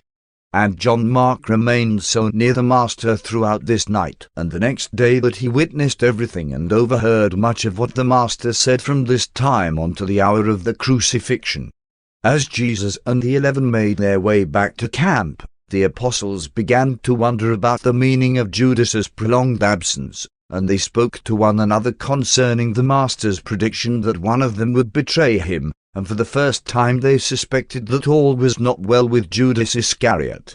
But they did not engage in open comment about Judas until they reached the camp and observed that he was not there, waiting to receive them. When they all besieged Andrew to know what had become of Judas, their chief remarked only, "One do not know where Judas is, but one fear he has deserted us." 1. The last group prayer. A few moments after arriving at camp, Jesus said to them, "My friends and brethren, my time with you is now very short, and one desire that we draw apart by ourselves while we pray to our Father in heaven for strength to sustain us in this hour and henceforth in all the work we must do in his name." When Jesus had thus spoken, he led the way a short distance up on Olivet, and in full view of Jerusalem he bade them kneel on a large flat rock in a circle about him as they had done on the day of their ordination. And then, as he stood there in the midst of them glorified in the mellow moonlight, he lifted up his eyes toward heaven and prayed, "Father, my hour has come. Now glorify your Son that the Son may glorify you.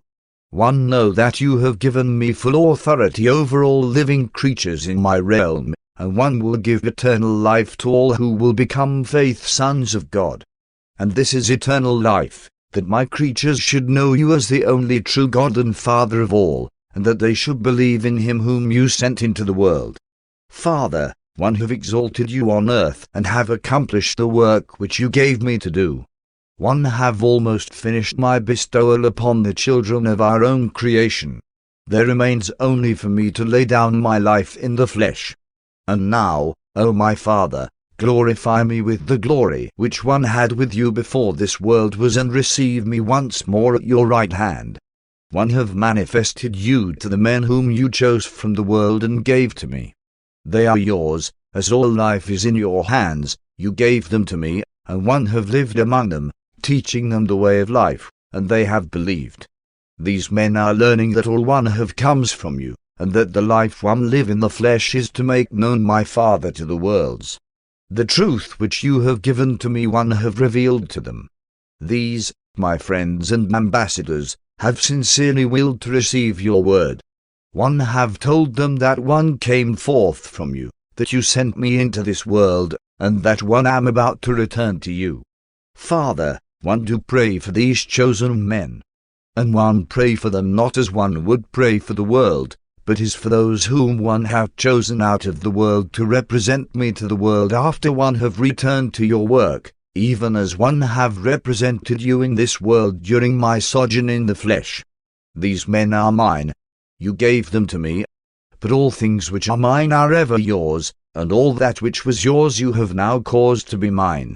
You have been exalted in me, and one now pray that one may be honored in these men. One can no longer be in this world. One am about to return to the work you have given me to do. One must leave these men behind to represent us and our kingdom among men. Father, keep these men faithful as one prepared to yield up my life in the flesh. Help these, my friends, to be one in spirit, even as we are one. As long as one could be with them, one could watch over them and guide them, but now I'm one about to go away. Be near them, Father, until we can send the new teacher to comfort and strengthen them. You gave me 12 men, and one have kept them all save one, the son of revenge, who would not have further fellowship with us. These men are weak and frail, but one know we can trust them. One have proved them. They love me, even as they reverence you. While they must suffer much for my sake, one desire that they should also be filled with the joy of the assurance of sonship in the heavenly kingdom. One have given these men your word and have taught them the truth.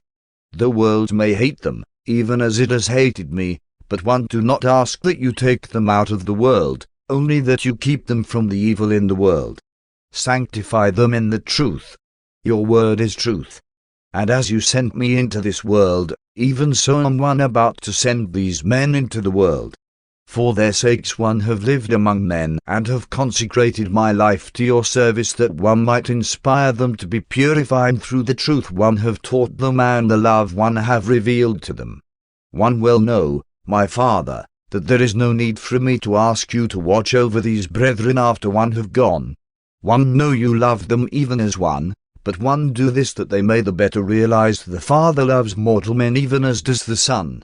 And now, my Father, one would pray not only for these 11 men, but also for all others who now believe, or who may hereafter believe the gospel of the kingdom through the word of their future ministry.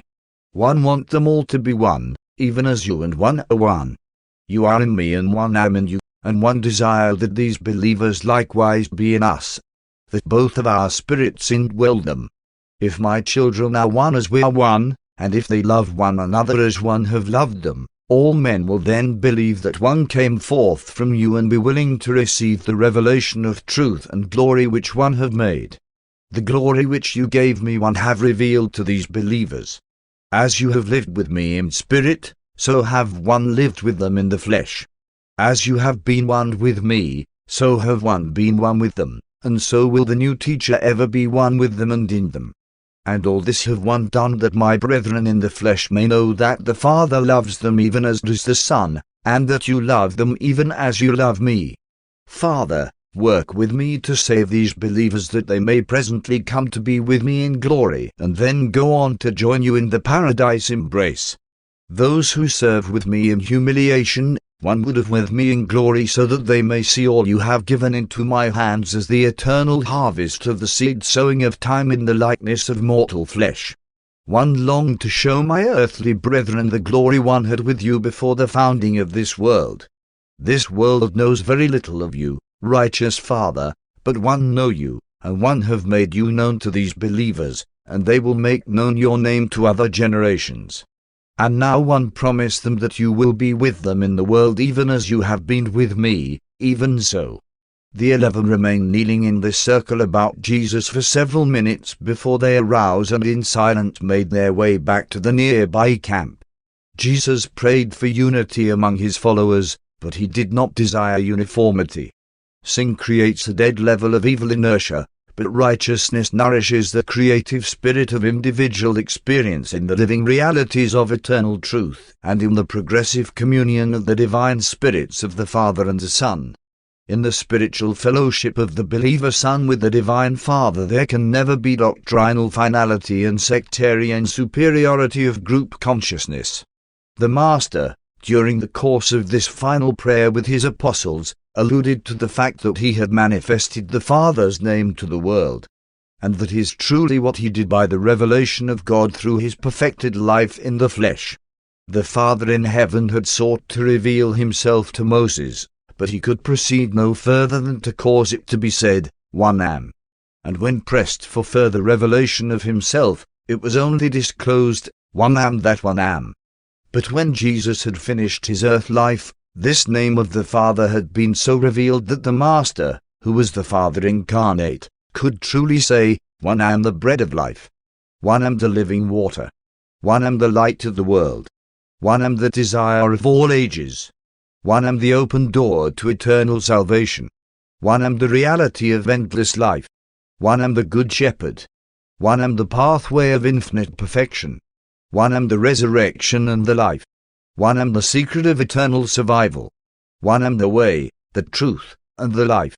One am the infinite Father of my finite children. One am the true vine.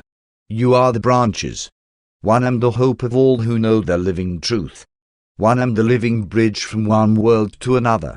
One am the living link between time and eternity. Thus did Jesus enlarge the living revelation of the name of God to all generations. As divine love reveals the nature of God, eternal truth discloses his name in ever-enlarging proportions. 2. Last hour before the betrayal the apostles were greatly shocked when they returned to their camp and found Judas absent. While the 11 were engaged in a heated discussion of their traitorous fellow apostle, David Zebedee and John Mark took Jesus to one side and revealed that they had kept Judas under observation for several days, and that they knew he intended to betray him into the hands of his enemies. Jesus listened to them but only said, "My friends, nothing can happen to the Son of Man unless the Father in heaven so wills. Let not your hearts be troubled. All things will work together for the glory of God and the salvation of men." The cheerful attitude of Jesus was waning. As the hour passed, he grew more and more serious, even sorrowful. The apostles, being much agitated, were loath to return to their tents even when requested to do so by the Master himself. Returning from his talk with David and John, he addressed his last words to all 11, saying, "My friends, go to your rest. Prepare yourselves for the work of tomorrow.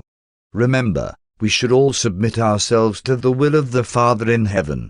My peace I leave with you." And having thus spoken, he motioned them to their tents, but as they went, he called to Peter, James, and John, saying, "One desire that you remain with me for a little while." The apostles fell asleep only because they were literally exhausted. They had been running short on sleep ever since their arrival in Jerusalem. Before they went to their separate sleeping quarters, Simon Zealot led them all over to his tent, where were stored the swords and other arms, and supplied each of them with this fighting equipment. All of them received these arms and girded themselves therewith except Nathanael. Nathanael, in refusing to arm himself, said, "My brethren, the Master has repeatedly told us that his kingdom is not of this world, and that his disciples should not fight with the sword to bring about its establishment. One believe this. One do not think the Master needs to have us employ the sword in his defense. We have all seen his mighty power and know that he could defend himself against his enemies if he so desired. If he will not resist his enemies, it must be that such a course represents his attempt to fulfill his Father's will. One will pray, but one will not wield the sword." When Andrew heard Nathanael's speech, he handed his sword back to Simon Zealot. And so 9 of them were armed as they separated for the night. Resentment of Judas as being a traitor for the moment eclipsed everything else in the apostles' minds. The Master's comment in reference to Judas, spoken in the course of the last prayer, opened their eyes to the fact that he had forsaken them. After the 8 apostles had finally gone to their tents, and while Peter, James, and John were standing by to receive the Master's orders, Jesus called to David Zebedee, "Send to me your most fleet and trustworthy messenger." When David brought to the master one Jacob, once a runner on the overnight messenger service between Jerusalem and Bethsaida, Jesus, addressing him, said, "In all haste, go to Abner at Philadelphia and say, the master sends greetings of peace to you and says that the hour has come when he will be delivered into the hands of his enemies, who will put him to death, but that he will rise from the dead and appear to you shortly, before he goes to the Father, and that he will then give you guidance to the time when the new teacher shall come to live in your hearts." And when Jacob had rehearsed this message to the master's satisfaction, Jesus sent him on his way, saying, "Fear not what any man may do to you, Jacob, for this night an unseen messenger will run by your side." Then Jesus turned to the chief of the visiting Greeks who were encamped with them, and said, "My brother, be not disturbed by what is about to take place, since one have already forewarned you. The Son of Man will be put to death at the instigation of his enemies, the chief priests and the rulers of the Jews, but one will rise to be with you a short time before one go to the Father. And when you have seen all this come to pass, glorify God and strengthen your brethren." In ordinary circumstances the apostles would have bidden the master a personal good night, but this evening they were so preoccupied with the sudden realization of Judas's desertion and so overcome by the unusual nature of the master's farewell prayer that they listened to his goodbye salutation and went away in silence. Jesus did say this to Andrew as he left his side that night, "Andrew, do what you can to keep your brethren together until one come again to you after one have drunk this cup. Strengthen your brethren, seeing that one have already told you all. Peace be with you." None of the apostles expected anything out of the ordinary to happen that night, since it was already so late. They sought sleep that they might rise up early in the morning and be prepared for the worst. They thought that the chief priests would seek to apprehend their master early in the morning, as no secular work was ever done after noon on the preparation day for the Passover. Only David, Zebedee, and John Mark understood that the enemies of Jesus were coming with Judas that very night. David had arranged to stand guard that night on the upper trail which led to the Bethany-Jerusalem road, while John Mark was to watch along the road coming up by the Kidron to Jethsman. Before David went to his self-imposed task of outpost duty, he bade farewell to Jesus, saying, "Master, one have had great joy in my service with you. My brothers are your apostles, but one have delighted to do the lesser things as they should be done, and one shall miss you with all my heart when you are gone." And then said Jesus to David, "David, my son, others have done that which they were directed to do, but this service have you done of your own heart, and one have not been unmindful of your devotion. You, too, shall some day serve with me in the eternal kingdom." And then, as he prepared to go on watch by the upper trail, David said to Jesus, "You know, Master, one sent for your family, and one have word by a messenger that they are tonight in Jericho. They will be here early tomorrow forenoon, since it would be dangerous for them to come up the bloody way by night." And Jesus, looking down upon David, only said, "Let it be so, David." When David had gone up Olivet, John Mark took up his vigil near the road which ran by the brook down to Jerusalem. And John would have remained at this post but for his great desire to be near Jesus and to know what was going on.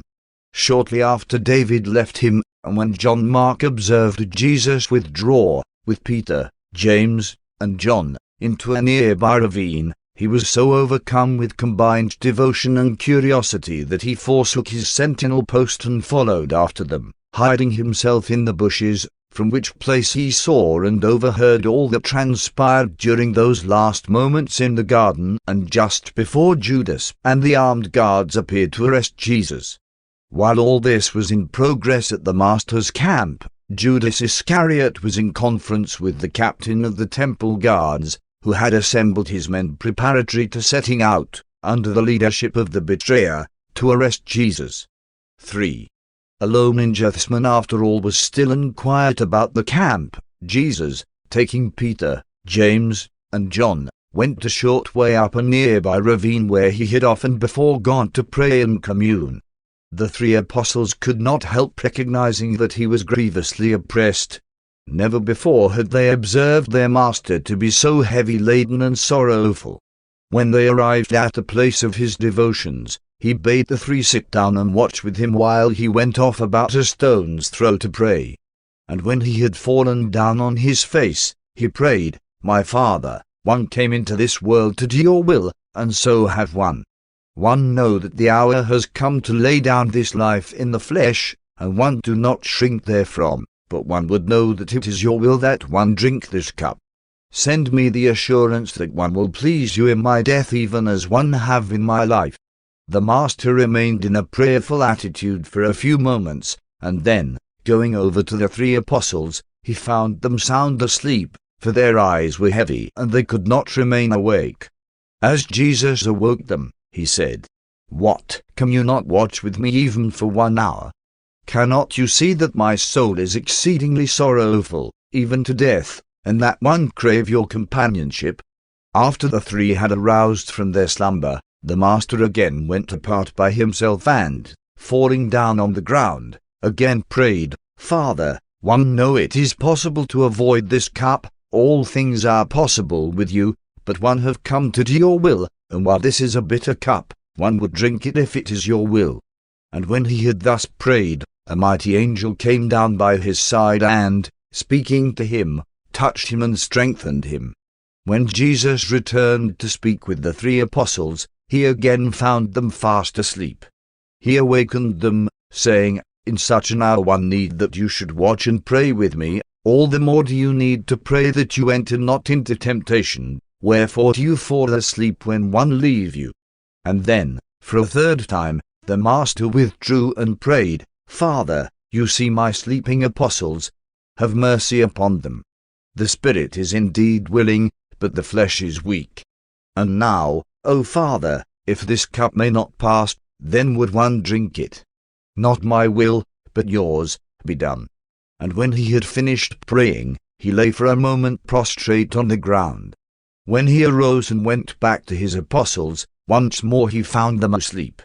He surveyed them and, with a pitying gesture, tenderly said, "Sleep on now and take your rest. The time of decision is past. The hour is now upon us wherein the Son of Man will be betrayed into the hands of his enemies." As he reached down to shake them that he might awaken them, he said, "Arise, let us be going back to the camp, for, behold, he who betrays me is at hand, and the hour has come when my flock shall be scattered.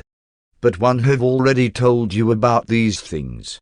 During the years that Jesus lived among his followers, they did, indeed, have much proof of his divine nature, but just now are they about to witness new evidences of his humanity. Just before the greatest of all the revelations of his divinity, his resurrection, must now come the greatest proofs of his mortal nature, his humiliation and crucifixion. Each time he prayed in the garden, his humanity laid a firmer faith hold upon his divinity. His human will more completely became one with the divine will of his Father. Among other words spoken to him by the mighty angel was the message that the Father desired his Son to finish his earth bestowal by passing through the creature experience of death, just as all mortal creatures must experience material dissolution in passing from the existence of time into the progression of eternity. Earlier in the evening it had not seemed so difficult to drink the cup, but as the human Jesus bade farewell to his apostles and sent them to their rest, the trial grew more appalling. Jesus experienced that natural ebb and flow of feeling which is common to all human experience, and just now he was weary from work, exhausted from the long hours of strenuous labor and painful anxiety concerning the safety of his apostles. While no mortal can presume to understand the thoughts and feelings of the incarnate Son of God at such a time as this, we know that he endured great anguish and suffered untold sorrow, for the perspiration rolled off his face in great drops. He was at last convinced that the Father intended to allow natural events to take their course. He was fully determined to employ none of his sovereign power as the supreme head of a universe to save himself. The assembled hosts of a vast creation are now hovered over this scene under the transient joint command of Gabriel and the personalized adjuster of Jesus. The division commanders of these armies of heaven have repeatedly been warned not to interfere with these transactions on earth unless Jesus himself should order them to intervene. The experience of parting with the apostles was a great strain on the human heart of Jesus. This sorrow of love bore down on him and made it more difficult to face such a death as he well knew awaited him. He realized how weak and how ignorant his apostles were, and he dreaded to leave them. He well knew that the time of his departure had come, but his human heart longed to find out whether there might not possibly be some legitimate avenue of escape from this terrible plight of suffering and sorrow. And when it had thus sought escape, and failed, it was willing to drink the cup. The divine mind of Michael knew he had done his best for the 12 apostles, but the human heart of Jesus wished that more might have been done for them before they should be left alone in the world. Jesus' heart was being crushed. He truly loved his brethren. He was isolated from his family in the flesh. One of his chosen associates was betraying him. His father Joseph's people had rejected him and thereby sealed their doom as a people with a special mission on earth. His soul was tortured by baffled love and rejected mercy. It was just one of those awful human moments when everything seems to bear down with crushing cruelty and terrible agony. Jesus' humanity was not insensible to this situation of private loneliness, public shame, and the appearance of the failure of his cause. All these sentiments bore down on him with indescribable heaviness. In this great sorrow his mind went back to the days of his childhood in Nazareth and to his early work in Galilee. At the time of this great trial there came up in his mind many of those pleasant scenes of his earthly ministry. And it was from these old memories of Nazareth, Capernaum, Mount Hermon, and of the sunrise and sunset on the shimmering Sea of Galilee, that he soothed himself as he made his human heart strong and ready to encounter the traitor who should so soon betray him. Before Judas and the soldiers arrived, the Master had fully regained his customary poise. The Spirit had triumphed over the flesh. Faith had asserted itself over all human tendencies to fear or entertain doubt. The supreme test of the full realization of the human nature had been met and acceptably passed. Once more the Son of Man was prepared to face his enemies with equanimity and in the full assurance of his invincibility as a mortal man unreservedly dedicated to the doing of his Father's will. Paper 183. The Betrayal and Arrest of Jesus. After Jesus had finally awakened Peter, James, and John, he suggested that they go to their tents and seek sleep in preparation for the duties of the morrow. But by this time the 3 apostles were wide awake. They had been refreshed by their short naps, and besides, they were stimulated and aroused by the arrival on the scene of 2 excited messengers who inquired for David Zebedee and quickly went in quest of him when Peter informed them where he kept watch. Although 8 of the apostles were sound asleep, the Greeks who were encamped alongside them were more fearful of trouble, so much so that they had posted a sentinel to give the alarm in case danger should arise. When these 2 messengers hurried into camp, the Greek sentinel proceeded to arouse all of his fellow countrymen, who streamed forth from their tents, fully dressed and fully armed. All the camp was now aroused except the 8 apostles. Peter desired to call his associates, but Jesus definitely forbade him. The Master mildly admonished them all to return to their tents, but they were reluctant to comply with his suggestion. Failing to disperse his followers, the Master left them and walked down toward the olive press near the entrance to Gethsemane Park. Although the 3 apostles, the Greeks, and the other members of the camp hesitated immediately to follow him, John Mark hastened around through the olive trees and secreted himself in a small shed near the olive press.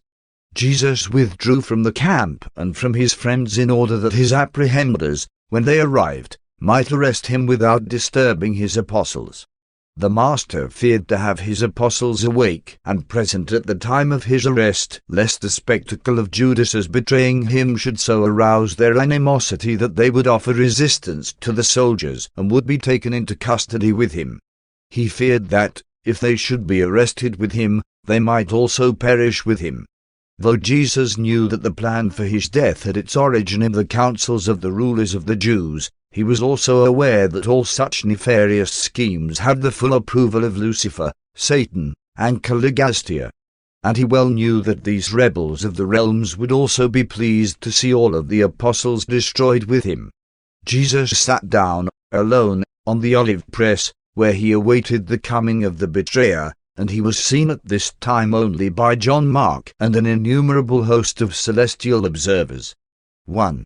The Father's will. There is great danger of misunderstanding the meaning of numerous sayings and many events associated with the termination of the Master's career in the flesh. The cruel treatment of Jesus by the ignorant servants and the caroused soldiers, the unfair conduct of his trials, and the unfeeling attitude of the professed religious leaders, must not be confused with the fact that Jesus, in patiently submitting to all this suffering and humiliation, was truly doing the will of the Father in paradise. It was, indeed and in truth, the will of the Father that his Son should drink to the full the cup of mortal experience, from birth to death, but the Father in heaven had nothing whatever to do with instigating the barbarous behavior of those supposedly civilized human beings who so brutally tortured the Master and so horribly heaped successive indignities upon his non-resisting person. These inhuman and shocking experiences which Jesus was called upon to endure in the final hours of his mortal life were not in any sense a part of the divine will of the Father, which his human nature had so triumphantly pledged to carry out at the time of the final surrender of man to God, as signified in the threefold prayer which he indited in the garden while his weary apostles slept the sleep of physical exhaustion. The Father in heaven desired the bestowal Son to finish his earth career naturally, just as all mortals must finish up their lives on earth and in the flesh. Ordinary men and women cannot expect to have their last hours on earth and the supervening episode of death made easy by a special dispensation. Accordingly, Jesus elected to lay down his life in the flesh in the manner which was in keeping with the outworking of natural events, and he steadfastly refused to extricate himself from the cruel clutches of a wicked conspiracy of inhuman events which swept on with horrible certainty toward his unbelievable humiliation and ignominious death. And every bit of all this astounding manifestation of hatred and this unprecedented demonstration of cruelty was the work of evil men and wicked mortals. God in heaven did not will it, neither did the arch-enemies of Jesus dictate it, though they did much to ensure that unthinking and evil mortals would thus reject the bestowal Son.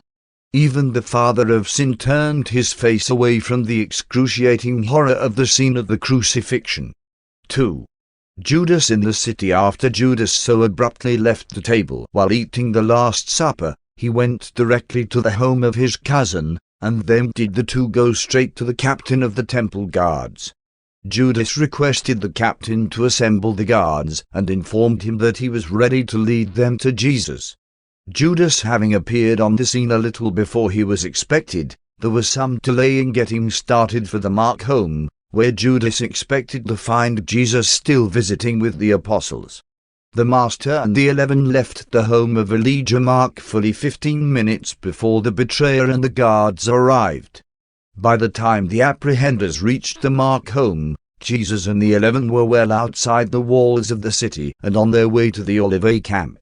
Judas was much perturbed by this failure to find Jesus at the Mark residence and in the company of 11 men, only 2 of whom were armed for resistance. He happened to know that, in the afternoon when they had left camp, only Simon Peter and Simon Zealots were girded with swords. Judas had hoped to take Jesus when the city was quiet, and when there was little chance of resistance. The betrayer feared that, if he waited for them to return to their camp, more than 60 of devoted disciples would be encountered, and he also knew that Simon Zealots had an ample store of arms in his possession. Judas was becoming increasingly nervous as he meditated how the 11 loyal apostles would detest him, and he feared they would all seek to destroy him. He was not only disloyal, but he was a real coward at heart. When they failed to find Jesus in the upper chamber, Judas asked the captain of the guard to return to the temple. By this time the rulers had begun to assemble at the high priest's home preparatory to receiving Jesus, seeing that their bargain with the traitor called for Jesus' arrest by midnight of that day. Judas explained to his associates that they had missed Jesus at the Mark home, and that it would be necessary to go to Gethsemane to arrest him. The betrayer then went on to state that more than 60 devoted followers were encamped with him, and that they were all well armed. The rulers of the Jews reminded Judas that Jesus had always preached non-resistance, but Judas replied that they could not depend upon all Jesus' followers obeying such teaching. He really feared for himself and therefore made bold to ask for a company of 40 armed soldiers. Since the Jewish authorities had no such force of armed men under their jurisdiction, they went at once to the fortress of Antonia and requested the Roman commander to give them this guard. But when he learned that they intended to arrest Jesus, he promptly refused to accede to their request and referred them to his superior officer. In this way more than an hour was consumed in going from one authority to another until they finally were compelled to go to Pilate himself in order to obtain permission to employ the armed Roman guards. It was late when they arrived at Pilate's house, and he had retired to his private chambers with his wife. He hesitated to have anything to do with the enterprise, all the more so since his wife had asked him not to grant the request. But inasmuch as the presiding officer of the Jewish Sanhedrin was present and making personal request for this assistance, the governor thought it wise to grant the petition, thinking he could later on right any wrong they might be disposed to commit. Accordingly, when Judas Iscariot started out from the temple, about half after 11 o'clock, he was accompanied by more than 60 persons, temple guards, Roman soldiers, and curious servants of the chief priests and rulers. 3. The master's arrest as this company of armed soldiers and guards, carrying torches and lanterns, approached the garden. Judas stepped well out in front of the band that he might be ready quickly to identify Jesus so that the apprehenders could easily lay hands on him before his associates could rally to his defense. And there was yet another reason why Judas chose to be ahead of the master's enemies. He thought it would appear that he had arrived on the scene ahead of the soldiers so that the apostles and others gathered about Jesus might not directly connect him with the armed guards following so closely upon his heels. Judas had even thought to pose as having hastened out to warn them of the coming of the apprehenders, but this plan was thwarted by Jesus' blighting greeting of the betrayer. Though the master spoke to Judas kindly, he greeted him as a traitor. As soon as Peter, James, and John, with some 30 of their fellow campers, saw the armed band with torches swing around the brow of the hill, they knew that these soldiers were coming to arrest Jesus, and they all rushed down to near the olive press where the master was sitting in moonlit solitude. As the company of soldiers approached on one side, the 3 apostles and their associates approached on the other. As Judas strode forward to accost the master, there the 2 groups stood, motionless, with the master between them and Judas making ready to impress the traitorous kiss upon his brow. It had been the hope of the betrayer that he could, after leading the guards to Gethsemane, simply point Jesus out to the soldiers, or at most carry out the promise to greet him with a kiss, and then quickly retire from the scene. Judas greatly feared that the apostles would all be present, and that they would concentrate their attack upon him in retribution for his daring to betray their beloved teacher. But when the master greeted him as a betrayer, he was so confused that he made no attempt to flee. Jesus made one last effort to save Judas from actually betraying him in that, before the traitor could reach him, he stepped to one side and, addressing the foremost soldier on the left, the captain of the Romans, said, "Whom do you seek?" The captain answered, "Jesus of Nazareth."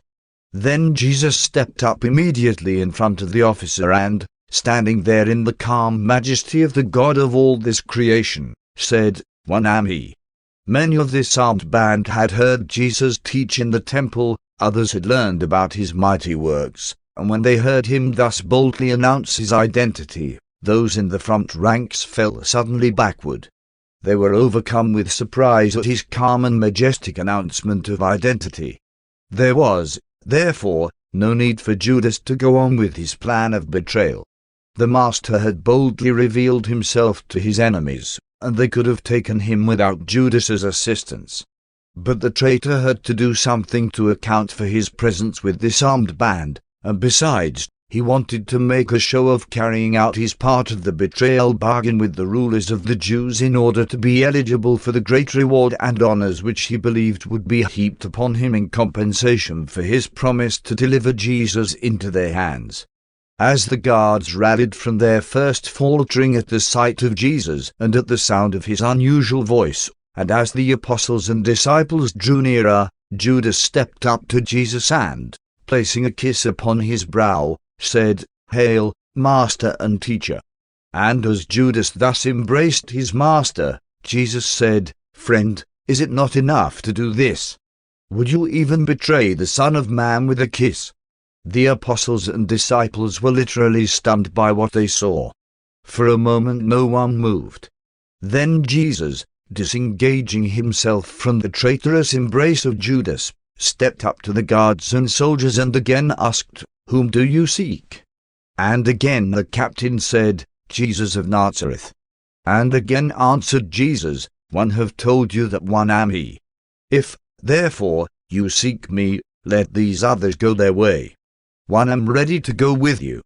Jesus was ready to go back to Jerusalem with the guards, and the captain of the soldiers was altogether willing to allow the 3 apostles and their associates to go their way in peace. But before they were able to get started, as Jesus stood there awaiting the captain's orders, one Malchus, the Syrian bodyguard of the high priest, stepped up to Jesus and made ready to bind his hands behind his back, although the Roman captain had not directed that Jesus should be thus bound. When Peter and his associates saw their master being subjected to this indignity, they were no longer able to restrain themselves. Peter drew his sword and with the others rushed forward to smite Malchus. But before the soldiers could come to the defense of the high priest's servant, Jesus raised a forbidding hand to Peter and, speaking sternly, said, "Peter, put up your sword. They who take the sword shall perish by the sword. Do you not understand that it is the Father's will that one drink this cup? And do you not further know that one could even now command more than 12 legions of angels and their associates, who would deliver me from the hands of these few men?" While Jesus thus effectively put a stop to this show of physical resistance by his followers, it was enough to arouse the fear of the captain of the guards, who now, with the help of his soldiers, laid heavy hands on Jesus and quickly bound him. And as they tied his hands with heavy cords, Jesus said to them, "Why do you come out against me with swords and with staves as if to seize a robber? One was daily with you in the temple, publicly teaching the people, and you made no effort to take me." When Jesus had been bound, the captain, fearing that the followers of the Master might attempt to rescue him, gave orders that they be seized. But the soldiers were not quick enough since, having overheard the captain's orders to arrest them, Jesus' followers fled in haste back into the ravine. All this time John Mark had remained secluded in the nearby shed. When the guards started back to Jerusalem with Jesus, John Mark attempted to steal out of the shed in order to catch up with the fleeing apostles and disciples. But just as he emerged, one of the last of the returning soldiers who had pursued the fleeing disciples was passing near and, seeing this young man in his linen coat, gave chase, almost overtaking him.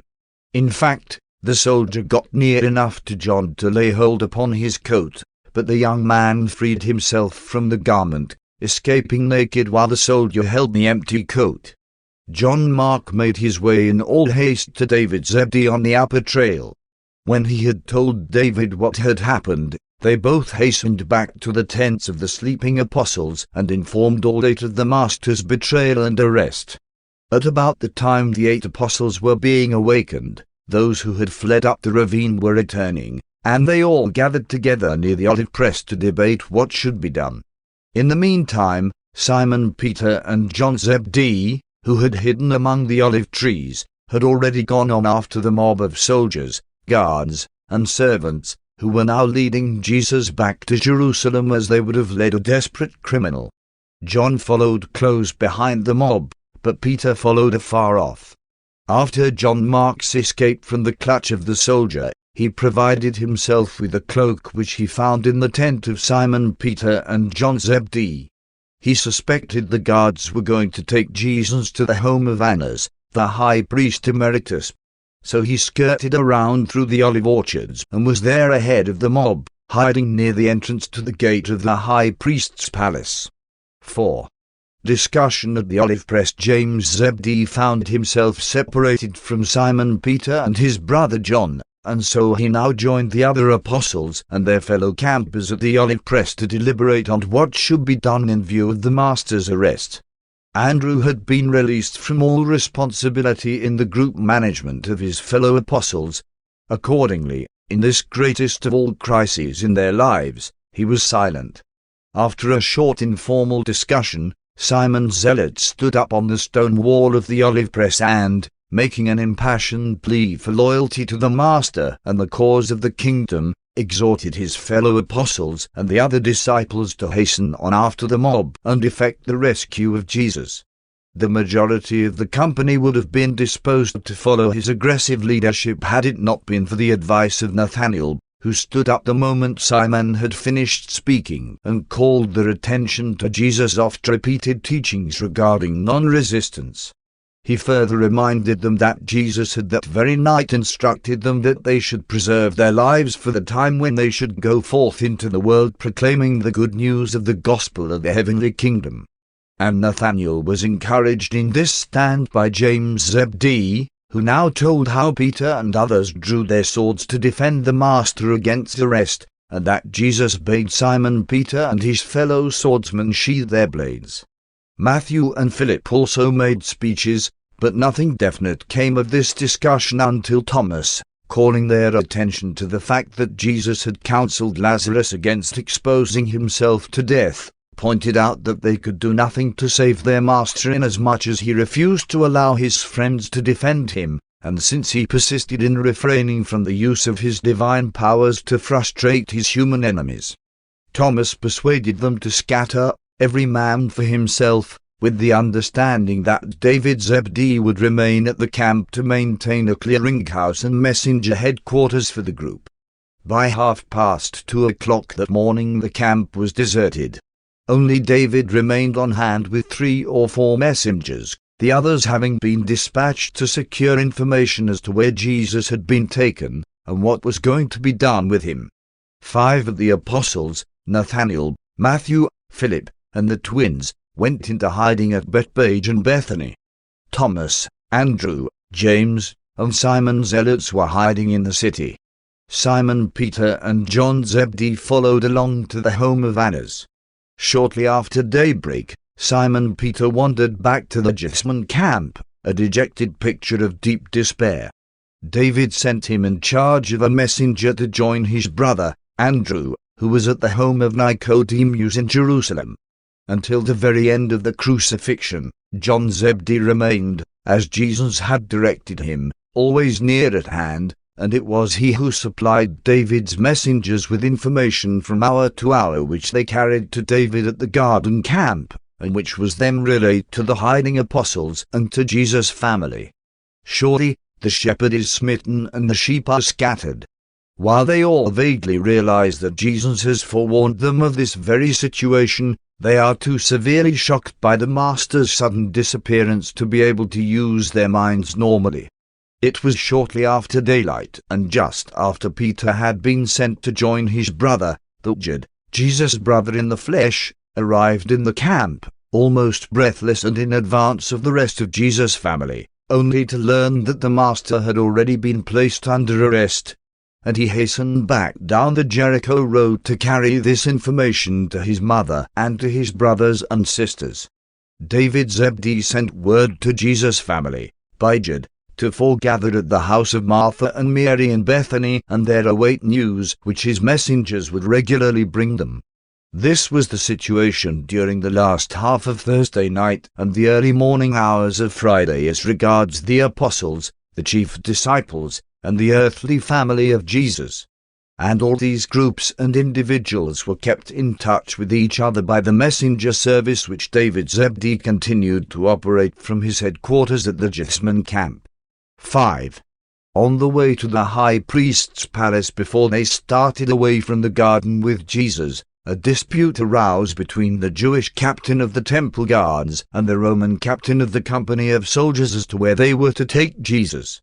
The captain of the temple guards gave orders that he should be taken to Caiaphas, the acting high priest. The captain of the Roman soldiers directed that Jesus be taken to the palace of Annas, the former high priest and father-in-law of Caiaphas. And this he did because the Romans were in the habit of dealing directly with Annas in all matters having to do with the enforcement of the Jewish ecclesiastical laws. And the orders of the Roman captain were obeyed. They took Jesus to the home of Annas for his preliminary examination. Judas marched along near the captains, overhearing all that was said, but took no part in the dispute, for neither the Jewish captain nor the Roman officer would so much as speak to the betrayer. They held him in such contempt. About this time John Zebedee, remembering his master's instructions to remain always near at hand, hurried up near Jesus as he marched along between the two captains. The commander of the temple guards, seeing John come up alongside, said to his assistant, "Take this man and bind him. He is one of this fellow's followers." But when the Roman captain heard this and, looking around, saw John, he gave orders that the apostle should come over by him, and that no man should molest him.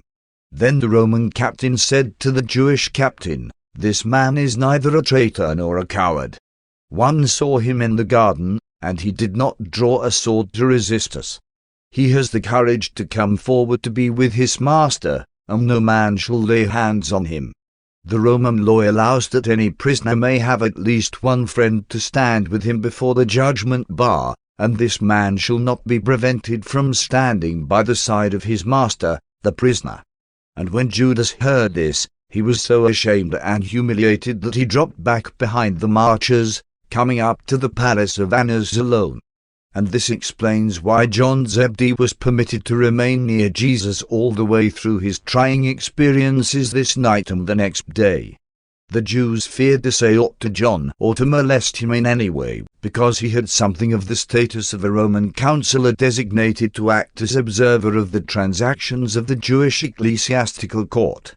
John's position of privilege was made all the more secure when, in turning Jesus over to the captain of the temple guards at the gate of Annas's palace, the Roman, addressing his assistant, said, "Go along with this prisoner and see that these Jews do not kill him without Pilate's consent.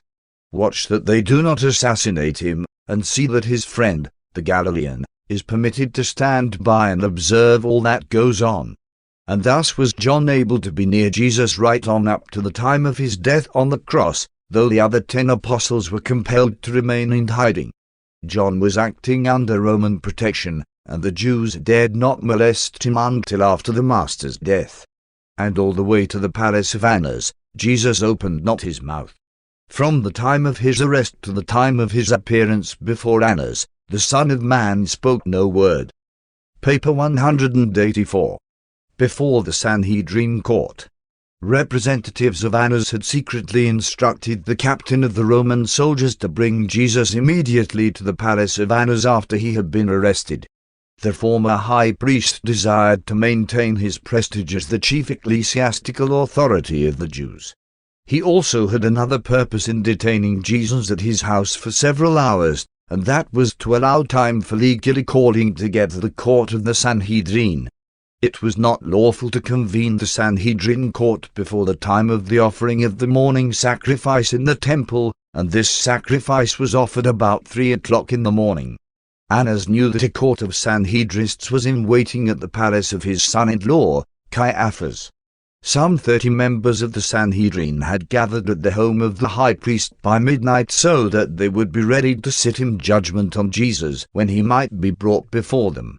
Only those members were assembled who were strongly and openly opposed to Jesus and his teaching, since it required only 23 to constitute a trial court.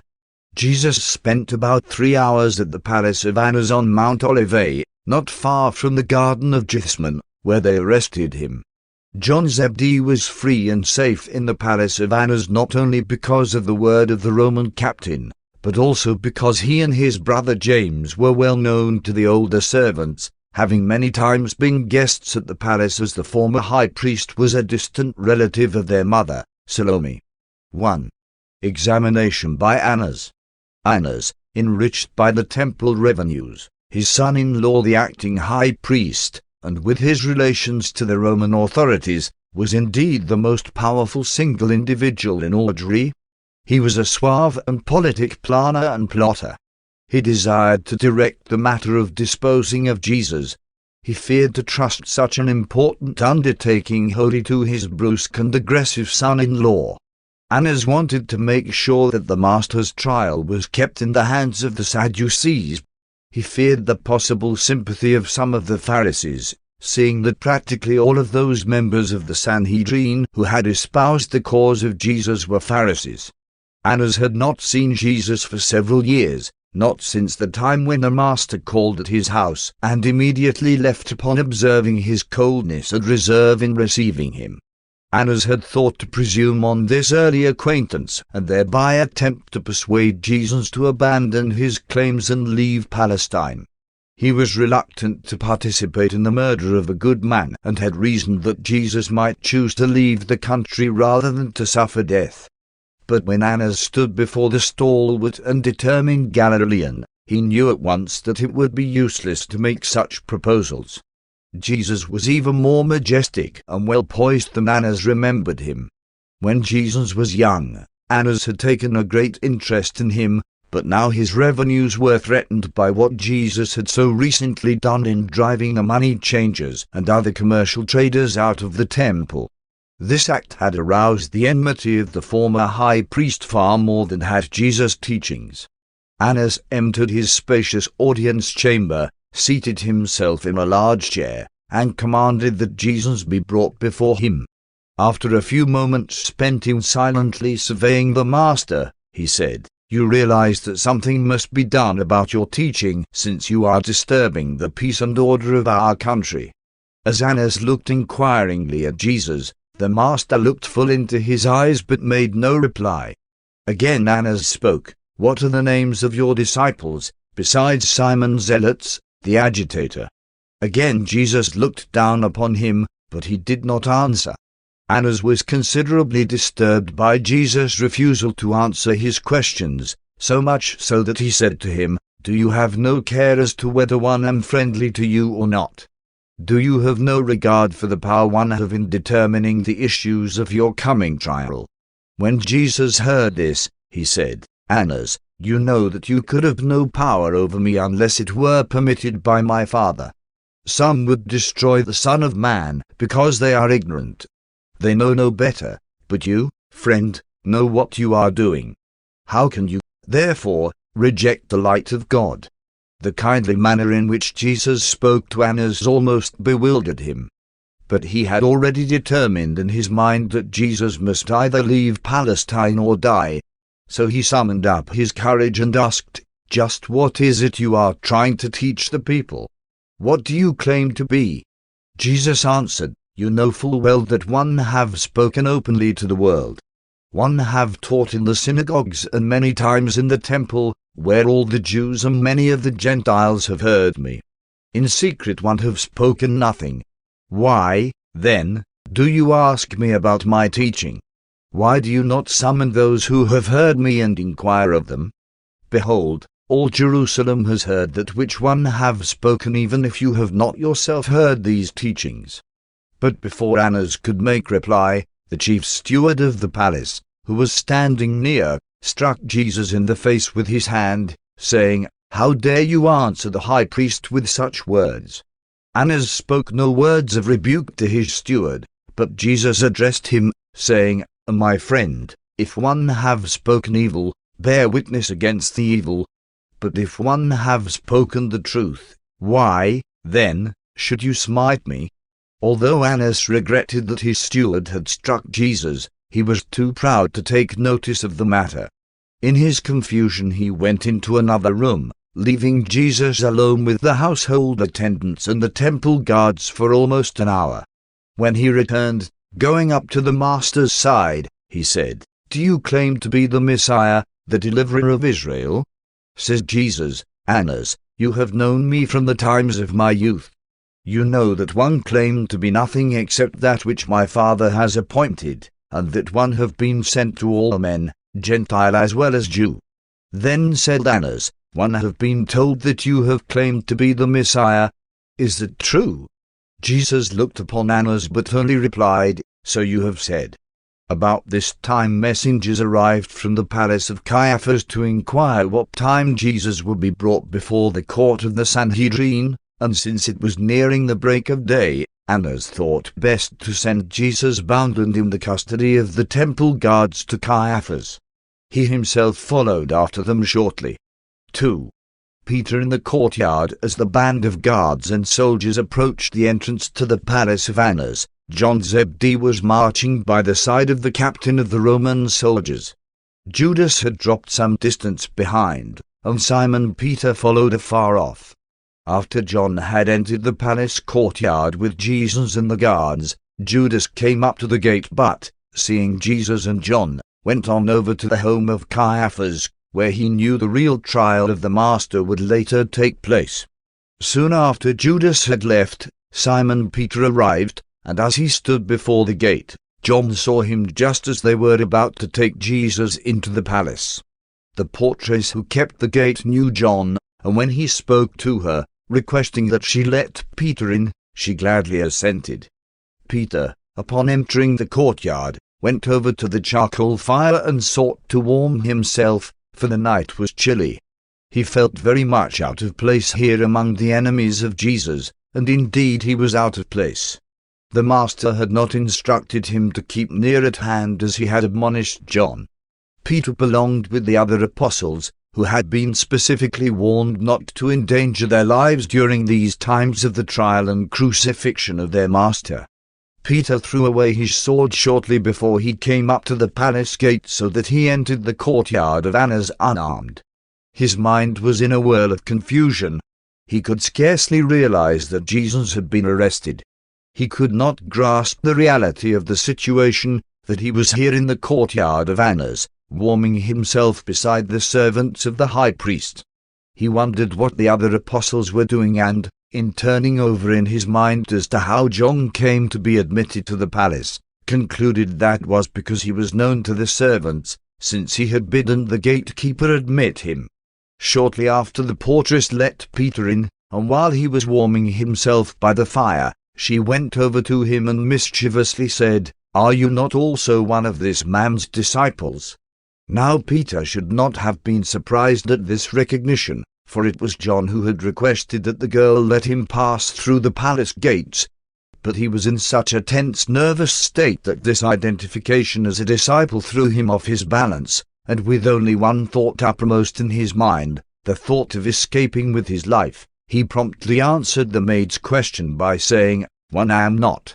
Very soon another servant came up to Peter and asked, "Did one not see you in the garden when they arrested this fellow? Are you not also one of his followers?"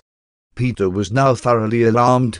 He saw no way of safely escaping from these accusers, so he vehemently denied all connection with Jesus, saying, "One know not this man, neither am one of his followers."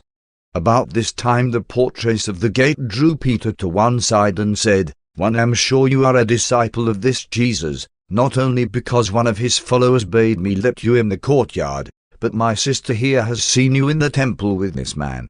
Why do you deny this?" When Peter heard the maid accuse him, he denied all knowledge of Jesus with much cursing and swearing, again saying, "One am not this man's follower. One do not even know him. One never heard of him before." Peter left the fireside for a time while he walked about the courtyard. He would have liked to have escaped, but he feared to attract attention to himself. Getting cold, he returned to the fireside, and one of the men standing near him said, "Surely you are one of this man's disciples. This Jesus is a Galilean, and your speech betrays you, For you also speak as a Galilean. And again Peter denied all connection with his master. Peter was so perturbed that he sought to escape contact with his accusers by going away from the fire and remaining by himself on the porch. After more than an hour of this isolation, the gatekeeper and her sister chanced to meet him, and both of them again teasingly charged him with being a follower of Jesus. And again he denied the accusation. Just as he had once more denied all connection with Jesus, the cock crowed, and Peter remembered the words of warning spoken to him by his master earlier that same night. As he stood there, heavy of heart and crushed with the sense of guilt, the palace doors opened, and the guards led Jesus past on the way to Caiaphas.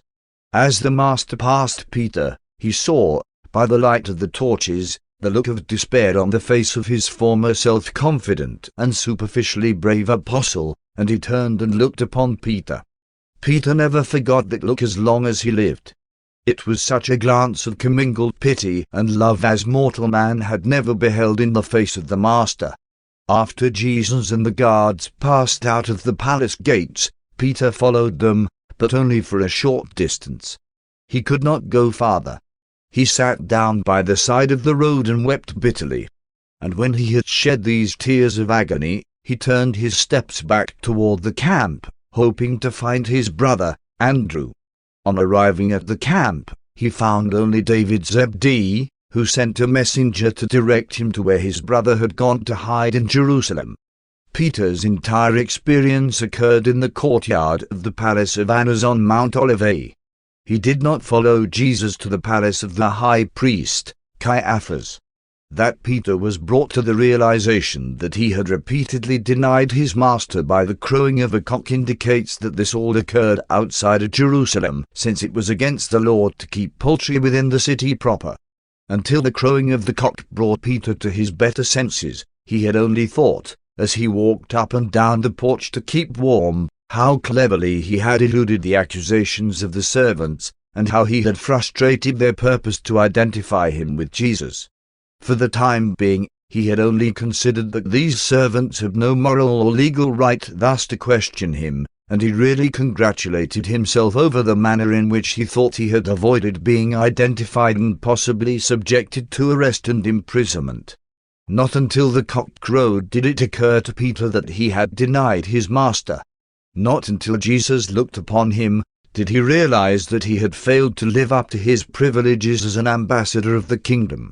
Having taken the first step along the path of compromise and least resistance, there was nothing apparent to Peter but to go on with the course of conduct decided upon.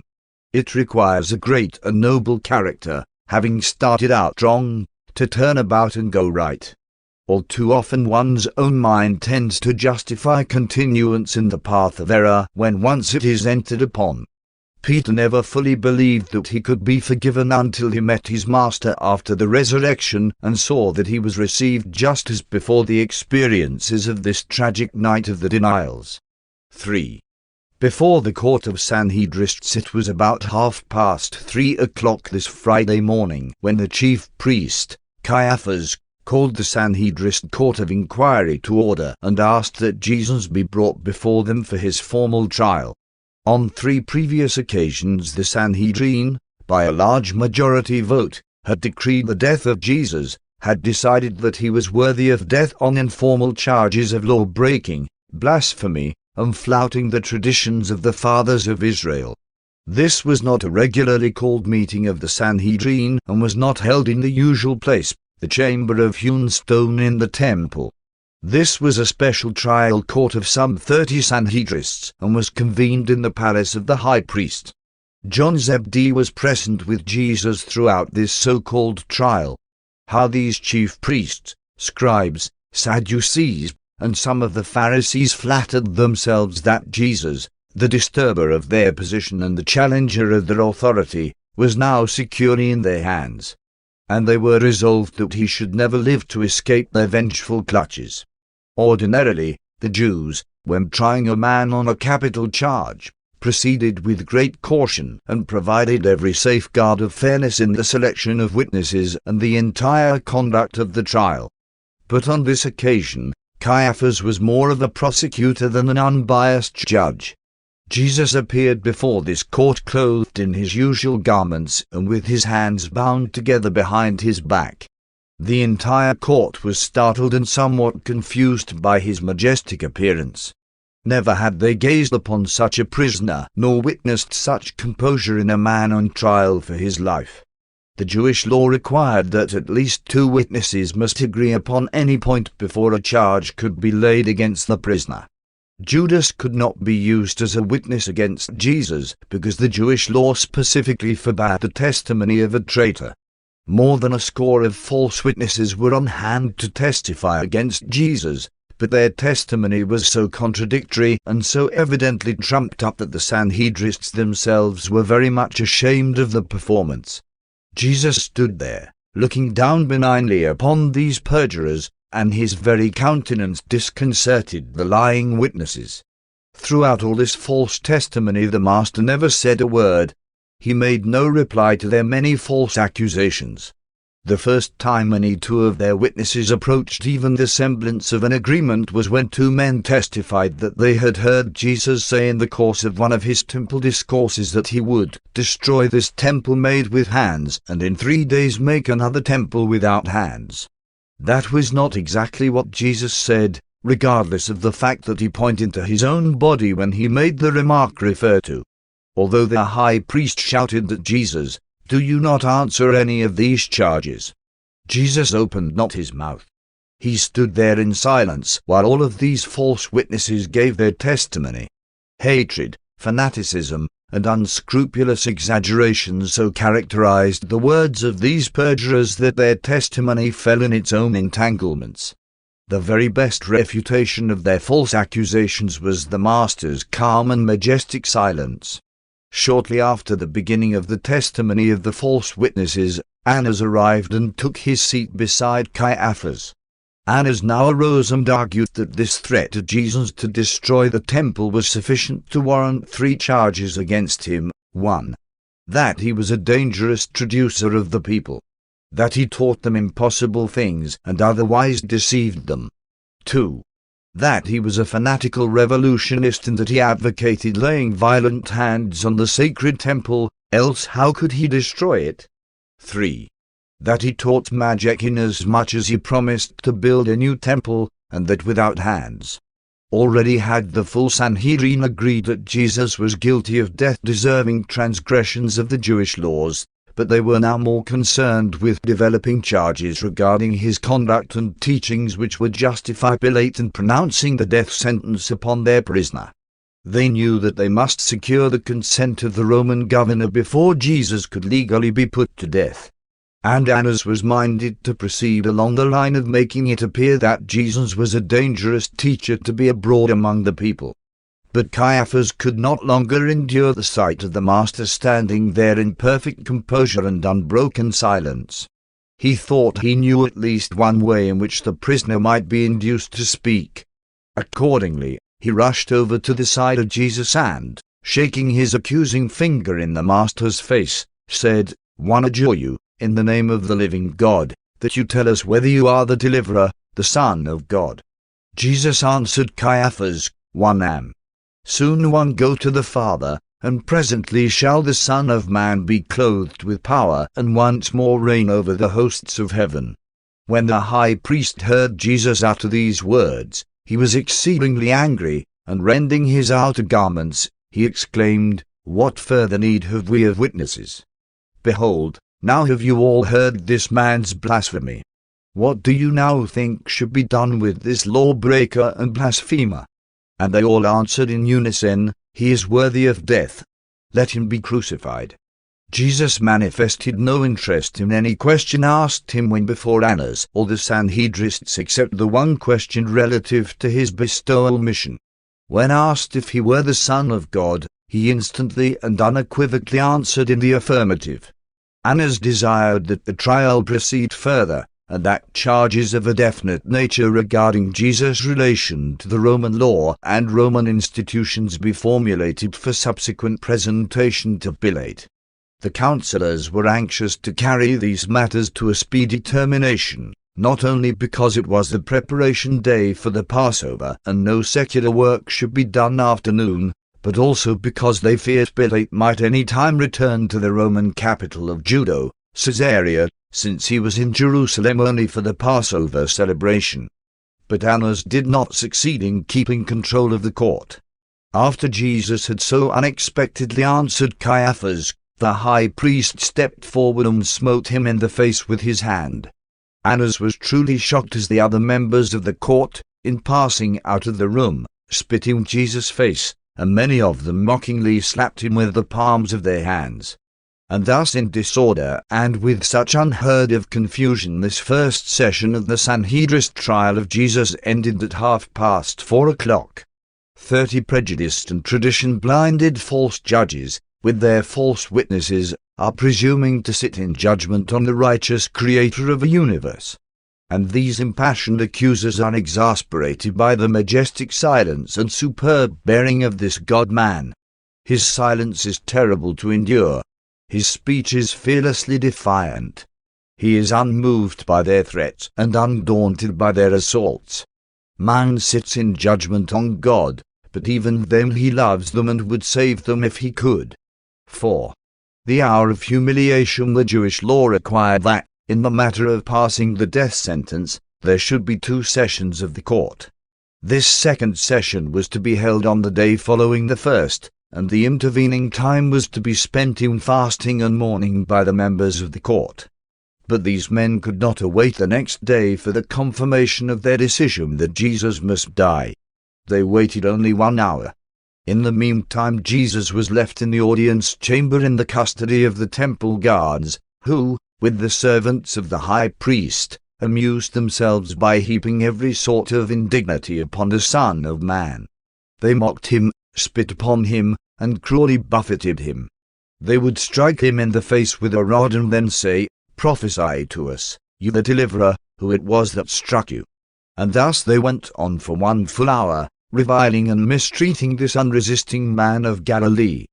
During this tragic hour of suffering and mock trials before the ignorant and unfeeling guards and servants, John Zebedee waited in lonely terror in an adjoining room. When these abuses first started, Jesus indicated to John, by a nod of his head, that he should retire. The Master well knew that, if he permitted his apostle to remain in the room to witness these indignities, John's resentment would be so aroused as to produce such an outbreak of protesting indignation as would probably result in his death. Throughout this awful hour Jesus uttered no word. To this gentle and sensitive soul of humankind, joined in personality relationship with the God of all this universe, there was no more bitter portion of his cup of humiliation than this terrible hour at the mercy of these ignorant and cruel guards and servants, who had been stimulated to abuse him by the example of the members of this so-called Sanhedrist court. The human heart cannot possibly conceive of the shudder of indignation that swept out over a vast universe as the celestial intelligences witnessed this sight of their beloved sovereign submitting himself to the will of his ignorant and misguided creatures on the sin-darkened sphere of unfortunate Urantia.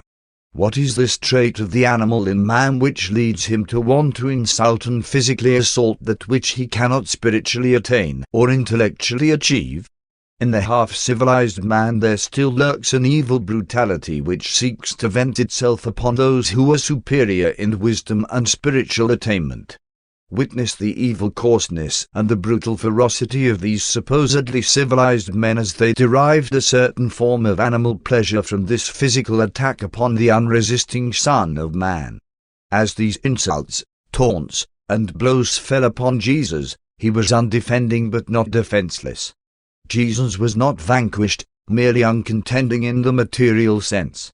These are the moments of the Master's greatest victories in all his long and eventful career as Maker, Upholder, and Saviour of a vast and far-flung universe. Having lived to the fuller life of revealing God to man, Jesus is now engaged in making a new and unprecedented revelation of man to God. Jesus is now revealing to the worlds the final triumph over all the fears of creature personality isolation. The Son of Man has finally achieved the realization of identity as the Son of God. Jesus does not hesitate to assert that he and the Father are one, and on the basis of the fact and truth of that supreme and supernal experience, he admonishes every kingdom believer to become one with him even as he and his Father are one. The living experience in the religion of Jesus thus becomes the sure and certain technique whereby the spiritually isolated and cosmically lonely mortals of earth are enabled to escape personality isolation, with all its consequences of fear and associated feelings of helplessness. In the fraternal realities of the kingdom of heaven, the faith sons of God find final deliverance from the isolation of the self, both personal and planetary. The God-knowing believer increasingly experiences the ecstasy and grandeur of spiritual socialization on a universe scale, citizenship on high in association with the eternal realization of the divine destiny of perfection attainment. 5. The second meeting of the court at 5:30 o'clock. The court reassembled, and Jesus was led into the adjoining room, where John was waiting. Here the Roman soldier and the temple guards watched over Jesus while the court began the formulation of the charges which were to be presented to Pilate. Annas made it clear to his associates that the charge of blasphemy would carry no weight with Pilate. Judas was present during this second meeting of the court, but he gave no testimony. This session of the court lasted only a half hour, and when they adjourned to go before Pilate, they had drawn up the indictment of Jesus as being worthy of death, under 3 heads. 1. That he was a perverter of the Jewish nation. He deceived the people and incited them to rebellion. 2. That he taught the people to refuse to pay tribute to Caesar. 3. That, by claiming to be a king and the founder of a new sort of kingdom, he incited treason against the emperor. This entire procedure was irregular and wholly contrary to the Jewish laws. No 2 witnesses had agreed on any matter except those who testified regarding Jesus' statement about destroying the temple and raising it again in 3 days. And even concerning that point, no witnesses spoke for the defense, and neither was Jesus asked to explain his intended meaning. The only point the court could have consistently judged him on was that of blasphemy, and that would have rested entirely on his own testimony. Even concerning blasphemy, they failed to cast a formal ballot for the death sentence. And now they presumed to formulate 3 charges, with which to go before Pilate, on which no witnesses had been heard, and which were agreed upon while the accused prisoner was absent. When this was done, 3 of the Pharisees took their leave. They wanted to see Jesus destroyed, but they would not formulate charges against him without witnesses and in his absence. Jesus did not again appear before the Sanhedrin court. They did not want again to look upon his face as they sat in judgment upon his innocent life. Jesus did not know, as a man, of their formal charges until he heard them recited by Pilate. While Jesus was in the room with John and the guards, and while the court was in its second session, some of the women about the high priest's palace, together with their friends, came to look upon the strange prisoner, and one of them asked him, "Are you the Messiah, the Son of God?" And Jesus answered, "If one tell you, you will not believe me, and if one ask you, you will not answer." At 6 o'clock that morning Jesus was led forth from the home of Caiaphas to appear before Pilate for confirmation of the sentence of death which this Sanhedrin court had so unjustly and irregularly decreed. Paper 185. The trial before Pilate. Shortly after 6 o'clock on this Friday morning, April the 7th, Anno Domini 30, Jesus was brought before Pilate, the Roman procurator who governed Judea, Samaria, and Idumea under the immediate supervision of the legatus of Syria. The master was taken into the presence of the Roman governor by the temple guards, bound, and was accompanied by about 50 of his accusers, including the Sanhedrin court, principally Sadduceans, Judas Iscariot, and the high priest, Caiaphas, and by the apostle John. Annas did not appear before Pilate. Pilate was up and ready to receive this group of early morning callers, having been informed by those who had secured his consent, the previous evening, to employ the Roman soldiers in arresting the Son of Man, that Jesus would be early brought before him. This trial was arranged to take place in front of the Praetorium, in addition to the fortress of Antonia, where Pilate and his wife made their headquarters when stopping in Jerusalem. Though Pilate conducted much of Jesus' examination within the Praetorium halls, the public trial was held outside on the steps leading up to the main entrance. This was a concession to the Jews, who refused to enter any Gentile building where leaven might be used on this day of preparation for the Passover. Such conduct would not only render them ceremonially unclean and thereby debar them from partaking of the afternoon feast of thanksgiving, but would also necessitate their subjection to purification ceremonies after sundown, before they would be eligible to partake of the Passover supper. Although these Jews were not at all bothered in conscience as they intrigued to effect the judicial murder of Jesus, they were nonetheless scrupulous regarding all these matters of ceremonial cleanness and traditional regularity. And these Jews have not been the only ones to fail in the recognition of high and holy obligations of a divine nature, while giving meticulous attention to things of trifling importance to human welfare in both time and eternity. 1. Pontius Pilate. If Pontius Pilate had not been a reasonably good governor of the minor provinces, Tiberius would hardly have suffered him to remain as procurator of Judea for 10 years. Although he was a fairly good administrator, he was a moral coward. He was not a big enough man to comprehend the nature of his task as governor of the Jews. He failed to grasp the fact that these Hebrews had a real religion, a faith for which they were willing to die, and that millions upon millions of them, scattered here and there throughout the empire, looked to Jerusalem as the shrine of their faith and held the Sanhedrin in respect as the highest tribunal on earth. Pilate did not love the Jews, and this deep-seated hatred early began to manifest itself. Of all the Roman provinces, none was more difficult to govern than Judea. Pilate never really understood the problems involved in the management of the Jews and, therefore, very early in his experience as governor, made a series of almost fatal and well-nigh suicidal blunders. And it was these blunders that gave the Jews such power over him. When they wanted to influence his decisions, all they had to do was to threaten an uprising, and Pilate would speedily capitulate. And this apparent vacillation, or lack of moral courage, of the procurator was chiefly due to the memory of a number of controversies he had had with the Jews, and because in each instance they had worsted him.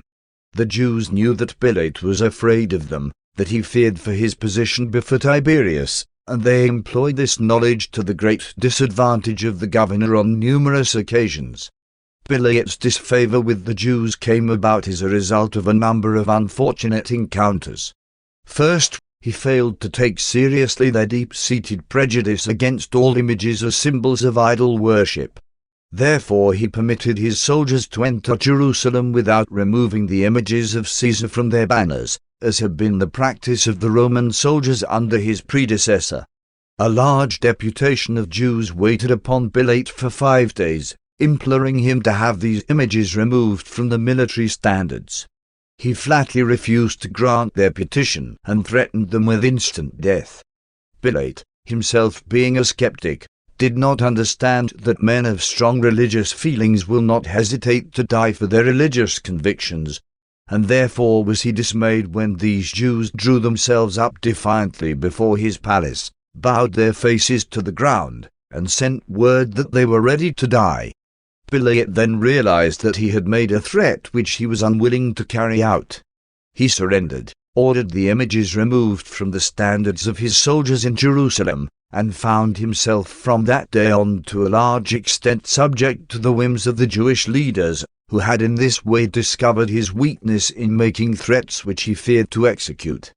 Pilate subsequently determined to regain this lost prestige, and accordingly had the shields of the emperor, such as were commonly used in Caesar worship, put up on the walls of Herod's palace in Jerusalem. When the Jews protested, he was adamant. When he refused to listen to their protests, they promptly appealed to Rome, and the emperor as promptly ordered the offending shields removed. And then was Pilate held in even lower esteem than before. Another thing which brought him into great disfavor with the Jews was that he dared to take money from the temple treasury to pay for the construction of a new aqueduct to provide increased water supply for the millions of visitors to Jerusalem at the times of the great religious feasts.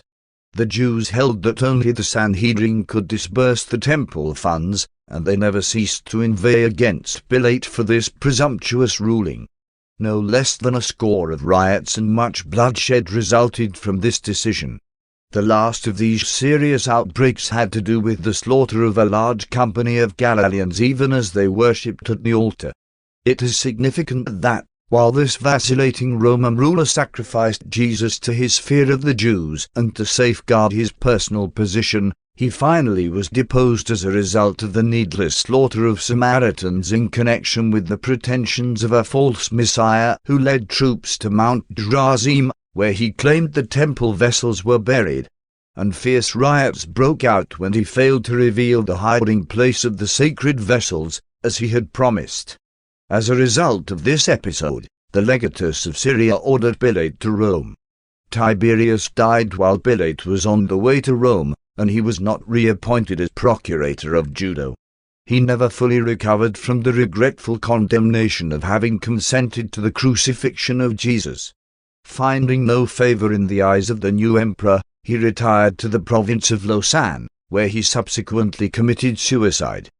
Claudia Procula, Pilate's wife, had heard much of Jesus through the word of her maid-in-waiting, who was a Phoenician believer in the gospel of the kingdom. After the death of Pilate, Claudia became prominently identified with the spread of the good news. And all this explains much that transpired on this tragic Friday forenoon. It is easy to understand why the Jews presumed to dictate to Pilate, to get him up at 6 o'clock to try Jesus, and also why they did not hesitate to threaten to charge him with treason before the emperor if he dared to refuse their demands for Jesus' death. A worthy Roman governor who had not become disadvantageously involved with the rulers of the Jews would never have permitted these bloodthirsty religious fanatics to bring about the death of a man whom he himself had declared to be innocent of their false charges and without fault. Rome made a great blunder, a far-reaching error in earthly affairs, when she sent the second-rate Pilate to govern Palestine. Tiberius had better have sent to the Jews the best provincial administrator in the empire. 2. Jesus appears before Pilate. When Jesus and his accusers had gathered in front of Pilate's judgment hall, the Roman governor came out and, addressing the company assembled, asked, "What accusation do you bring against this fellow?" The Sadducees and counselors who had taken it upon themselves to put Jesus out of the way had determined to go before Pilate and ask for confirmation of the death sentence pronounced upon Jesus, without volunteering any definite charge. Therefore did the spokesman for the Sanhedrist court answer Pilate, "If this man were not an evildoer, we should not have delivered him up to you." When Pilate observed that they were reluctant to state their charges against Jesus, although he knew they had been all night engaged in deliberations regarding his guilt, he answered them, "Since you have not agreed on any definite charges, why do you not take this man and pass judgment on him in accordance with your own laws?" Then spoke the clerk of the Sanhedrin court to Pilate, "It is not lawful for us to put any man to death, and this disturber of our nation is worthy to die for the things which he has said and done. Therefore have we come before you for confirmation of this decree." To come before the Roman governor with this attempt at evasion discloses both the ill will and the ill humor of the Sanhedrists toward Jesus, as well as their lack of respect for the fairness, honor, and dignity of Pilate. What effrontery for these subject citizens to appear before their provincial governor asking for a decree of execution against a man before affording him a fair trial and without even preferring definite criminal charges against him.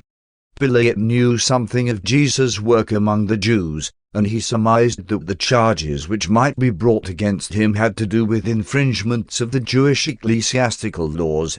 Therefore he sought to refer the case back to their own tribunal. Again, Pilate took delight in making them publicly confess that they were powerless to pronounce and execute the death sentence upon even one of their own race whom they had come to despise with a bitter and envious hatred.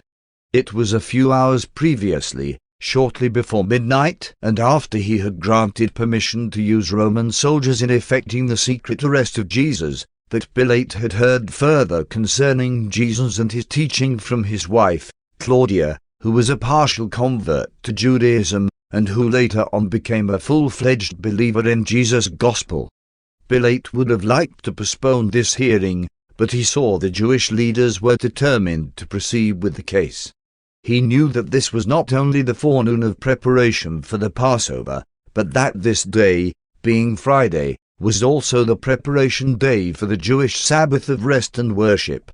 Pilate, being keenly sensitive to the disrespectful manner of the approach of these Jews, was not willing to comply with their demands that Jesus be sentenced to death without a trial.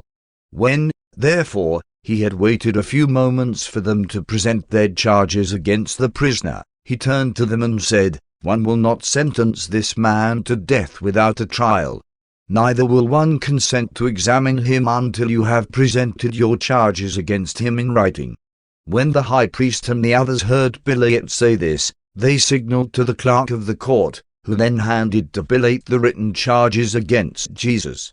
And these charges were, "We find in the Sanhedrist tribunal that this man is an evildoer and a disturber of our nation, and that he is guilty of 1. Perverting our nation and stirring up our people to rebellion. 2. Forbidding the people to pay tribute to Caesar.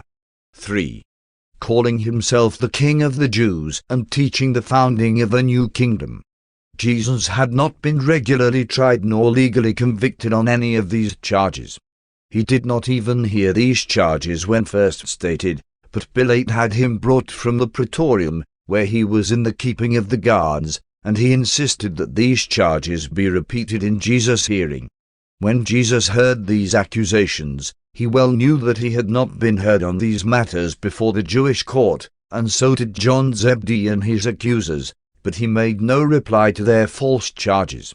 Even when Pilate bade him answer his accusers, he opened not his mouth. Pilate was so astonished at the unfairness of the whole proceeding, and so impressed by Jesus' silent and masterly bearing, that he decided to take the prisoner inside the hall and examine him privately.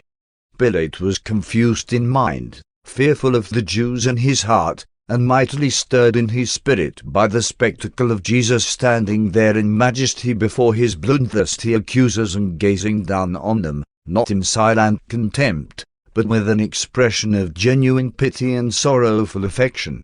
3. The private examination by Pilate. Pilate took Jesus and John Zebedee into a private chamber, leaving the guards outside in the hall, and requesting the prisoner to sit down. He sat down by his side and asked several questions. Pilate began his talk with Jesus by assuring him that he did not believe the first count against him, that he was a perverter of the nation and an inciter to rebellion. Then he asked, "Did you ever teach that tribute should be refused Caesar?" Jesus, pointing to John, said, "Ask him or any other man who has heard my teaching." Then Pilate questioned John about this matter of tribute, and John testified concerning his master's teaching and explained that Jesus and his apostles paid taxes both to Caesar and to the temple. When Pilate had questioned John, he said, "See that you tell no man that one talked with you." And John never did reveal this matter. Pilate then turned around to question Jesus further, saying, "And now about the third accusation against you. Are you the King of the Jews?" Since there was a tone of possibly sincere inquiry in Pilate's voice, Jesus smiled on the procurator and said, "Pilate, do you ask this for yourself, or do you take this question from these others, my accusers?" Whereupon, in a tone of partial indignation, the governor answered, "Am one a Jew? Your own people and the chief priests delivered you up and asked me to sentence you to death. One questioned the validity of their charges, and am only trying to find out for myself what you have done. Tell me, have you said that you are the King of the Jews, and have you sought to found a new kingdom?" Then said Jesus to Pilate, "Do you not perceive that my kingdom is not of this world? If my kingdom were of this world, surely would my disciples fight that one should not be delivered into the hands of the Jews. My presence here before you in these bonds is sufficient to show all men that my kingdom is a spiritual dominion, even the brotherhood of men who, through faith and by love, have become the sons of God. And this salvation is for the Gentile as well as for the Jew." "Then you are a king after all?" said Pilate. And Jesus answered, "Yes, one am such a king, and my kingdom is the family of the faith sons of my Father who is in heaven. For this purpose was one born into this world, even that one should show my Father to all men and bear witness to the truth of God. And even now do one declare to you that every one who loves the truth hears my voice." Then said Pilate, half in ridicule and half in sincerity, "Truth, what is truth? Who knows?" Pilate was not able to fathom Jesus' words, nor was he able to understand the nature of his spiritual kingdom, but he was now certain that the prisoner had done nothing worthy of death. One look at Jesus, face to face, was enough to convince even Pilate that this gentle and weary, but majestic and upright, man was no wild and dangerous revolutionary who aspired to establish himself on the temporal throne of Israel. Pilate thought he understood something of what Jesus meant when he called himself a king, for he was familiar with the teachings of the Stoics, who declared that the wise man is king. Pilate was thoroughly convinced that, instead of being a dangerous sedition-monger, Jesus was nothing more or less than a harmless visionary, an innocent fanatic. After questioning the Master, Pilate went back to the chief priests and the accusers of Jesus and said, "One have examined this man, and one find no fault in him. One do not think he is guilty of the charges you have made against him. One think he ought to be set free." And when the Jews heard this, they were moved with great anger, so much so that they wildly shouted that Jesus should die. And one of the Sanhedrists boldly stepped up by the side of Pilate, saying, "This man stirs up the people, beginning in Galilee and continuing throughout all Judah. He is a mischief-maker and an evildoer. You will long regret it if you let this wicked man go free." Pilate was hard-pressed to know what to do with Jesus. Therefore, when he heard them say that he began his work in Galilee, he thought to avoid the responsibility of deciding the case, at least to gain time for thought, by sending Jesus to appear before Herod, who was then in the city attending the Passover. Pilate also thought that this gesture would help to antidote some of the bitter feeling which had existed for some time between himself and Herod, due to numerous misunderstandings over matters of jurisdiction. Pilate, calling the guards, said, "This man is a Galilean. Take him forthwith to Herod, and when he has examined him, report his findings to me." And they took Jesus to Herod. 4. Jesus before Herod. When Herod Antipas stopped in Jerusalem, he dwelt in the old Maccabean palace of Herod the Great, and it was to this home of the former king that Jesus was now taken by the temple guards, and he was followed by his accusers and an increasing multitude. Herod had long heard of Jesus, and he was very curious about him. When the Son of Man stood before him, on this Friday morning, the wicked-eyed dummy never for one moment recalled the lad of former years who had appeared before him in Sepphoris pleading for a just decision regarding the money due his father, who had been accidentally killed while at work on one of the public buildings. As far as Herod knew, he had never seen Jesus, although he had worried a great deal about him when his work had been centered in Galilee. Now that he was in custody of Pilate and the Judeans, Herod was desirous of seeing him, feeling secure against any trouble from him in the future. Herod had heard much about the miracles wrought by Jesus, and he really hoped to see him do some wonder. When they brought Jesus before Herod, the Tetrarch was startled by his stately appearance and the calm composure of his countenance. For some 15 minutes Herod asked Jesus questions, but the master would not answer. Herod taunted and dared him to perform a miracle, but Jesus would not reply to his many inquiries or respond to his taunts.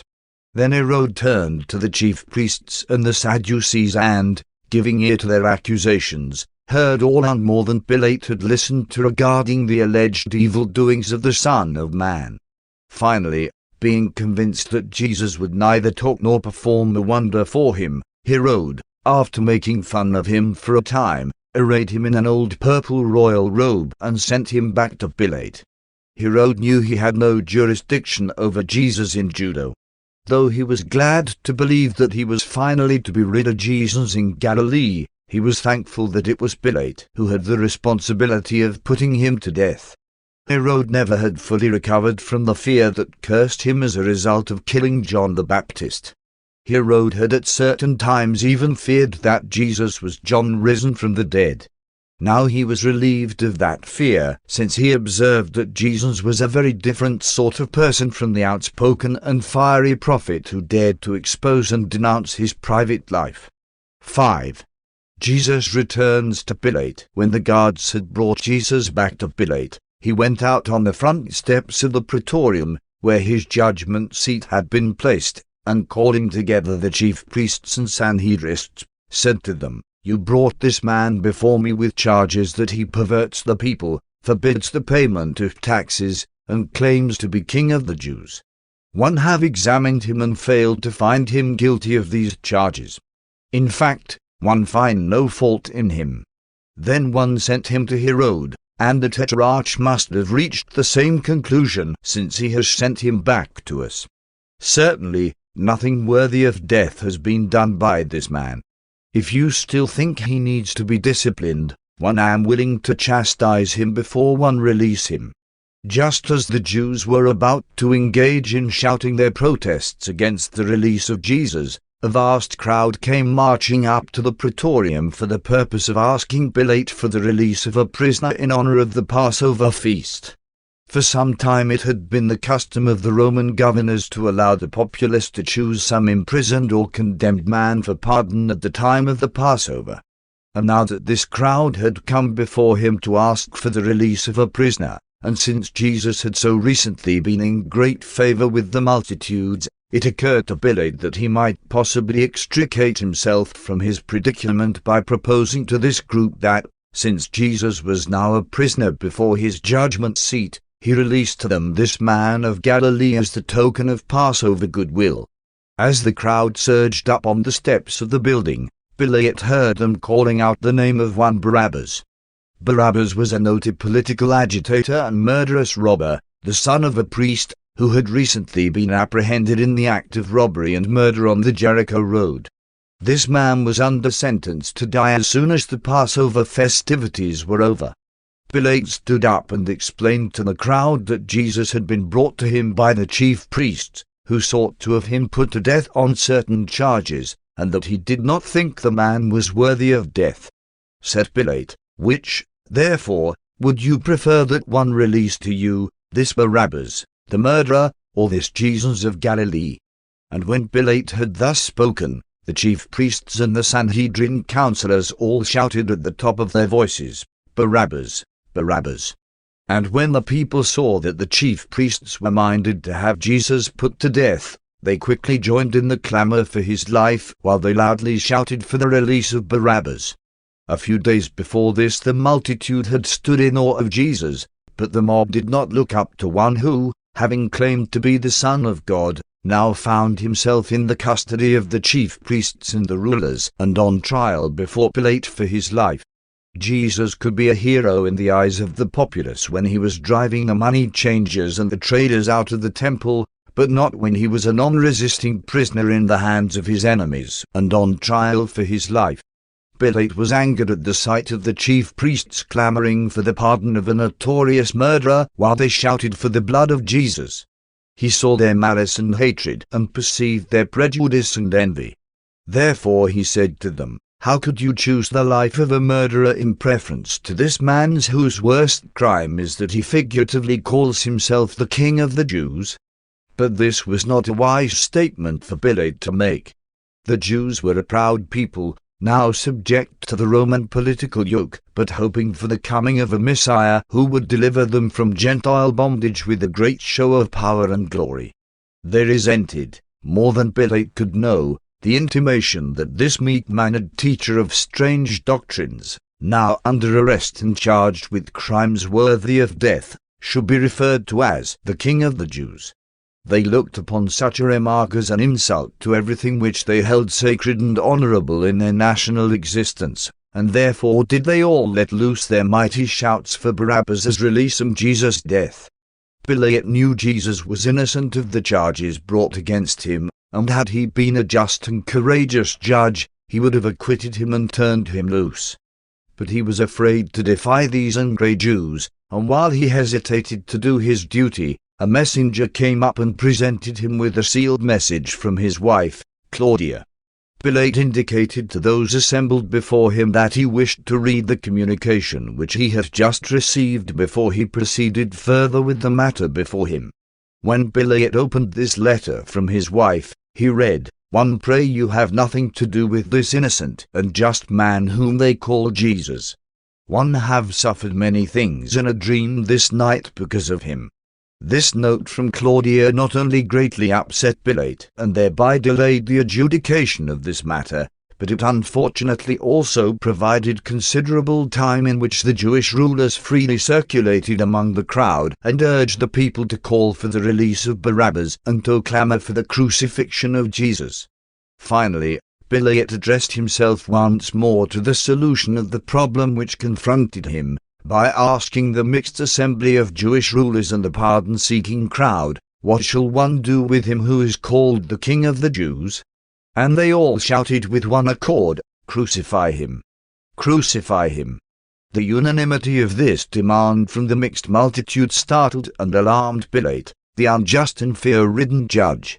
Then once more Pilate said, "Why would you crucify this man? What evil has he done? Who will come forward to testify against him?"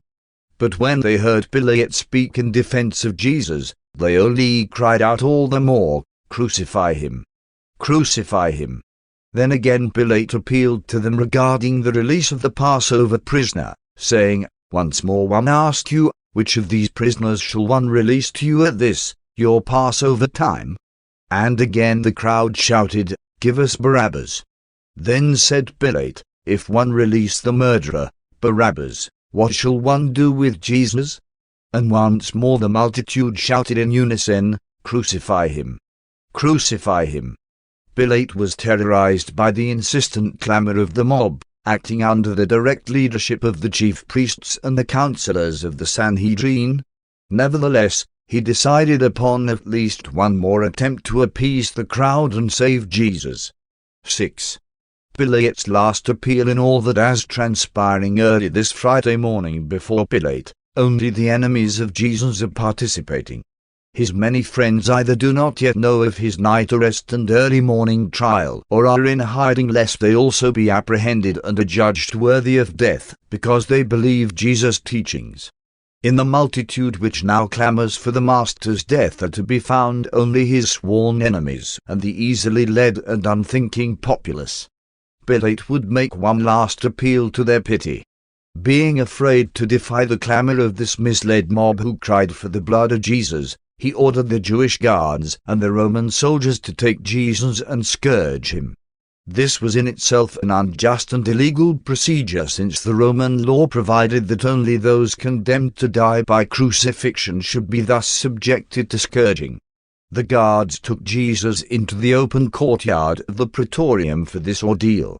Though his enemies did not witness this scourging, Pilate did, and before they had finished this wicked abuse, he directed the scourgers to desist and indicated that Jesus should be brought to him.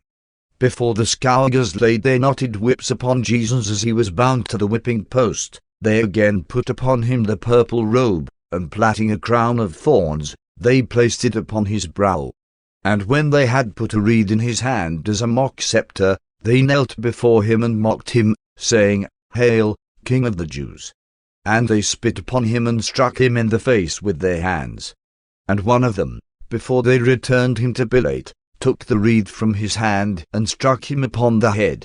Then Pilate led forth this bleeding and lacerated prisoner and, presenting him before the mixed multitude, said, "Behold the man." Again one declare to you that one find no crime in him, and having scourged him, one would release him. There stood Jesus of Nazareth, clothed in an old purple royal robe with a crown of thorns piercing his kindly brow. His face was blood-stained and his form bowed down with suffering and grief. But nothing can appeal to the unfeeling hearts of those who are victims of intense emotional hatred and slaves to religious prejudice. This sight sent a mighty shudder through the realms of the vast universe, but it did not touch the hearts of those who had set their minds to effect the destruction of Jesus. When they had recovered from the first shock of seeing the Master's plight, they only shouted the louder and the longer, "Crucify him! Crucify him! Crucify him!" And now did Pilate comprehend that it was futile to appeal to their supposed feelings of pity. He stepped forward and said, "One perceive that you are determined this man shall die, but what has he done to deserve death? Who will declare his crime?" Then the high priest himself stepped forward and, going up to Pilate, angrily declared, "We have a sacred law, and by that law this man ought to die because he made himself out to be the Son of God." When Pilate heard this, he was all the more afraid, not only of the Jews, but recalling his wife's note and the Greek mythology of the gods coming down on earth, he now trembled at the thought of Jesus possibly being a divine personage. He waved to the crowd to hold its peace while he took Jesus by the arm and again led him inside the building that he might further examine him. Pilate was now confused by fear, bewildered by superstition, and harassed by the stubborn attitude of the mob. 7. Pilate's last interview as Pilate, trembling with fearful emotion, sat down by the side of Jesus. He inquired, "Where do you come from? Really, who are you? What is this they say, that you are the Son of God?" But Jesus could hardly answer such questions when asked by a man fearing, weak, and vacillating judge who was so unjust as to subject him to flogging even when he had declared him innocent of all crime, and before he had been duly sentenced to die. Jesus looked Pilate straight in the face, but he did not answer him. Then said Pilate, "Do you refuse to speak to me? Do you not realize that one still have power to release you or to crucify you?" Then said Jesus, "You could have no power over me except it were permitted from above. You could exercise no authority over the Son of Man unless the Father in heaven allowed it. But you are not so guilty, since you are ignorant of the gospel. He who betrayed me and he who delivered me to you, they have the greater sin." This last talk with Jesus thoroughly frightened Pilate. This moral coward and judicial weakling now labored under the double weight of the superstitious fear of Jesus and mortal dread of the Jewish leaders. Again Pilate appeared before the crowd, saying, "One am certain this man is only a religious offender. You should take him and judge him by your law. Why should you expect that one would consent to his death because he has clashed with your traditions?" Pilate was just about ready to release Jesus when Caiaphas, the high priest, approached the cowardly Roman judge and, shaking an avenging finger in Pilate's face, said with angry words which the entire multitude could hear, "If you release this man, you are not Caesar's friend, and one will see that the emperor knows all." This public threat was too much for Pilate. Fear for his personal fortunes now eclipsed all other considerations, and the cowardly governor ordered Jesus brought out before the judgment seat.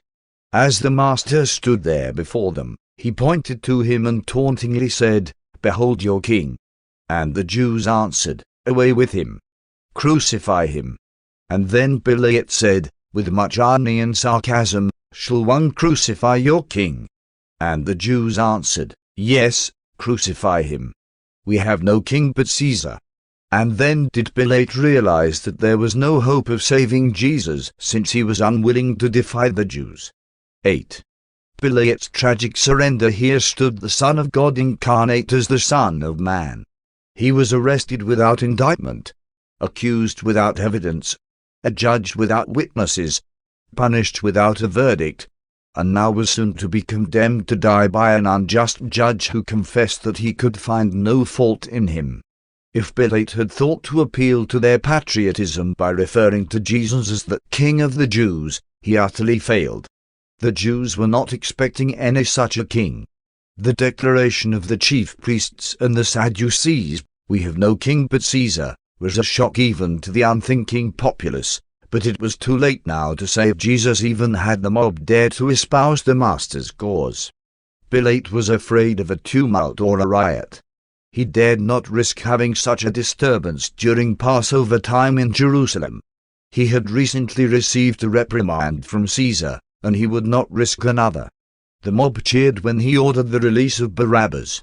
Then he ordered a basin and some water, and there before the multitude he washed his hands, saying, "One am innocent of the blood of this man.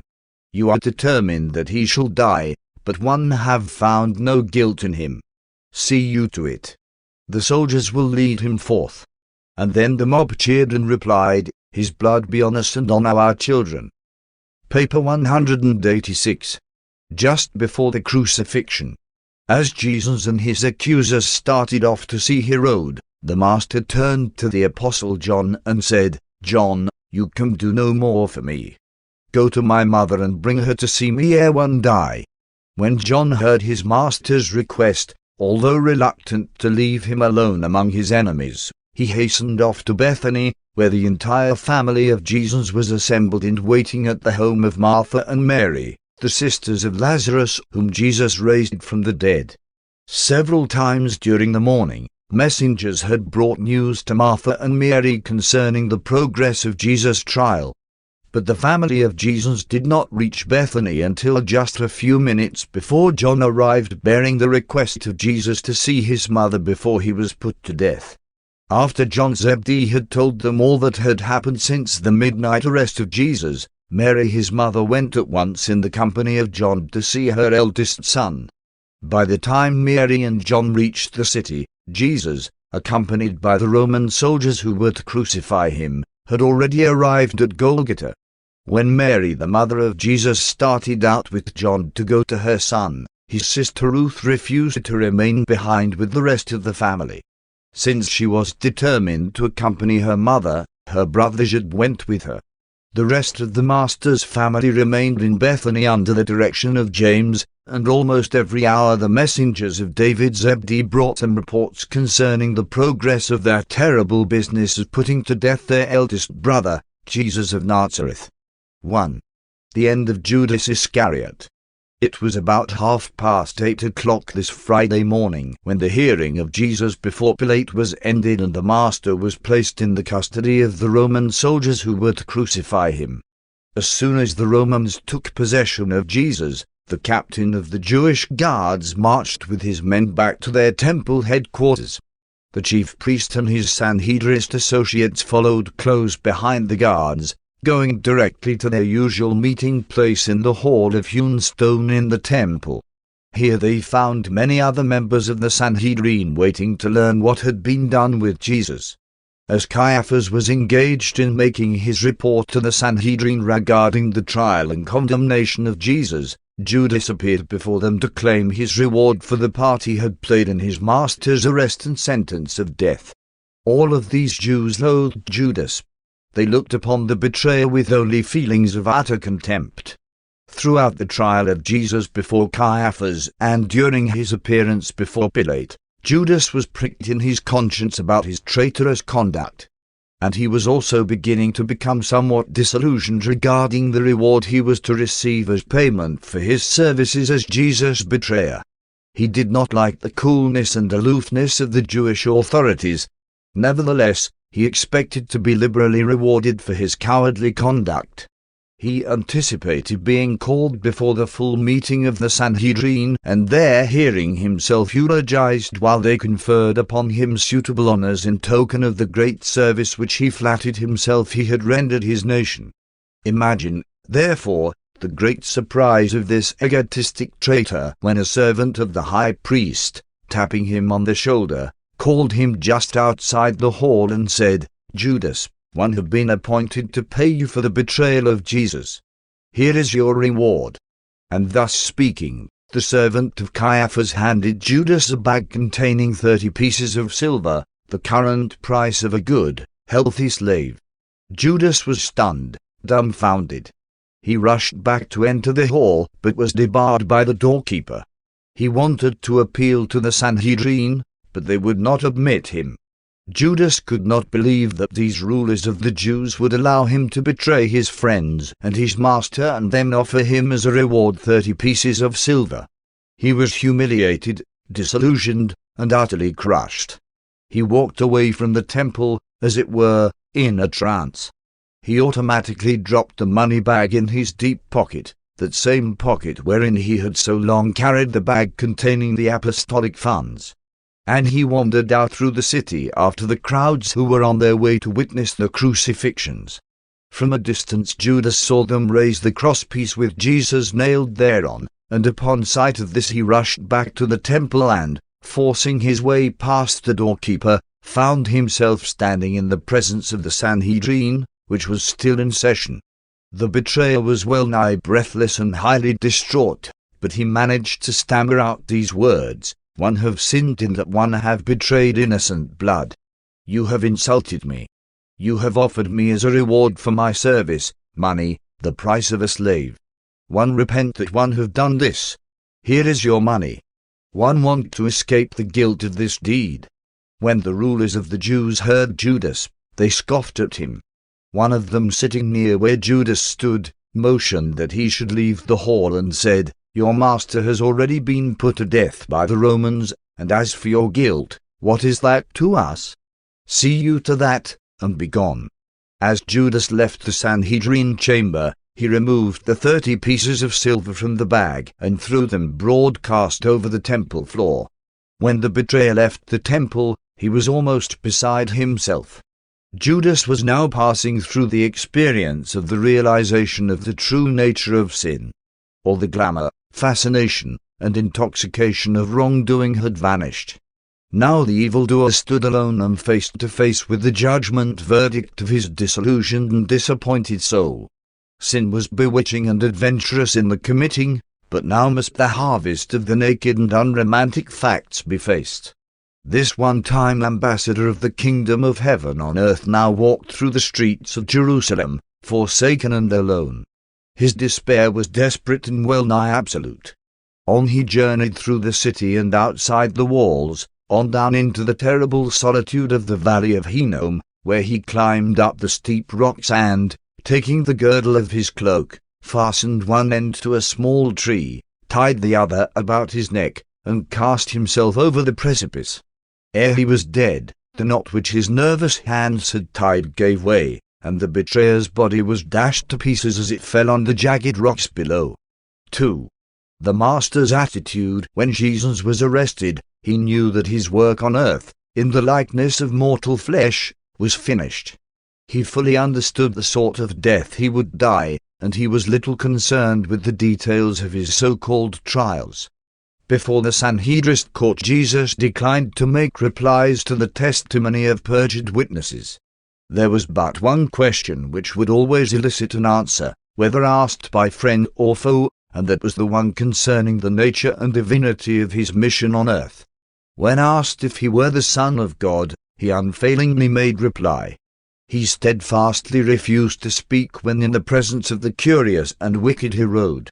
Before Pilate he spoke only when he thought that Pilate or some other sincere person might be helped to a better knowledge of the truth by what he said. Jesus had taught his apostles the uselessness of casting their pearls before swine, and he now dared to practice what he had taught. His conduct at this time exemplified the patient submission of the human nature coupled with the majestic silence and solemn dignity of the divine nature. He was altogether willing to discuss with Pilate any question related to the political charges brought against him, any question which he recognized as belonging to the governor's jurisdiction. Jesus was convinced that it was the will of the Father that he submit himself to the natural and ordinary course of human events just as every other mortal creature must, and therefore he refused to employ even his purely human powers of persuasive eloquence to influence the outcome of the machinations of his socially nearsighted and spiritually blinded fellow mortals. Although Jesus lived and died on Urantia, his whole human career, from first to last, was a spectacle designed to influence and instruct the entire universe of his creation and unceasing upholding. These short-sighted Jews clamoured unseemlily for the Master's death, while he stood there in awful silence looking upon the death scene of a nation, his earthly father's own people. Jesus had acquired that type of human character which could preserve its composure and assert its dignity in the face of continued and gratuitous insult. He could not be intimidated. When first assaulted by the servant of Annas, he had only suggested the propriety of calling witnesses who might duly testify against him. From first to last, in his so-called trial before Pilate, the onlooking celestial hosts could not refrain from broadcasting to the universe the depiction of the scene of Pilate on trial before Jesus. When before Caiaphas, and when all the perjured testimony had broken down, Jesus did not hesitate to answer the question of the chief priest, thereby providing in his own testimony that which they desired as a basis for convicting him of blasphemy. The Master never displayed the least interest in Pilate's well-meant but half-hearted efforts to effect his release. He really pitied Pilate and sincerely endeavored to enlighten his darkened mind.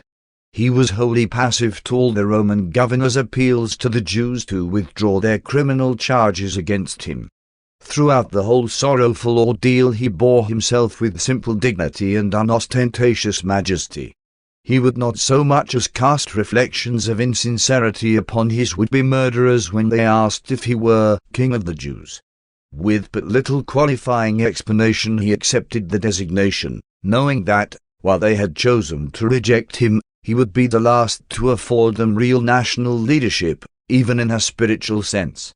Jesus said little during these trials, but he said enough to show all mortals the kind of human character man can perfect in partnership with God, and to reveal to all the universe the manner in which God can become manifest in the life of the creature when such a creature truly chooses to do the will of the Father, thus becoming an active son of the living God.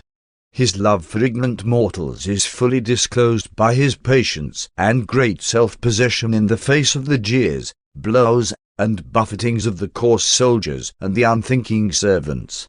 He was not even angry when they blindfolded him and, derisively striking him in the face, exclaimed, "Prophesy to us who it was that struck you." Pilate spoke more truly than he knew when, after Jesus had been scourged, he presented him before the multitude, exclaiming, "Behold the man." Indeed, the fear-ridden Roman governor little dreamed that at just that moment the universe stood at attention, gazing upon this unique scene of its beloved sovereign thus subjected in humiliation to the taunts and blows of his darkened and degraded mortal subjects. And as Pilate spoke, there echoed throughout all Ibadan, "Behold God and man." Throughout the universe, untold millions have ever since that day continued to behold that man, while the God of Havana, the supreme ruler of the universe of universes, accepts the man of Nazareth as the satisfaction of the ideal of the mortal creatures of this local universe of time and space. In his matchless life he never failed to reveal God to man. Now, in these final episodes of his mortal career and in his subsequent death, he made a new and touching revelation of man to God. 3. The dependable David Zebedee. Shortly after Jesus was turned over to the Roman soldiers at the conclusion of the hearing before Pilate, a detachment of the temple guards hastened out to Jerusalem to disperse or arrest the followers of the Master. But long before their arrival these followers had scattered. The apostles had retired to designated hiding places. The Greeks had separated and gone to various homes in Jerusalem. The other disciples had likewise disappeared.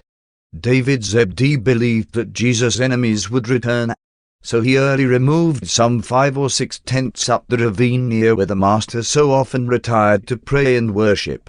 Here he proposed to hide and at the same time maintain a center, or coordinating station, for his messenger service. David had hardly left the camp when the temple guards arrived. Finding no one there, they contented themselves with burning the camp and then hastened back to the temple. On hearing their report, The Sanhedrin was satisfied that the followers of Jesus were so thoroughly frightened and subdued that there would be no danger of an uprising or any attempt to rescue Jesus from the hands of his executioners. They were at last able to breathe easily, and so they adjourned, every man going his way to prepare for the Passover. As soon as Jesus was turned over to the Roman soldiers by Pilate for crucifixion, a messenger hastened away to Jerusalem to inform David, and within 5 minutes runners were on their way to Bethsaida, Perea, Philadelphia, Sidon, Shechem, Hebron, Damascus, and Alexandria. And these messengers carried the news that Jesus was about to be crucified by the Romans at the insistent behest of the rulers of the Jews. Throughout this tragic day, until the message finally went forth that the Master had been laid in the tomb, David sent messengers about every half hour with reports to the apostles, the Greeks, and Jesus' earthly family, assembled at the home of Lazarus in Bethany. When the messengers departed with the word that Jesus had been buried, David dismissed his corps of local runners for the Passover celebration and for the coming Sabbath of rest, instructing them to report to him quietly on Sunday morning at the home of Nicodemus, where he proposed to go in hiding for a few days with Andrew and Simon Peter. This peculiar-minded David Zebedee was the only one of the leading disciples of Jesus who was inclined to take a literal and plain matter-of-fact view of the Master's assertion that he would die and rise again on the third day. David had once heard him make this prediction and, being of a literal turn of mind, now proposed to assemble his messengers early Sunday morning at the home of Nicodemus so that they would be on hand to spread the news in case Jesus roused from the dead. David soon discovered that none of Jesus' followers were looking for him to return so soon from the grave. Therefore did he say little about his belief and nothing about the mobilization of all his messenger force on early Sunday morning except to the runners who had been dispatched on Friday forenoon to distant cities and believer centers. And so these followers of Jesus, scattered throughout Jerusalem and its environs, that night partook of the Passover and the following day remained in seclusion. 4. Preparation for the crucifixion. After Pilate had washed his hands before the multitude, thus seeking to escape the guilt of delivering up an innocent man to be crucified just because he feared to resist the clamor of the rulers of the Jews, he ordered the Master turned over to the Roman soldiers and gave the word to their captain that he was to be crucified immediately. Upon taking charge of Jesus, the soldiers led him back into the courtyard of the praetorium, and after removing the robe which Herod had put on him, they dressed him in his own garments. These soldiers mocked and derided him, but they did not inflict further physical punishment. Jesus was now alone with these Roman soldiers. His friends were in hiding. His enemies had gone their way. Even John Zebedee was no longer by his side. It was a little after 8 o'clock when Pilate turned Jesus over to the soldiers, and a little before 9 o'clock when they started for the scene of the crucifixion. During this period of more than half an hour Jesus never spoke a word. The executive business of a great universe was practically at a standstill. Gabriel and the chief rulers of Nebadum were either assembled here on Urantia, or else they were closely attending upon the space reports of the archangels in an effort to keep advised as to what was happening to the Son of Man on Urantia. By the time the soldiers were ready to depart with Jesus for Golgotha, they had begun to be impressed by his unusual composure and extraordinary dignity, by his uncomplaining silence. Much of the delay in starting off with Jesus for the site of the crucifixion was due to the last minute decision of the captain to take along 2 thieves who had been condemned to die. Since Jesus was to be crucified that morning, the Roman captain thought these 2 might just as well die with him as wait for the end of the Passover festivities. As soon as the thieves could be made ready, they were led into the courtyard, where they gazed upon Jesus, one of them for the first time, but the other had often heard him speak, both in the temple and many months before at the Perea camp. 5. Jesus' death in relation to the Passover. There is no direct relation between the death of Jesus and the Jewish Passover. True, the Master did lay down his life in the flesh on this day, the day of the preparation for the Jewish Passover, and at about the time of the sacrificing of the Passover lambs in the temple. But this coincidental occurrence does not in any manner indicate that the death of the Son of Man on earth has any connection with the Jewish sacrificial system. Jesus was a Jew, but as the Son of Man he was a mortal of the realms. The events already narrated and leading up to this hour of the Master's impending crucifixion are sufficient to indicate that his death at about this time was a purely natural and man-managed affair. It was man and not God who planned and executed the death of Jesus on the cross. True, the Father refused to interfere with the march of human events on Urantia, but the Father in paradise did not decree, demand, or require the death of his Son as it was carried out on earth. It is a fact that in some man, sooner or later, Jesus would have had to divest himself of his mortal body, his incarnation in the flesh, but he could have executed such a task in countless ways without dying on a cross between two thieves. All of this was man's doing, not God's. At the time of the Master's baptism, he had already completed the technique of the required experience on earth and in the flesh which was necessary for the completion of his seventh and last universe bestowal. At this very time Jesus' duty on earth was done. All the life he lived thereafter, and even the manner of his death, was a purely personal ministry on his part for the welfare and uplifting of his mortal creatures on this world and on other worlds. The gospel of the good news that mortal man may, by faith, become spirit conscious that he is a son of God, is not dependent on the death of Jesus. True, indeed, all this gospel of the kingdom has been tremendously illuminated by the Master's death, but even more so by his life. All that the Son of Man said or did on earth greatly embellished the doctrines of sonship with God and of the brotherhood of men, but these essential relationships of God and men are inherent in the universe facts of God's love for his creatures and the innate mercy of the divine sons. These touching and divinely beautiful relations between man and his Maker, on this world and on all others throughout the universe of universes, have existed from eternity, and they are not in any sense dependent on these periodic bestowal enactments of the Creator sons of God, who thus assume the nature and likeness of their created intelligences as a part of the price which they must pay for the final acquirement of unlimited sovereignty over their respective local universes. The Father in heaven loved mortal man on earth just as much before the life and death of Jesus on Urantia as he did after this transcendent exhibition of the co-partnership of man and God. This mighty transaction of the incarnation of the God of Nibadan as a man on Urantia could not augment the attributes of the eternal, infinite, and universal Father, but it did enrich and enlighten all other administrators and creatures of the universe of Nibadan. While the Father in heaven loves us no more because of this bestowal of Michael, all other celestial intelligences do. And this is because Jesus not only made a revelation of God to man, but he also likewise made a new revelation of man to the gods and to the celestial intelligences of the universe of universes. Jesus is not about to die as a sacrifice for sin. He is not going to atone for the inborn moral guilt of the human race. Mankind has no such racial guilt before God. Guilt is purely a matter of personal sin and knowing, deliberate rebellion against the will of the Father and the administration of his sons. Sin and rebellion have nothing to do with the fundamental bestowal plan of the Paradise Sons of God, albeit it does appear to us that the salvage plan is a provisional feature of the bestowal plan. The salvation of God for the mortals of Urantia would have been just as effective and unerringly certain if Jesus had not been put to death by the cruel hands of ignorant mortals.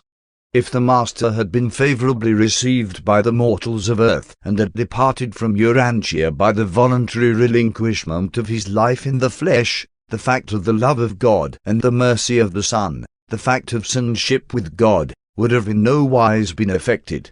You mortals are the sons of God, and only one thing is required to make such a truth factual in your personal experience, and that is your spirit-born faith. Paper 187. The Crucifixion. After the two brigands had been made ready, the soldiers, under the direction of a centurion, started for the scene of the crucifixion. The centurion in charge of these 12 soldiers was the same captain who had led forth the Roman soldiers the previous night to arrest Jesus in Gethsemane. It was the Roman custom to assign 4 soldiers for each person to be crucified. The 2 brigands were properly scourged before they were taken out to be crucified, but Jesus was given no further physical punishment. The captain undoubtedly thought he had already been sufficiently scourged, even before his condemnation. The 2 thieves crucified with Jesus were associates of Barabbas and would later have been put to death with their leader if he had not been released as the Passover pardon of Pilate. Jesus was thus crucified in the place of Barabbas. What Jesus is now about to do, submit to death on the cross, he does of his own free will. In foretelling this experience, he said, "The Father loves and sustains me because one I am willing to lay down my life. But one will take it up again. No one takes my life away from me, one lay it down of myself. One have authority to lay it down, and one have authority to take it up. One have received such a commandment from my Father." It was just before 9 o'clock this morning when the soldiers led Jesus from the praetorium on the way to Golgotha. They were followed by many who secretly sympathized with Jesus, but most of this group of 200 or more were either his enemies or curious idlers who merely desired to enjoy the shock of witnessing the crucifixions. Only a few of the Jewish leaders went out to see Jesus die on the cross. Knowing that he had been turned over to the Roman soldiers by Pilate, and that he was condemned to die, they busied themselves with their meeting in the temple, whereat they discussed what should be done with his followers. 1. On the way to Golgotha, before leaving the courtyard of the praetorium, the soldiers placed the crossbeam on Jesus' shoulders. It was the custom to compel the condemned man to carry the crossbeam to the site of the crucifixion. Such a condemned man did not carry the whole cross, only the shorter timber. The longer and upright pieces of timber for the 3 crosses had already been transported to Golgotha and, by the time of the arrival of the soldiers and their prisoners, had been firmly implanted in the ground. According to custom, the captain led the procession, carrying small whiteboards on which had been written with charcoal the names of the criminals and the nature of the crimes for which they had been condemned. For the 2 thieves the centurion had notices which gave their names, underneath which was written the one word, brigand. It was the custom, after the victim had been nailed to the crossbeam and hoisted to his place on the upright timber, to nail this notice to the top of the cross, just above the head of the criminal, that all witnesses might know for what crime the condemned man was being crucified. The legend which the centurion carried to put on the cross of Jesus had been written by Pilate himself in Latin, Greek, and Aramaic, and it read, "Jesus of Nazareth, the King of the Jews." Some of the Jewish authorities who were yet present when Pilate wrote this legend made vigorous protest against calling Jesus the King of the Jews. But Pilate reminded them that such an accusation was part of the charge which led to his condemnation. When the Jews saw they could not prevail upon Pilate to change his mind, they pleaded that at least it be modified to read, he said, "One I am the King of the Jews." But Pilate was adamant. He would not alter the writing. To all further supplication he only replied, "What one have written, one have written." Ordinarily, it was the custom to journey to Golgotha by the longest road in order that a large number of persons might view the condemned criminal, but on this day they went by the most direct route to the Damascus gate, which led out of the city to the north, and following this road, they soon arrived at Golgotha, the official crucifixion site of Jerusalem. Beyond Golgotha were the villas of the wealthy, and on the other side of the road were the tombs of many well-to-do Jews. Crucifixion was not a Jewish mode of punishment. Both the Greeks and the Romans learned this method of execution from the Phoenicians. Even Herod, with all his cruelty, did not resort to crucifixion. The Romans never crucified a Roman citizen. Only slaves and subject peoples were subjected to this dishonorable mode of death. During the siege of Jerusalem, just 40 years after the crucifixion of Jesus, all of Golgotha was covered by thousands upon thousands of crosses upon which, from day to day, there perished the flower of the Jewish race. A terrible harvest, indeed, of the seed sowing of this day. As the death procession passed along the narrow streets of Jerusalem, many of the tender-hearted Jewish women who had heard Jesus' words of good cheer and compassion, and who knew of his life of loving ministry, could not refrain from weeping when they saw him being led forth to such an ignoble death. As he passed by, many of these women bewailed and lamented. And when some of them even dared to follow along by his side, the Master turned his head toward them and said, "Daughters of Jerusalem, weep not for me, but rather weep for yourselves and for your children. My work is about done, soon one go to my Father, but the times of terrible trouble for Jerusalem are just beginning. Behold, the days are coming in which you shall say, Blessed are the barren and those whose breasts have never suckled their young. In those days will you pray the rocks of the hills to fall on you in order that you may be delivered from the terrors of your troubles." These women of Jerusalem were indeed courageous to manifest sympathy for Jesus, for it was strictly against the law to show friendly feelings for one who was being led forth to crucifixion. It was permitted the rabble to jeer, mock, and ridicule the condemned, but it was not allowed that any sympathy should be expressed.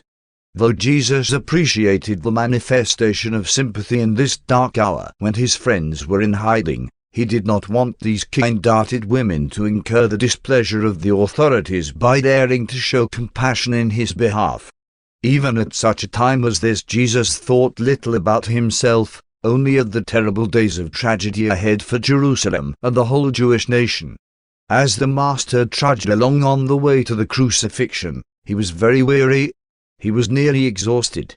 He had had neither food nor water since the Last Supper at the home of Elijah Mark. Neither had he been permitted to enjoy one moment of sleep. In addition, there had been one hearing right after another up to the hour of his condemnation, not to mention the abusive scourgings with their accompanying physical suffering and loss of blood. Superimposed upon all this was his extreme mental anguish, his acute spiritual tension, and a terrible feeling of human loneliness.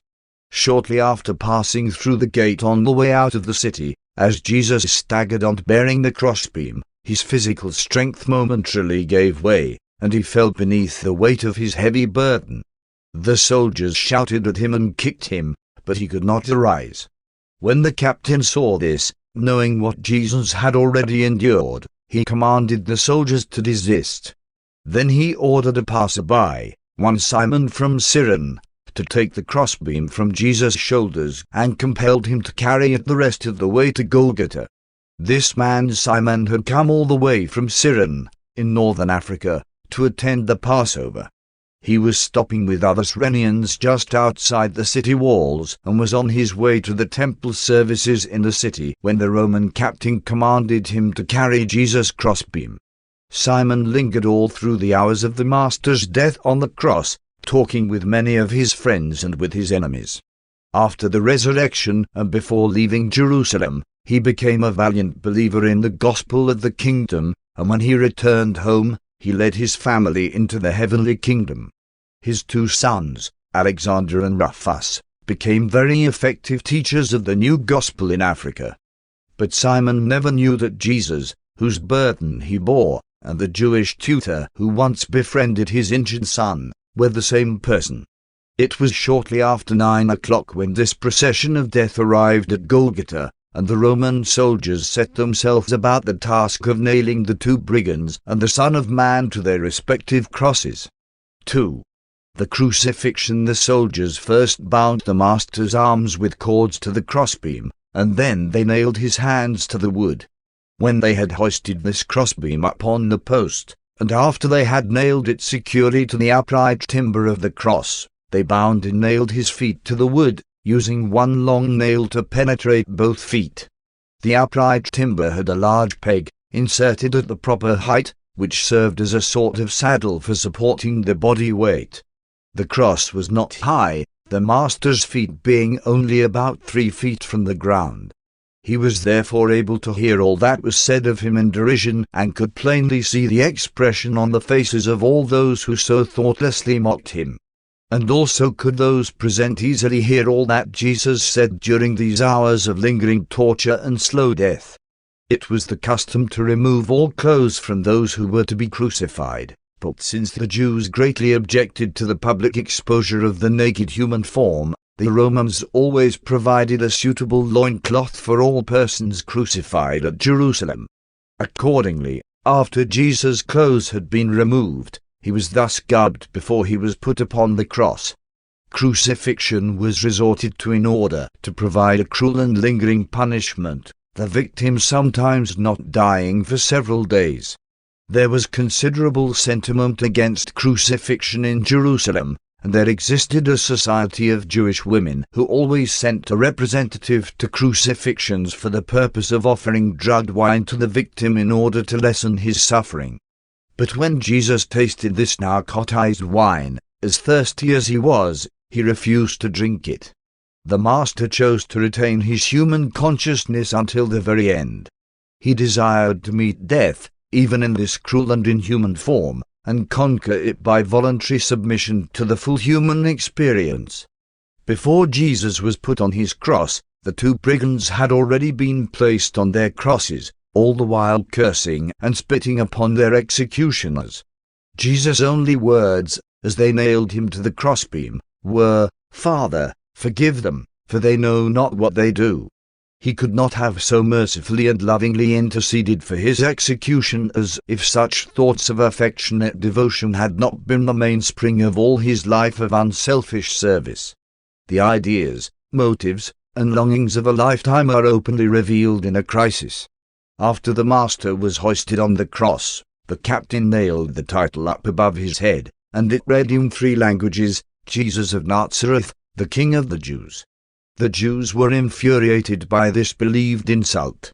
But Pilate was chafed by the disrespectful man. He felt he had been intimidated and humiliated, and he took this method of obtaining petty revenge. He could have written Jesus, a rebel. But he well knew how these Jerusalem Jews detested the very name of Nazareth, and he was determined thus to humiliate them. He knew that they would also be cut to the very quick by seeing this executed Galilean called the King of the Jews. Many of the Jewish leaders, when they learned how Pilate had sought to deride them by placing this inscription on the cross of Jesus, hastened out to Golgotha, but they dared not attempt to remove it since the Roman soldiers were standing on guard.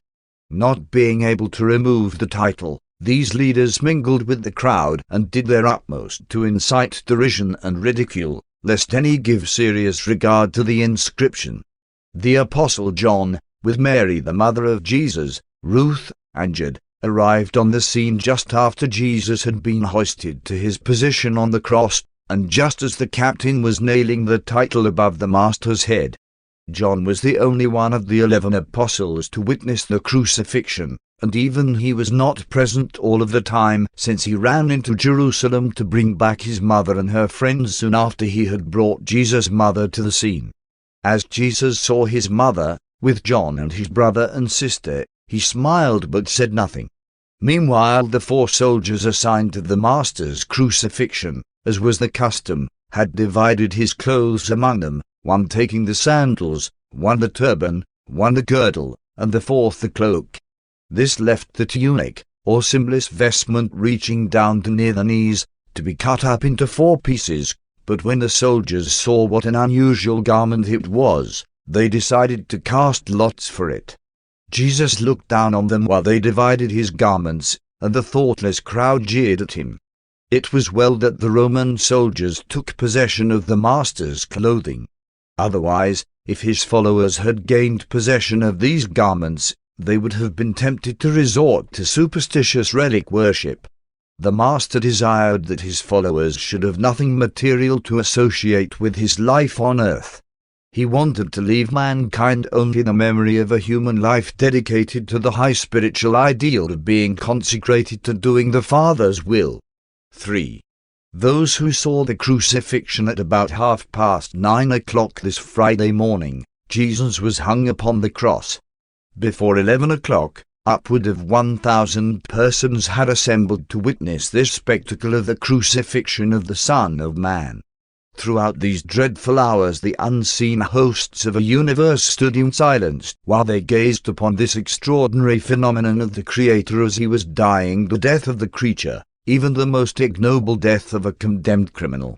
Standing near the cross at one time or another during the crucifixion were Mary, Ruth, Jude, John, Salome, John's mother, and a group of earnest women believers including Mary the wife of Clopas and sister of Jesus' mother, Mary Magdalene, and Rebecca, one time of Sepphoris. These and other friends of Jesus held their peace while they witnessed his great patience and fortitude and gazed upon his intense sufferings. Many who passed by wagged their heads and, railing at him, said, "You who would destroy the temple and build it again in 3 days, save yourself. If you are the Son of God, why do you not come down from your cross?" In like manner some of the rulers of the Jews mocked him, saying, "He saved others, but himself he cannot save." Others said, "If you are the King of the Jews, come down from the cross, and we will believe in you." And later on they mocked him the more, saying, "He trusted in God to deliver him. He even claimed to be the Son of God. Look at him now, crucified between 2 thieves." Even the 2 thieves also railed at him and cast reproach upon him. Inasmuch as Jesus would make no reply to their taunts, and since it was nearing noontime of this special preparation day, by 11:30 most of the jesting and jeering crowd had gone its way. Less than 50 persons remained on the scene. The soldiers now prepared to eat lunch and drink their cheap, sour wine as they settled down for the long death watch. As they partook of their wine, they derisively offered a toast to Jesus, saying, "Hail and good fortune to the King of the Jews." And they were astonished at the Master's tolerant regard of their ridicule and mocking. When Jesus saw them eat and drink, he looked down upon them and said, "One thirst." When the captain of the guard heard Jesus say, "One thirst," he took some of the wine from his bottle and, putting the saturated sponge stopper upon the end of a javelin, raised it to Jesus so that he could moisten his parched lips. Jesus had purposed to live without resort to his supernatural power, and he likewise elected to die as an ordinary mortal upon the cross. He had lived as a man, and he would die as a man, doing the Father's will. 4. The thief on the cross. One of the brigands railed at Jesus, saying, "If you are the Son of God, why do you not save yourself and us?" But when he had reproached Jesus, the other thief, who had many times heard the Master teach, said, "Do you have no fear even of God? Do you not see that we are suffering justly for our deeds, but that this man suffers unjustly? Better that we should seek forgiveness for our sins and salvation for our souls." When Jesus heard the thief say this, he turned his face toward him and smiled approvingly. When the malefactor saw the face of Jesus turned toward him, he mustered up his courage, fanned the flickering flame of his faith, and said, "Lord, remember me when you come into your kingdom." And then Jesus said, "Verily, verily, I say to you today, you shall sometime be with me in paradise." The Master had time amidst the pangs of mortal death to listen to the faith confession of the believing brigand. When this thief reached out for salvation, he found deliverance. Many times before this he had been constrained to believe in Jesus, but only in these last hours of consciousness did he turn with a whole heart toward the Master's teaching. When he saw the manner in which Jesus faced death upon the cross, this thief could no longer resist the conviction that this Son of Man was indeed the Son of God. During this episode of the conversion and reception of the thief into the kingdom by Jesus, the Apostle John was absent, having gone into the city to bring his mother and her friends to the scene of the crucifixion. Luke subsequently heard this story from the converted Roman captain of the guard. The Apostle John told about the crucifixion as he remembered the event 2/3 of a century after its occurrence.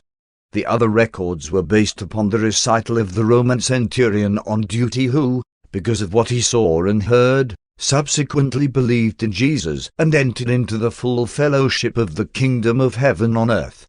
This young man, the penitent brigand, had been led into a life of violence and wrongdoing by those who extolled such a career of robbery as an effective patriotic protest against political oppression and social injustice.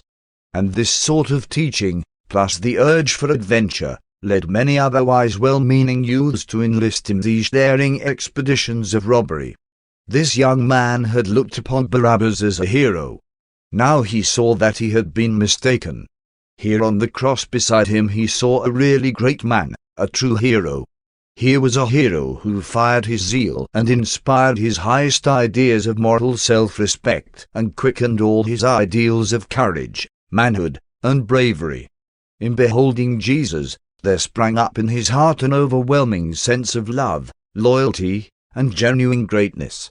And if any other person among the jeering crowd had experienced the birth of faith within his soul and had appealed to the mercy of Jesus, he would have been received with the same loving consideration that was displayed toward the believing brigand. Just after the repentant thief heard the Master's promise that they should sometime meet in paradise, John returned from the city, bringing with him his mother and a company of almost a dozen women believers. John took up his position near Mary, the mother of Jesus, supporting her. Her son Jude stood on the other side. As Jesus looked down upon this scene, it was noontide, and he said to his mother, "Woman, behold your son." And speaking to John, he said, "My son, behold your mother." And then he addressed them both, saying, "One desire that you depart from this place." And so John and Jude led Mary away from Golgotha. John took the mother of Jesus to the place where he tarried in Jerusalem, and then hastened back to the scene of the crucifixion. After the Passover, Mary returned to Bethsaida, where she lived at John's home for the rest of her natural life. Mary did not live quite 1 year after the death of Jesus. After Mary left, the other women withdrew for a short distance and remained in attendance upon Jesus until he expired on the cross, and they were yet standing by when the body of the Master was taken down for burial. 5. Last hour on the cross. Although it was early in the season for such a phenomenon, shortly after 12 o'clock the sky darkened by reason of the fine sand in the air. The people of Jerusalem knew that this meant the coming of one of those hot wind sandstorms from the Arabian desert. Before 1 o'clock the sky was so dark the sun was hid, and the remainder of the crowd hastened back to the city. When the Master gave up his life shortly after this hour, less than 30 people were present, only the 13 Roman soldiers and a group of about 15 believers. These believers were all women except 2, Jude, Jesus' brother, and John Zebedee, who returned to the scene just before the Master expired. Shortly after 1 o'clock, amidst the increasing darkness of the fierce sandstorm, Jesus began to fail in human consciousness. His last words of mercy, forgiveness, and admonition had been spoken. His last wish, concerning the care of his mother, had been expressed. During this hour of approaching death, the human mind of Jesus resorted to the repetition of many passages in the Hebrew Scriptures, particularly the Psalms.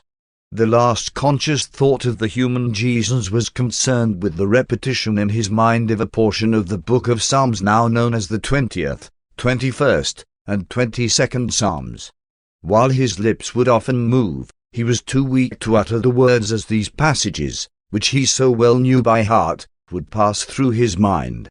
Only a few times did those standing by catch some utterance, such as, "One know the Lord will save his anointed. Your hand shall find out all my enemies," and, my God, why have you forsaken me?" Jesus did not for one moment entertain the slightest doubt that he had lived in accordance with the Father's will, and he never doubted that he was now laying down his life in the flesh in accordance with his Father's will. He did not feel that the Father had forsaken him. He was merely reciting in his vanishing consciousness many scriptures, among them this 22nd Psalm, which begins with, my God, why have you forsaken me?" And this happened to be one of the 3 passages which were spoken with sufficient clearness to be heard by those standing by. The last request which the mortal Jesus made of his fellows was about 1:30 when, a second time, he said, one thirst, and the same captain of the guard again moistened his lips with the same sponge wet in the sour wine, in those days commonly called vinegar. The thunderstorm grew in intensity and the heavens increasingly darkened. Still the soldiers and the small group of believers stood by. The soldiers crouched near the cross, huddled together to protect themselves from the cutting sand. The mother of John and others watched from a distance where they were somewhat sheltered by an overhanging rock. When the Master finally breathed his last, there were present at the foot of his cross John Zebedee, his brother Jude, his sister Ruth, Mary Magdalene, and Rebecca, one time of Sepphoris. It was just before 3 o'clock when Jesus, with a loud voice, cried out, "It is finished. Father, into your hands I commend my spirit." And when he had thus spoken, he bowed his head and gave up the life struggle. When the Roman centurion saw how Jesus died, he smote his breast and said, "This was indeed a righteous man. Truly he must have been a son of God." And from that hour he began to believe in Jesus. Jesus died royally, as he had lived. He freely admitted his kingship and remained master of the situation throughout the tragic day. He went willingly to his ignominious death, after he had provided for the safety of his chosen apostles. He wisely restrained Peter's trouble-making violence and provided that John might be near him right up to the end of his mortal existence. He revealed his true nature to the murderous Sanhedrin and reminded Pilate of the source of his sovereign authority as a son of God. He started out to Golgotha bearing his own crossbeam and finished up his loving bestowal by handing over his spirit of mortal acquirement to the Paradise Father. After such a life, and at such a death, the Master could truly say, "It is finished." Because this was the preparation day for both the Passover and the Sabbath, the Jews did not want these bodies to be exposed on Golgotha. Therefore they went before Pilate asking that the legs of these 3 men be broken, that they be dispatched, so that they could be taken down from their crosses and cast into the criminal burial pits before sundown. When Pilate heard this request, he forthwith sent 3 soldiers to break the legs and dispatch Jesus and the 2 brigands. When these soldiers arrived at Golgotha, they did accordingly to the 2 thieves, but they found Jesus already dead, much to their surprise. However, in order to make sure of his death, one of the soldiers pierced his left side with his spear. Though it was common for the victims of crucifixion to linger alive upon the cross for even 2 or 3 days, the overwhelming emotional agony and the acute spiritual anguish of Jesus brought an end to his mortal life in the flesh in a little less than 5½ hours. 6. After the crucifixion, in the midst of the darkness of the sandstorm, about 3:30 o'clock, David Zebedee sent out the last of the messengers carrying the news of the Master's death. The last of his runners he dispatched to the home of Martha and Mary in Bethany, where he supposed the mother of Jesus stopped with the rest of her family. After the death of the Master, John sent the women, in charge of Jude, to the home of Elijah Mark, where they tarried over the Sabbath day. John himself, being well known by this time to the Roman centurion, remained at Golgotha until Joseph and Nicodemus arrived on the scene with an order from Pilate authorizing them to take possession of the body of Jesus. Thus ended a day of tragedy and sorrow for a vast universe whose myriads of intelligences had shuddered at the shocking spectacle of the crucifixion of the human incarnation of their beloved sovereign. They were stunned by this exhibition of mortal callousness and human perversity. Paper 188. The time of the tomb. The day and a half that Jesus' mortal body lay in the tomb of Joseph, the period between his death on the cross and his resurrection, is a chapter in the earth career of Michael which is little known to us. We can narrate the burial of the Son of Man and put in this record the events associated with his resurrection, but we cannot supply much information of an authentic nature about what really transpired during this epoch of about 36 hours, from 3 o'clock Friday afternoon to 3 o'clock Sunday morning. This period in the Master's career began shortly before he was taken down from the cross by the Roman soldiers. He hung upon the cross about 1 hour after his death. He would have been taken down sooner but for the delay in dispatching the two brigands. The rulers of the Jews had planned to have Jesus' body thrown in the open burial pits of Gehenna, south of the city. It was the custom thus to dispose of the victims of crucifixion.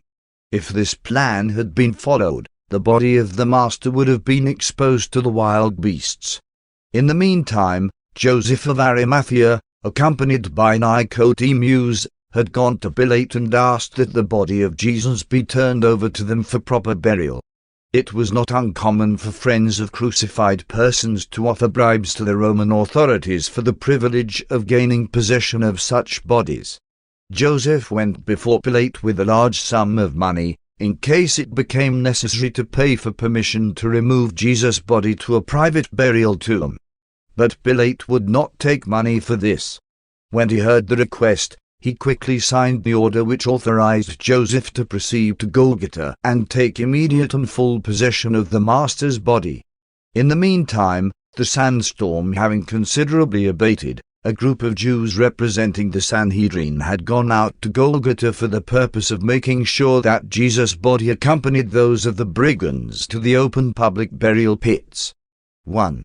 The burial of Jesus. When Joseph and Nicodemus arrived at Golgotha, they found the soldiers taking Jesus down from the cross and the representatives of the Sanhedrin standing by to see that none of Jesus' followers prevented his body from going to the criminal burial pits. When Joseph presented Pilate's order for the Master's body to the centurion, the Jews raised a tumult and clamored for its possession. In their raving they sought violently to take possession of the body, and when they did this, the centurion ordered 4 of his soldiers to his side, and with drawn swords they stood astride the Master's body as it lay there on the ground. The centurion ordered the other soldiers to leave the 2 thieves while they drove back this angry mob of infuriated Jews. When order had been restored, the centurion read the permit from Pilate to the Jews and, stepping aside, said to Joseph, "This body is yours to do with as you see fit. 1 of my soldiers will stand by to see that no man interferes." A crucified person could not be buried in a Jewish cemetery. There was a strict law against such a procedure. Joseph and Nicodemus knew this law, and on the way out to Golgotha they had decided to bury Jesus in Joseph's new family tomb, hewn out of solid rock, located a short distance north of Golgotha and across the road leading to Samaria. No one had ever lain in this tomb, and they thought it appropriate that the Master should rest there. Joseph really believed that Jesus would rise from the dead, but Nicodemus was very doubtful. These former members of the Sanhedrin had kept their faith in Jesus more or less of a secret, although their fellow Sanhedrists had long suspected them, even before they withdrew from the council. From now on they were the most outspoken disciples of Jesus in all Jerusalem. At about 4:30 the burial procession of Jesus of Nazareth started from Golgotha for Joseph's tomb across the way.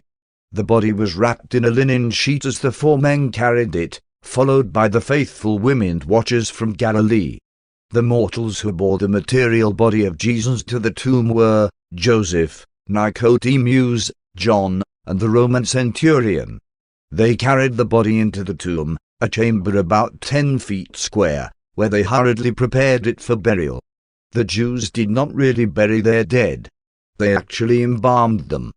Joseph and Nicodemus had brought with them large quantities of myrrh and aloes, and they now wrapped the body with bandages saturated with these solutions. When the embalming was completed, they tied a napkin about the face, wrapped the body in a linen sheet, and reverently placed it on a shelf in the tomb. After placing the body in the tomb, the centurion signaled for his soldiers to help roll the doorstone up before the entrance to the tomb. The soldiers then departed for Gehenna with the bodies of the thieves, while the others returned to Jerusalem, in sorrow, to observe the Passover feast according to the laws of Moses. There was considerable hurry and haste about the burial of Jesus, because this was preparation day and the Sabbath was drawing on apace.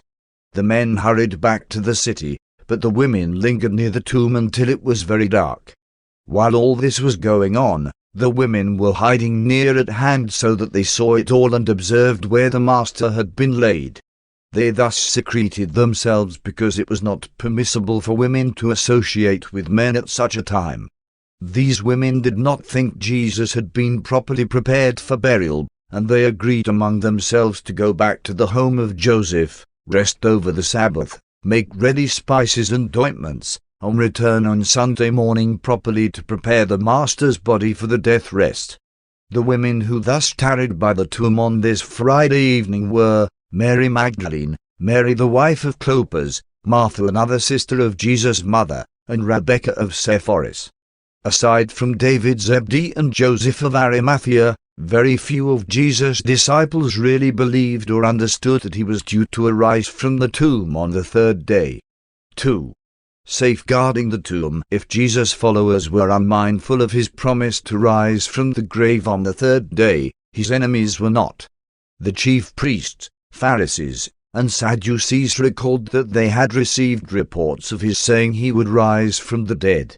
This Friday night, after the Passover supper, about midnight a group of the Jewish leaders gathered at the home of Caiaphas, where they discussed their fears concerning the Master's assertions that he would rise from the dead on the third day.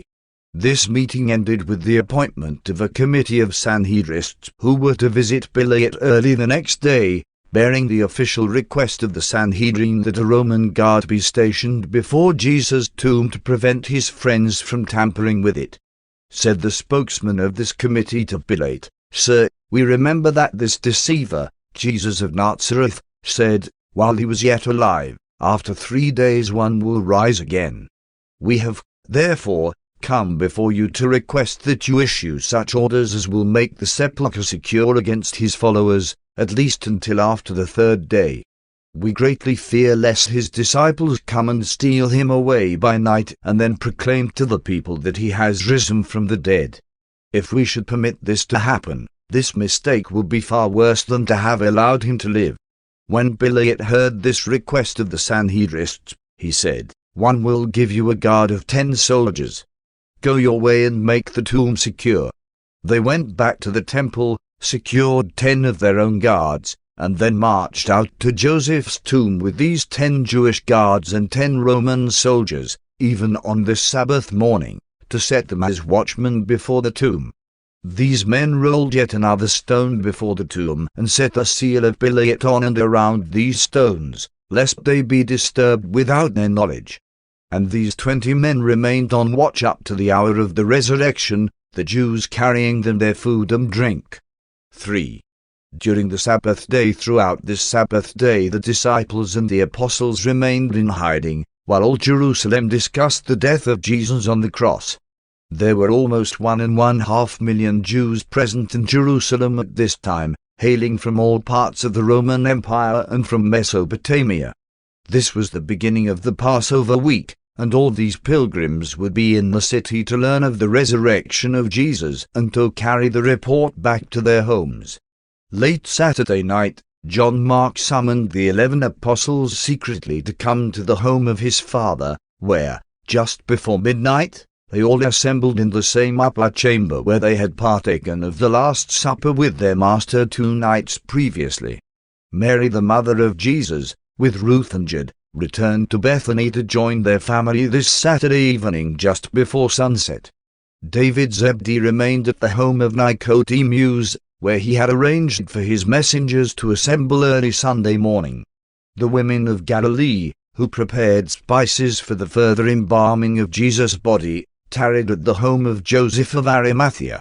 We are not able fully to explain just what happened to Jesus of Nazareth during this period of a day and a half when he was supposed to be resting in Joseph's new tomb. Apparently he died the same natural death on the cross as would any other mortal in the same circumstances. We heard him say, "Father, into your hands one commend my spirit." We do not fully understand the meaning of such a statement inasmuch as his thought adjuster had long since been personalized and so maintained an existence apart from Jesus' mortal being. The Master's personalized adjuster could in no sense be affected by his physical death on the cross. That which Jesus put in the Father's hands for the time being must have been the spirit counterpart of the adjuster's early work in spiritizing the mortal mind, so as to provide for the transfer of the transcript of the human experience to the mansion worlds. There must have been some spiritual reality in the experience of Jesus which was analogous to the spirit nature, or soul, of the faith-growing mortals of the spheres. But this is merely our opinion. We do not really know what Jesus commended to his Father. We know that the physical form of the Master rested there in Joseph's tomb until about 3 o'clock Sunday morning, but we are wholly uncertain regarding the status of the personality of Jesus during that period of 36 hours. We have sometimes dared to explain these things to ourselves somewhat as follows. 1. The creator consciousness of Michael must have been at large and wholly free from its associated mortal mind of the physical incarnation. 2. The former thought adjuster of Jesus we know to have been present on earth during this period and in personal command of the assembled celestial hosts. 3.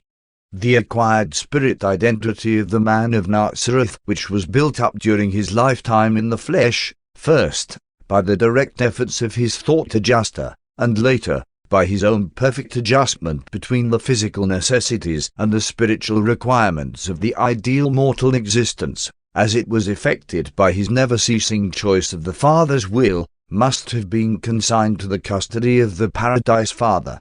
Whether or not this spirit reality returned to become a part of the resurrected personality, we do not know, but we believe it did. But there are those in the universe who hold that this soul identity of Jesus now reposes in the bosom of the Father, to be subsequently released for leadership of the Nebadan core of the finality and their undisclosed destiny in connection with the uncreated universes of the unorganized realms of outer space. 4. We think the human or mortal consciousness of Jesus slept during these 36 hours. We have reason to believe that the human Jesus knew nothing of what transpired in the universe during this period.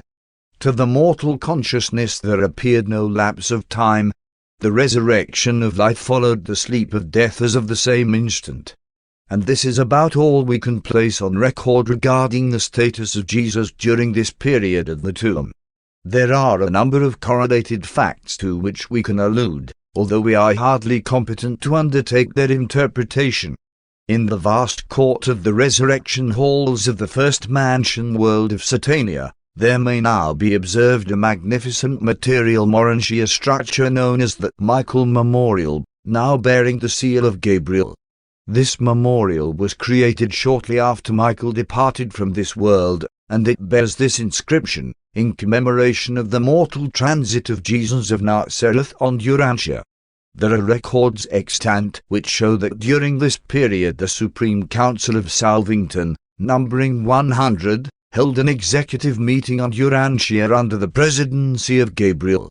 There are also records showing that the Ancients of Days of Huzars communicated with Michael regarding the status of the universe of Nebadum during this time.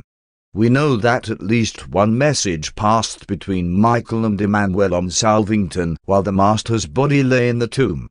There is good reason for believing that some personality sat in the seat of Caligastia in the System Council of the Planetary Princes on Jerusalem, which convened while the body of Jesus rested in the tomb. The records of Urantia indicate that the constellation Father of Melchizedek was on Urantia, and that he received instructions from Michael during this time of the tomb. And there is much other evidence which suggests that not all of the personality of Jesus was asleep and unconscious during this time of apparent physical death. 4.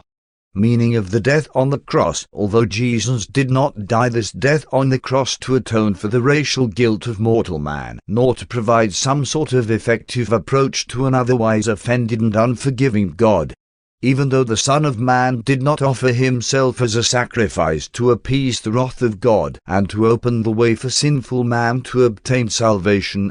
Notwithstanding that these ideas of atonement and propitiation are erroneous, nonetheless, there are significances attached to this death of Jesus on the cross which should not be overlooked.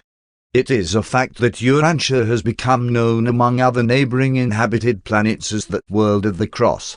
Jesus desired to live a full mortal life in the flesh on Urantia. Death is, ordinarily, a part of life. Death is the last act in the mortal drama. In your well-meant efforts to escape the superstitious errors of the false interpretation of the meaning of the death on the cross, you should be careful not to make the great mistake of failing to perceive the true significance and the genuine import of the Master's death. Mortal man was never the property of the arch-deceivers. Jesus did not die to ransom man from the clutch of the apostate rulers and fallen princes of the spheres. The Father in heaven never conceived of such crass injustice as damning a mortal soul because of the evil doing of his ancestors. Neither was the Master's death on the cross a sacrifice which consisted in an effort to pay God a debt which the race of mankind had come to owe him. Before Jesus lived on earth, you might possibly have been justified in believing in such a God, but not since the Master lived and died among your fellow mortals.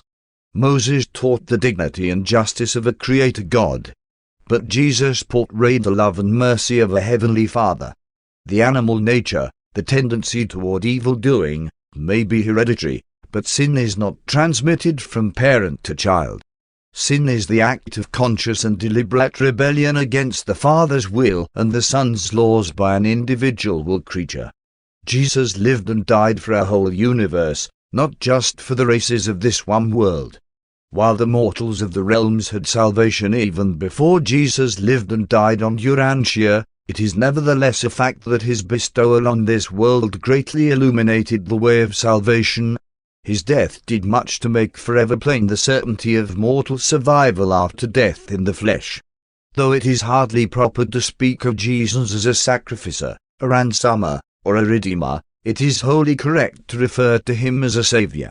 He forever made the way of salvation, survival, more clear and certain. He did better and more surely show the way of salvation for all the mortals of all the worlds of the universe of Nebadan.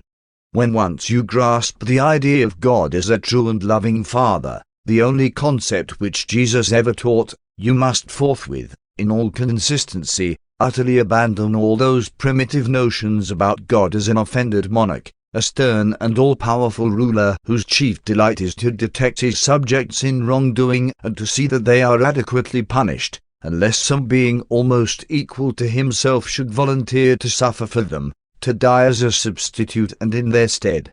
The whole idea of ransom and atonement is incompatible with the concept of God as it was taught and exemplified by Jesus of Nazareth.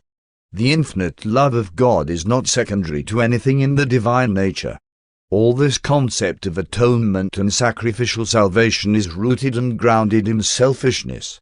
Jesus taught that service to one's fellows is the highest concept of the brotherhood of spirit believers. Salvation should be taken for granted by those who believe in the fatherhood of God. The believer's chief concern should not be the selfish desire for personal salvation, but rather the unselfish urge to love and, therefore, serve one's fellows even as Jesus loved and served mortal men. Neither do genuine believers trouble themselves so much about the future punishment of sin. The real believer is only concerned about present separation from God. True, wise fathers may chasten their sons, but they do all this in love and for corrective purposes. They do not punish in anger, neither do they chastise in retribution.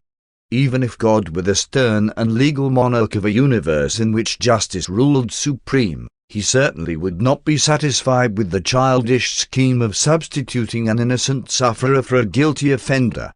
The great thing about the death of Jesus, as it is related to the enrichment of human experience and the enlargement of the way of salvation, is not the fact of his death, but rather the superb man and the matchless spirit in which he met death. This entire idea of the ransom of the atonement places salvation upon a plane of unreality. Such a concept is purely philosophic. Human salvation is real. It is based on two realities which may be grasped by the creature's faith, and thereby become incorporated into individual human experience, the fact of the fatherhood of God and its correlated truth, the brotherhood of man. It is true, after all, that you are to be forgiven your debts, even as you forgive your debtors. 5. Lessons from the cross. The cross of Jesus portrays the full measure of the supreme devotion of the true shepherd for even the unworthy members of his flock. It forever places all relations between God and man upon the family basis. God is the Father. Man is his Son. Love, the love of a father for his son, becomes the central truth in the universe relations of creator and creature, not the justice of a king which seeks satisfaction in the sufferings and punishment of the evil-doing subject. The cross forever shows that the attitude of Jesus towards sinners was neither condemnation nor condemnation, but rather eternal and loving salvation. Jesus is truly a Savior in the sense that his life and death to win men over to goodness and righteous survival. Jesus loves men so much that his love awakens the response of love in the human heart. Love is truly contagious and eternally creative. Jesus' death on the cross exemplifies a love which is sufficiently strong and divine to forgive sin and swallow up all evil-doing. Jesus disclosed to this world a higher quality of righteousness than justice, mere technical right and wrong. Divine love does not merely forgive wrongs. It absorbs and actually destroys them. The forgiveness of love utterly transcends the forgiveness of mercy. Mercy sets the guilt of evil-doing to one side, but love destroys forever the sin and all weakness resulting therefrom. Jesus brought a new method of living to Urantia. He taught us not to resist evil, but to find through him a goodness which effectually destroys evil.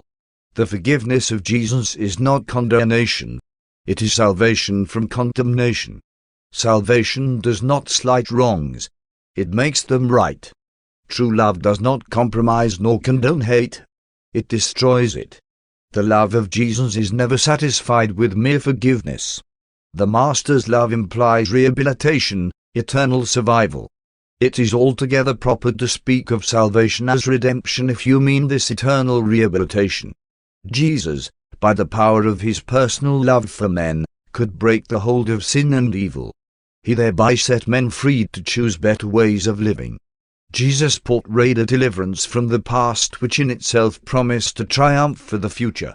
Forgiveness thus provided salvation. The beauty of divine love, once fully admitted to the human heart, forever destroys the charm of sin and the power of evil.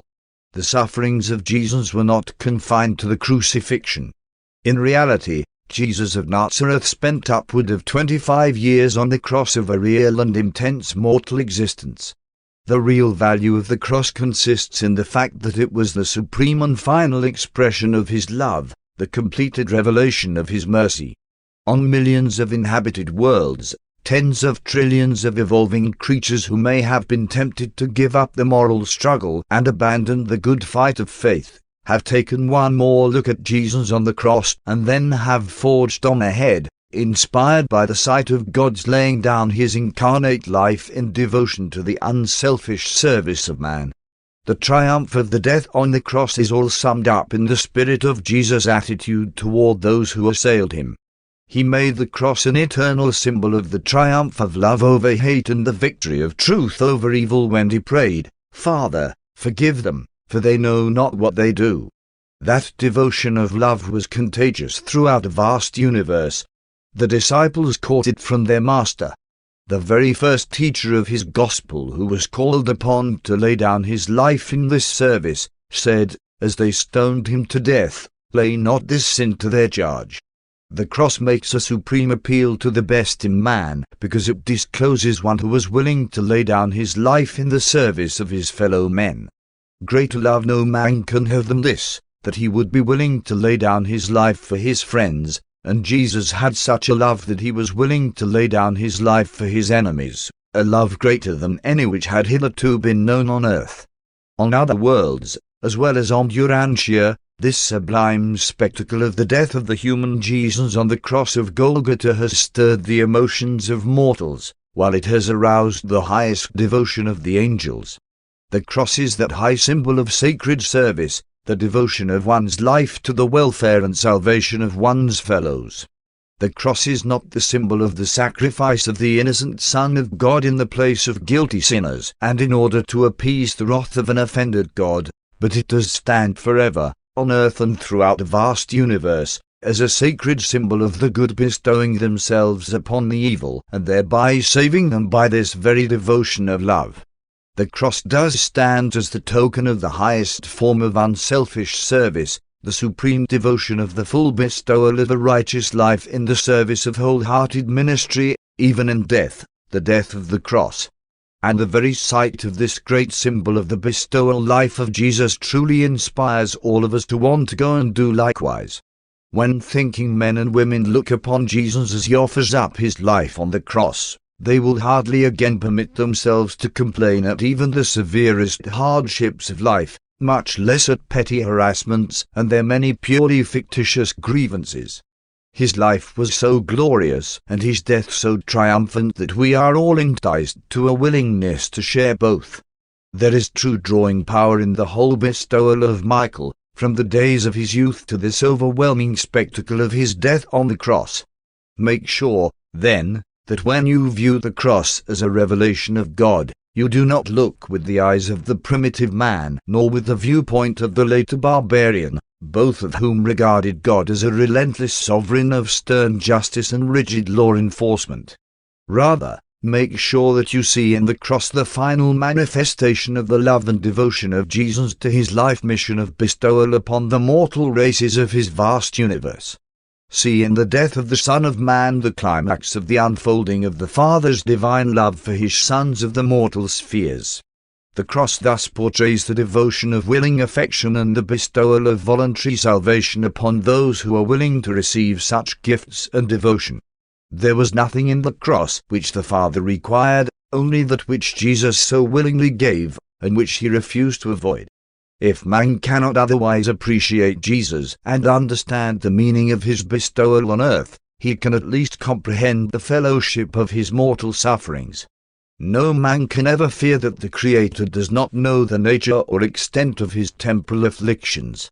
We know that the death on the cross was not to effect man's reconciliation to God, but to stimulate man's realization of the Father's eternal love and his Son's unending mercy, and to broadcast these universal truths to a whole universe.